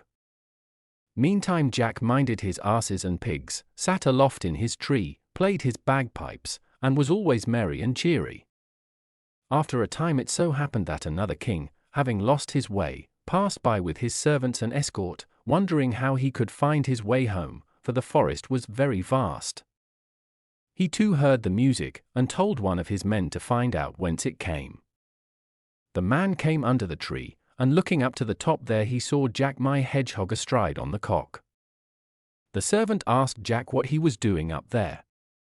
"I'm minding my pigs and donkeys, but what do you want?" was the reply. Then the servant told him they had lost their way, and wanted someone to show it them. Down came Jack my hedgehog with his cock, and told the old king he would show him the right way if he would solemnly promise to give him the first thing he met in front of his royal castle. The king said yes, and gave Jack a written promise to that effect. Then Jack rode on in front pointing out the way, and the king reached his own country in safety. Now he had an only daughter who was extremely beautiful, and who, delighted at her father's return, ran to meet him, threw her arms round his neck and kissed him heartily. Then she asked where he had been wandering so long, and he told her how he had lost his way and might never have reached home at all but for a strange creature, half man, half hedgehog, which rode a cock and sat up in a tree making lovely music, and which had shown him the right way. He also told her how he had been obliged to pledge his word to give the creature the first thing which met him outside his castle gate, and he felt very sad at the thought that she had been the first thing to meet him. But the princess comforted him, and said she should be quite willing to go with Jack my hedgehog whenever he came to fetch her, because of the great love she bore to her dear old father. Jack my Hedgehog continued to herd his pigs, and they increased in number till there were so many that the forest seemed full of them. So he made up his mind to live there no longer, and sent a message to his father telling him to have all the stables and outhouses in the village cleared, as he was going to bring such an enormous herd that all who would might kill what they chose. His father was much vexed at this news, for he thought Jack had died long ago. Jack my Hedgehog mounted his cock, and driving his pigs before him into the village, he let every one kill as many as they chose, and such a hacking and hewing of pork went on as you might have heard for miles off. Then said Jack, "Daddy, let the blacksmith shoe my cock once more, then I'll ride off, and I promise you I'll never come back again as long as I live." So the father had the cock shod, and rejoiced at the idea of getting rid of his son. Then Jack my Hedgehog set off for the first kingdom, and there the king had given strict orders that if anyone should be seen riding a cock and carrying a bagpipe, he was to be chased away and shot at, and on no account to be allowed to enter the palace. So when Jack my Hedgehog rode up, the guards charged him with their bayonets, but he put spurs to his cock, flew up over the gate right to the king's windows, let himself down on the sill, and called out that if he was not given what had been promised him, both the king and his daughter should pay for it with their lives. Then the king coaxed and entreated his daughter to go with Jack, and so save both their lives. The princess dressed herself all in white, and her father gave her a coach with 6 horses and servants in gorgeous liveries and quantities of money. She stepped into the coach, and Jack my Hedgehog with his cock and pipes took his place beside her. They both took leave, and the king fully expected never to set eyes on them again. But matters turned out very differently from what he had expected, for when they had got a certain distance from the town, Jack tore all the princess's smart clothes off her, and pricked her all over with his bristles, saying, "That's what you get for treachery. Now go back, I'll have no more to say to you." And with that he hunted her home, and she felt she had been disgraced and put to shame till her life's end. Then Jack my Hedgehog rode on with his cock and bagpipes to the country of the second king to whom he had shown the way. Now this king had given orders that, in the event of Jack's coming, the guards were to present arms, the people to cheer, and he was to be conducted in triumph to the royal palace. When the king's daughter saw Jack my Hedgehog, she was a good deal startled, for he certainly was very peculiar looking, but after all she considered that she had given her word and it couldn't be helped. So she made Jack welcome, and they were betrothed to each other, and at dinner he sat next her at the royal table, and they ate and drank together.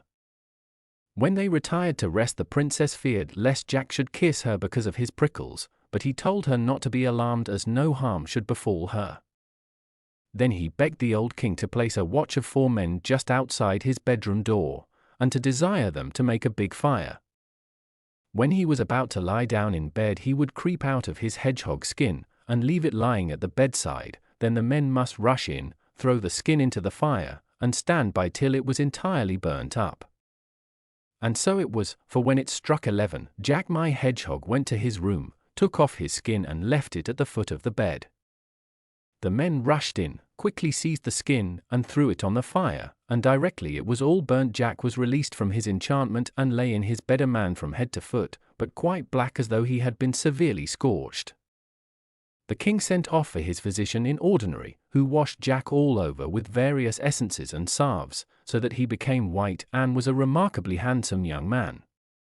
When the king's daughter saw him, she was greatly pleased, and next day the marriage ceremony was performed, and the old king bestowed his kingdom on Jack my Hedgehog.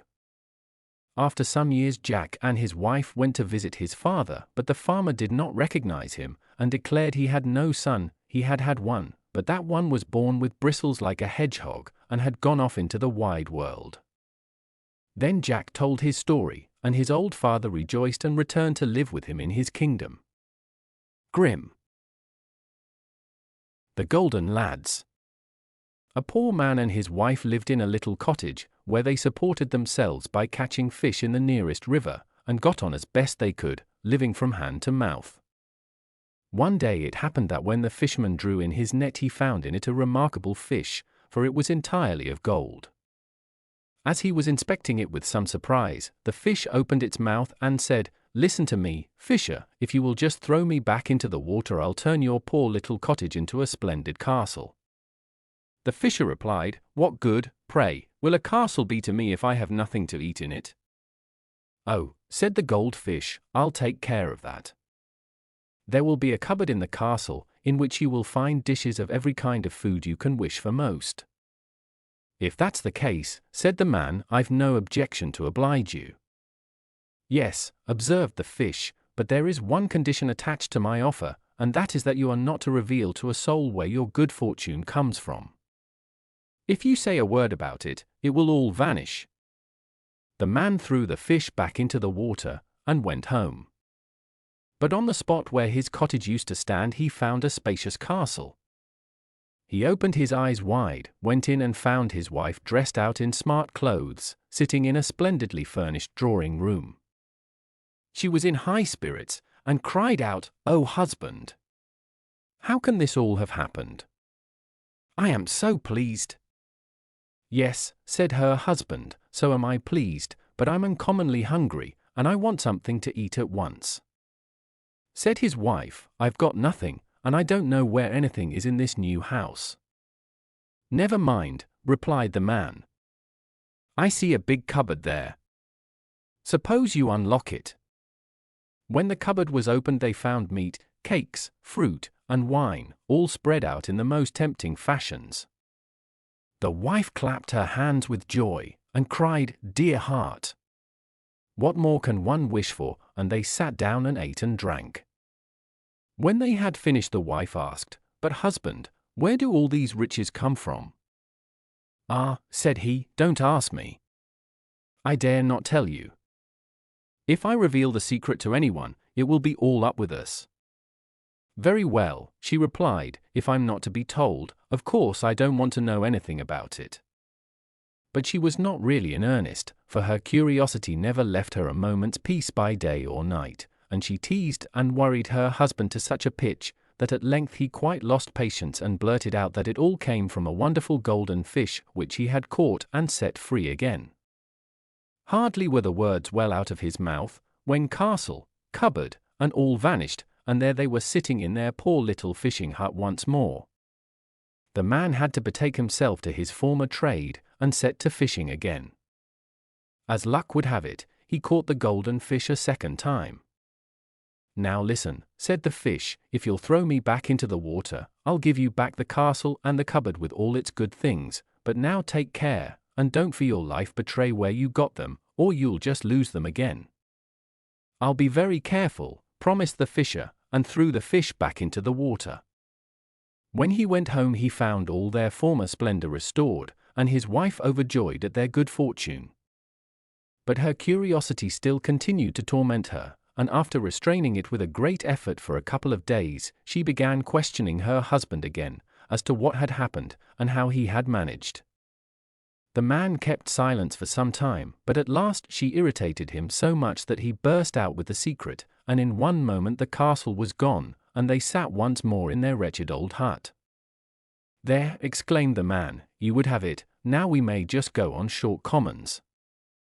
"Ah," said his wife, "after all I'd rather not have all the riches in the world if I can't know where they come from, I shall not have a moment's peace."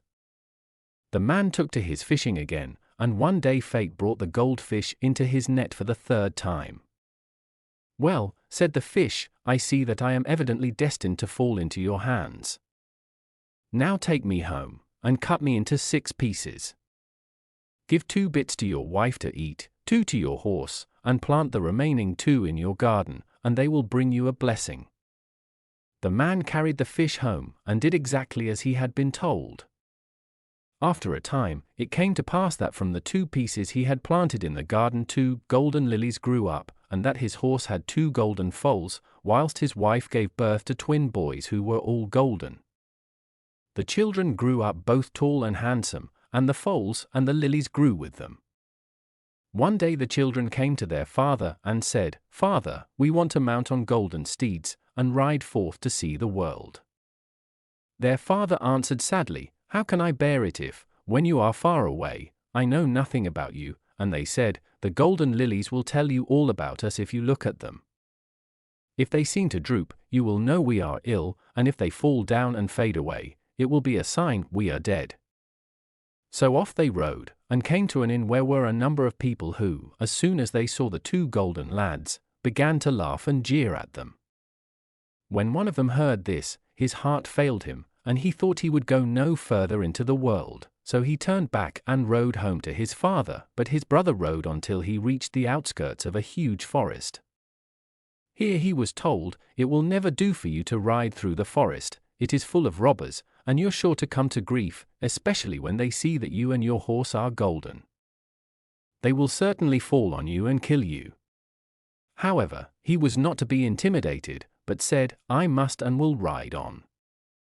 So he procured some bears' skins, and covered himself and his horse with them, so that not a particle of gold could be seen, and then rode bravely on into the heart of the forest. When he had got some way he heard a rustling through the bushes, and presently a sound of voices. Someone whispered on one side of him, "There goes someone," and was answered from the other side, "Oh, let him pass. He's only a bear-keeper, and as poor as any church mouse." So Golden Lad rode through the forest, and no harm befell him. One day he came to a village, where he saw a girl who struck him as being the loveliest creature in the whole world, and as he felt a great love for her, he went up to her and said, "I love you with all my heart, will you be my wife?" And the girl liked him so much that she put her hand in his and replied, "Yes, I will be your wife, and will be true to you as long as I live." So they were married, and in the middle of all the festivities and rejoicings the bride's father came home and was not a little surprised at finding his daughter celebrating her wedding. He inquired, "And who is the bridegroom?" Then someone pointed out to him the golden lad, who was still wrapped up in the bear's skin, and the father exclaimed angrily, "Never shall a mere bear-keeper have my daughter," and tried to rush at him and kill him. But the bride did all she could to pacify him, and begged hard, saying, "After all he is my husband, and I love him with all my heart," so that at length he gave in. However, he could not dismiss the thought from his mind, and next morning he rose very early, for he felt he must go and look at his daughter's husband and see whether he really was nothing better than a mere ragged beggar. So he went to his son-in-law's room, and who should he see lying in the bed but a splendid golden man, and the rough bearskin thrown on the ground close by. Then he slipped quietly away, and thought to himself, "How lucky that I managed to control my rage. I should certainly have committed a great crime." Meantime the golden lad dreamt that he was out hunting and was giving chase to a noble stag, and when he woke he said to his bride, "I must go off and hunt." She felt very anxious, and begged he would stay at home, adding, "Some mishap might so easily befall you," but he answered, "I must and will go." So he went off into the forest, and before long a fine stag, such as he had seen in his dream, stopped just in front of him. He took aim, and was about to fire when the stag bounded away. Then he started off in pursuit, making his way through bushes and briars, and never stopped all day, but in the evening the stag entirely disappeared, and when Golden Lad came to look about him he found himself just opposite a hut in which lived a witch. He knocked at the door, which was opened by a little old woman who asked, "What do you want at this late hour in the midst of this great forest?" He said, "Haven't you seen a stag about here?" "Yes," said she, "I know the stag well," and as she spoke a little dog ran out of the house and began barking and snapping at the stranger. "Be quiet, you little toad," he cried, "or I'll shoot you dead." Then the witch flew into a great rage, and screamed out, "What? You'll kill my dog, will you?" And the next moment he was turned to stone and lay there immovable, whilst his bride waited for him in vain, and thought to herself, "Alas! No doubt the evil I feared, and which has made my heart so heavy, has befallen him." Meantime, the other brother was standing near the golden lilies at home, when suddenly one of them bent over and fell to the ground. "Good heavens," cried he, "some great misfortune has befallen my brother. I must set off at once, perhaps I may still be in time to save him." His father entreated him, "Stay at home. If I should lose you too, what would become of me?" But his son replied, "I must and will go." Then he mounted his golden horse, and rode off till he reached the forest where his brother lay transformed to stone. The old witch came out of her house and called to him, for she would gladly have cast her spells on him too, but he took care not to go near her, and called out, "Restore my brother to life at once, or I'll shoot you down on the spot." Reluctantly she touched the stone with her finger, and in a moment it resumed its human shape. The two golden lads fell into each other's arms, and kissed each other with joy, and then rode off together to the edge of the forest, where they parted, one to return to his old father, and the other to his bride. When the former got home his father said, "I knew you had delivered your brother," for all of a sudden the golden lily reared itself up and burst into blossom. Then they all lived happily to their lives' ends, and all things went well with them. Grimm. The White Snake. Not very long ago there lived a king, the fame of whose wisdom was spread far and wide. Nothing appeared to be unknown to him, and it really seemed as if tidings of the most secret matters must be borne to him by the winds. He had one very peculiar habit. Every day, after the dinner table had been cleared, and everyone had retired, a confidential servant brought in a dish. It was covered, and neither the servant nor anyone else had any idea what was on it, for the king never removed the cover or partook of the dish, till he was quite alone. This went on for some time till, one day, the servant who removed the dish was so overcome with curiosity, that he could not resist carrying it off to his own room. After carefully locking the door, he lifted the cover, and there he saw a white snake lying on the dish. On seeing it he could not restrain his desire to taste it, so he cut off a small piece and put it in his mouth. Hardly had it touched his tongue than he heard a strange sort of whispering of tiny voices outside his window. He stepped to the casement to listen, and found that the sound proceeded from the sparrows, who were talking together and telling each other all they had seen in the fields and woods. The piece of the white snake which he had eaten had enabled him to understand the language of animals. Now on this particular day, it so happened that the queen lost her favorite ring, and suspicion fell on the confidential servant who had access to all parts of the palace. The king sent for him, and threatened him angrily, saying that if he had not found the thief by the next day, he should himself be taken up and tried. It was useless to assert his innocence, he was dismissed without ceremony. In his agitation and distress, he went down to the yard to think over what he could do in this trouble. Here were a number of ducks resting near a little stream, and pluming themselves with their bills, whilst they kept up an animated conversation amongst themselves. The servant stood still listening to them. They were talking of where they had been waddling about all the morning, and of the good food they had found, but one of them remarked rather sadly, "There's something lying very heavy on my stomach, for in my haste I've swallowed a ring, which was lying just under the queen's window."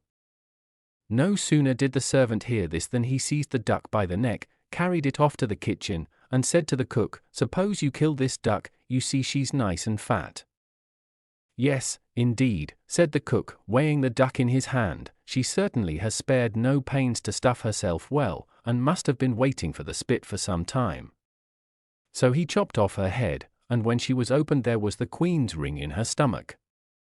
It was easy enough now for the servant to prove his innocence, and the king, feeling he had done him an injustice, and anxious to make some amends, desired him to ask any favor he chose, and promised to give him the highest post at court he could wish for.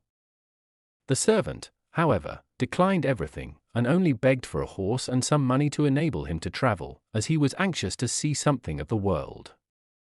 When his request was granted, he set off on his journey, and in the course of it he one day came to a large pond, on the edge of which he noticed 3 fishes which had got entangled in the reeds and were gasping for water. Though fish are generally supposed to be quite mute, he heard them grieving aloud at the prospect of dying in this wretched manner. Having a very kind heart, he dismounted and soon set the prisoners free, and in the water once more. They flapped with joy, and stretching up their heads cried to him, "We will remember, and reward you for saving us." He rode further, and after a while he thought he heard a voice in the sand under his feet. He paused to listen, and heard the king of the ants complaining, "If only men with their awkward beasts would keep clear of us." That stupid horse is crushing my people mercilessly to death with his great hoofs." The servant at once turned into a side path, and the Ant King called after him, "We'll remember and reward you." The road next led through a wood, where he saw a father and a mother raven standing by their nest and throwing out their young. "Away with you, you young rascals," they cried, "we can't feed you any longer. You are quite big enough to support yourselves now." The poor little birds lay on the ground flapping and beating their wings, and shrieked, "We poor helpless children, feed ourselves indeed. Why, we can't even fly yet, what can we do but die of hunger?" Then the kind youth dismounted, drew his sword, and killing his horse left it there as food for the young ravens. They hopped up, satisfied their hunger, and piped, "We'll remember and reward you." He was now obliged to trust to his own legs, and after walking a long way he reached a big town. Here he found a great crowd and much commotion in the streets, and a herald rode about announcing, "The king's daughter seeks a husband, but whoever would woo her must first execute a difficult task, and if he does not succeed he must be content to forfeit his life." Many had risked their lives, but in vain. When the youth saw the king's daughter, he was so dazzled by her beauty that he forgot all idea of danger, and went to the king to announce himself a suitor. On this he was led out to a large lake, and a gold ring was thrown into it before his eyes. The king desired him to dive after it, adding, "If you return without it you will be thrown back into the lake time after time, till you are drowned in its depths." Everyone felt sorry for the handsome young fellow and left him alone on the shore. There he stood thinking and wondering what he could do, when all of a sudden he saw 3 fishes swimming along, and recognized them as the very same whose lives he had saved. The middle fish held a mussel in its mouth, which it laid at the young man's feet, and when he picked it up and opened it, there was the golden ring inside. Full of delight he brought it to the king's daughter, expecting to receive his promised reward.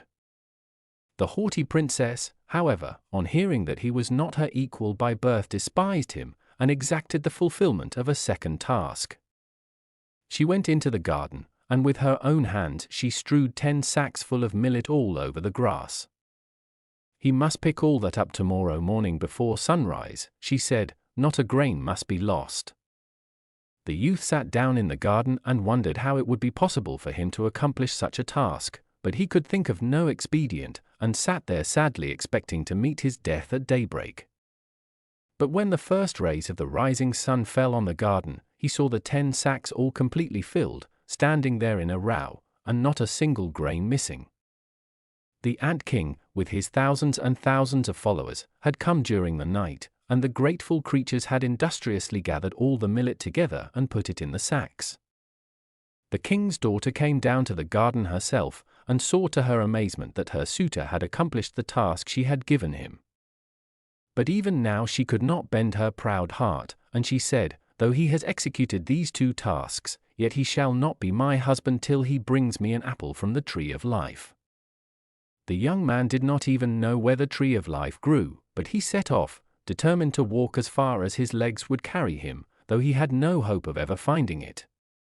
After journeying through 3 different kingdoms, he reached a wood one night, and lying down under a tree prepared to go to sleep there. Suddenly he heard a sound in the boughs, and a golden apple fell right into his hand. At the same moment 3 ravens flew down to him, perched on his knee, and said, "We are the 3 young ravens whom you saved from starvation. When we grew up and heard you were searching for the golden apple, we flew far away over the seas to the end of the world, where the tree of life grows, and fetched the golden apple for you."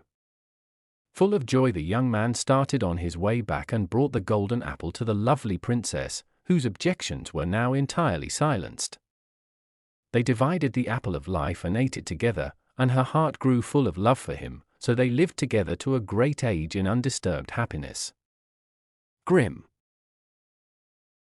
The story of a clever tailor. Once upon a time there lived an exceedingly proud princess. If any suitor for her hand ventured to present himself, she would give him some riddle or conundrum to guess, and if he failed to do so, he was hunted out of the town with scorn and derision. She gave out publicly that all comers were welcome to try their skill, and that whoever could solve her riddle should be her husband. Now it happened that 3 tailors had met together, and the 2 elder thought that after having successfully put in so many fine and strong stitches with never a wrong one amongst them, they were certain to do the right thing here too. The 3rd tailor was a lazy young scamp who did not even know his own trade properly, but who thought that surely luck would stand by him now, just for once, for, if not, what was to become of him? The 2 others said to him, "You just stay at home, you'll never get on much with your small allowance of brains." But the little tailor was not to be daunted, and said he had set his mind on it and meant to shift for himself, so off he started as though the whole world belonged to him. The 3 tailors arrived at court, where they had themselves duly presented to the princess, and begged she would propound her riddles, for, said they, here were the right men at last, with wits so sharp and so fine you might almost thread a needle with them. Then said the princess, "I have on my head 2 different kinds of hair." "Of what colors are they?" "If that's all," said the first tailor, "they are most likely black and white, like the kind of cloth we call pepper and salt." "Wrong," said the princess. "Then," said the second tailor, "if they are not black and white, no doubt they are red and brown, like my father's Sunday coat." "Wrong again," said the princess. "Now let the third speak. I see he thinks he knows all about it." Then the young tailor stepped boldly to the front and said, "The princess has 1 silver and 1 golden hair on her head, and those are the 2 colors." When the princess heard this she turned quite pale, and almost fainted away with fear, for the little tailor had hit the mark, and she had firmly believed that not a soul could guess it. When she had recovered herself she said, "Don't fancy you have won me yet, there is something else you must do first. Below in the stable is a bear with whom you must spend the night, and if when I get up in the morning I find you still alive you shall marry me." She quite expected to rid herself of the tailor in this way, for the bear had never left anyone alive who had once come within reach of his claws. The tailor, however, had no notion of being scared, but said cheerily, "Bravely dared is half won." When evening came on he was taken to the stable. The bear tried to get at him at once and to give him a warm welcome with his great paws. "Gently, gently," said the tailor, "I'll soon teach you to be quiet," and he coolly drew a handful of walnuts from his pocket and began cracking and eating them as though he had not a care or anxiety in the world. When the bear saw this he began to long for some nuts himself. The tailor dived into his pocket and gave him a handful, but they were pebbles, not nuts. The bear thrust them into his mouth, but try as he might he could not manage to crack them. "Dear me," thought he, "what a stupid fool I must be, can't even crack a nut," and he said to the tailor, "I say, crack my nuts for me, will you?" "You're a nice sort of fellow," said the tailor, "the idea of having those great jaws and not being able even to crack a walnut." So he took the stone, quickly changed it for a nut, and crack! It split open in a moment. "Let me try again," said the bear, "when I see the thing done it looks so easy I fancy I must be able to manage it myself." So the tailor gave him some more pebbles, and the bear bit and gnawed away as hard as he could, but I need hardly say that he did not succeed in cracking one of them. Presently the tailor took out a little fiddle and began playing on it. When the bear heard the music he could not help dancing, and after he had danced some time he was so pleased that he said to the tailor, "I say, is fiddling difficult?" "Mere child's play," replied the tailor. "Look here. You press the strings with the fingers of the left hand, and with the right, you draw the bow across them, so, then it goes as easily as possible, up and down, tra-la-la-la-la." "Oh," cried the bear, "I do wish I could play like that, then I could dance whenever the fancy took me. What do you think? Would you give me some lessons?" "With all my heart," said the tailor, "if you are sharp about it. But just let me look at your paws. Dear me, your nails are terribly long, I must really cut them first." Then he fetched a pair of stocks, and the bear laid his paws on them, and the tailor screwed them up tight. "Now just wait whilst I fetch my scissors," said he, and left the bear growling away to his heart's content, whilst he lay down in a corner and fell fast asleep. When the princess heard the bear growling so loud that night, she made sure he was roaring with delight as he worried the tailor. Next morning she rose feeling quite cheerful and free from care, but when she looked across towards the stables, there stood the tailor in front of the door looking as fresh and lively as a fish in the water.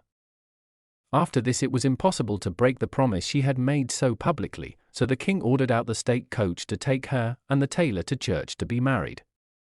As they were starting, the two bad-hearted other tailors, who were envious of the younger one's happiness, went to the stable and unscrewed the bear. Off he tore after the carriage, foaming with rage. The princess heard his puffing and roaring, and growing frightened she cried, "Oh dear! The bear is after us and will certainly catch us up." The tailor remained quite unmoved. He quietly stood on his head, stuck his legs out at the carriage window, and called out to the bear, "Do you see my stocks? If you don't go home this minute I'll screw you tight into them." When the bear saw and heard this he turned right round and ran off as fast as his legs would carry him. The tailor drove on unmolested to church, where he and the princess were married, and he lived with her many years as happy and merry as a lark. Whoever does not believe this story must pay $1. Grimm. The Golden Mermaid. A powerful king had, among many other treasures, a wonderful tree in his garden, which bore every year beautiful golden apples. But the king was never able to enjoy his treasure, for he might watch and guard them as he liked. As soon as they began to get ripe they were always stolen. At last, in despair, he sent for his 3 sons, and said to the 2 eldest, "Get yourselves ready for a journey."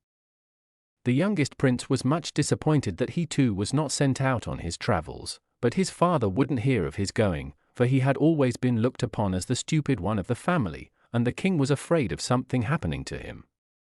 But the prince begged and implored so long, that at last his father consented to let him go, and furnished him with gold and silver as he had done his brothers. But he gave him the most wretched horse in his stable, because the foolish youth hadn't asked for a better. So he too set out on his journey to secure the thief, amid the jeers and laughter of the whole court and town. His path led him first through a wood, and he hadn't gone very far when he met a lean-looking wolf who stood still as he approached. The prince asked him if he were hungry, and when the wolf said he was, he got down from his horse and said, "If you are really as you say and look, you may take my horse and eat it." The wolf didn't wait to have the offer repeated, but set to work, and soon made an end of the poor beast.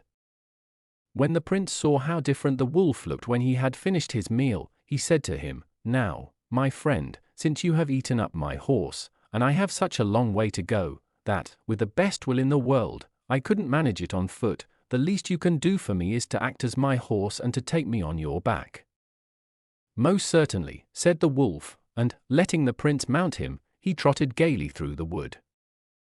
After they had gone a little way he turned round and asked his rider where he wanted to go to, and the prince proceeded to tell him the whole story of the golden apples that had been stolen out of the king's garden, and how his other 2 brothers had set forth with many followers to find the thief.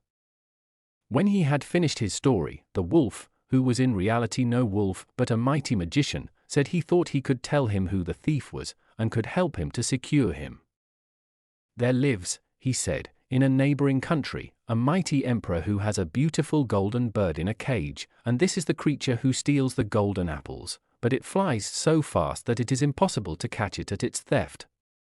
You must slip into the emperor's palace by night and steal the bird with the cage, but be very careful not to touch the walls as you go out."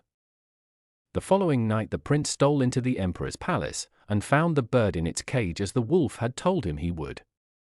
He took hold of it carefully, but in spite of all his caution he touched the wall in trying to pass by some sleeping watchmen. They awoke at once, and, seizing him, beat him and put him into chains. Next day he was led before the emperor, who at once condemned him to death and to be thrown into a dark dungeon till the day of his execution arrived. The wolf, who, of course, knew by his magic arts all that had happened to the prince, turned himself at once into a mighty monarch with a large train of followers, and proceeded to the court of the emperor, where he was received with every show of honor. The emperor and he conversed on many subjects, and, among other things, the stranger asked his host if he had many slaves. The emperor told him he had more than he knew what to do with, and that a new one had been captured that very night for trying to steal his magic bird, but that as he had already more than enough to feed and support, he was going to have this last captive hanged next morning. He must have been a most daring thief, said the king, to try and steal the magic bird, for depend upon it the creature must have been well guarded.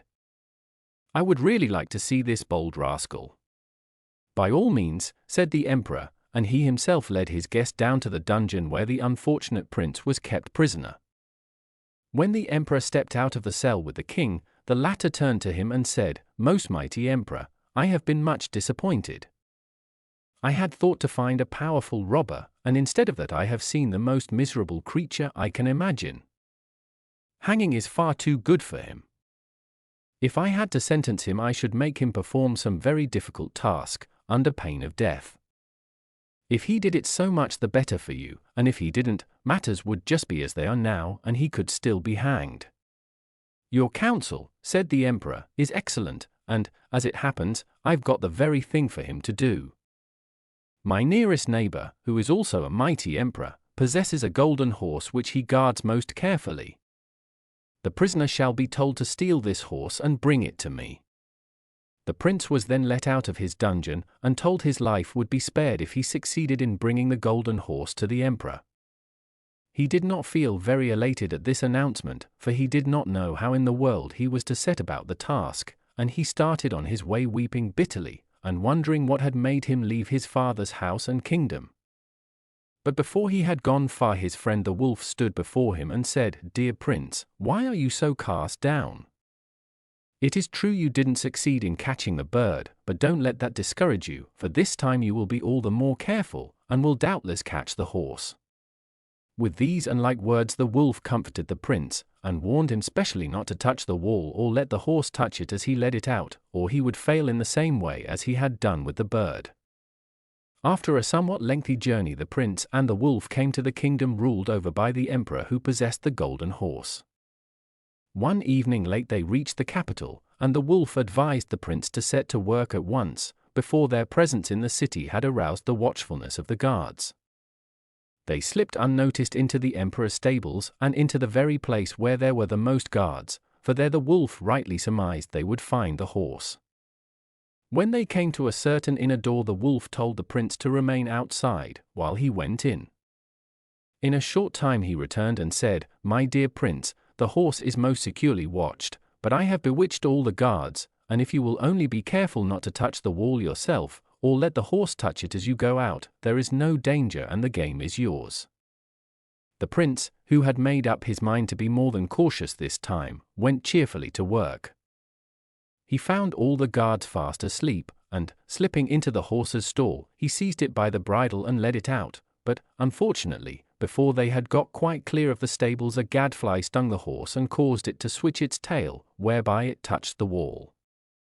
In a moment all the guards awoke, seized the prince and beat him mercilessly with their horse whips, after which they bound him with chains, and flung him into a dungeon.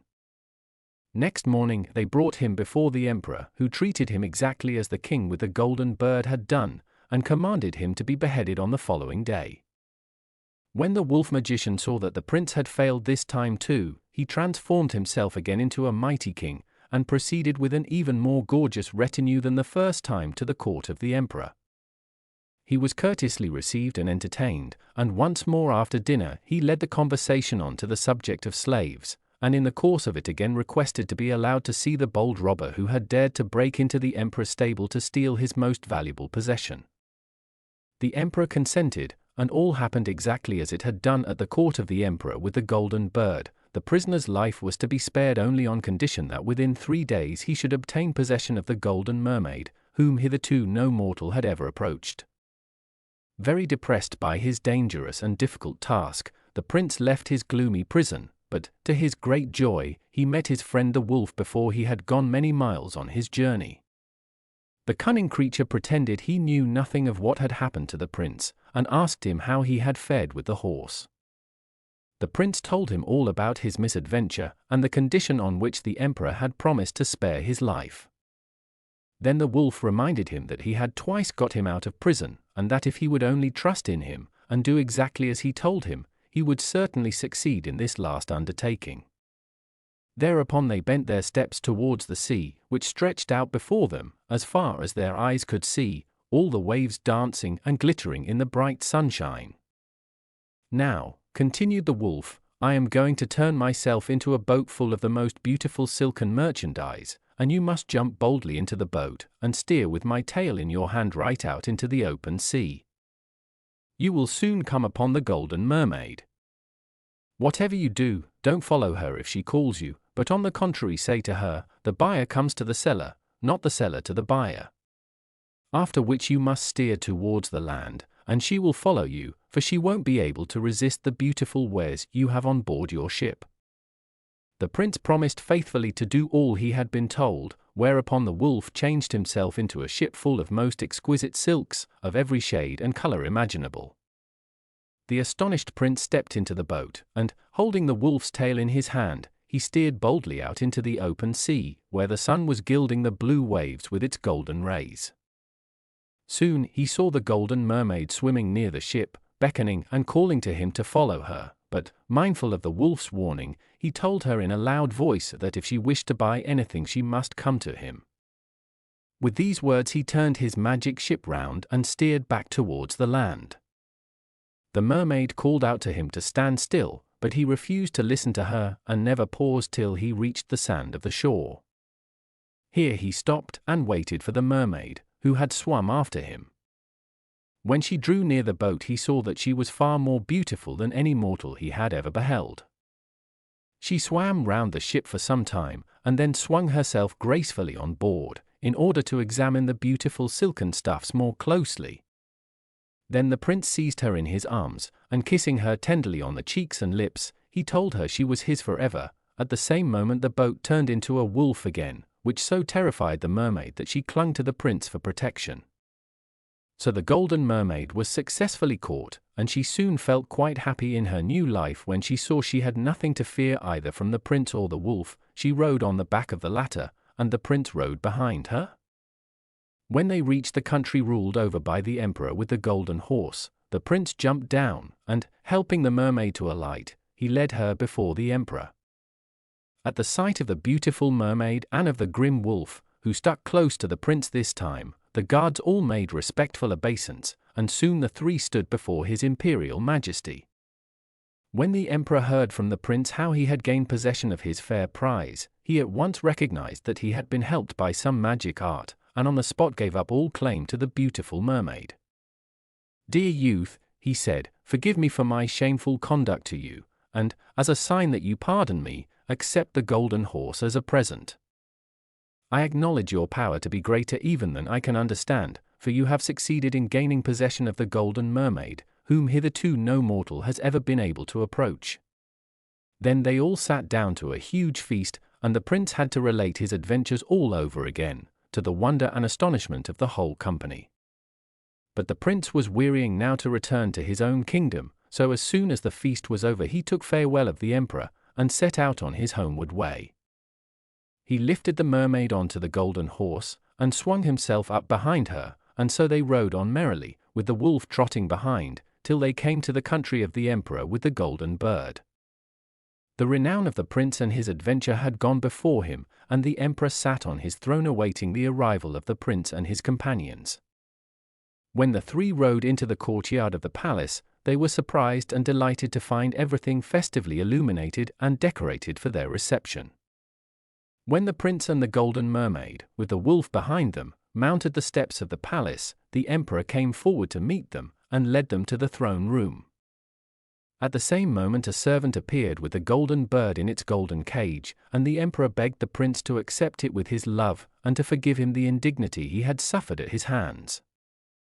Then the emperor bent low before the beautiful mermaid, and, offering her his arm, he led her into dinner, closely followed by the prince and her friend the wolf, the latter seating himself at table, not the least embarrassed that no one had invited him to do so. As soon as the sumptuous meal was over, the prince and his mermaid took leave of the emperor, and, seating themselves on the golden horse, continued their homeward journey. On the way the wolf turned to the prince and said, "Dear friends, I must now bid you farewell, but I leave you under such happy circumstances that I cannot feel our parting to be a sad one."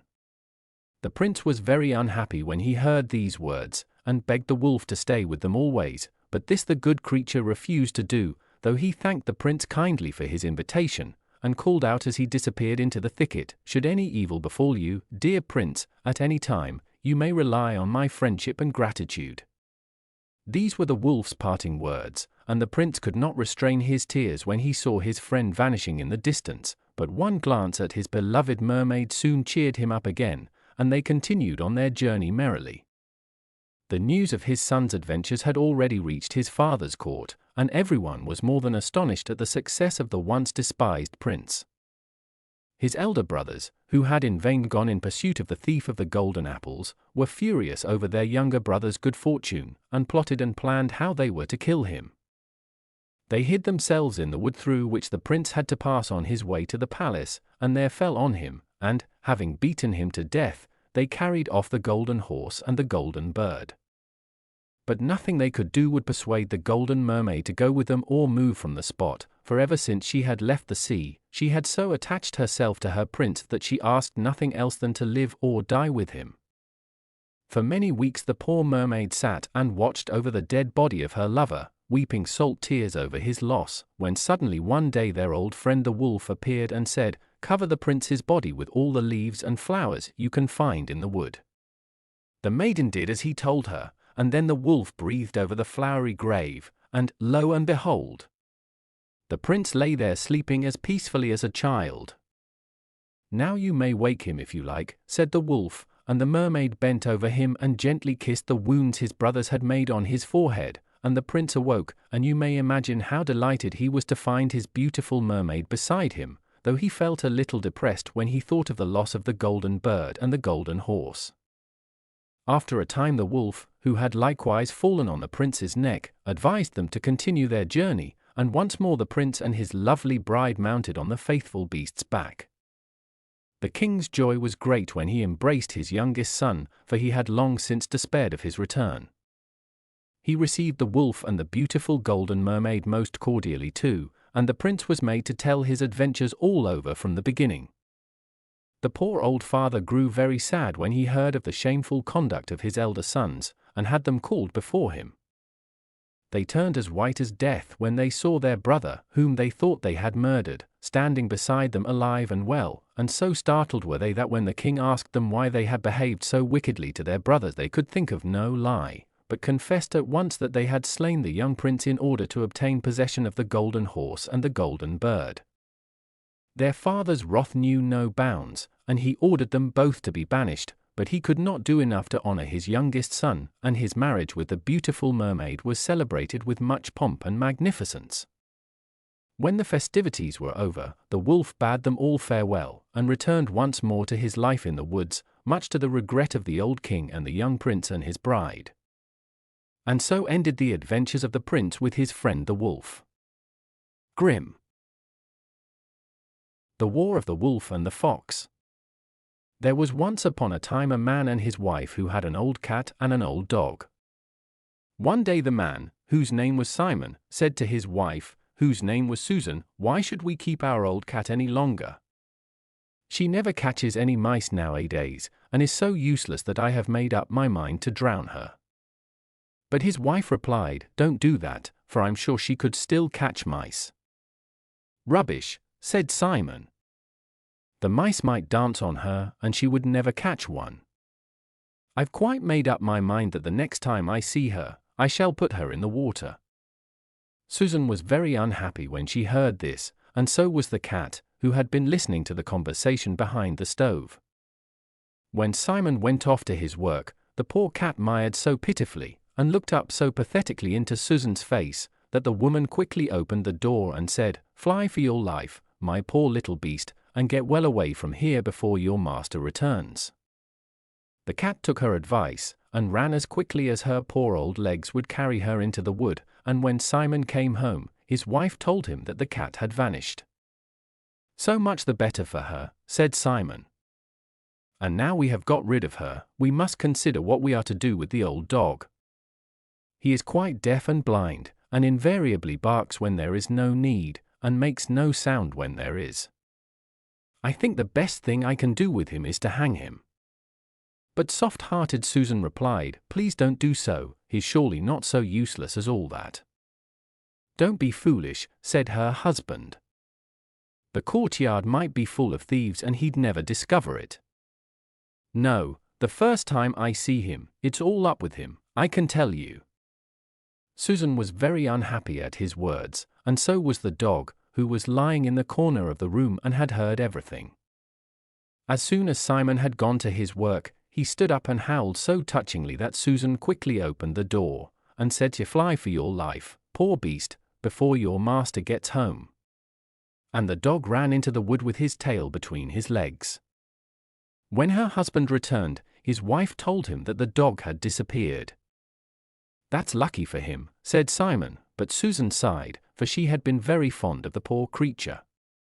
Now it happened that the cat and dog met each other on their travels, and though they had not been the best of friends at home, they were quite glad to meet among strangers. They sat down under a holly tree and both poured forth their woes. Presently a fox passed by, and seeing the pair sitting together in a disconsolate fashion, he asked them why they sat there, and what they were grumbling about.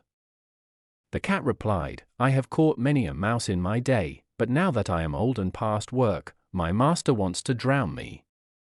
And the dog said, "Many a night have I watched and guarded my master's house, and now that I am old and deaf, he wants to hang me." The fox answered, "That's the way of the world. But I'll help you to get back into your master's favor, only you must first help me in my own troubles." They promised to do their best, and the fox continued, "The wolf has declared war against me, and is at this moment marching to meet me in company with the bear and the wild boar, and tomorrow there will be a fierce battle between us." "All right," said the dog and the cat, "we will stand by you, and if we are killed, it is at any rate better to die on the field of battle than to perish ignobly at home," and they shook paws and concluded the bargain.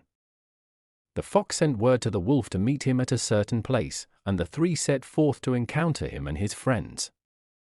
The wolf, the bear, and the wild boar arrived on the spot first, and when they had waited some time for the fox, the dog, and the cat, the bear said, "I'll climb up into the oak tree, and look if I can see them coming."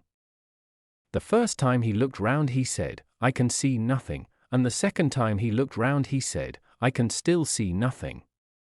But the third time he said, "I see a mighty army in the distance, and one of the warriors has the biggest lance you ever saw." This was the cat, who was marching along with her tail erect. And so they laughed and jeered, and it was so hot that the bear said, "The enemy won't be here at this rate for many hours to come, so I'll just curl myself up in the fork of the tree and have a little sleep." And the wolf lay down under the oak, and the wild boar buried himself in some straw, so that nothing was seen of him but one ear. And while they were lying there, the fox, the cat and the dog arrived. When the cat saw the wild boar's ear, she pounced upon it, thinking it was a mouse in the straw. The wild boar got up in a dreadful fright, gave one loud grunt and disappeared into the wood. But the cat was even more startled than the boar, and, spitting with terror, she scrambled up into the fork of the tree, and as it happened right into the bear's face.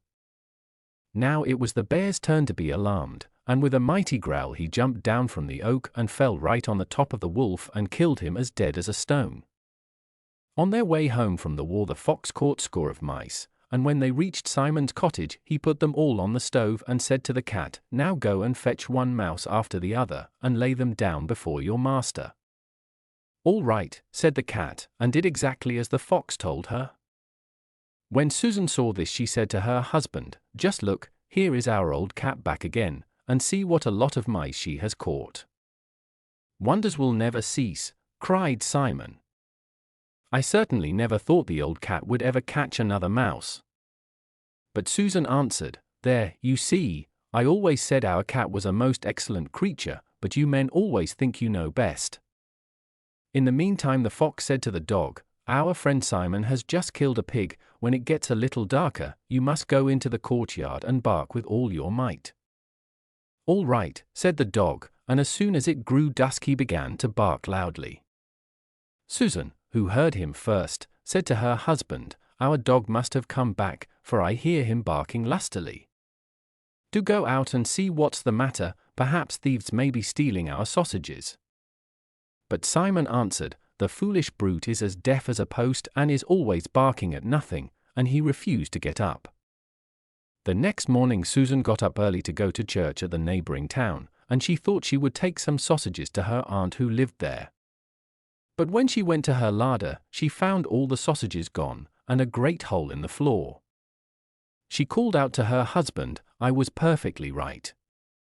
Thieves have been here last night, and they have not left a single sausage. Oh, if you had only got up when I asked you to." Then Simon scratched his head and said, "I can't understand it at all. I certainly never believed the old dog was so quick at hearing." But Susan replied, "I always told you our old dog was the best dog in the world, but as usual you thought you knew so much better. Men are the same all the world over." And the fox scored a point too, for he had carried away the sausages himself. Grim. The story of the fisherman and his wife. There was once a fisherman and his wife who lived together in a little hut close to the sea, and the fisherman used to go down every day to fish, and he would fish and fish. So he used to sit with his rod and gaze into the shining water, and he would gaze and gaze.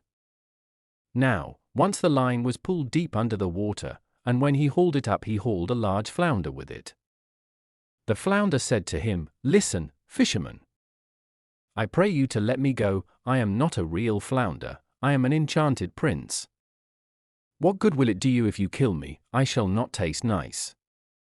Put me back into the water and let me swim away."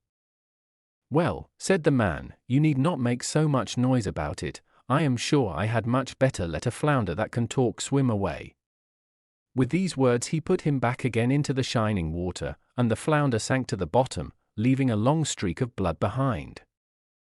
Then the fisherman got up and went home to his wife in the hut. "Husband," said his wife, "have you caught nothing today?" "No," said the man.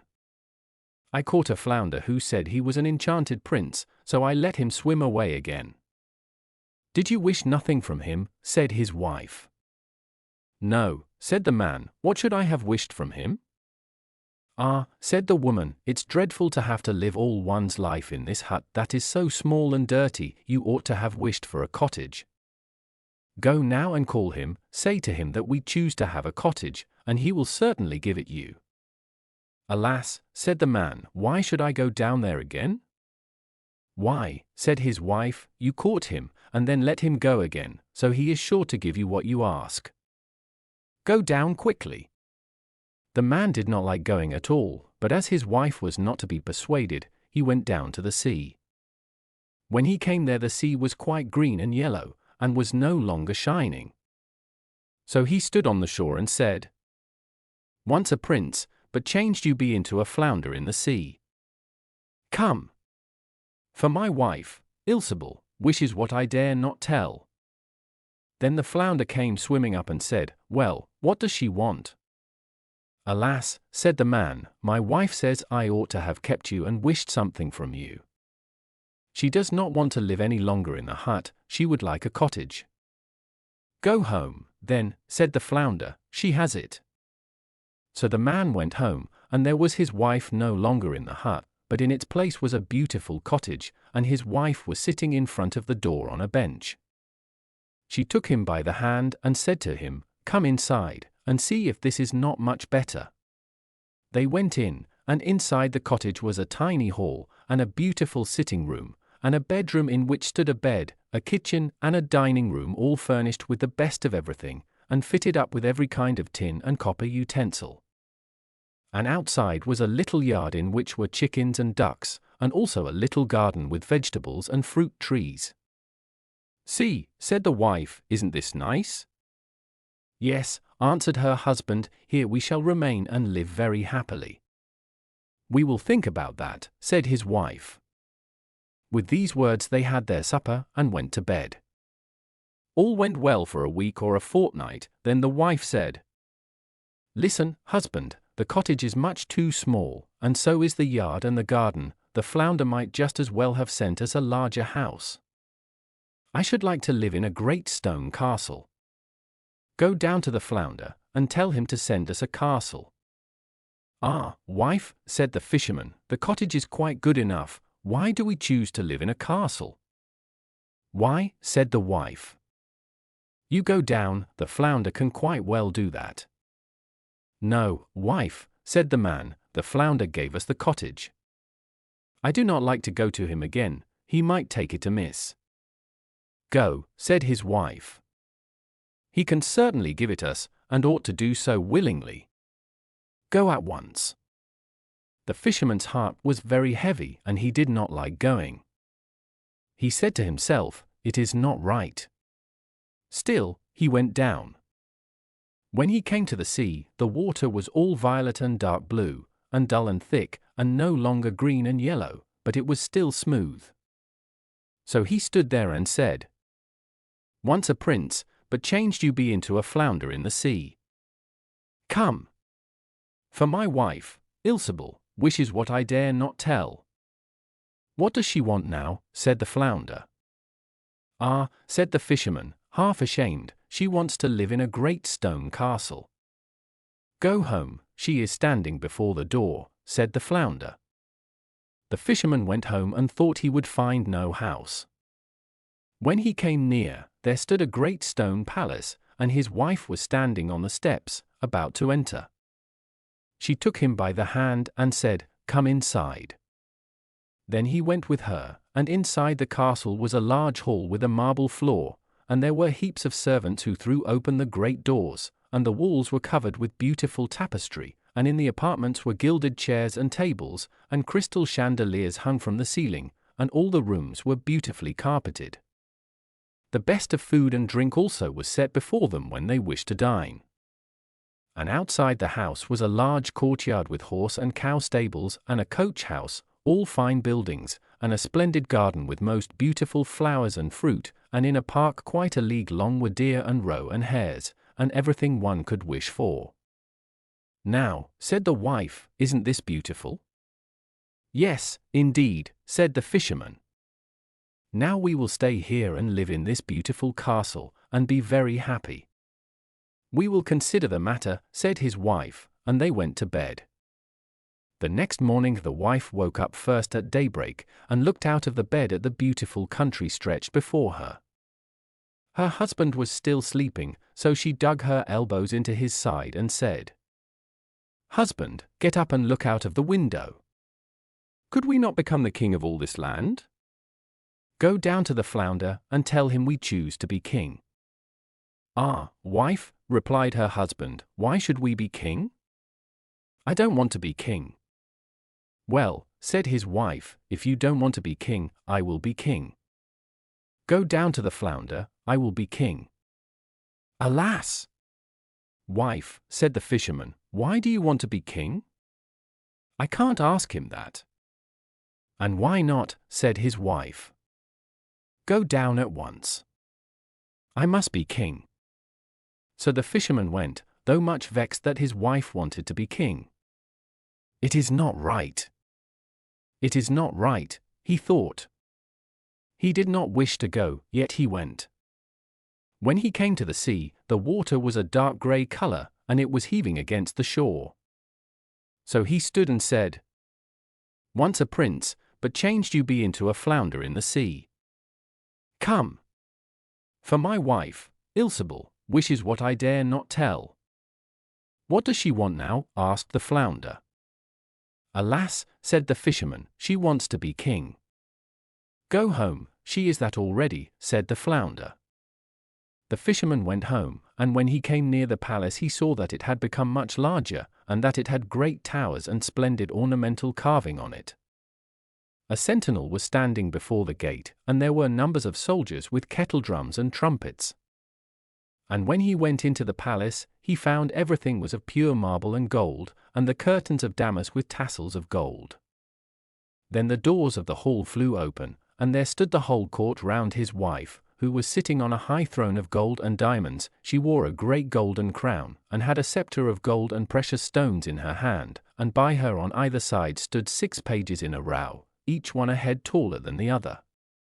Then he went before her and said, "Ah, wife! Are you king now?" "Yes," said his wife, "now I am king." He stood looking at her, and when he had looked for some time, he said, "Let that be enough, wife, now that you are king. Now we have nothing more to wish for." "Nay, husband," said his wife restlessly, "my wishing powers are boundless, I cannot restrain them any longer. Go down to the flounder, king I am, now I must be emperor." "Alas!"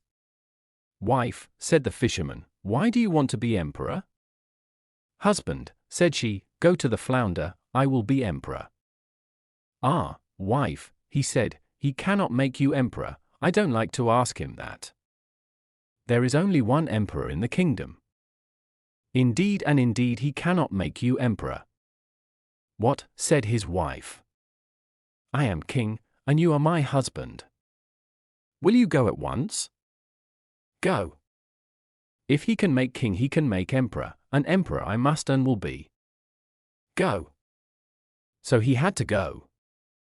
But as he went, he felt quite frightened, and he thought to himself, "This can't be right, to be emperor is too ambitious, the flounder will be tired out at last." Thinking this, he came to the shore. The sea was quite black and thick, and it was breaking high on the beach, the foam was flying about, and the wind was blowing, everything looked bleak. The fisherman was chilled with fear. He stood and said, "Once a prince, but changed you be into a flounder in the sea. Come. For my wife, Ilsebil, wishes what I dare not tell." "What does she want now?" asked Flounder. "Alas! Flounder," he said, "my wife wants to be emperor." "Go home," said the flounder, "she is that already." So the fisherman went home, and when he came there he saw the whole castle was made of polished marble, ornamented with alabaster statues and gold. Before the gate soldiers were marching, blowing trumpets and beating drums. Inside the palace were walking barons, counts, and dukes, acting as servants. They opened the door, which was of beaten gold. And when he entered, he saw his wife upon a throne which was made out of a single block of gold, and which was quite 6 cubits high. She had on a great golden crown which was 3 yards high and set with brilliants and sparkling gems. In one hand she held a scepter, and in the other the imperial globe, and on either side of her stood 2 rows of halberdiers, each smaller than the other, from a 7-foot giant to the tiniest little dwarf no higher than my little finger. Many princes and dukes were standing before her. The fisherman went up to her quietly and said, "Wife, are you emperor now?" "Yes," she said, "I am emperor." He stood looking at her magnificence, and when he had watched her for some time, said, "Ah, wife, let that be enough, now that you are emperor." "Husband," said she, "why are you standing there?" "I am emperor now, and I want to be pope too, go down to the flounder." "Alas!"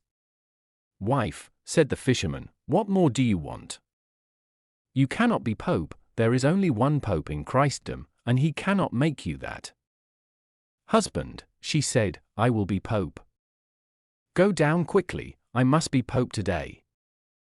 "No, wife," said the fisherman, "I can't ask him that. It is not right, it is too much. The flounder cannot make you pope." "Husband, what nonsense," said his wife. "If he can make emperor, he can make pope too. Go down this instant, I am emperor and you are my husband.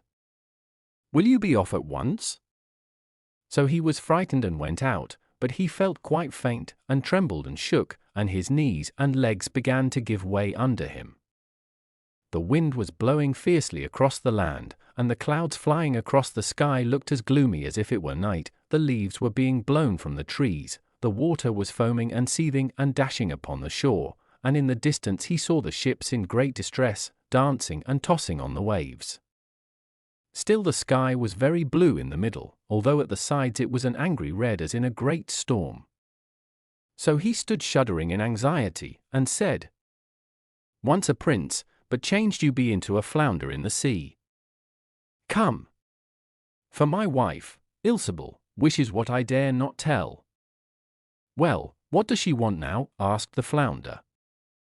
Alas, said the fisherman, she wants to be Pope. Go home, then, she is that already, said the flounder.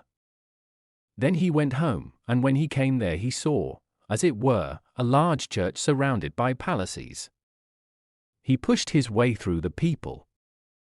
The interior was lit up with thousands and thousands of candles, and his wife was dressed in cloth of gold and was sitting on a much higher throne, and she wore 3 great golden crowns.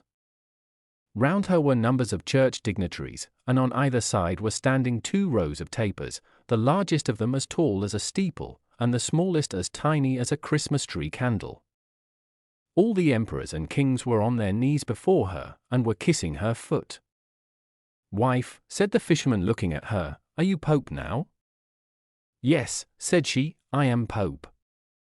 So he stood staring at her, and it was as if he were looking at the bright sun. When he had watched her for some time he said, Ah, wife, let it be enough now that you are Pope. But she sat as straight as a tree, and did not move or bend the least bit. He said again, Wife, be content now that you are Pope. You cannot become anything more. We will think about that, said his wife. With these words they went to bed. But the woman was not content, her greed would not allow her to sleep, and she kept on thinking and thinking what she could still become. The fisherman slept well and soundly, for he had done a great deal that day, but his wife could not sleep at all, and turned from one side to another the whole night long, and thought, till she could think no longer, what more she could become.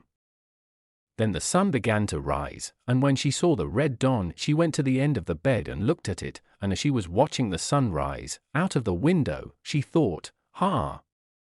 Could I not make the sun and man rise? Husband, said she, poking him in the ribs with her elbows, wake up. Go down to the flounder, I will be a god. The fisherman was still half asleep, yet he was so frightened that he fell out of bed. He thought he had not heard aright, and opened his eyes wide and said, What did you say, wife? Husband, she said, if I cannot make the sun and man rise when I appear I cannot rest. I shall never have a quiet moment till I can make the sun and man rise. He looked at her in horror, and a shudder ran over him.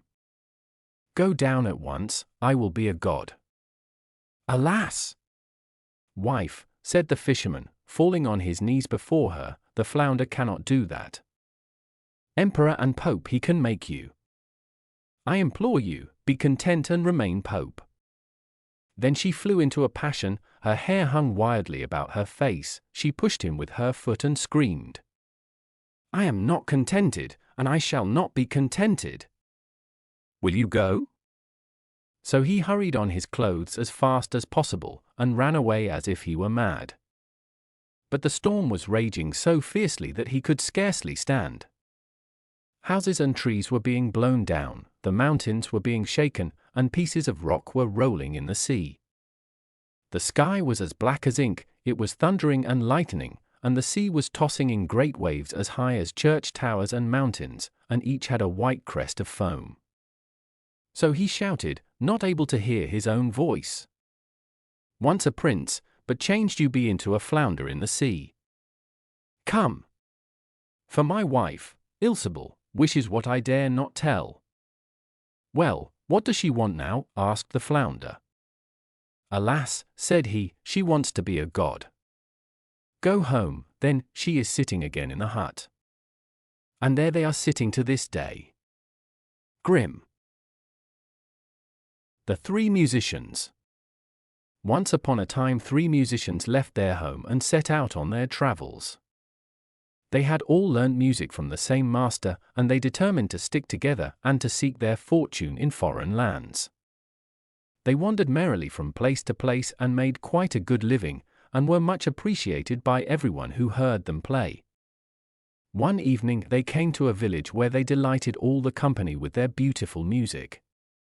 At last they ceased playing, and began to eat and drink and listen to the talk that was going on around them.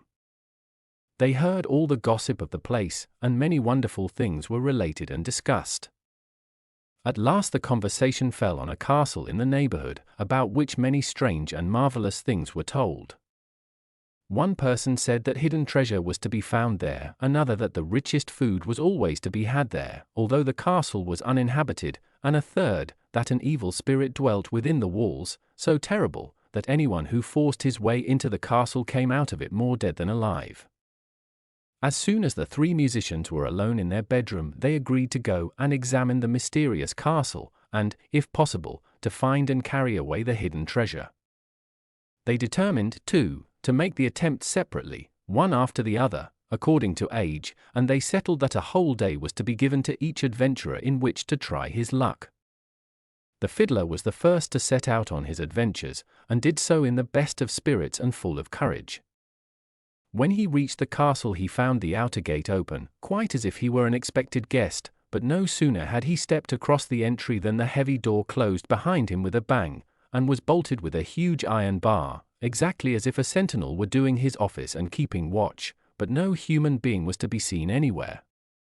An awful terror overcame the fiddler, but it was hopeless to think of turning back or of standing still, and the hopes of finding gold and other treasures gave him strength and courage to force his way further into the castle. Upstairs and downstairs he wandered, through lofty halls, splendid rooms, and lovely little boudoirs, everything beautifully arranged, and all kept in the most perfect order. But the silence of death reigned everywhere, and no living thing, not even a fly, was to be seen.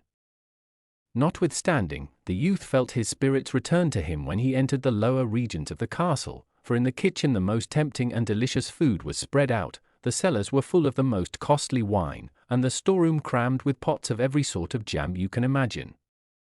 A cheerful fire was burning in the kitchen, before which a roast was being basted by unseen hands, and all kinds of vegetables and other dainty dishes were being prepared in like manner. Before the fiddler had time to think, he was ushered into a little room by invisible hands, and there a table was spread for him with all the delicious food he had seen cooking in the kitchen. The youth first seized his fiddle and played a beautiful air on it which echoed through the silent halls, and then he fell to and began to eat a hearty meal. Before long, however, the door opened and a tiny man stepped into the room, not more than 3 feet high, clothed in a dressing gown, and with a small wrinkled face, and a grey beard which reached down to the silver buckles of his shoes. And the little man sat down beside the fiddler and shared his meal. When they got to the game course the fiddler handed the dwarf a knife and fork, and begged him to help himself first, and then to pass the dish on. The little creature nodded, but helped himself so clumsily that he dropped the piece of meat he had carved onto the floor. The good-natured fiddler bent down to pick it up, but in the twinkling of an eye the little man had jumped onto his back, and beat him till he was black and blue all over his head and body. At last, when the fiddler was nearly dead, the little wretch left off, and shoved the poor fellow out of the iron gate, which he had entered in such good spirits a few hours before. The fresh air revived him a little, and in a short time he was able to stagger with aching limbs back to the inn where his companions were staying. It was night when he reached the place, and the other 2 musicians were fast asleep. The next morning they were much astonished at finding the fiddler in bed beside them, and overwhelmed him with questions, but their friend hid his back and face, and answered them very shortly, saying, "Go there yourselves, and see what's to be seen. It is a ticklish matter, that I can assure you." The second musician, who was a trumpeter, now made his way to the castle, and everything happened to him exactly as it had to the fiddler. He was just as hospitably entertained at first, and then just as cruelly beaten and belaboured, so that next morning he too lay in his bed like a wounded hare, assuring his friends that the task of getting into the haunted castle was no enviable one.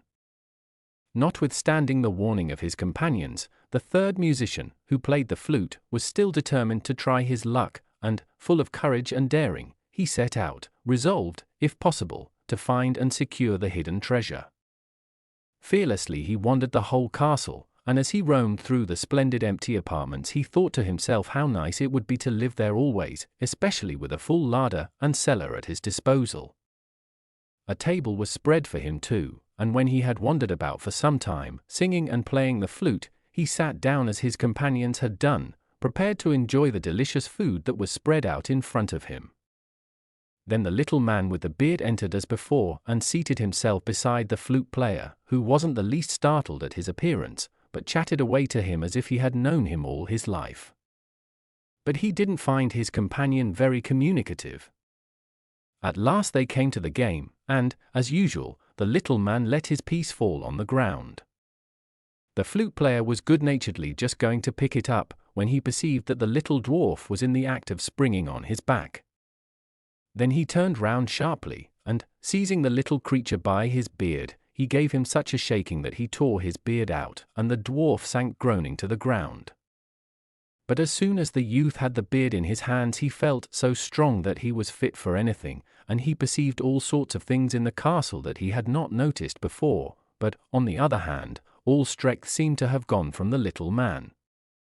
He whined and sobbed out, "Give, oh give me my beard again, and I will instruct you in all the magic art that surrounds this castle, and will help you to carry off the hidden treasure, which will make you rich and happy forever." But the cunning flute player replied, "I will give you back your beard, but you must first help me as you have promised to do. Till you have done so, I don't let your beard out of my hands." Then the old man found himself obliged to fulfill his promise, though he had had no intention of doing so, and had only desired to get his beard back. He made the youth follow him through dark secret passages, underground vaults, and grey rocks till at last they came to an open field, which looked as if it belonged to a more beautiful world than ours.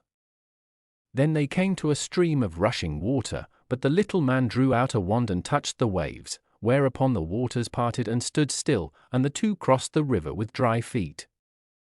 And how beautiful everything on the other side was!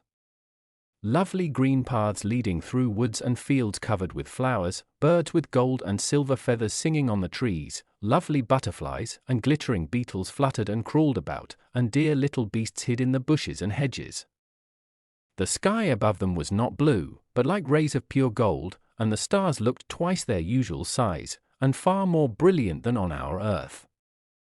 The youth grew more and more astonished when the little grey man led him into a castle far bigger and more splendid than the one they had left.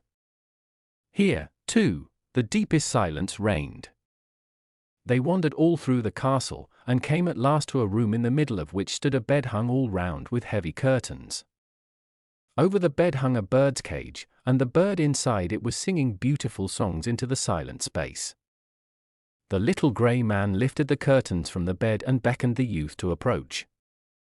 On the rich silk cushions embroidered with gold a lovely maiden lay sleeping. She was as beautiful as an angel, with golden hair which fell in curls over her marble shoulders, and a diamond crown sparkled on her forehead.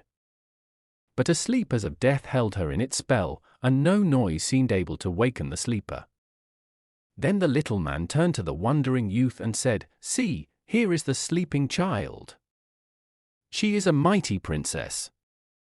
This splendid castle and this enchanted land are hers, but for hundreds of years she has slept this magic sleep, and during all that time no human being has been able to find their way here. I alone have kept guard over her, and have gone daily to my own castle to get food and to beat the greedy gold seekers who forced their way into my dwelling. I have watched over the princess carefully all these years and saw that no stranger came near her, but all my magic power lay in my beard, and now that you have taken it away I am helpless, and can no longer hold the beautiful princess in her enchanted sleep, but am forced to reveal my treasured secret to you. So set to work and do as I tell you." The little dwarf paused, quite worn out, and the youth did not wait long to do his bidding. He did all he was told carefully and promptly, and having cut the little bird's heart out he proceeded to make it into a powder. No sooner had he placed it in the princess's mouth than she opened her lovely eyes, and, looking up into the happy youth's face, she kissed him tenderly, thanked him for freeing her from her magic sleep, and promised to be his wife. At the same moment a sound as of thunder was heard all over the castle, and on all the staircases and in every room sounds were to be heard. Then a troop of servants, male and female, flocked into the apartment where the happy couple sat, and after wishing the princess and her bridegroom joy, they dispersed all over the castle to their different occupations. But the little grey dwarf began now to demand his beard again from the youth, for in his wicked heart he was determined to make an end of all their happiness. He knew that if only his beard were once more on his chin, he would be able to do what he liked with them all. But the clever flute player was quite a match for the little man in cunning, and said, "All right, you needn't be afraid, you shall get your beard back before we part, but you must allow my bride and me to accompany you a bit on your homeward way." The dwarf could not refuse this request, and so they all went together through the beautiful green paths and flowery meadows, and came at last to the river which flowed for miles round the princess's land and formed the boundary of her kingdom. There was no bridge or ferry boat to be seen anywhere, and it was impossible to get over to the other side, for the boldest swimmer would not have dared to brave the fierce current and roaring waters. Then the youth said to the dwarf, "Give me your wand in order that I may part the waves." And the dwarf was forced to do as he was told because the youth still kept his beard from him, but the wicked little creature chuckled with joy and thought to himself, "The foolish youth will hand me my beard as soon as we have crossed the river, and then my power will return, and I will seize my wand and prevent them both ever returning to their beautiful country." But the dwarf's wicked intentions were doomed to disappointment. The happy youth struck the water with his wand, and the waves at once parted and stood still, and the dwarf went on in front and crossed the stream. No sooner had he done so than the waters closed behind him, and the youth and his lovely bride stood safe on the other side. Then they threw his beard to the old man across the river, but they kept his wand, so that the wicked dwarf could never again enter their kingdom. So the happy couple returned to their castle, and lived there in peace and plenty forever after. But the other two musicians waited in vain for the return of their companion, and when he never came they said, "Ah, he's gone to play the flute," till the saying passed into a proverb, and was always said of anyone who set out to perform a task from which he never returned. Grimm. The Three Dogs. There was once upon a time a shepherd who had 2 children, a son and a daughter. When he was on his deathbed he turned to them and said, "I have nothing to leave you but 3 sheep and a small house. Divide them between you, as you like, but don't quarrel over them whatever you do." When the shepherd was dead, the brother asked his sister which she would like best, the sheep or the little house, and when she had chosen the house he said, "Then I'll take the sheep and go out to seek my fortune in the wide world. I don't see why I shouldn't be as lucky as many another who has set out on the same search, and it wasn't for nothing that I was born on a Sunday." And so he started on his travels, driving his 3 sheep in front of him, and for a long time it seemed as if fortune didn't mean to favor him at all. One day he was sitting disconsolately at a cross-road, when a man suddenly appeared before him with 3 black dogs, each one bigger than the other. "Hello, my fine fellow," said the man, "I see you have 3 fat sheep. I'll tell you what, if you'll give them to me, I'll give you my 3 dogs." In spite of his sadness, the youth smiled and replied, "What would I do with your dogs? My sheep at least feed themselves, but I should have to find food for the dogs." "My dogs are not like other dogs," said the stranger, "they will feed you instead of you them, and will make your fortune. The smallest one is called Salt, and will bring you food whenever you wish. The second is called Pepper, and will tear anyone to pieces who offers to hurt you, and the great big strong one is called Mustard, and is so powerful that it will break iron or steel with its teeth." The shepherd at last let himself be persuaded, and gave the stranger his sheep. In order to test the truth of his statement about the dogs, he said at once, "Salt, I am hungry," and before the words were out of his mouth the dog had disappeared, and returned in a few minutes with a large basket full of the most delicious food. Then the youth congratulated himself on the bargain he had made, and continued his journey in the best of spirits. One day he met a carriage and pair, all draped in black, even the horses were covered with black trappings, and the coachman was clothed in crape from top to toe. Inside the carriage sat a beautiful girl in a black dress crying bitterly. The horses advanced slowly and mournfully, with their heads bent on the ground. "Coachman, what's the meaning of all this grief?" asked the shepherd. At first the coachman wouldn't say anything, but when the youth pressed him he told him that a huge dragon dwelt in the neighborhood, and required yearly the sacrifice of a beautiful maiden. This year the lot had fallen on the king's daughter, and the whole country was filled with woe and lamentation in consequence. The shepherd felt very sorry for the lovely maiden, and determined to follow the carriage. In a little it halted at the foot of a high mountain. The girl got out and walked slowly and sadly to meet her terrible fate.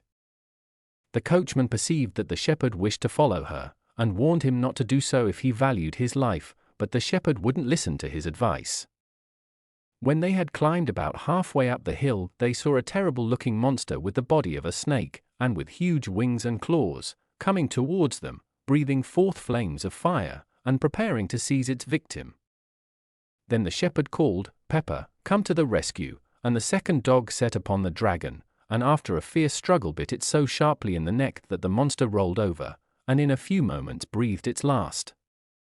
Then the dog ate up the body, all except its 2 front teeth, which the shepherd picked up and put in his pocket. The princess was quite overcome with terror and joy, and fell fainting at the feet of her deliverer. When she recovered her consciousness, she begged the shepherd to return with her to her father, who would reward him richly. But the youth answered that he wanted to see something of the world, and that he would return again in 3 years, and nothing would make him change this resolve. The princess seated herself once more in her carriage, and, bidding each other farewell, she and the shepherd separated, she to return home, and he to see the world. But while the princess was driving over a bridge, the carriage suddenly stood still, and the coachman turned round to her and said, "Your deliverer has gone, and doesn't thank you for your gratitude. It would be nice of you to make a poor fellow happy, therefore you may tell your father that it was I who slew the dragon, and if you refuse to, I will throw you into the river, and no one will be any the wiser, for they will think the dragon has devoured you." The maiden was in a dreadful state when she heard these words, but there was nothing for her to do but to swear that she would give out the coachman as her deliverer, and not to divulge the secret to anyone. So they returned to the capital, and everyone was delighted when they saw the princess had returned unharmed. The black flags were taken down from all the palace towers, and gay-colored ones put up in their place, and the king embraced his daughter and her supposed rescuer with tears of joy, and, turning to the coachman, he said, "You have not only saved the life of my child, but you have also freed the country from a terrible scourge, therefore, it is only fitting that you should be richly rewarded. Take, therefore, my daughter for your wife, but as she is still so young, do not let the marriage be celebrated for another year." The coachman thanked the king for his graciousness, and was then led away to be richly dressed and instructed in all the arts and graces that befitted his new position. But the poor princess wept bitterly, though she did not dare to confide her grief to anyone. When the year was over, she begged so hard for another year's respite that it was granted to her.